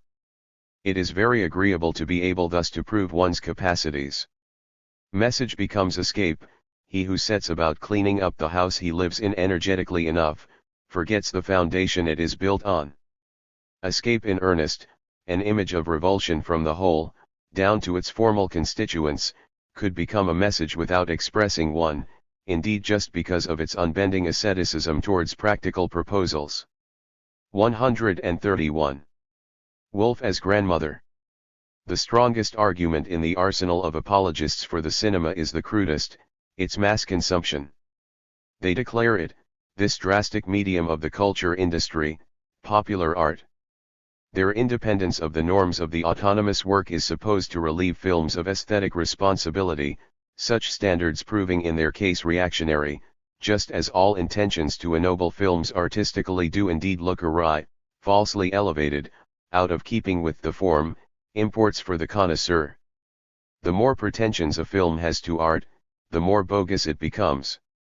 The protagonists of the cinema can point to this and, moreover, as critics of an inwardness now become kitsch, can picture themselves, with their coarse outward kitsch, as the avant-garde. If one is once drawn onto this ground, such arguments, fortified with technical experience and professional fluency, become almost irresistible. The film is not a mass art, but merely manipulated to deceive the masses. But through the market the wishes of the public are ceaselessly asserted. Collective production by itself guarantees the film's collective nature, only someone out of touch with reality could suspect its producers of being sly string pullers. Most lack talent, to be sure, but where the necessary gifts do come together, then, despite all the limitations of the system, success is possible. The mass taste with which the film complies is not that of the masses themselves, but foisted on them. But to talk of a different mass taste than that which the masses actually display is absurd, and everything that has ever been called folk art has always reflected domination. Only in the competent adaptation of production to given needs, not in orientation to an utopian audience, can the unformulated general will, by this logic, be given form. The film is full of lying stereotypes. But the stereotype is of the essence of folk art. Fairy tales are as familiar with the rescuing prince and the devil as the film with the hero and the villain, and even the barbaric cruelty that divides the world into good and evil the film has in common with the greatest fairy tales, which have the stepmother dance to death in red-hot iron shoes. All this could be answered only by reflecting on the basic concepts presupposed by the apologists. Bad films cannot be put down to incompetence, the most gifted are broken by the business setup, and that the untalented flock to it is due to the affinity between lying and the swindler. The mindlessness is objective. Improved personnel could not found a folk art. Its concept arose out of agrarian relationships or an economy of simple commodity production. Such relations and the characters expressing them are those of masters and servants, gainers and losers, but in an immediate, not wholly objectified form. Of course they are no less seamed with class distinctions than late industrial society, but their members are not yet encompassed by the total structure, which first reduces the individual subjects to mere moments, in order then to unite them, impotent and discrete, in the collective. That there is no longer a folk does not mean, however, as the Romantics propagated, that the masses are worse. Rather, it is precisely in the new, radically alienated form of society that the untruth of the old is first being revealed. The very traits which the culture industry claims as the heritage of folk art, become, through the industry itself, suspect. The film has a retroactive effect. Its optimistic horror brings to light in the fairy tale what always served injustice, and shows dimly in the reprimanded miscreants the faces of those whom integral society condemns, and to condemn whom has from the first been the dream of socialization. For this reason the demise of individualist art is no justification for one that deports itself as if its subject and its archaic reactions were natural, whereas its real subject is the syndicate, unconscious certainly, of a few big firms. Even if the masses have, as customers, an influence on the cinema, it remains as abstract as the box office returns which have replaced discriminating applause, the mere choice between yes and no to what is offered, an integral part of the disproportion between concentrated power and dispersed impotence. The fact, finally, that in the making of a film numerous experts, and also simple technicians, have a say, no more guarantees its humanity than decisions by qualified scientific advisory boards ensure that of bombs and poison gas. The rarefied talk about the film as an art doubtless befits hacks wishing to recommend themselves, but the conscious appeal to naivete, to the servant's obtuseness that has long since permeated the thoughts of the masters, is equally worthless. The film, which today attaches itself inescapably to men as if it were a part of them, is at the same time remotest of all from their human destiny, which might be realized from one day to the next, and apologetics for it are sustained by resistance to thinking this antinomy. That the people who make films are in no way schemers is no counter-argument. The objective spirit of manipulation asserts itself in experiential rules, appraisals of the situation, technical criteria, economically inevitable calculations, the whole specific weight of the industrial apparatus, without any special censorship being needed, and even if the masses were asked they would reflect back the ubiquity of the system. The producers no more function as subjects than do their workers and consumers, but merely as components in a self-regulating machinery. The Hegelian-sounding precept, however, that mass art should reflect the real taste of the masses and not that of carping intellectuals, is usurpation. The film's opposition, as an all-encompassing ideology, to the objective interests of mankind, its interlacement with the status quo of profit motivation, bad conscience and deceit can be conclusively demonstrated. No appeal to an actually existent state of consciousness could ever have the right to veto insight which transcended the state of consciousness by discerning its contradiction to itself and to objective conditions. It is possible that the German fascist professor was right and that real folk songs already lived on cultural values that had sunk down from the upper stratum. Not for nothing is all folk art fissured and, like the film, not organic.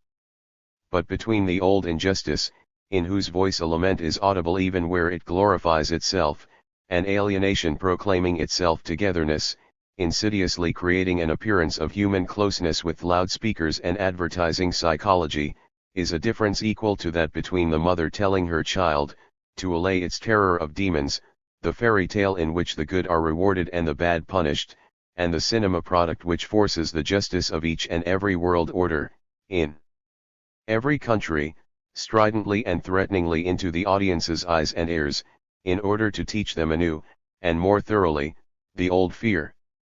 The fairy tale dreams, appealing so eagerly to the child in the man, are nothing other than regression organized by total enlightenment, and where they pat the onlooker most confidentially on the shoulder, they most thoroughly betray him. Immediacy, the popular community concocted by films, amounts to mediation without residue, reducing men and everything human so perfectly to things, that their contrast to things, indeed the spell of reification itself, becomes imperceptible. The film has succeeded in transforming subjects so indistinguishably into social functions, that those wholly encompassed, no longer aware of any conflict, enjoy their own dehumanization as something human, as the joy of warmth. The total interconnectedness of the culture industry, omitting nothing, is one with total social delusion. Which is why it makes such light work of counter-arguments. 132. Expensive reproduction. Society is integral even before it undergoes totalitarian rule. Its organization also embraces those at war with it by coordinating their consciousness to its own. Even those intellectuals who have all the political arguments against bourgeois ideology at their fingertips, undergo a process of standardization which, despite crassly contrasting content, through readiness on their part to accommodate themselves, approximates them to the prevalent mentality to the extent that the substance of their viewpoint becomes increasingly incidental, dependent merely on their preferences or the assessment of their own chances. What they subjectively fancy radical, belongs objectively so entirely to the compartment in the pattern reserved for their like, that radicalism is debased to abstract prestige, legitimation for those who know what an intellectual nowadays has to be for and what against. The good things they opt for have long since been just as accepted, in numbers just as restricted, in their hierarchy of values just as fixed, as those of student fraternities. While they inveigh against official kitsch, their views, like dutiful children, are allowed to partake only of pre-selected nutrition, clichés against clichés. The habitations of such young bohemians resemble their intellectual household. On the walls the deceptively faithful color reproductions of famous Van Goghs like the sunflowers or the Café at Aries, on the bookshelf the boiled-down socialism and psychoanalysis and a little sexology for libertines with inhibitions. Added to this the Random House edition of Proust, Scott Moncrief's translation deserved a better fate, cut-price exclusivity even in its appearance, the compactly economical omnibus shape, a mockery of the author whose every sentence put out of action some received opinion, while now as a prize-winning homosexual he fills a similar need for youth as do the books about forest animals and the North Pole expedition in the German home. Also the gramophone with the Lincoln cantata of some stalwart spirit deeply concerned with railway stations, together with the duly marveled at Oklahoma folklore and a few noisy jazz records that make you feel at once collective, audacious, and comfortable. Every opinion earns the approbation of friends, every argument is known by them beforehand. That all cultural products, even nonconformist ones, have been incorporated into the distribution mechanisms of large-scale capital, that in the most developed country a product that does not bear the imprimatur of mass production can scarcely reach a reader, viewer, listener at all, denies deviationary longings their subject matter in advance. Even Kafka is becoming a fixture in the sublet studio. The intellectuals themselves are already so heavily committed to what is endorsed in their isolated sphere, that they no longer desire anything that does not carry the highbrow tag. Ambition aims solely at expertise in the accepted stock in trade, hitting on the correct slogan. The outsiderishness of the initiates is an illusion, they are merely biding their time. To see them as renegades is to assess them too high, they mask mediocre faces with horn-rimmed spectacles betokening brilliance, though with plain glass lenses, solely in order to better themselves in their own eyes and in the general rat race. They are already just like the rest. The subjective precondition of opposition, uncoordinated judgment, is dying out, while its gesticulations continue to be performed as a group ritual. Stalin only needs to clear his throat and they throw Kafka and Van Gogh on the rubbish heap. 133. Contribution to Intellectual History. At the back of my edition of Zarathustra, dated 1910, are publishers' notices. All are slanted at the tribe of Nietzsche readers as conceived by Alfred Kroner in Leipzig, who must have been an expert on the subject. Ideal Goals of Life, by Adalbert Svoboda. Svoboda has lit in his work a far-shining beacon of enlightenment, spreading bright illumination over all the problems of the questing human mind and bringing the true ideals of reason, art, and culture clearly before our eyes. Grand in scale and splendidly produced, it is excitingly written from beginning to end, gripping, stimulating, and instructive, and has a reinvigorating effect on all truly free minds, like a nerve-stealing bath or refreshing mountain air. Signed, Humanity, and almost as recommendable as David Friedrich Strauss. On Zarathustra, by Max Zerbst. There are two Nietzsches. One is the world-famous philosopher in fashion, the dazzling poet and prodigious master of style, who is now on all lips and from whose works a few misunderstood slogans have become the dubious common property of the educated. The other Nietzsche is the unfathomable, inexhaustible thinker and psychologist, the great prober of man and valuer of life unequaled in power of spirit and might of mind, to whom the farthest future belongs. To bring this other Nietzsche closer to the percipient and serious among modern men is the intention of the two discourses contained in this little book. Even so, I should prefer just the one. For the other is called, Philosopher and Noble Human Being. A contribution to the characterization of Friedrich Nietzsche by Meta von Solis-Marschlins. The book arrests our attention by its honest recording of all the emotions that Nietzsche's personality has aroused in a self-aware womanly soul. Don't forget the whip, Zarathustra taught. Instead, we are offered, The Philosophy of Joy, by Max Zerbst. Dr. Max Zerbst takes Nietzsche as his starting point, but strives to transcend a certain one-sidedness in Nietzsche. Cool abstractions are not the author's affair, it is more a hymn, a philosophical hymn to joy that he intones. Like a student spree. None of that one-sidedness. Rather a beeline to the atheist's paradise, the Four Gospels, in German, with an introduction and notes by Dr. Heinrich Schmidt. In contrast to the corrupt form, worked over many times, in which the Gospel has been handed down to us in literature, this new edition goes back to the sources and may well be of high value not only for truly religious people, but also for those antichrists who feel an urge to social action. It is a difficult choice, but one can assume with some confidence that both elites are about as bearable as the synoptists. The Gospel of the New Man, a synthesis, Nietzsche and Christ, by Karl Martin. A wonderfully edifying book. Everything, in the science and art of the present, that has taken up the fight against the specters of the past, all this has put out roots and blossom in this ripe and yet so youthful heart and mind. And the remarkable thing is that this new, utterly new man draws the revivifying draught, for himself and for us, from an ancient spring of rejuvenescence, those other tidings of redemption whose purest notes are heard in the Sermon on the Mount. In the form, too, the simplicity and majesty of those words. Signed, Ethical Culture. The miracle passed from among us all but 40 years ago, plus 20 more, of course, the genius in Nietzsche having rightly decided to break off prematurely its communication with the world. But all to no avail, inspirited, unbelieving priests and exponents of that organized ethical culture that was later to cause emigrant ladies in New York, who once enjoyed a comfortable existence, to finish up as waitresses, have done themselves proud on the estate of the man who once anxiously wondered whether anyone was listening when he sang to himself a secret barcarolle. Even at that time the hope of leaving behind messages in bottles on the flood of barbarism bursting on Europe was an amiable illusion. The desperate letters stuck in the mud of the spring of rejuvenescence and were worked up by a band of noble human beings and other riffraff into highly artistic but inexpensive wall adornments. Only since then has progress in communications really got into its stride.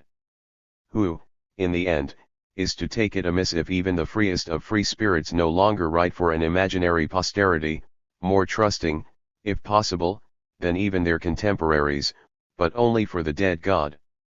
134. Juvenal's error. 1. Difficult to write satire.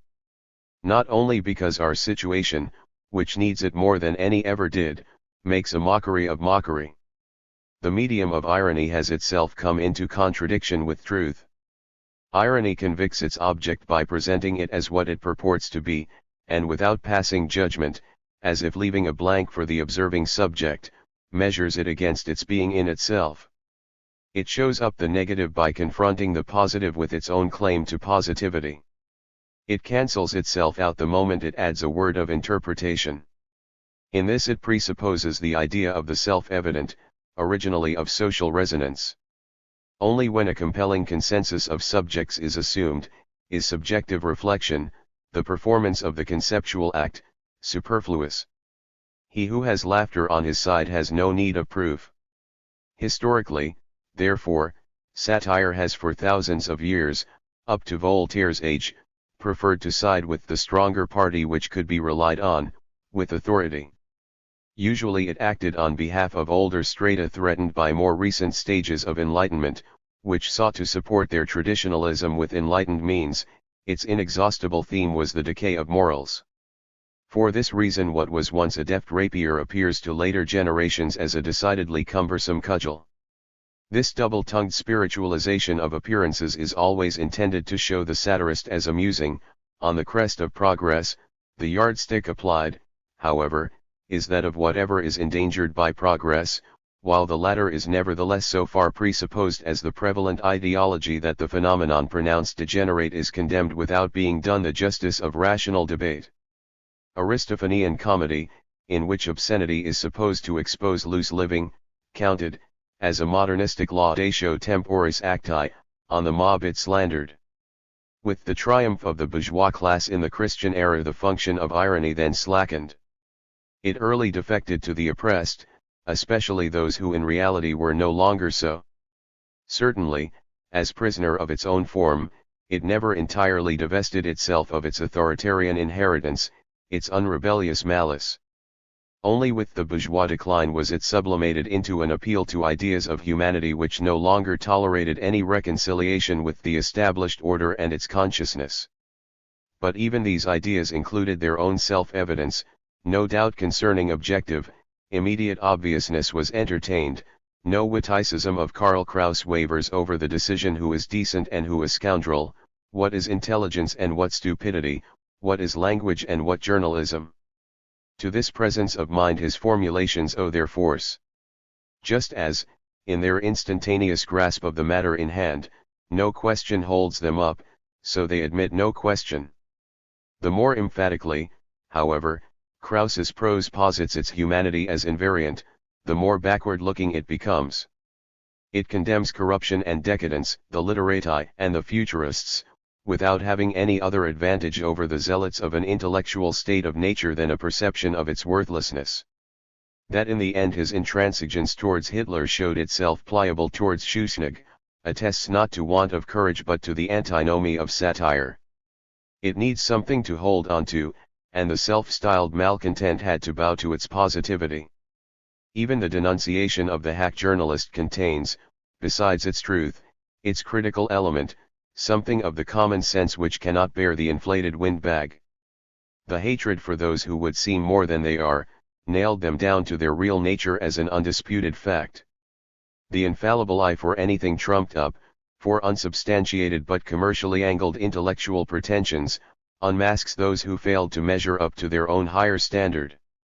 This higher standard is power and success, and manifests itself, in their bungled attempt to reach it, as itself a lie.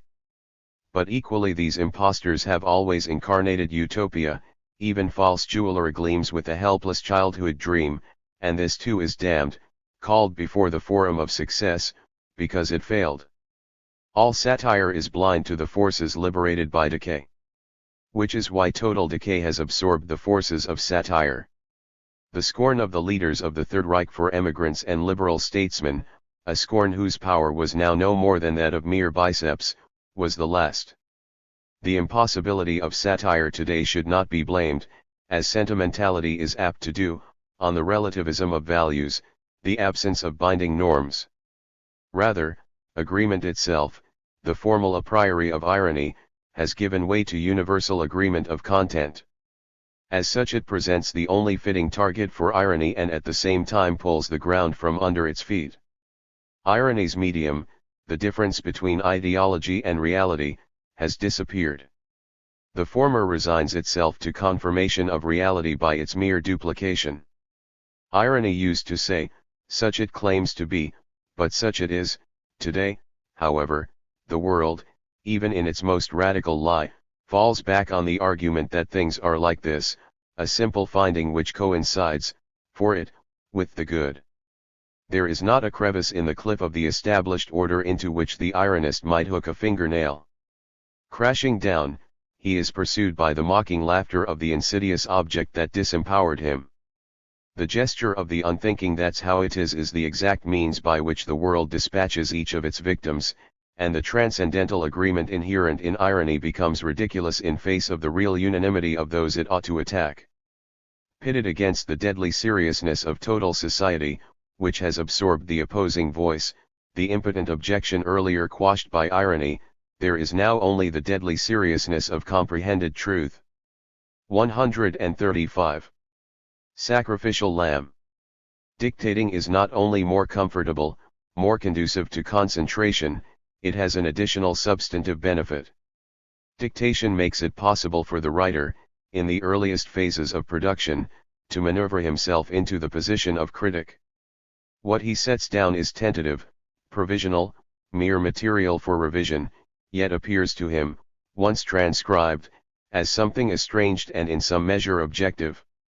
He need have no fear of committing something inadequate to paper, for he is not the one who has to write it, he outweets responsibility in its interests. The risk of formulation takes the innocuous form first of the casually delivered memorandum and then of work on something already existing, so that he no longer properly perceives his own audacity. In face of the difficulty, now grown to desperate proportions, of every theoretical utterance, such tricks become a blessing.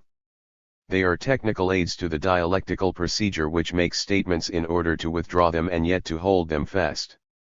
But thanks are due to the person taking down the dictation, if at the right moment he pulls up the writer by contradiction, irony, nervosity, impatience, and disrespect. He incurs wrath, so diverting it from the store of bad conscience with which otherwise the writer would mistrust his own work and therefore dig in his heels all the more defiantly over his supposedly sacred text. The emotion that turns ungratefully on his troublesome helper, benignly purifies his relation to his subject. 136. Exhibitionist. Artists do not sublimate. That they neither satisfy nor repress their desires, but transform them into socially desirable achievements, their works, is a psychoanalytical illusion. Incidentally, legitimate works of art are today without exception socially undesired. Rather, artists display violent instincts, free-floating and yet colliding with reality, marked by neurosis. Even the Philistines dream of the actor or violinist as the synthesis of a bundle of nerves and a tugger of heartstrings, has more truth than the no less Philistine economic theory of instincts according to which the favorite children of renunciation get rid of the stuff in symphonies and novels. Their lot is rather a hysterically excessive lack of inhibition over every conceivable fear, narcissism taken to its paranoiac limit. To anything sublimated they oppose idiosyncrasies. They are implacable towards aesthetes, indifferent to a carefully tended environment, and in tastefully conducted lives they recognize diminished reactions against pressures to diminution as surely as do the psychologists, by whom they are themselves misunderstood. From Mozart's letters to his little Augsburg cousin to the jibes of the embittered private tutor, they have been attracted by the coarse, the inane, the indecent. They do not fit into Freudian theory because it lacks an adequate concept of expression, despite all its insight into the workings of symbolism in dream and neuroses. That an instinctual impulse expressed uncensored cannot be called repressed even though it no longer wishes to reach the goal it cannot find, is no doubt obvious. On the other hand, the analytic distinction between motor, real, and hallucinatory satisfaction is an extension of that between satisfaction and undisguised expression. But expression is not hallucination. It is appearance, measured by the reality principle that it wishes to circumvent. Never, however, does subjective material attempt through appearance, as it does through the symptom, to substitute itself delusively for reality. Expression negates reality by holding up to it what is unlike it, but it never denies reality, it looks straight in the eye the conflict that results blindly in the symptom. What expression has in common with repression is that its movement is blocked by reality. That movement, and the whole complex of experience of which it is a part, is denied direct communication with its object. As expression it achieves unfalsified manifestation of itself and so of the resistance to it, in sensuous imitation. It is so strong that it suffers modification to a mere image, the price of survival, without mutilation on its outward path. In place of the goal, and of subjective, sensorial elaboration, it sets an objective, polemical self-revelation. This distinguishes it from sublimation. Each successful expression of the subject, one might say, is a small victory over the play of forces in its own psychology. The pathos of art is bound up with the fact that precisely by withdrawing into imagination it renders the superior power of reality its due, and yet does not resign itself to adaptation, does not prolong external violence in internal deformation. Those who accomplish this, have without exception to pay dearly for it as individuals, left helplessly behind by their expression, which has outstripped their psychology. Thereby, however, they no less than their products instill doubts as to the ranking of artworks as cultural achievements by definition. No work of art, within the organization of society, can escape its involvement in culture, but there is none, if it is more than mere handicraft, which does not make culture a dismissive gesture, that of having become a work of art. Art is as inimical to art as are artists. In renouncing the goal of instinct they remain faithful to it, and unmask the socially desirable activity naively glorified by Freud as sublimation, which probably does not exist. 137. Small Sorrows, Great Songs. 1. Contemporary mass culture is historically necessary not merely as a result of the encompassment of life in its totality by monster enterprises, but as a consequence of what seems most utterly opposed to the standardization of consciousness predominant today, aesthetic subjectivism. True, the more artists have journeyed into the interior, the more they have learned to forego the infantile fun of imitating external reality. But at the same time, by dint of reflecting on the psyche, they have found out more and more how to control themselves. The progress in technique that brought them ever greater freedom and independence of anything heterogeneous, has resulted in a kind of reification, technification of the inward as such. The more masterfully the artist expresses himself, the less he has to be what he expresses, and the more what he expresses, indeed the content of subjectivity itself, becomes a mere function of the production process. Nietzsche had an inkling of this when he taxed Wagner, that tamer of expression, with hypocrisy, without perceiving that this was not a matter of psychology but of a historical tendency. The transformation of expressive content from an indirect impulse into material for manipulation makes it palpable, exhibitable, saleable. The lyrical subjectivism of Heine, for example, does not stand in simple contradiction to his commercial traits. The saleable is itself subjectivity administrated by subjectivity. The virtuoso use of the scale characteristic of 19th-century performers is transformed by an internal impulsion, without any need for betrayal, into journalism, spectacle, calculation.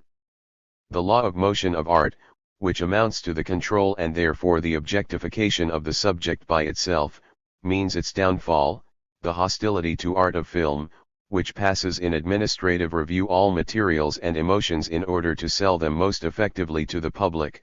The second stage of externality has its source in art, in the growing domination over inner nature. The much lauded play-acting of modern artists, their exhibitionism, is the gesture whereby they put themselves as goods on the market. 138. Who is who? The artist's or scholar's flattering conviction of his own naivete and purity is prolonged in his propensity to explain difficulties by the devious interests, the practical, calculating mentality of those who contract his services. But just as every construction that acquits oneself and convicts the world, all insistence on one's own qualifications, tends precisely to acquit the world in oneself, so the same holds good for the antithesis of pure intentions and cunning. Premeditating, guided by 1,000 political and tactical considerations, cautious and suspicious, just such is the attitude adopted today by the intellectual outsider who knows what to expect. The insiders, however, whose realm has long since coalesced across party frontiers into living space, no longer need the calculation ascribed to them. They are so dependably committed to the rules of reason's game, their interests have so unquestionably sedimented in their thinking, that they have again become ingenuous. In seeking out their dark designs, one's judgment is indeed metaphysically true, in that they are akin to the somber course of the world, but psychologically false. One succumbs to the objective increase of persecution mania. They who, through their function, commit base and treacherous acts, who sell themselves and their friends to power, need no cunning or arrière-pensée, no plans elaborated by the ego, rather they need only give way to their own reactions, unthinkingly satisfy the demands of the moment, to perform effortlessly what others could achieve only by unfathomable scheming. They inspire trust just by proclaiming it. They see their own advantage, live from hand to mouth and commend themselves as both unegoistic and subscribers to a state of things which can be relied on to let them go short of nothing. Because all pursue without conflict solely their own particular interests, these appear in turn as universal and, in this way, disinterested. Their gestures are candid, spontaneous, disarming. They are nice and their opponents unpleasant. Since they no longer have the independence to perform an act in opposition to their interests, they rely on the goodwill of others, and themselves radiate it. Abstract interest, being wholly mediated, creates a second immediacy, while the man not yet wholly encompassed compromises himself as unnatural. If he is not to come to grief, he must ceremoniously outdo the world in worldliness, and is easily convicted of his maladroit excess. Suspicion, power, greed, lack of comradeship, deceit, vanity, and inconsistency are a compelling reproach to him. Social witchcraft inescapably turns him who does not play the game into a self-seeker, and he who, lacking a self, lives by the principle of reality, is called selfless. 139. Addressee unknown. Cultivated Philistines are in the habit of requiring that a work of art give them something. They no longer take umbrage at works that are radical, but fall back on the shamelessly modest assertion that they do not understand. This eliminates even opposition, their last negative relationship to truth, and the offending object is smilingly catalogued among its kind, consumer commodities that can be chosen or refused without even having to take responsibility for doing so. One is just too stupid, too old-fashioned, one simply can't keep up, and the more one belittles oneself, the more one can be sure of swelling the mighty unison of the vox inhumana populi, the judging power of the petrified zeitgeist. Incomprehensibility, that benefits no one, from being an inflammatory crime becomes pitiable folly. Together with the barb one deflects the temptation. That one must be given something, apparently the postulate of substantiality and fullness, cuts both off and impoverishes giving. In this, however, human relationships are like aesthetic. The reproach that someone gives one nothing is pitiful. If the relation has grown sterile, it should be broken off. But he who holds it fast and yet complains, is always devoid of the organ of receiving, fantasy. Both must give something, happiness, as precisely what is not exchangeable, not open to complaint, but such giving is inseparable from taking. All is over if what one finds for the other no longer reaches him. There is no love that is not an echo. In myths the warrant of grace was the acceptance of sacrifice, it is this acceptance that love, the reenactment of sacrifice, beseeches if it is not to feel under a curse. The decay of giving is today matched by a hardness towards receiving. But this comes to the same thing as the denial of real happiness, that alone permits men to cling to their kind of happiness. The rampart would only be breached if they were to accept from others what, with a wry face, they refuse themselves. But this they find difficult because of the effort demanded by taking. Besotted with technique, they transfer their hatred for the superfluous exertion of their existence, to the expense of energy that pleasure, as a moment of their being, needs even in all its sublimations. Though facilitated in countless ways, their practice remains absurd toil, yet to squander strength on their lives' secret, happiness, is something they cannot endure. Here the watchword is relax and take it easy, a formula borrowed from the language of the nursing home, not of exuberance. Happiness is obsolete, uneconomic. For its idea, sexual union, is the opposite of slackness, a blessed straining, just as that of all subjected labor is cursed. 140. Consecutio temporum. 1.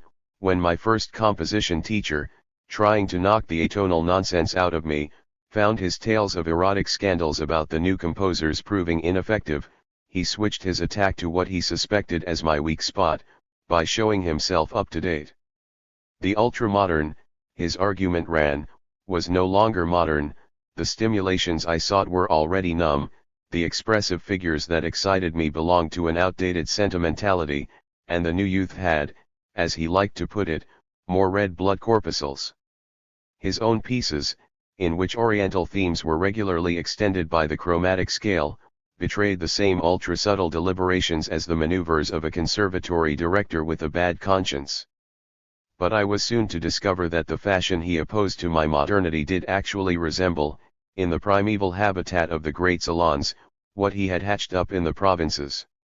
Neoclassicism, that form of reaction which not only fails to acknowledge itself as such but even passes off its reactionary moment as ahead of its time, was the advance guard of a massive tendency which under fascism and mass culture quickly learned to be rid of tender concern for the endlessly tiresome sensibilities of artists, and to combine the spirit of Korthsmaler one with that of technical progress. The modern has really become unmodern. Modernity is a qualitative, not a chronological, category. Just as it cannot be reduced to abstract form, with equal necessity it must turn its back on conventional surface coherence, the appearance of harmony, the order corroborated merely by replication. The stalwarts of the fascist fighting leagues, thundering fool-psalmody against futurism, saw more clearly in their rage than did the Moscow censors who placed Cubism on the index because, in its private impropriety, it failed to measure up to the spirit of the collective age, or the brazen theater critics who find a play by Strindberg or Wedekind passé but a piece of underground reportage up to date. All the same, their blasé philistinism utters an appalling truth, that the procession of total society which would like to force its organization on all expression, is in fact leaving behind the power which opposes what Lindbergh's wife called the wave of the future, that is, the critical construction of being. This is not merely outlawed by a corrupt public opinion, but the prevailing absurdity affects its very substance. The might of what is, constraining the mind to follow its example, is so overwhelming that even the unassimilated expression of protest assumes in face of it a homespun, aimless, inexperienced quality reminiscent of the provincialism that once so prophetically suspected modernity of backwardness. Matching the psychological regression of individuals who exist without a self, is a regression of the objective spirit, in which obtuseness, primitivism, and the bargain sale set up what historically has long since decayed as the newest historical power, and consign to the day before yesterday everything that does not zealously join the march of regression. This quid pro quo of progress and reaction makes orientation in contemporary art almost as difficult as in politics, and furthermore paralyses production itself, where anyone who clings to extreme intentions is made to feel like a backwoodsman, while the conformist no longer lingers bashfully in arbors, literary or horticultural, one but hurtles forward, rocket-powered, into the pluperfect. 141. La nuance/anchor. 2. The demand that thinking and information dispense with nuances cannot be summarily dismissed as bowing to the prevalent obtuseness. Were linguistic nuance no longer perceptible, it would be itself implicated, not merely reception. Language is by its own objective substance social expression, even where it has abruptly severed itself from society as individual. Changes that it undergoes in communication involve the writer's uncommunicative material. Words and phrases spoilt by use do not reach the secluded workshop intact. And the historical damage cannot be repaired there. History does not merely touch on language, but takes place in it. What continues to be used in spite of usage smacks of simple-minded provincialism or cozy restoration. So thoroughly have all nuances been perverted and sold off as flavor that even advanced literary subtleties recall debased words like gloaming, pensive, verdant, fragrant. The measures against banality are becoming banal, arty crafty, with an undertone of moping consolation from that womanly world whose soulfulness complete with lutes and traditional costume, was politically coordinated in Germany. In the cultivated superior trash with which the intellectuals who survive there happily compete for the vacant posts of culture, what yesterday had a linguistically conscious air hostile to convention, reads today as old world appretifying. German culture seems faced with the alternative between a loathsome second Biedermeier or paper administrative philistinism. Yet this simplification, suggested not only by market interests but by cogent political motives and finally by the historical state of the language itself, does not so much overcome nuances as it tyrannically furthers their decay. It offers sacrifices to omnipotent society. But the latter, by virtue of its very omnipotence, is as incommensurable and alien to the subject of knowledge and expression as it ever was in the milder days when it spurned the language of common speech. The fact that human beings are absorbed by the totality without being humanly equal to it, makes institutionalized linguistic forms as vacuous as naively individualistic tone values, and equally fruitless is the attempt to turn the tables on the former by admitting them to the literary medium, people incapable of reading a diagram posing as engineers. The collective language attractive to the writer who suspects his isolation of romanticism, is no less romantic. He usurps the voice of those for whom he cannot speak directly, as one of them, because his language, through reification, is as divorced from them as all are from each other, because the present form of the collective is in itself speechless. No collective entrusted today with expressing the subject, thereby becomes a subject. He who does not chime in with the official hymnic tone of festivals to liberation supervised by totalitarians, but seriously espouses the erudite recommended ambiguously enough by Roger Cale Lewis, merely submits to an objective discipline as privation, without receiving anything concrete and general in exchange. The contradiction between the abstractness of the language that wants to do away with bourgeois subjectivism, and its emphatically concrete objects, does not reside in the incapacity of writers but in a historical antinomy. The subject wants to cede himself to the collective without being cancelled by it. Therefore his very forfeiture of the private becomes private, chimerical. His language, imitating single-handed the taught construction of society, fondly believes it has wakened cement to speech. As punishment, this unauthorized communal language commits incessant faux pas, matter-of-factness at the expense of matter and fact, not so very different from a bourgeois waxing eloquent. The conclusion to be drawn from the decay of nuance is not to cling obstinately to forms that have decayed, nor yet to extirpate them altogether, but rather to try to out-nuance them, to push them to the point where from subjective shading they switch to being a pure, specific definition of the object. The writer must combine the tightest control in ensuring that the word refers, without sidelong glances, to the matter alone, with the shedding of all phrases, the patient effort to detect what linguistically, in itself, carries meaning and what does not, but those in fear of falling in spite of everything behind the zeitgeist, of being cast on the refuse heap of discarded subjectivity, should be reminded that arriviste timeliness and progressive content are no longer the same. In an order which liquidates the modern as backward, this backwardness, once condemned, can be invested with the truth over which the historical process obliviously rolls.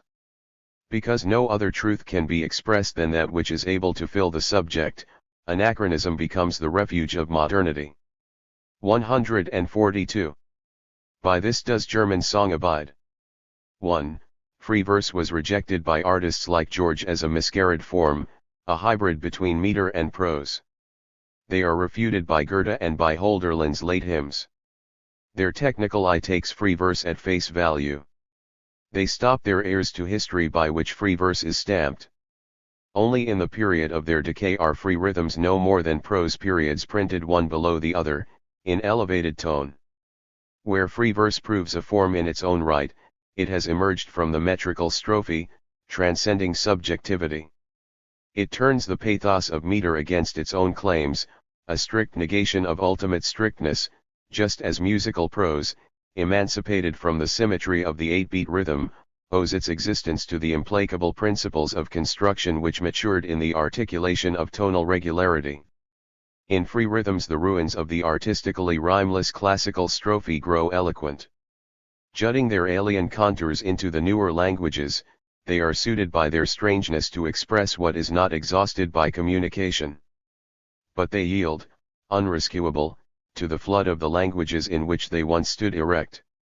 Only brokenly, marooned in the realm of communication and distinguishable from it by no capricious convolutions, do they signify distance and stylization, as if incognito, and without privilege, until in poetry like trickles the waves of dream close over the helpless verses. Not without reason was the epoch of free rhythms that of the French Revolution, the solemn entrance of human dignity and equality.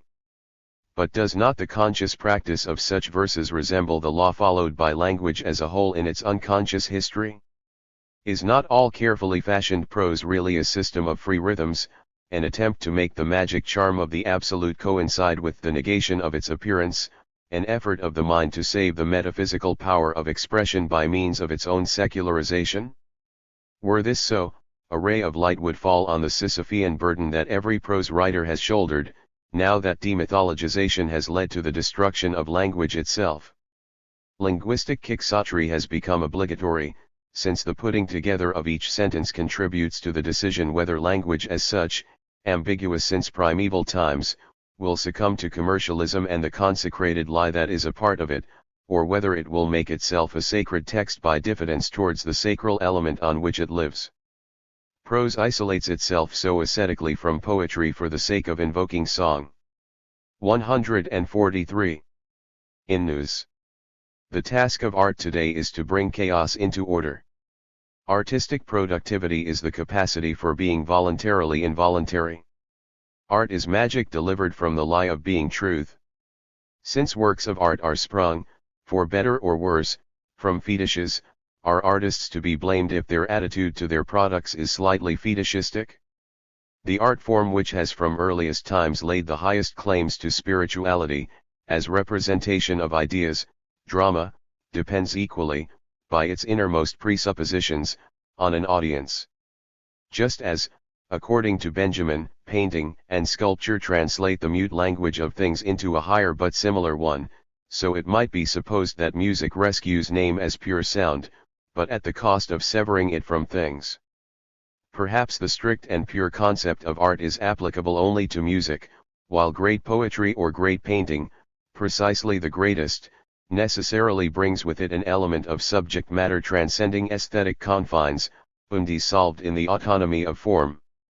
The more profound and consequential an aesthetic theory, the more inappropriate it becomes to such works as the major novels of the 19th century. Hegel seized this advantage in his polemic against Kant. The belief put about by aesthetic theorists that a work of art is to be understood as an object of immediate contemplation, purely on its own terms, is unsound. It is limited not merely by the cultural presuppositions of each work, its language, which only the initiate can follow. Even where there are no such difficulties, the work of art demands more than that one should merely abandon oneself to it.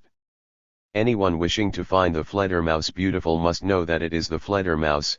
His mother must have told him that it is not about the winged animal but a fancy dress costume. He must remember having been told, "Tomorrow you can go to see the Fledermaus." To be within tradition used to mean, to experience the work of art as something sanctioned, valid, to participate through it in all the reactions of those who had seen it previously. Once this falls away, the work is exposed in its nakedness and fallibility. The plot, from a ritual, becomes idiocy, the music, from a canon of significant figures, flat and stale. It is really no longer so beautiful. From this mass culture draws its right of adaptation. The weakness of all traditional culture outside its tradition provides the pretext for improving, and so barbarically mutilating it. The comfort that flows from great works of art lies less in what they express than in the fact that they have managed to struggle out of existence. Hope is soonest found among the comfortless. Kafka, the solipsist without ipsiety. Kafka, though an avid reader of Kierkegaard, is connected with existentialist philosophy only to the extent that one speaks of down and outs as annihilated existences. Surrealism breaks the promesse du bonheur. It sacrifices, to the appearance of happiness transmitted by any integral form, concern for its truth. 144. Magic flute. The ideology of cultural conservatism which sees enlightenment and art as simple antitheses is false, among other reasons, in overlooking the moment of enlightenment in the genesis of beauty. Enlightenment does not merely dissolve all the qualities that beauty adheres to, but posits the quality of beauty in the first place.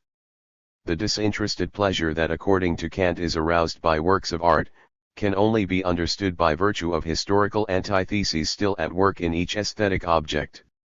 The thing disinterestedly contemplated pleases because it once claimed the utmost interest and thus precluded contemplation.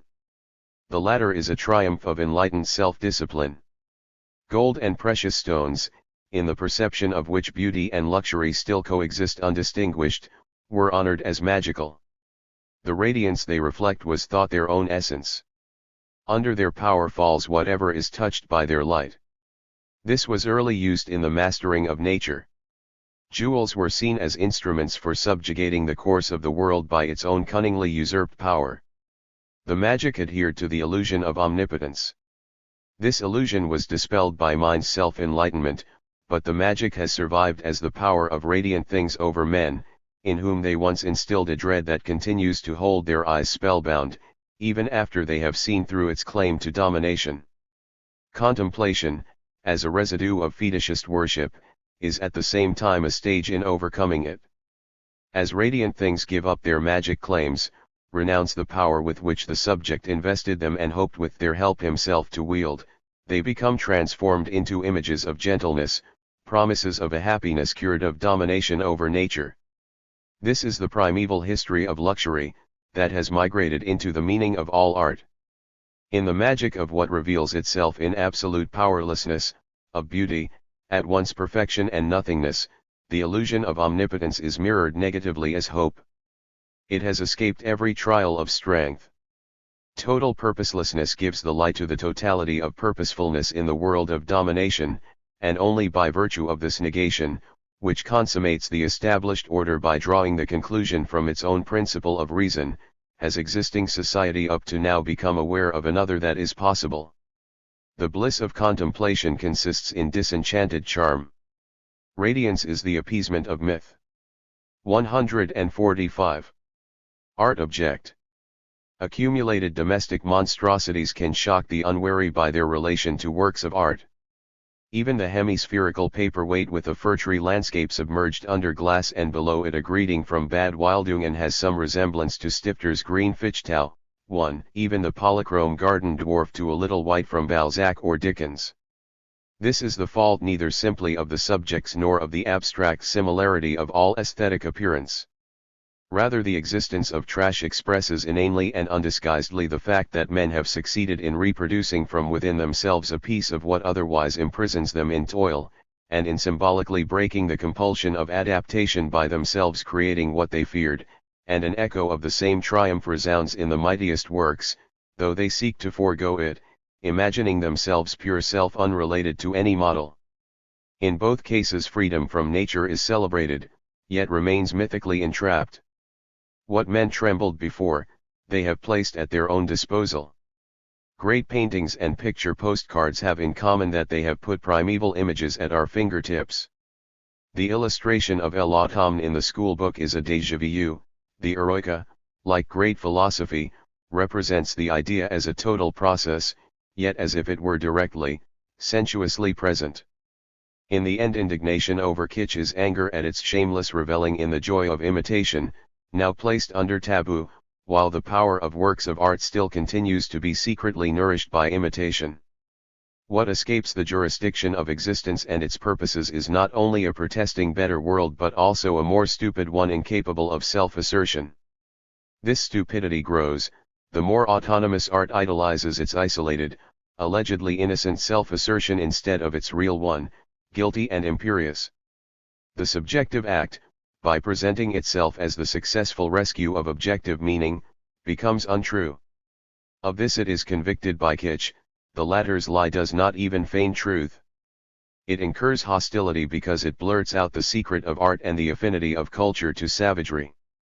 Every work of art has its irresoluble contradiction in the purposefulness without purpose by which Kant defined the aesthetic, in the fact that it is an apotheosis of making, of the nature-ruling capacity that, as a second creation, postulates itself as absolute, purpose-free, existing in itself, whereas after all the act of making, indeed the very glorification of the artifact, is itself inseparable from the rational purposefulness from which art seeks to break away.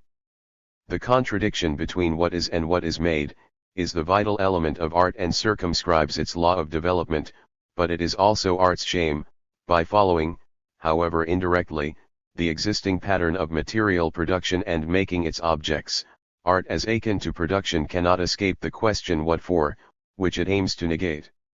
The closer the mode of production of artifacts comes to material mass production, the more naively it provokes that fatal question. Works of art, however, try to silence it. Perfection, as Nietzsche put it, must not have become, one that is, it should not appear made. Yet the more consequentially it distances itself, through perfection, from making, the more fragile its own made existence necessarily becomes, the endless pains to eradicate the traces of making, injure works of art and condemn them to be fragmentary. Art, following the decay of magic, has taken upon itself the transmission of images to posterity. But in this task it employs the same principle that destroyed images. The stem of its Greek name is the same as that of technique. Its paradoxical entanglement in the process of civilization brings it into conflict with its own idea. The archetypes of our time, synthetically concocted by film and hit song for the bleak contemplation of the late industrial era, do not merely liquidate art but, by their blatant feeble-mindedness, blast into daylight the delusion that was always immured in the oldest works of art and which still gives the maturest their power. Luridly the horror of the ending lights up the deception of the origin. It is the fortune and limitation of French art never to have entirely eradicated the pride in making little pictures, just as it differs most obviously from German art in not acknowledging the concept of kitsch. In countless significant manifestations it casts a conciliatory glance at what pleases because it was skillfully made. Sublime artistry keep a hold on sensuous life by a moment of harmless pleasure in the bienfait.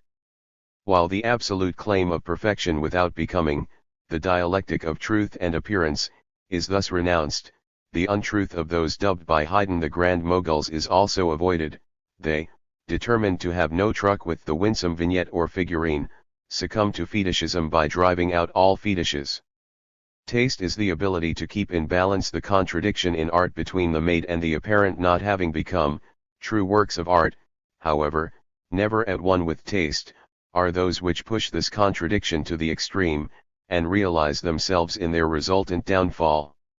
146. Toy Shop. Hebel, in a surprising entry in his diary, asks what takes away life's magic in later years. It is because in all the brightly colored contorted marionettes, we see the revolving cylinder that sets them in motion, and because for this very reason the captivating variety of life is reduced to wooden monotony. A child seeing the tightrope walkers singing, the pipers playing, the girls fetching water, the coachman driving, thinks all this is happening for the joy of doing so. He can't imagine that these people also have to eat and drink, go to bed and get up again. We, however, know what is at stake.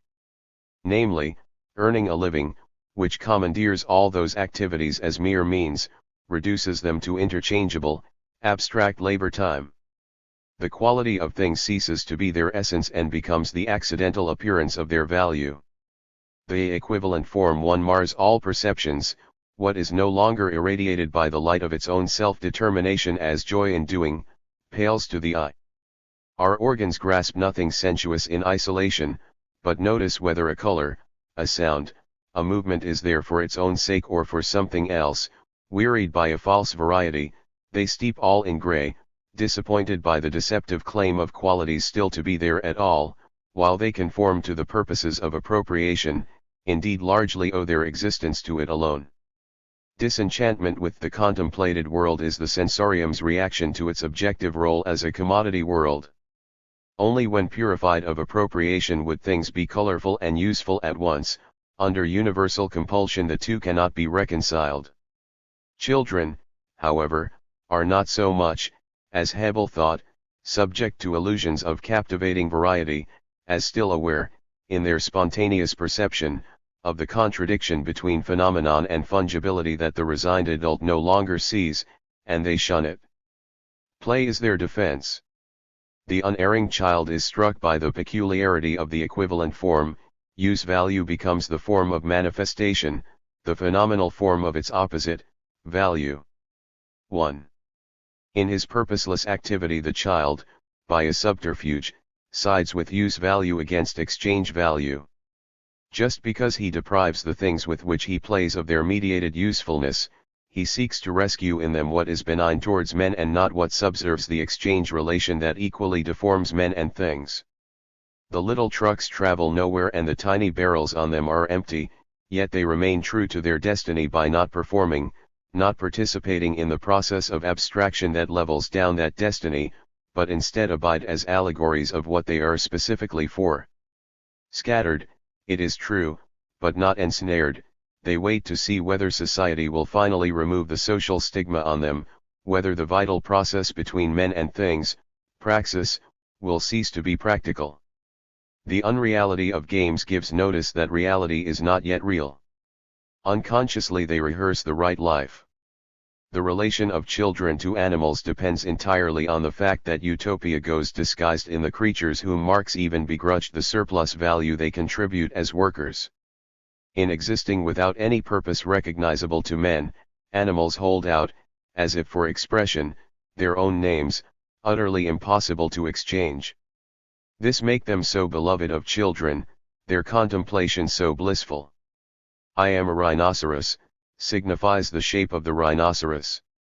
Fairy tales and operettas know such images, and the ridiculous question of the woman, how do we know that Orion is really called Orion, rises to the stars.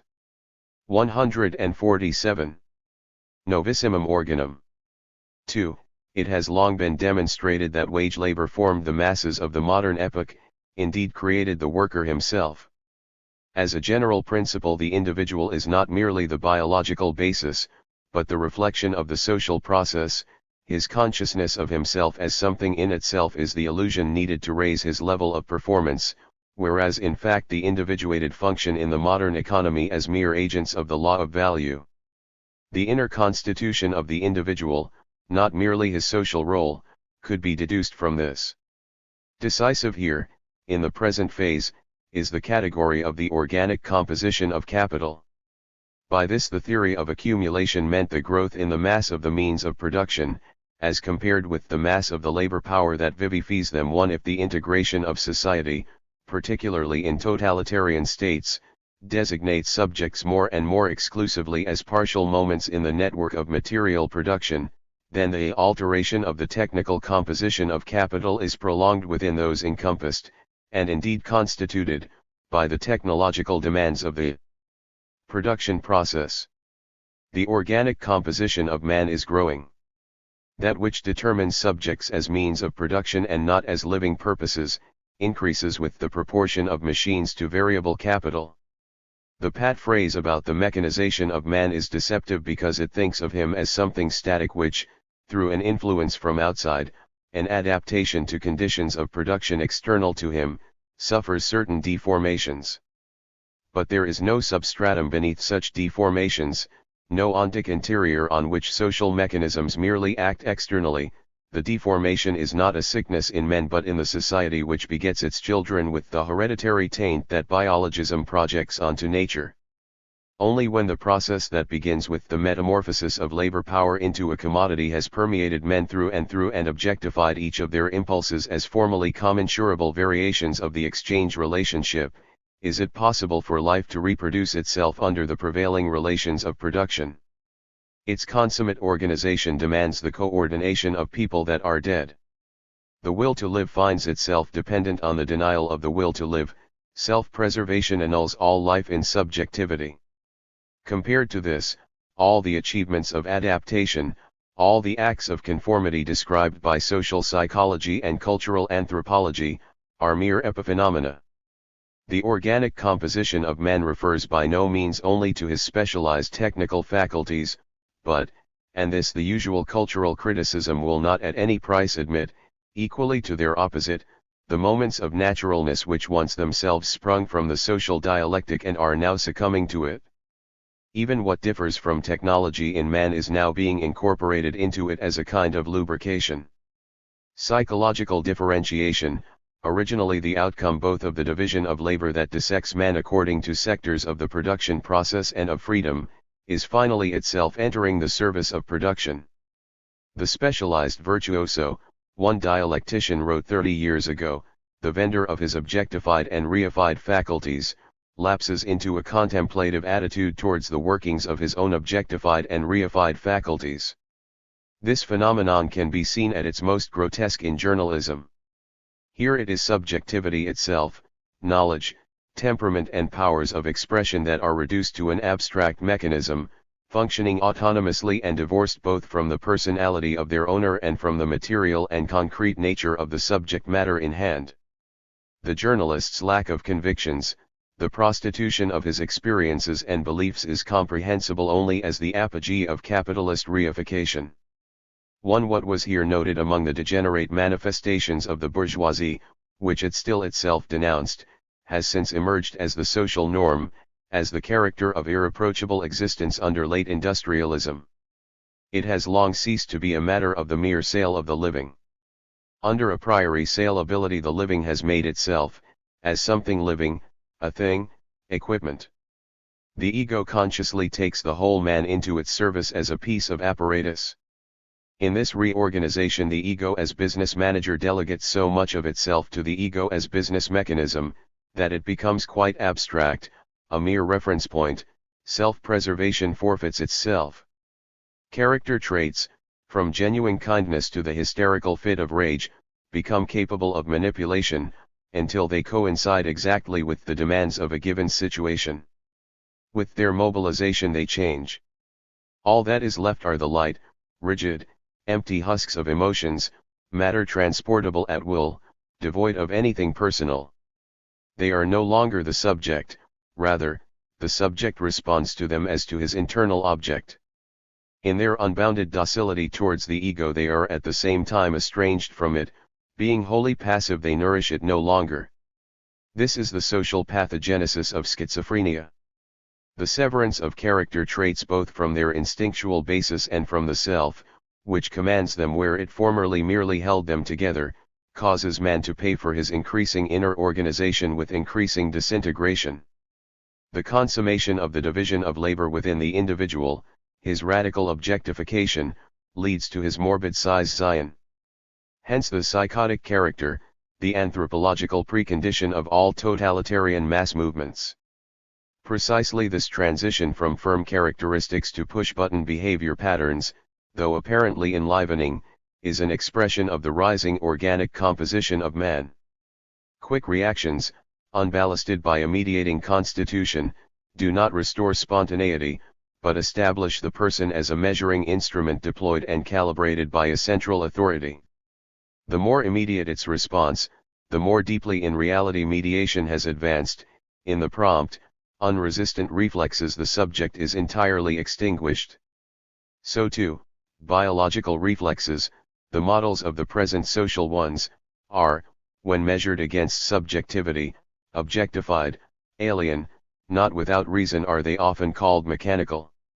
The closer organisms are to death, the more they regress to such twitching.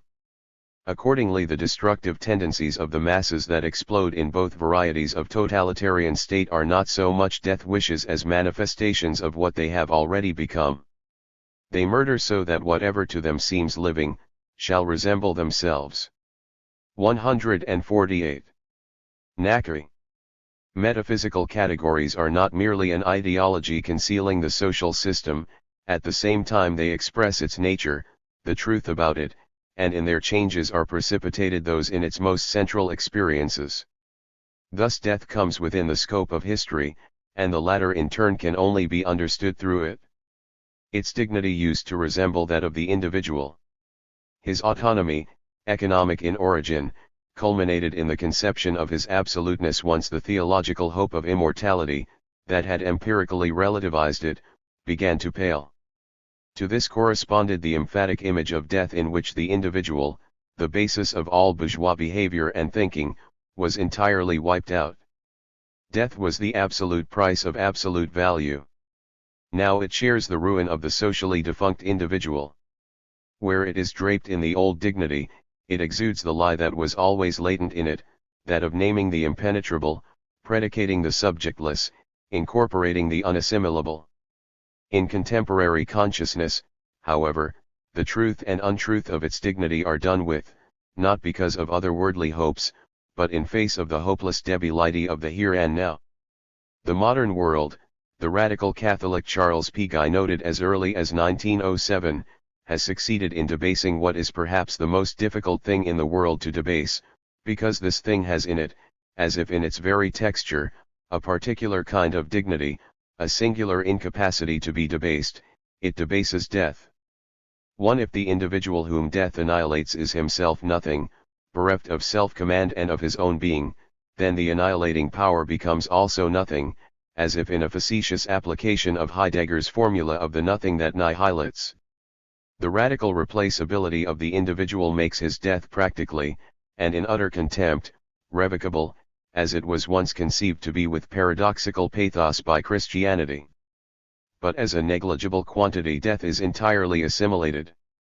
For every person, with all his functions, society has a stand-in ready, to whom the former is in any case no more than an intrusive occupier of his workplace, a candidate for death.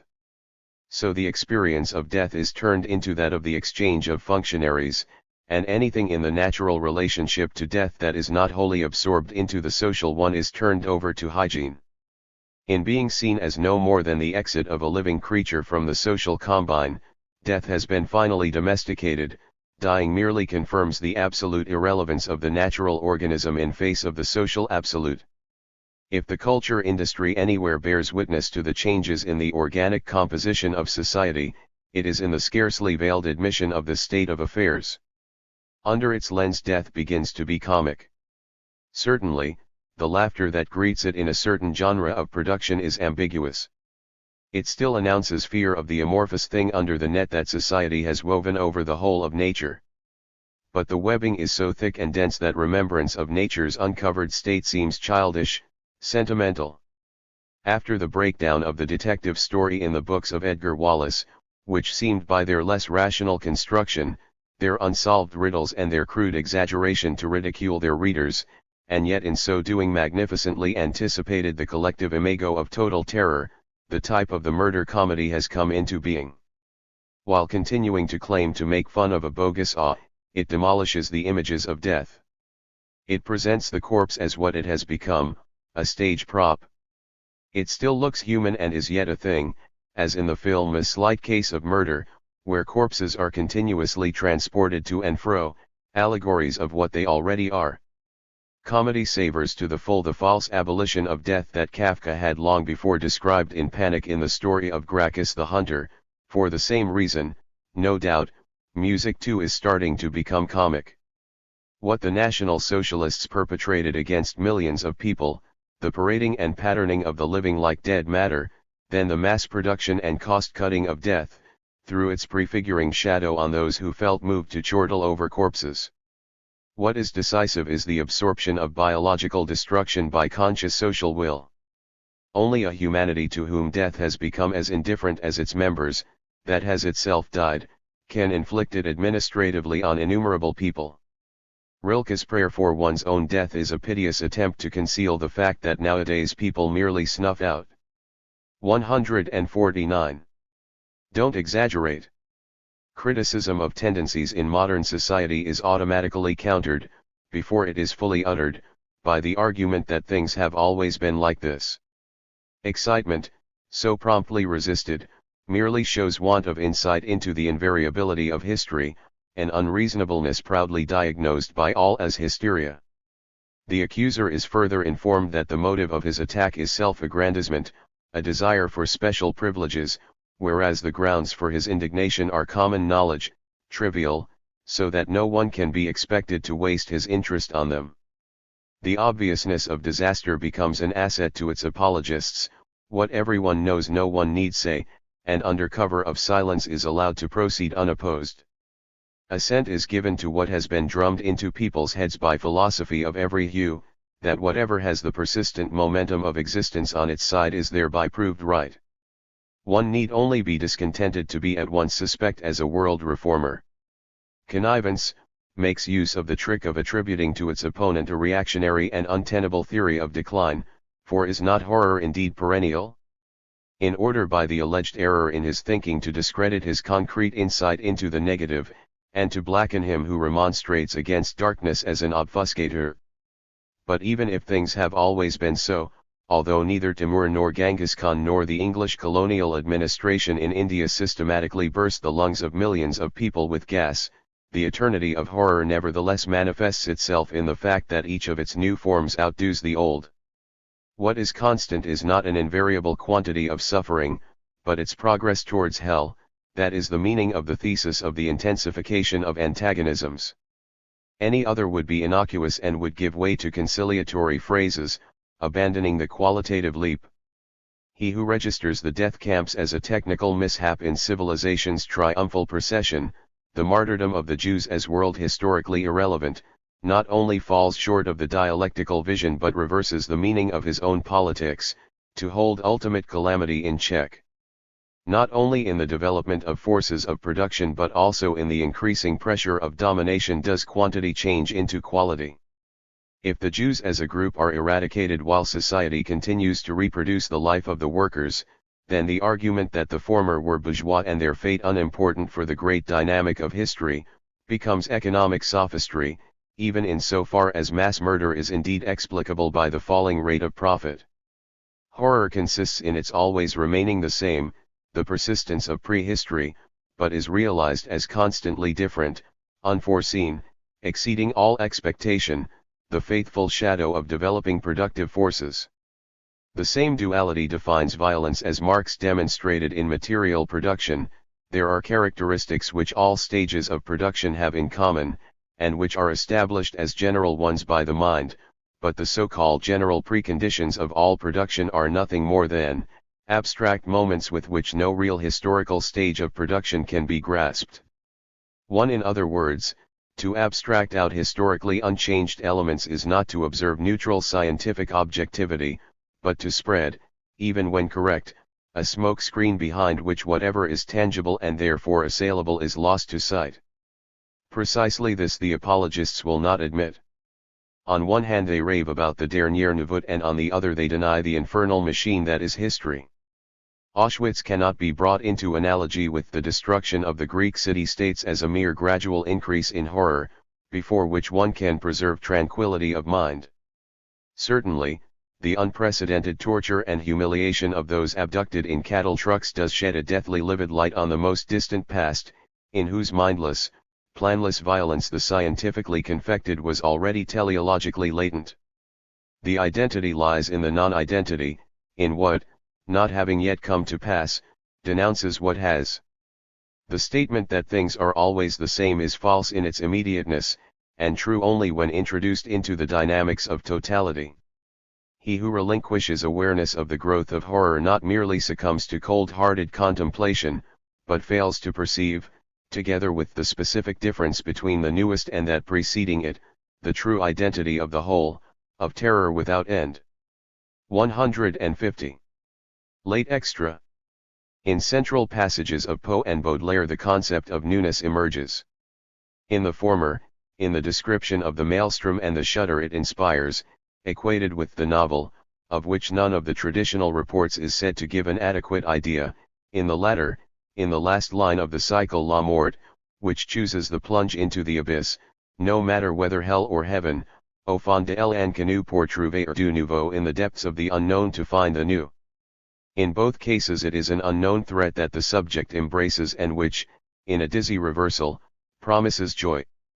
The new, a blank place in consciousness, awaited as if with shut eyes, seems the formula by means of which a stimulus is extracted from dread and despair. It makes evil flower. But its bare contour is a cryptogram for the most unequivocal reaction. It circumscribes the precise reply given by the subject to a world that has turned abstract, the industrial age. The cult of the new, and thus the idea of modernity, is a rebellion against the fact that there is no longer anything new. The never-changing quality of machine-produced goods, the lattice of socialization that enmeshes and assimilates equally objects and the view of them, converts everything encountered into what always was, a fortuitous specimen of a species, the doppelganger of a model. The layer of unpremeditatedness, freedom from intentions, on which alone intentions flourish, seems consumed. Of it the idea of newness dreams. Itself unattainable, newness installs itself in the place of overthrown divinity amidst the first consciousness of the decay of experience. But its concept remains chained to that sickness, as its abstraction attests, impotently reaching for a receding concreteness. For a prehistory of modernity it would be instructive to analyze the change in the meaning of the word sensation, the exoteric synonym for the Baudelarian nouveau. The word became familiar to the educated European through epistemology. In Locke it means simple, direct perception, the opposite of reflection. It then became the great unknown, and finally the arouser of masses, the destructive intoxicant, shock as a consumer commodity. To be still able to perceive anything at all, regardless of its quality, replaces happiness, since omnipotent quantification has taken away the possibility of perception itself. In place of the fulfilled relation of experience to its subject matter, we find something merely subjective, physically isolated, feeling that is exhausted in the reading on the pressure gauge. Thus the historical emancipation from being in itself is converted into the form of perception, a process that 19th-century sense psychology accommodated by reducing the underlying level of experience to a mere basic stimulus, of whose particular constitution the specific sense energies were independent. Baudelaire's poetry, however, is full of those lightning flashes seen by a closed eye that has received a blow. As phantasmagoric as these lights is the idea of newness itself. What flashes thus, while serene contemplation now attains merely the socially preformed plaster casts of things, is itself repetition. The new, sought for its own sake, a kind of laboratory product, petrified into a conceptual scheme, becomes in its sudden apparition a compulsive return of the old, not unlike that in traumatic neuroses. To the dazzled vision the veil of temporal succession is rent to reveal the archetypes of perpetual sameness. This is why the discovery of the new is satanic, an eternal recurrence of damnation. Poe's allegory of the novel is that of the breathlessly spinning yet in a sense stationary movement of the helpless boat in the eye of the maelstrom. The sensations in which the masochist abandons himself to the new are as many regressions. So much is true in psychoanalysis that the ontology of Baudelairean modernity, like all those that followed it, answers the description of infantile partial instincts. Its pluralism is the many-colored fata morgana in which the monism of bourgeois reason sees its self-destruction glitter deceptively as hope. This false promise makes up the idea of modernity, and everything modern, because of its never-changing core, has scarcely aged than it takes on a look of the archaic. The Tristan which rises in the middle of the 19th century as an obelisk of modernity is at the same time a soaring monument to the compulsion to repeat. The new is ambivalent in its enthronement.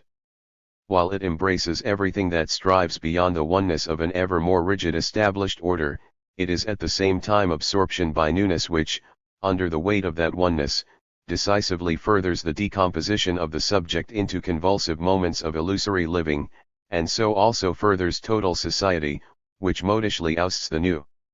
Baudelaire's poem about the martyr of sex, the murder victim, elegically celebrates the sanctity of pleasure in the fearsomely liberating still life of crime, but his intoxication before the naked headless body already resembles that which drove the prospective victims of Hitler's regime to buy, in parleyist greed, the newspapers in which stood the measures announcing their own doom. Fascism was the absolute sensation. In a statement at the time of the first pogroms, Goebbels boasted that at least the National Socialists were not boring.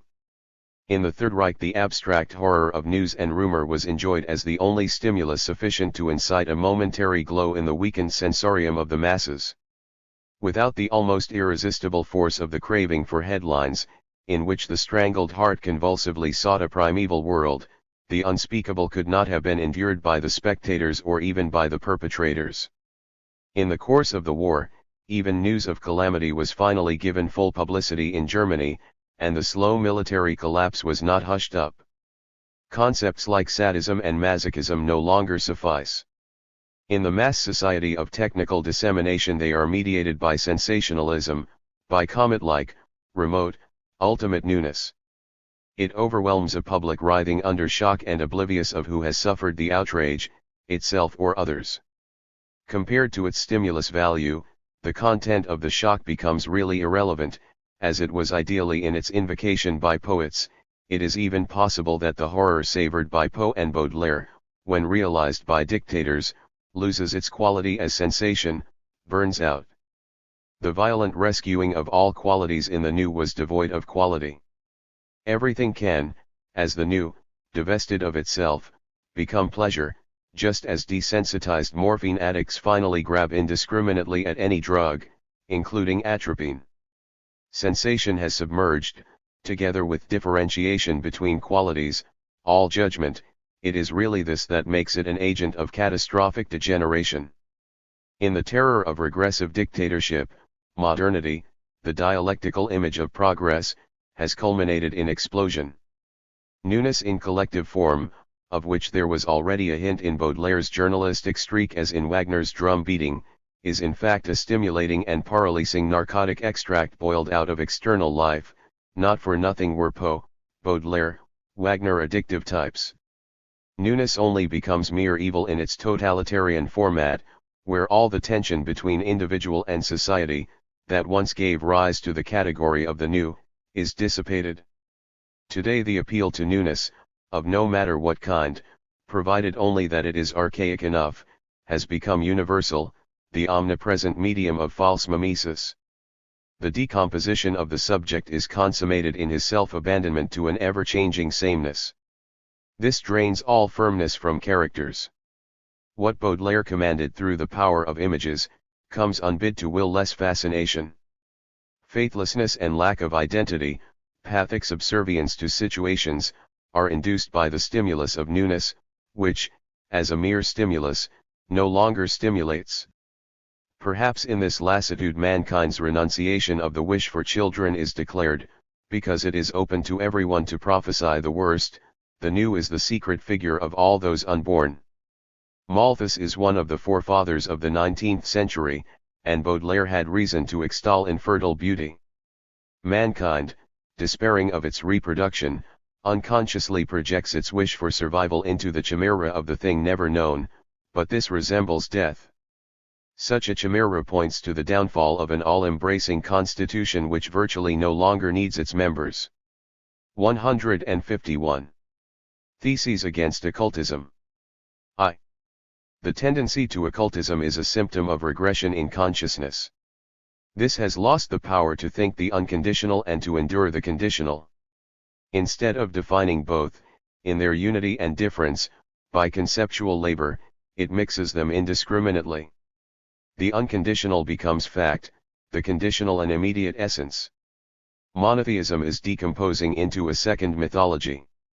I believe in astrology because I do not believe in God, one participant in an American socio-psychological investigation answered.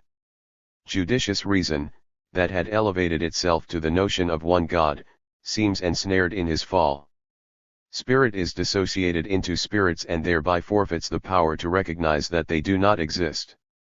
The veiled tendency of society towards disaster lulls its victims in a false revelation, with a hallucinated phenomenon. In vain they hope in its fragmented blatancy to look their total doom in the eye and withstand it. Panic breaks once again, after millennia of enlightenment, over a humanity whose control of nature as control of men far exceeds in horror anything men ever had to fear from nature. 2. The second mythology is more untrue than the first.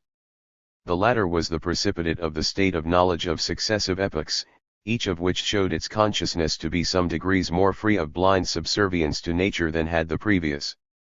The former, deranged and bemused, throws away the hard-won knowledge of itself, in the midst of a society which, by the all-encompassing exchange relationship, eliminates precisely the elemental power the occultists claim to command.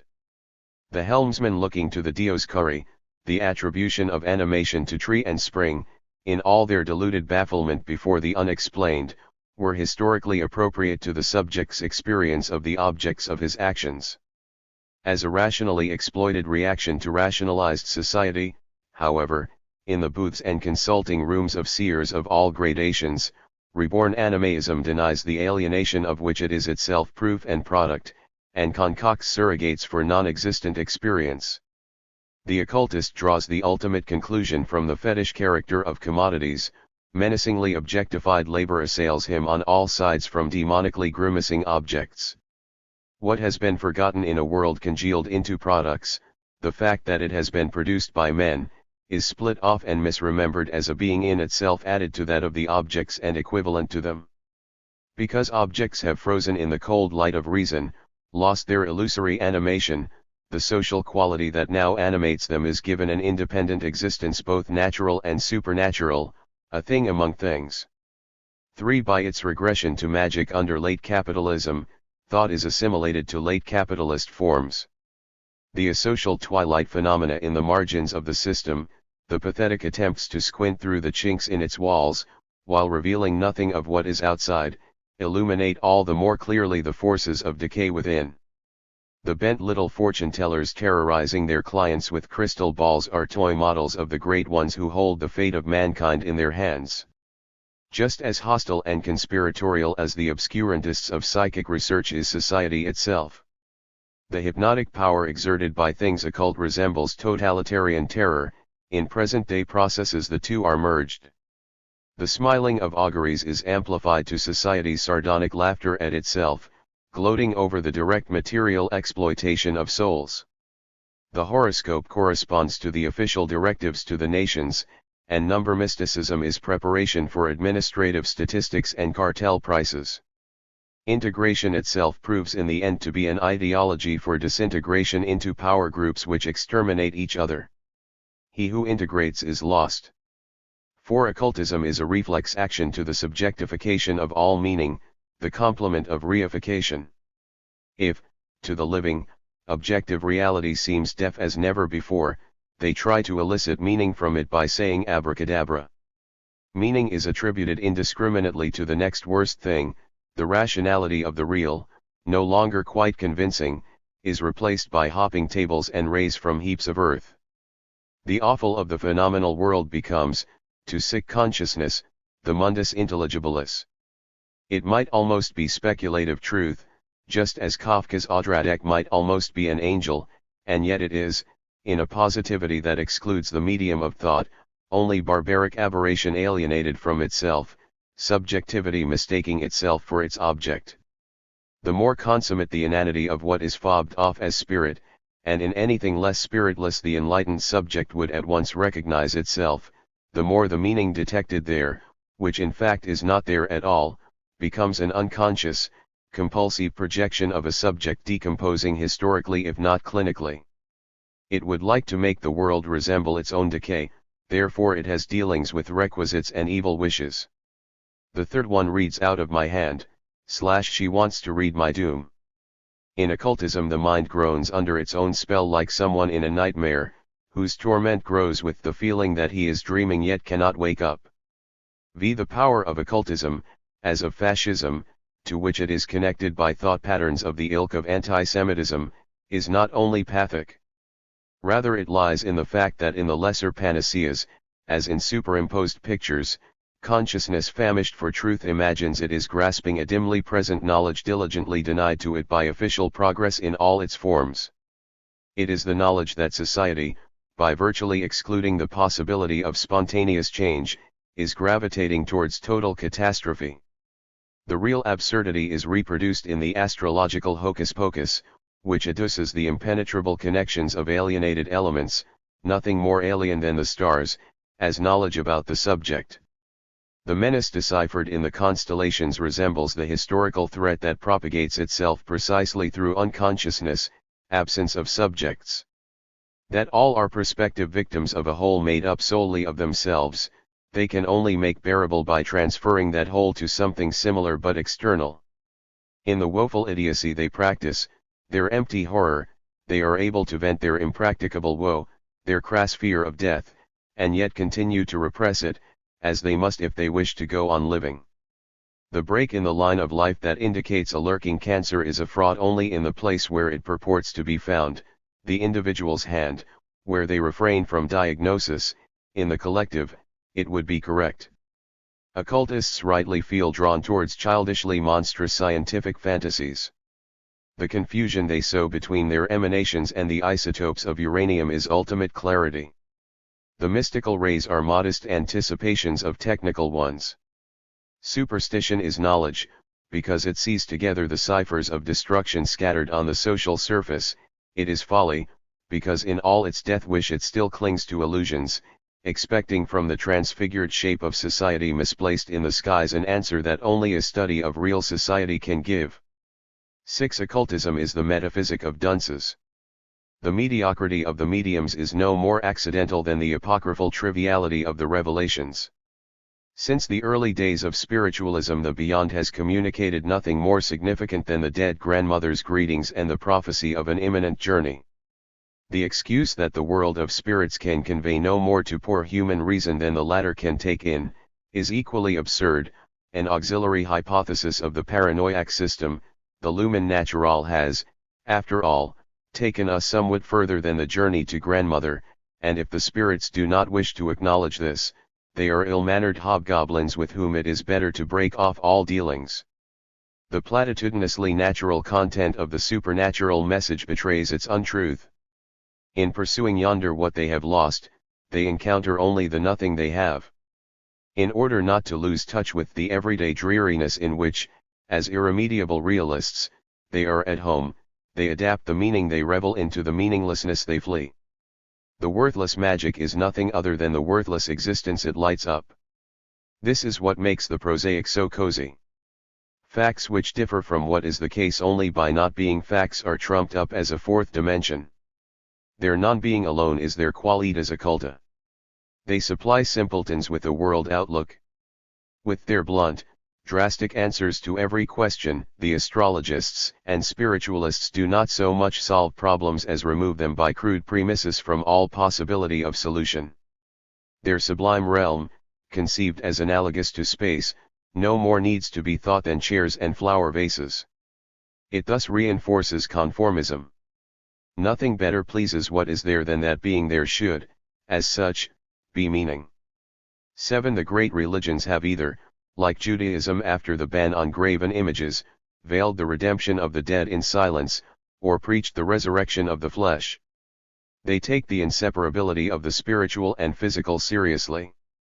For them there was no intention, nothing spiritual, that was not somehow founded in bodily perception and sought bodily fulfillment. To the occultists, who consider the idea of resurrection beneath them, and actually do not want to be saved, this is too coarse. Their metaphysics, which even Huxley can no longer distinguish from metaphysics, rest on the axiom, the soul can soar to the heights, hey-ho, the body stays put on the sofa below. The heartier the spirituality, the more mechanistic, not even Descartes drew the line so cleanly. Division of labor and reification are taken to the extreme, body and soul severed in a kind of perennial vivisection. The soul is to shake the dust off its feet and in brighter regions forthwith resume its fervent activity at the exact point where it was interrupted. In this declaration of independence, however, the soul becomes a cheap imitation of that from which it had achieved a false emancipation. In place of the interaction that even the most rigid philosophy admitted, the astral body is installed, ignominious concession of hypostasized spirit to its opponent. Only in the metaphor of the body can the concept of pure spirit be grasped at all, and is at the same time cancelled. In their reification the spirits are already negated.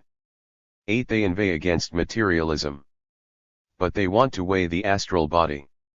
The objects of their interest are supposed at once to transcend the possibility of experience, and be experienced. Their procedure is to be strictly scientific. The greater the humbug, the more meticulously the experiment is prepared. The self-importance of scientific checks is taken ad absurdum where there is nothing to check. The same rationalistic and empiricist apparatus that threw the spirits out is being used to reimpose them on those who no longer trust their own reason. As if any elemental spirit would not turn tail before the traps that domination of nature sets for such fleeting beings. But even this the occultists turn to advantage. Because the spirits do not like controls, in the midst of all the safety precautions a tiny door must be left open, through which they can make their unimpeded entrance. For the occultists are practical folk. Not driven by vain curiosity, they are looking for tips. From the stars to forward transactions is but a nimble step. Usually the information amounts to no more than that some poor acquaintance has had his dearest hopes dashed. 9. The cardinal sin of occultism is the contamination of mind and existence, the latter becoming itself an attribute of mind. Mind arose out of existence, as an organ for keeping alive. In reflecting existence, however, it becomes at the same time something else. The existent negates itself as thought upon itself. Such negation is mind's element. To attribute to it positive existence, even of a higher order, would be to deliver it up to what it opposes. Late bourgeois ideology has again made it what it was for pre-animism, a being in itself modeled on the social division of labor, on the split between manual and intellectual labor, on the planned domination over the former. In the concept of mind in itself, consciousness has ontologically justified and perpetuated privilege by making it independent of the social principle by which it is constituted. Such ideology explodes in occultism, it is idealism come full circle. Just by virtue of the rigid antithesis of being and mind, the latter becomes a department of being. If idealism demanded solely on behalf of the whole, the idea, that being be mind and that the latter exist, occultism draws the absurd conclusion that existence is determinate being, existence, after it has become, is always being with the non-being, so that this non-being is taken up in simple unity with the being. Non-being taken up in being, the fact that the concrete whole is in the form of being, of immediacy, constitutes determinateness as such. 1. The occultists take literally the non-being in simple unity with being, and their kind of concreteness is a surreptitious shortcut from the whole to the determinate which can defend itself by claiming that the whole, having once been determined, is no longer the whole. They call to metaphysics, hic rotus hic salta, if the philosophic investment of spirit with existence is determinable, then finally, they sense, any scattered piece of existence must be justifiable as a particular spirit. The doctrine of the existence of the spirit, the ultimate exaltation of bourgeois consciousness, consequently bore teleologically within it the belief in spirits, its ultimate degradation. The shift to existence, always positive and justifying the world, implies at the same time the thesis of the positivity of mind, pinning it down, transposing the absolute into appearance.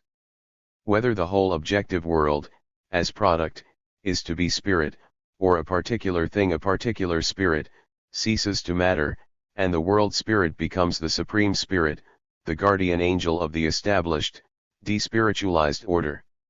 On this the occultists live, their mysticism is the enfant terrible of the mystical moment in Hegel. They take speculation to the point of fraudulent bankruptcy.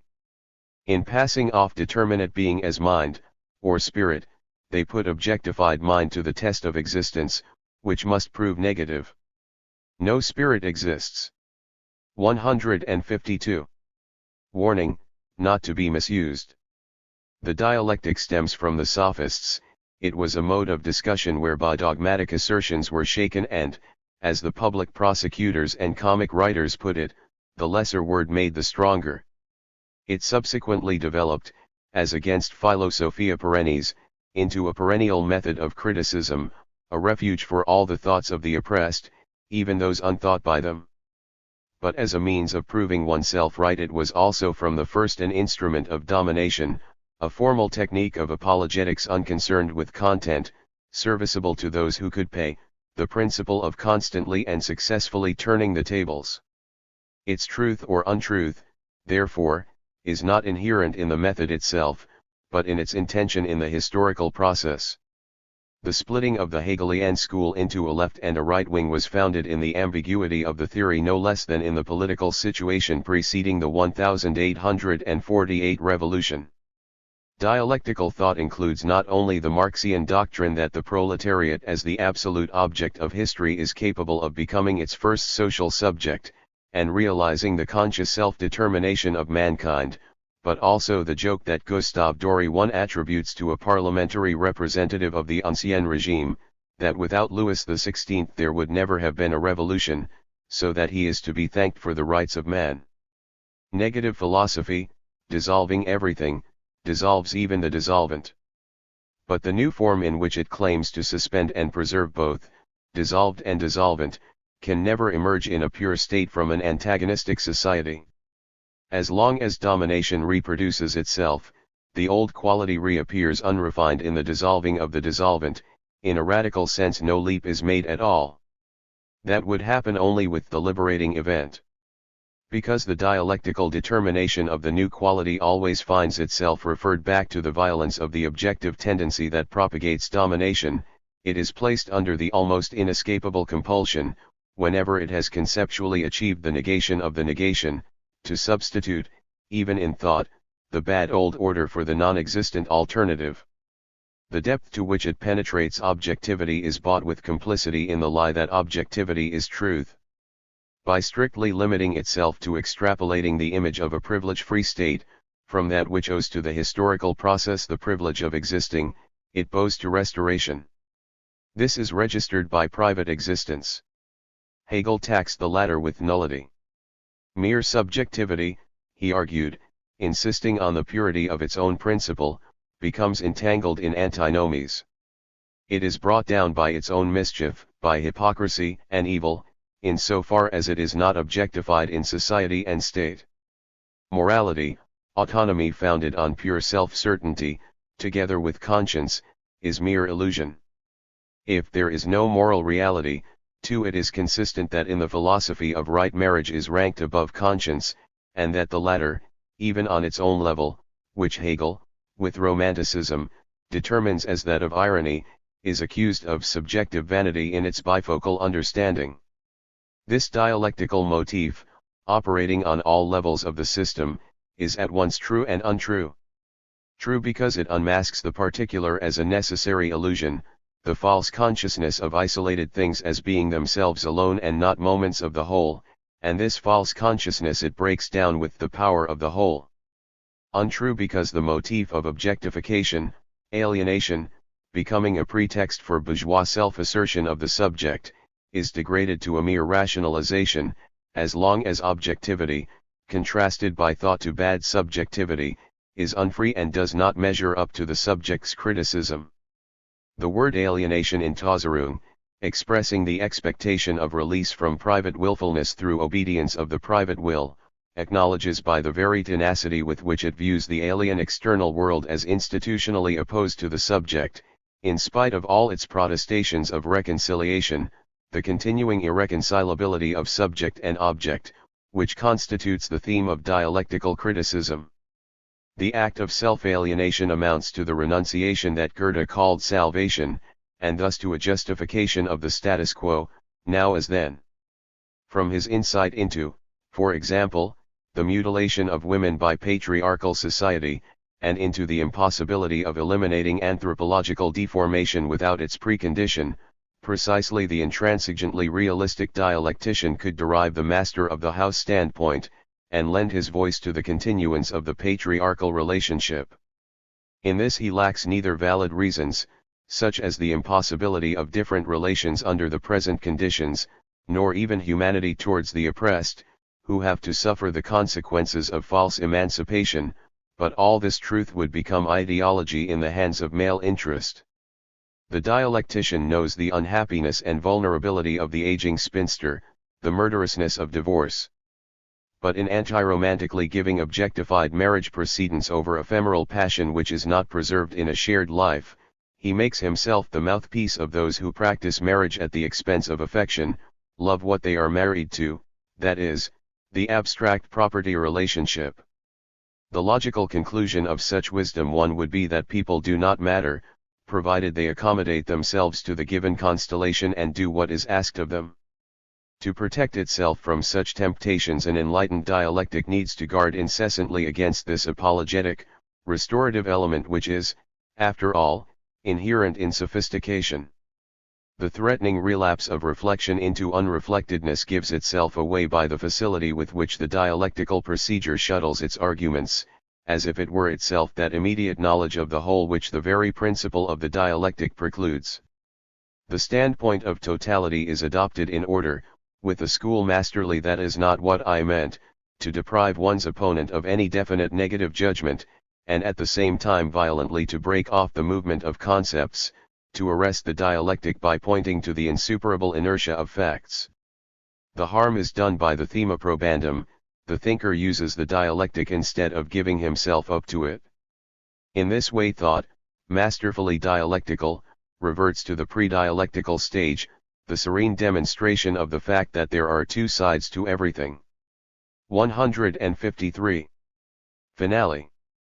The only philosophy which can be responsibly practiced in face of despair is the attempt to contemplate all things as they would present themselves from the standpoint of redemption. Knowledge has no light but that shed on the world by redemption, all else is reconstruction, mere technique. Perspectives must be fashioned that displace and estrange the world, reveal it to be, with its rifts and crevices, as indigent and distorted as it will appear one day in the messianic light. To gain such perspectives without velleity or violence, entirely from felt contact with its objects, this alone is the task of thought. It is the simplest of all things, because the situation calls imperatively for such knowledge, indeed because consummate negativity, once squarely faced, delineates the mirror image of its opposite. But it is also the utterly impossible thing, because it presupposes a standpoint removed, even though by a hair's breadth, from the scope of existence, whereas we well know that any possible knowledge must not only be first wrested from what is, if it shall hold good, but is also marked, for this very reason, by the same distortion and indigence which it seeks to escape. The more passionately thought denies its conditionality for the sake of the unconditional, the more unconsciously, and so calamitously, it is delivered up to the world. Even its own impossibility it must at last comprehend for the sake of the possible. But beside the demand thus placed on thought, the question of the reality or unreality of redemption itself hardly matters.